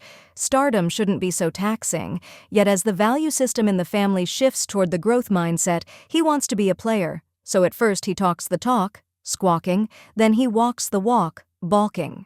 Finally, going all the way, he becomes the mindset watchdog. When anyone in the family slips into fixed mindset thinking, he delights in catching them. Be careful what you wish for, you joke to your spouse. The fixed mindset is so very tempting. It seems to promise children a lifetime of worth, success, and admiration just for sitting there and being who they are. That's why it can take a lot of work to make the growth mindset flourish where the fixed mindset has taken root. Effort gone. Awry. Sometimes the problem with a child isn't too little effort, it's too much, and for the wrong cause. We've all heard about school children who stay up past midnight every night studying, or children who are sent to tutors so they can outstrip their classmates. These children are working hard, but they're typically not in a growth mindset. They're not focused on love of learning. They're usually trying to prove themselves to their parents. And in some cases, the parents may like what comes out of this high effort, the grades, the awards, the admission to top schools. Let's see how you would handle this one. The dilemma. You're proud of your daughter. She's at the top of her class and bringing home straight A's. She's a flute player studying with the best teacher in the country. And you're confident she'll get into the top private high school in the city. But every morning before school, she gets an upset stomach. And some days she throws up. You keep feeding her a blander and blander diet to soothe her sensitive stomach, but it doesn't help. It never occurs to you that she's a nervous wreck. When your daughter is diagnosed with an ulcer, it should be a wake-up call. But you and your spouse remain asleep. You continue to see it as a gastrointestinal issue. The doctor, however, insists that you consult a family counselor. He tells you it's a mandatory part of your daughter's treatment and hands you a card with the counselor's name and number. The fixed mindset reactions. The counselor tells you to ease up on your daughter. Let her know it's okay not to work so hard. Make sure she gets more sleep. So you, dutifully following the instructions, make sure she gets to sleep by 10 o'clock each night. But this only makes things worse. She now has less time to accomplish all the things that are expected of her.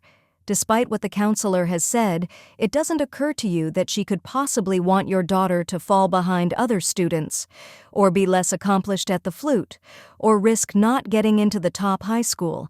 How could that be good for her? The counselor realizes she has a big job. Her first goal is to get you more fully in touch with the seriousness of the problem. The second goal is to get you to understand your role in the problem. You and your spouse need to see that it's your need for perfection that has led to the problem. Your daughter wouldn't have run herself ragged if she hadn't been afraid of losing your approval. The third goal is to work out a concrete plan that you can all follow. Can you think of some concrete things that can be done to help your daughter enter a growth mindset so she can ease up and get some pleasure from her life? The growth mindset step. The plan the counselor suggests would allow your daughter to start enjoying the things she does. The flute lessons are put on hold. Your daughter is told she can practice as much or as little as she wants for the pure joy of the music and nothing else. She is to study her school materials to learn from them, not to cram everything possible into her head. The counselor refers her to a tutor who teaches her how to study for understanding. The tutor also discusses the material with her in a way that makes it interesting and enjoyable. Studying now has a new meaning. It isn't about getting the highest grade to prove her intelligence and worth to her parents. It's about learning things and thinking about them in interesting ways. Your daughter's teachers are brought into the loop to support her in her reorientation toward growth.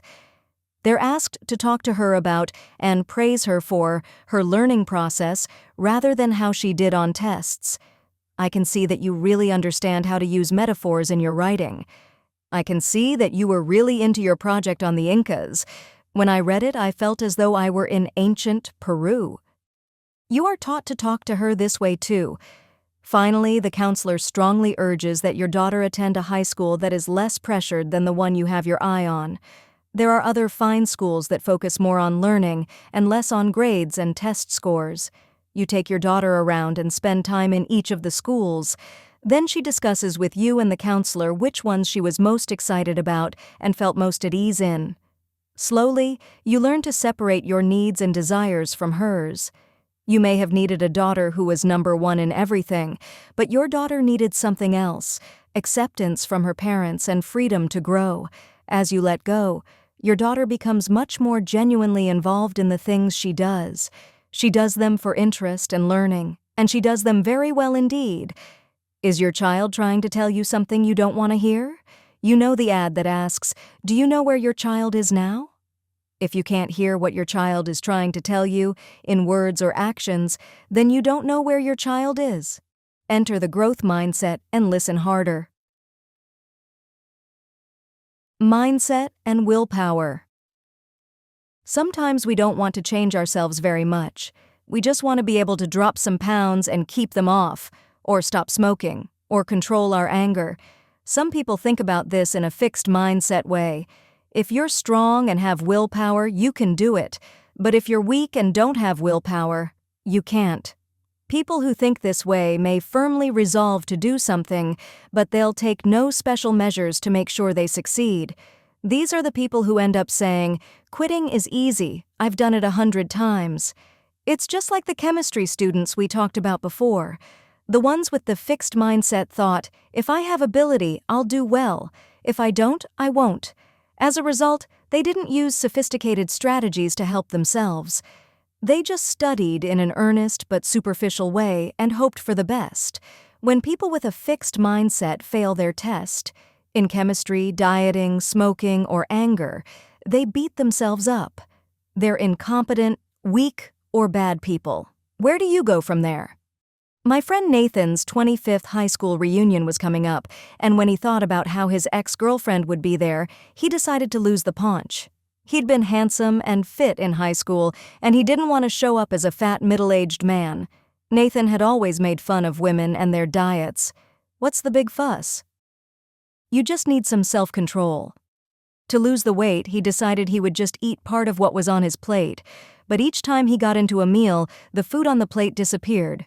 "I blew it," he'd say, feeling like a failure and ordering dessert, either to seal the failure or to lift his mood. I'd say, "Nathan, this isn't working. You need a better system. Why not put some of the meal aside at the beginning or have the restaurant wrap it up to take home? Why not fill your plate with extra vegetables so it'll look like more food? There are lots of things you can do." To this he would say, "No, I have to be strong." Nathan ended up going on one of those liquid crash diets, losing weight for the reunion and putting back more than he lost afterward. I wasn't sure how this was being strong and how using some simple strategies was being weak. Next time you try to diet, think of Nathan and remember that willpower is not just a thing you have or don't have. Willpower needs help. I'll come back to this point. Anger. Controlling anger is something else that's a problem for many people. Something triggers their temper and off they go, losing control of their mouths or worse. Here too, people may vow that next time they'll be different. Anger control is a big issue between partners and between parents and children, not only because partners and children do things that make us angry, but also because we may think we have a greater right to let loose when they do. Try this one. The dilemma.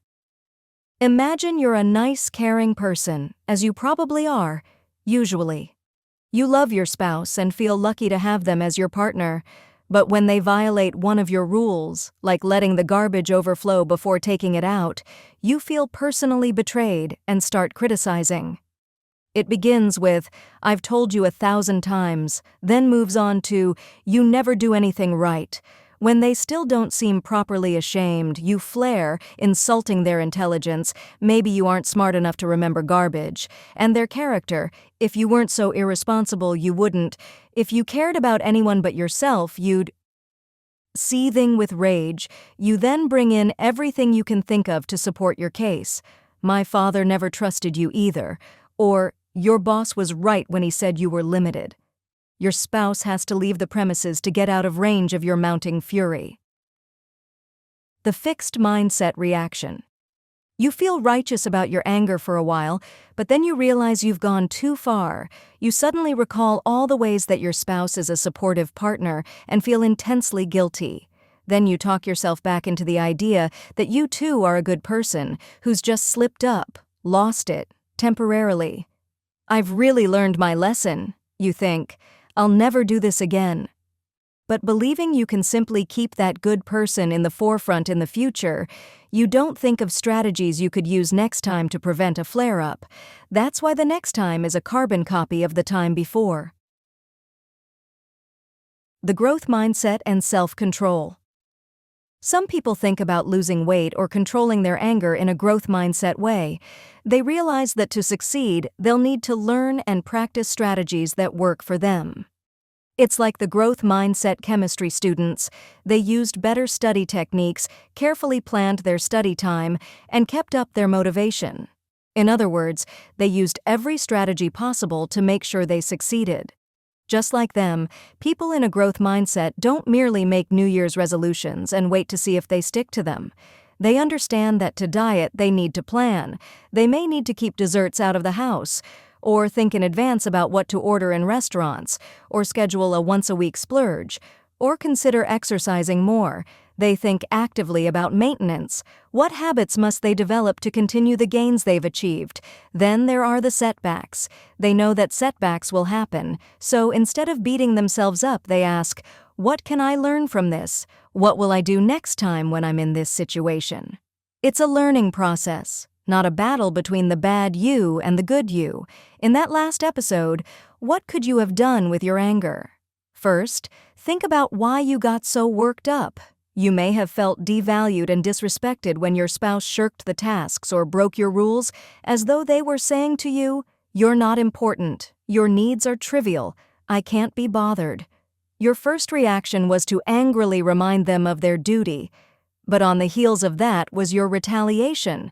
Sort of, "Okay, big shot. If you think you're so important, try this on for size." Your spouse, rather than reassuring you of your importance, simply braced for the onslaught. Meanwhile, you took the silence as evidence that they felt superior, and it fueled your escalation.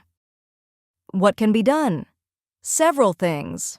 First, spouses can't read your mind, so when an anger-provoking situation arises, you have to matter-of-factly tell them how it makes you feel. "I'm not sure why, but when you do that, it makes me feel unimportant, like you can't be bothered to do things that matter to me."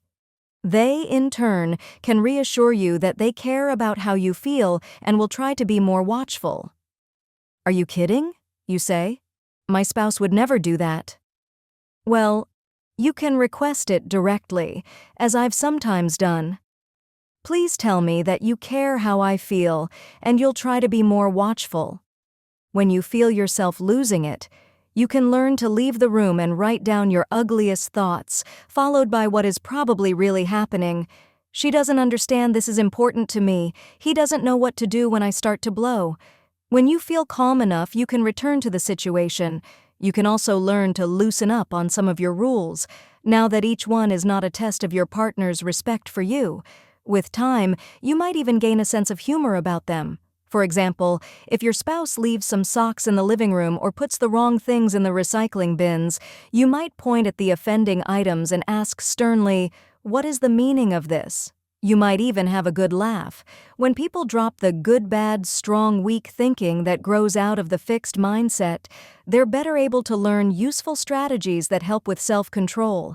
Every lapse doesn't spell doom. It's like anything else in the growth mindset. It's a reminder that you're an unfinished human being and a clue to how to do it better next time. Maintaining change. Whether people change their mindset in order to further their career, heal from a loss, help their children thrive, lose weight, or control their anger, change needs to be maintained. It's amazing. Once a problem improves, people often stop doing what caused it to improve. Once you feel better, you stop taking your medicine. But change doesn't work that way. When you've lost weight, the issue doesn't go away. Or when your child starts to love learning, the problem isn't solved forever.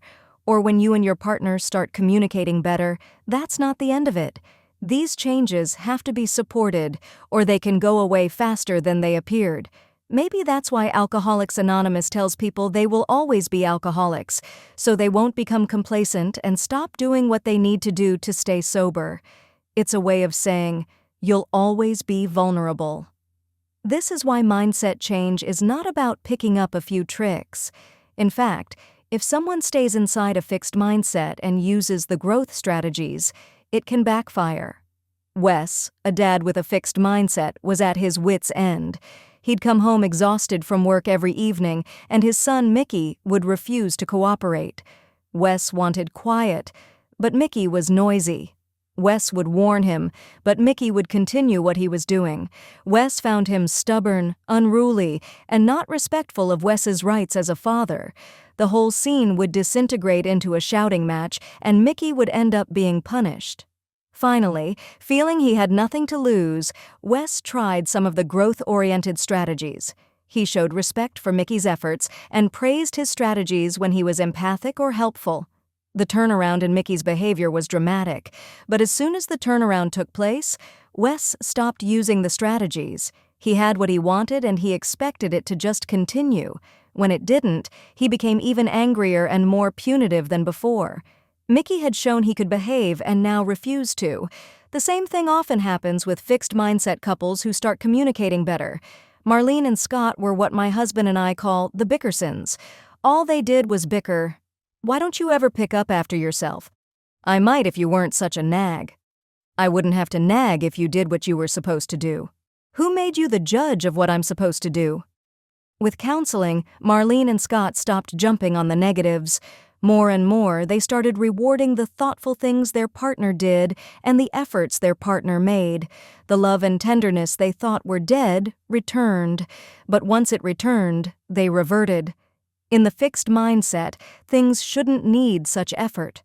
Good people should just act good, and good relationships should just unfold in a good way. When the bickering resumed, it was fiercer than ever because it reflected all of their disappointed hopes. Mindset change is not about picking up a few pointers here and there.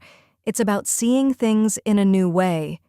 When people, couples, coaches and athletes, managers and workers, parents and children, teachers and students change to a growth mindset, they change from a judge and be judged framework to a learn and help learn framework. Their commitment is to growth, and growth takes plenty of time, effort, and mutual support to achieve and maintain. The journey to a true growth mindset. In Chapter 7, I talked about the false growth mindset. If you remember, my colleague Susan Mackey was encountering people who claimed to have a growth mindset but who, upon closer inspection, did not. Once alerted, I started seeing false growth mindset everywhere, and I understood why it was happening. Everyone wants to seem enlightened, in the know. Maybe as a parent, educator, coach, or business professional, having a growth mindset was expected or admired. Or maybe it was my fault. Did I make the change to a growth mindset seem too easy, so that people didn't realize that a journey was required? Or maybe people didn't know how to take the journey. So let's talk more about that journey. The journey. Step 1. You'll be surprised to hear me say this. The first step is to embrace your fixed mindset. Let's face it, we all have some of it. We're all a mixture of growth and fixed mindsets, and we need to acknowledge that. It's not a shameful admission, it's more like, welcome to the human race.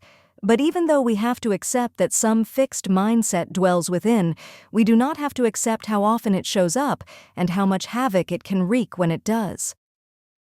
The journey. Step 2. The second step is to become aware of your fixed mindset triggers. When does your fixed mindset persona come home to roost? It could be when you're thinking about taking on a big, new challenge.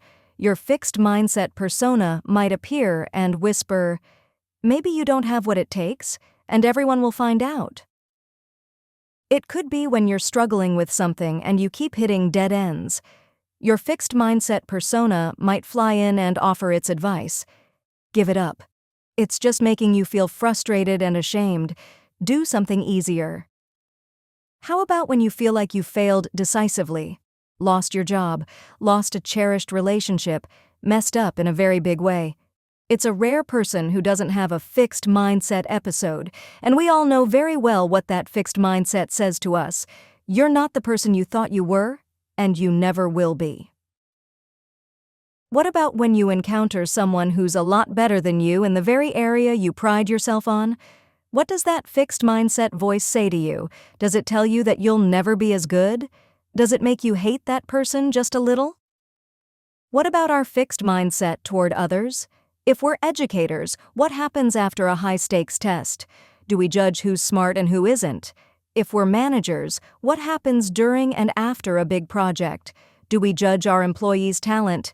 If we're parents, do we pressure our kids to prove they're smarter than others and make them feel judged based on their grades and test scores? Think about it. What's a recent time you were triggered into a fixed mindset? What happened to summon your fixed mindset persona? What did it whisper in your ear, and how did it make you feel? When I asked people to tell me when their fixed mindset persona usually shows up, here's what they said. When I'm under pressure, my fixed mindset persona appears. He fills my head with noise and keeps me from paying attention to the work I have to do. Then I feel like I can't accomplish anything. Feelings of anxiety and sadness also attract him. He attempts to weaken me when I'm already feeling down. He makes comments like, "You don't have the ability to grasp difficult concepts. You have reached your limit." By the way, this was a woman who thought of her fixed mindset persona as a male. Whenever I demonstrate my laziness through procrastination, whenever I have a disagreement with someone, whenever I'm too shy to talk to anyone at a party, my fixed mindset persona shows up. He tells me, "Your failure doesn't define you." Of course, he yells the word failure and whispers the rest. Whenever I fail to live up to the image that she, my fixed mindset persona, concocted for me, she makes me feel stressed, defensive, and unmotivated. She doesn't allow me to take risks that may affect our reputation as a successful person. She doesn't let me speak out for fear of being wrong. She forces me to look like a person who can understand and do everything effortlessly. When we have a work deadline and my team is under the gun, my fixed mindset persona sits in judgment. Instead of empowering my team, I become a harping perfectionist. No one is doing it right. No one is working fast enough. Where are all those breakthrough ideas? We'll never make it. As a result, I often just take over and do a lot of the work myself. Needless to say, it doesn't do wonders for team morale. We will hear more from this team leader and one of his team members in a moment. As you come to understand your triggers and get to know your persona, don't judge it. Just observe it. The journey. Step 3. Now give your fixed mindset persona a name. You heard me correctly. I watched as Susan Mackey worked with financial executives who had given their fixed mindset personas names. They were talking about what triggers their personas, and the top guy said, "When we're in a crunch, Dwayne shows up. He makes me super critical of everyone, and I get bossy and demanding rather than supportive." A female team member quickly responded, "Yes, and when your Dwayne shows up, my Iani comes roaring out. Iani is the macho guy who makes me feel incompetent, so your Dwayne brings out my Iani, and I become cowering and anxious, which infuriates Dwayne." And on went this amazing conversation. These sophisticated professionals talked about when their named persona showed up, how it made them feel and act, and how it affected others around them. By the way, once they were able to understand each other's triggers and personas, they could move their interactions to another level, and the morale in this unit went up by leaps and bounds. Every fall, I teach a freshman seminar, 16 brand new Stanford students, very eager and very nervous. Each week I give them a different assignment for a short paper. Find something important about yourself that you'd like to change and take the first step. Do something outrageously growth mindset in the service of what you'd like to change.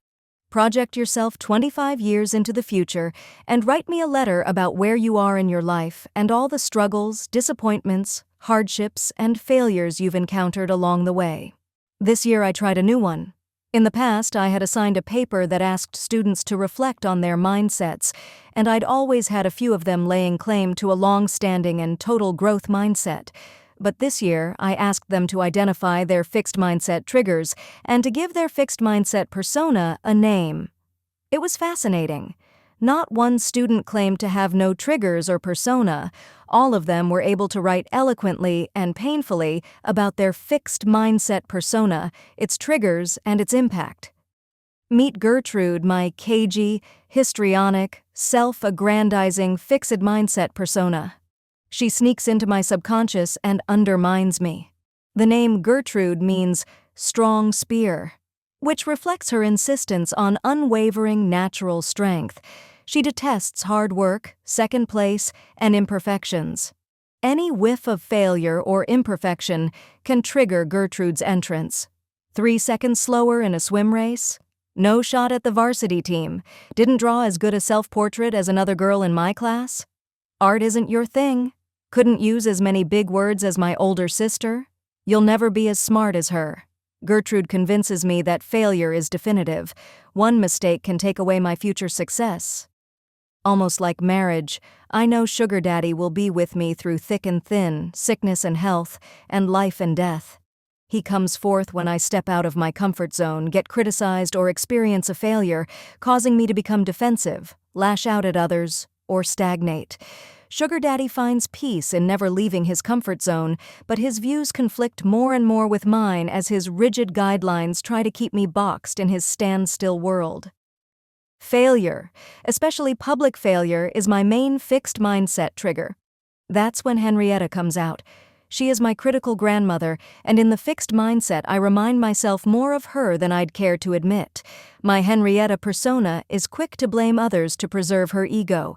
She rejects failure instead of embracing it, and makes me worry that if anyone ever sees me fail, they will deem me a failure. My fixed mindset persona is Z. The mirror image of my first initial SZ shows up when I least require her, like after a failed attempt, a rejection, or a missed opportunity.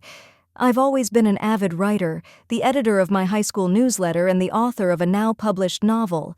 So when the chance to be a part of the Stanford Daily, the school newspaper, arrived, I was thrilled to apply. I worked very hard on the essays for the application and felt they were well written. Thus, when I awoke to the thundering knocks at 7 a.m. on a Friday morning and I heard the screaming of Stanford Daily, my heart skipped a happy beat. As my roommate opened the door, the reps from the newspaper yelled out, "Welcome to the Stanford Daily," to her. As this happened, Z was screaming too, but it was stupid, stupid, stupid. How could you think you're capable of getting into the Daily? Z was especially ferocious since my roommate spent exactly half an hour on her essays and even asked me for ideas for them. P.S. For a later assignment, to do something outrageously growth mindset, S actually contacted the Stanford Daily to see if they needed any new writers. They did, and she got the job. I am still thrilled by her courage in the face of the painful rejection. Anything that triggers self-doubt triggers my fixed mindset, which triggers more self-doubt. I've decided to name my doubt guide Dale Denton, Seth Rogen's character in Pineapple Express. Picturing my fixed mindset as a lazy, bumbling slob of a guy sitting in the corner of my brain helps me battle against him. Dale produces a constant stream of doubt-provoking statements, whispers of, "What if you can never repeat that success?" trail behind every successful outcome. And when an endeavor veers in the wrong direction, Dale is always present to help the doubt blossom. Take a moment to think carefully about your own fixed mindset persona. Will you name it after someone in your life? A character from a book or a movie? Will you give it your middle name? It's part of you, but not the main part of you? Or perhaps you might give it a name you don't like, to remind you that that's not the person you want to be. The journey. Step 4. You're in touch with your triggers, and you're excruciatingly aware of your fixed mindset persona and what it does to you. It has a name. What happens now? Educate it. Take it on the journey with you. The more you become aware of your fixed mindset triggers, the more you can be on the lookout for the arrival of your persona. If you're on the verge of stepping out of your comfort zone, be ready to greet it when it shows up and warns you to stop. Thank it for its input, but then tell it why you want to take this step and ask it to come along with you. Look, I know this may not work out, but I'd really like to take a stab at it. Can I count on you to bear with me? When you hit a setback, the chances are excellent it's going to show up again. Don't suppress it or ban it. Just let it do its thing. Let it do its song and dance, and when it settles down a bit, talk to it about how you plan to learn from the setback and go forward. Yes, it's possible that I'm not so good at this yet, but I think I have an idea of what to do next. Let's just try it. When you're under pressure and you're afraid your team will let you down, tell them that Dwayne is in full bloom and ask them what they need from you to do their best work. Try to understand and respect where they are and what they're thinking, and try to support and guide them. Keep talking to Dwayne so he can calm down, and then help you cut them some slack and contribute to team process. Remember that your fixed mindset persona was born to protect you and keep you safe. But it has developed some very limiting ways of doing that, so educate it in the new growth mindset ways that it can support you, in taking on challenges and sticking to them, bouncing back from failure, and helping and supporting others to grow. Understand the persona's point of view, but slowly teach it a different way of thinking and take it with you on your journey to a growth mindset. Understanding that everyone has a fixed mindset persona can give us more compassion for people. It allows us to understand their struggles. I mentioned in a previous chapter how upset I was to learn that some educators were scolding children for acting in fixed mindset ways. They would point to the mindset chart in the front of the room and tell the kids to shape up. Compare this to the following teacher. Over a period of time, this teacher had her grade school class talk about their fixed mindset triggers and then give their personas a name. One boy wouldn't do it, which was very much in line with a lot of his behavior. There were many things he wouldn't do no matter how much the teacher gently encouraged him. For weeks, he sat there mute while every other student in the class talked about and drew pictures of their little fixed mindset personas: Scared Sally, Lazy Larry, Anxious Andy, or Helpless Hannah. But the teacher let him know that she was there for him whenever he was ready. And one day, out of nowhere, he said, "Dumping Dan." "What?" the teacher asked. "Dumping Dan," he repeated. "Whenever I do something, I do it wrong. I can't do anything right. That's why everyone dumps on me." Whenever he tried to do his schoolwork, it seemed that Dumping Dan would yell at him so loudly that he couldn't proceed. The teacher rushed to his side and worked with him in Dumping Dan, so that eventually Dan relented, gave him some peace, and allowed him to work. After that, his growth was tremendous. How many students or employees are considered incompetent, stubborn, or defiant when they just don't know how to function well under the current conditions? How often do we threaten, punish, or write off these people rather than helping them work it through or helping them find the conditions under which they can thrive? Every one of us has a journey to take. It starts by accepting that we all have both mindsets. Then we learn to recognize what triggers our fixed mindset: failures, criticism, deadlines, disagreements, and we come to understand what happens to us when our fixed mindset persona is triggered. Who is this persona? What's its name? What does it make us think, feel, and do? How does it affect those around us? Importantly, we can gradually learn to remain in a growth mindset place despite the triggers, as we educate our persona and invite it to join us on our growth mindset journey. Ideally, we will learn more and more about how we can help others on their journey too. Learn and help learn. Let's say you've named and tamed your fixed mindset persona. That's great, but please don't think your journey is complete. For your growth mindset to bear fruit, you need to keep setting goals for growth. Every day presents you with ways to grow and to help the people you care about grow. How can you remember to look for these chances? First, make a copy of this graphic summary of the 2 mindsets, which was created by the wonderful Nigel Holmes, and tape it to your mirror. Each morning, use it to remind yourself of the differences between the fixed and growth mindsets. Then, as you contemplate the day in front of you, try to ask yourself these questions. If you have room on your mirror, copy them over and tape them there too. What are the opportunities for learning and growth today? For myself? For the people around me? As you think of opportunities, form a plan and ask, when, where, and how will I embark on my plan? When, where, and how make the plan concrete. How asks you to think of all the ways to bring your plan to life and make it work. As you encounter the inevitable obstacles and setbacks, form a new plan and ask yourself the question again. When, where, and how will I act on my new plan? Regardless of how bad you may feel, chat with your fixed mindset persona and then do it. And when you succeed, don't forget to ask yourself, what do I have to do to maintain and continue the growth? Remember, as Alex Rodriguez, the baseball player, wisely said, you either go one way or the other. You might as well be the one deciding the direction. The road ahead. Change can be tough, but I've never heard anyone say it wasn't worth it. Maybe they're just rationalizing the way people who've gone through a painful initiation say it was worth it. But people who've changed can tell you how their lives have been enhanced. They can tell you about things they have now that they wouldn't have had, and ways they feel now that they wouldn't have felt. Did changing toward a growth mindset solve all my problems? No, but I know that I have a different life because of it, a richer one, and that I'm a more alive, courageous, and open person because of it. It's for you to decide whether change is right for you now. Maybe it is, maybe it isn't. But either way, keep the growth mindset in your thoughts.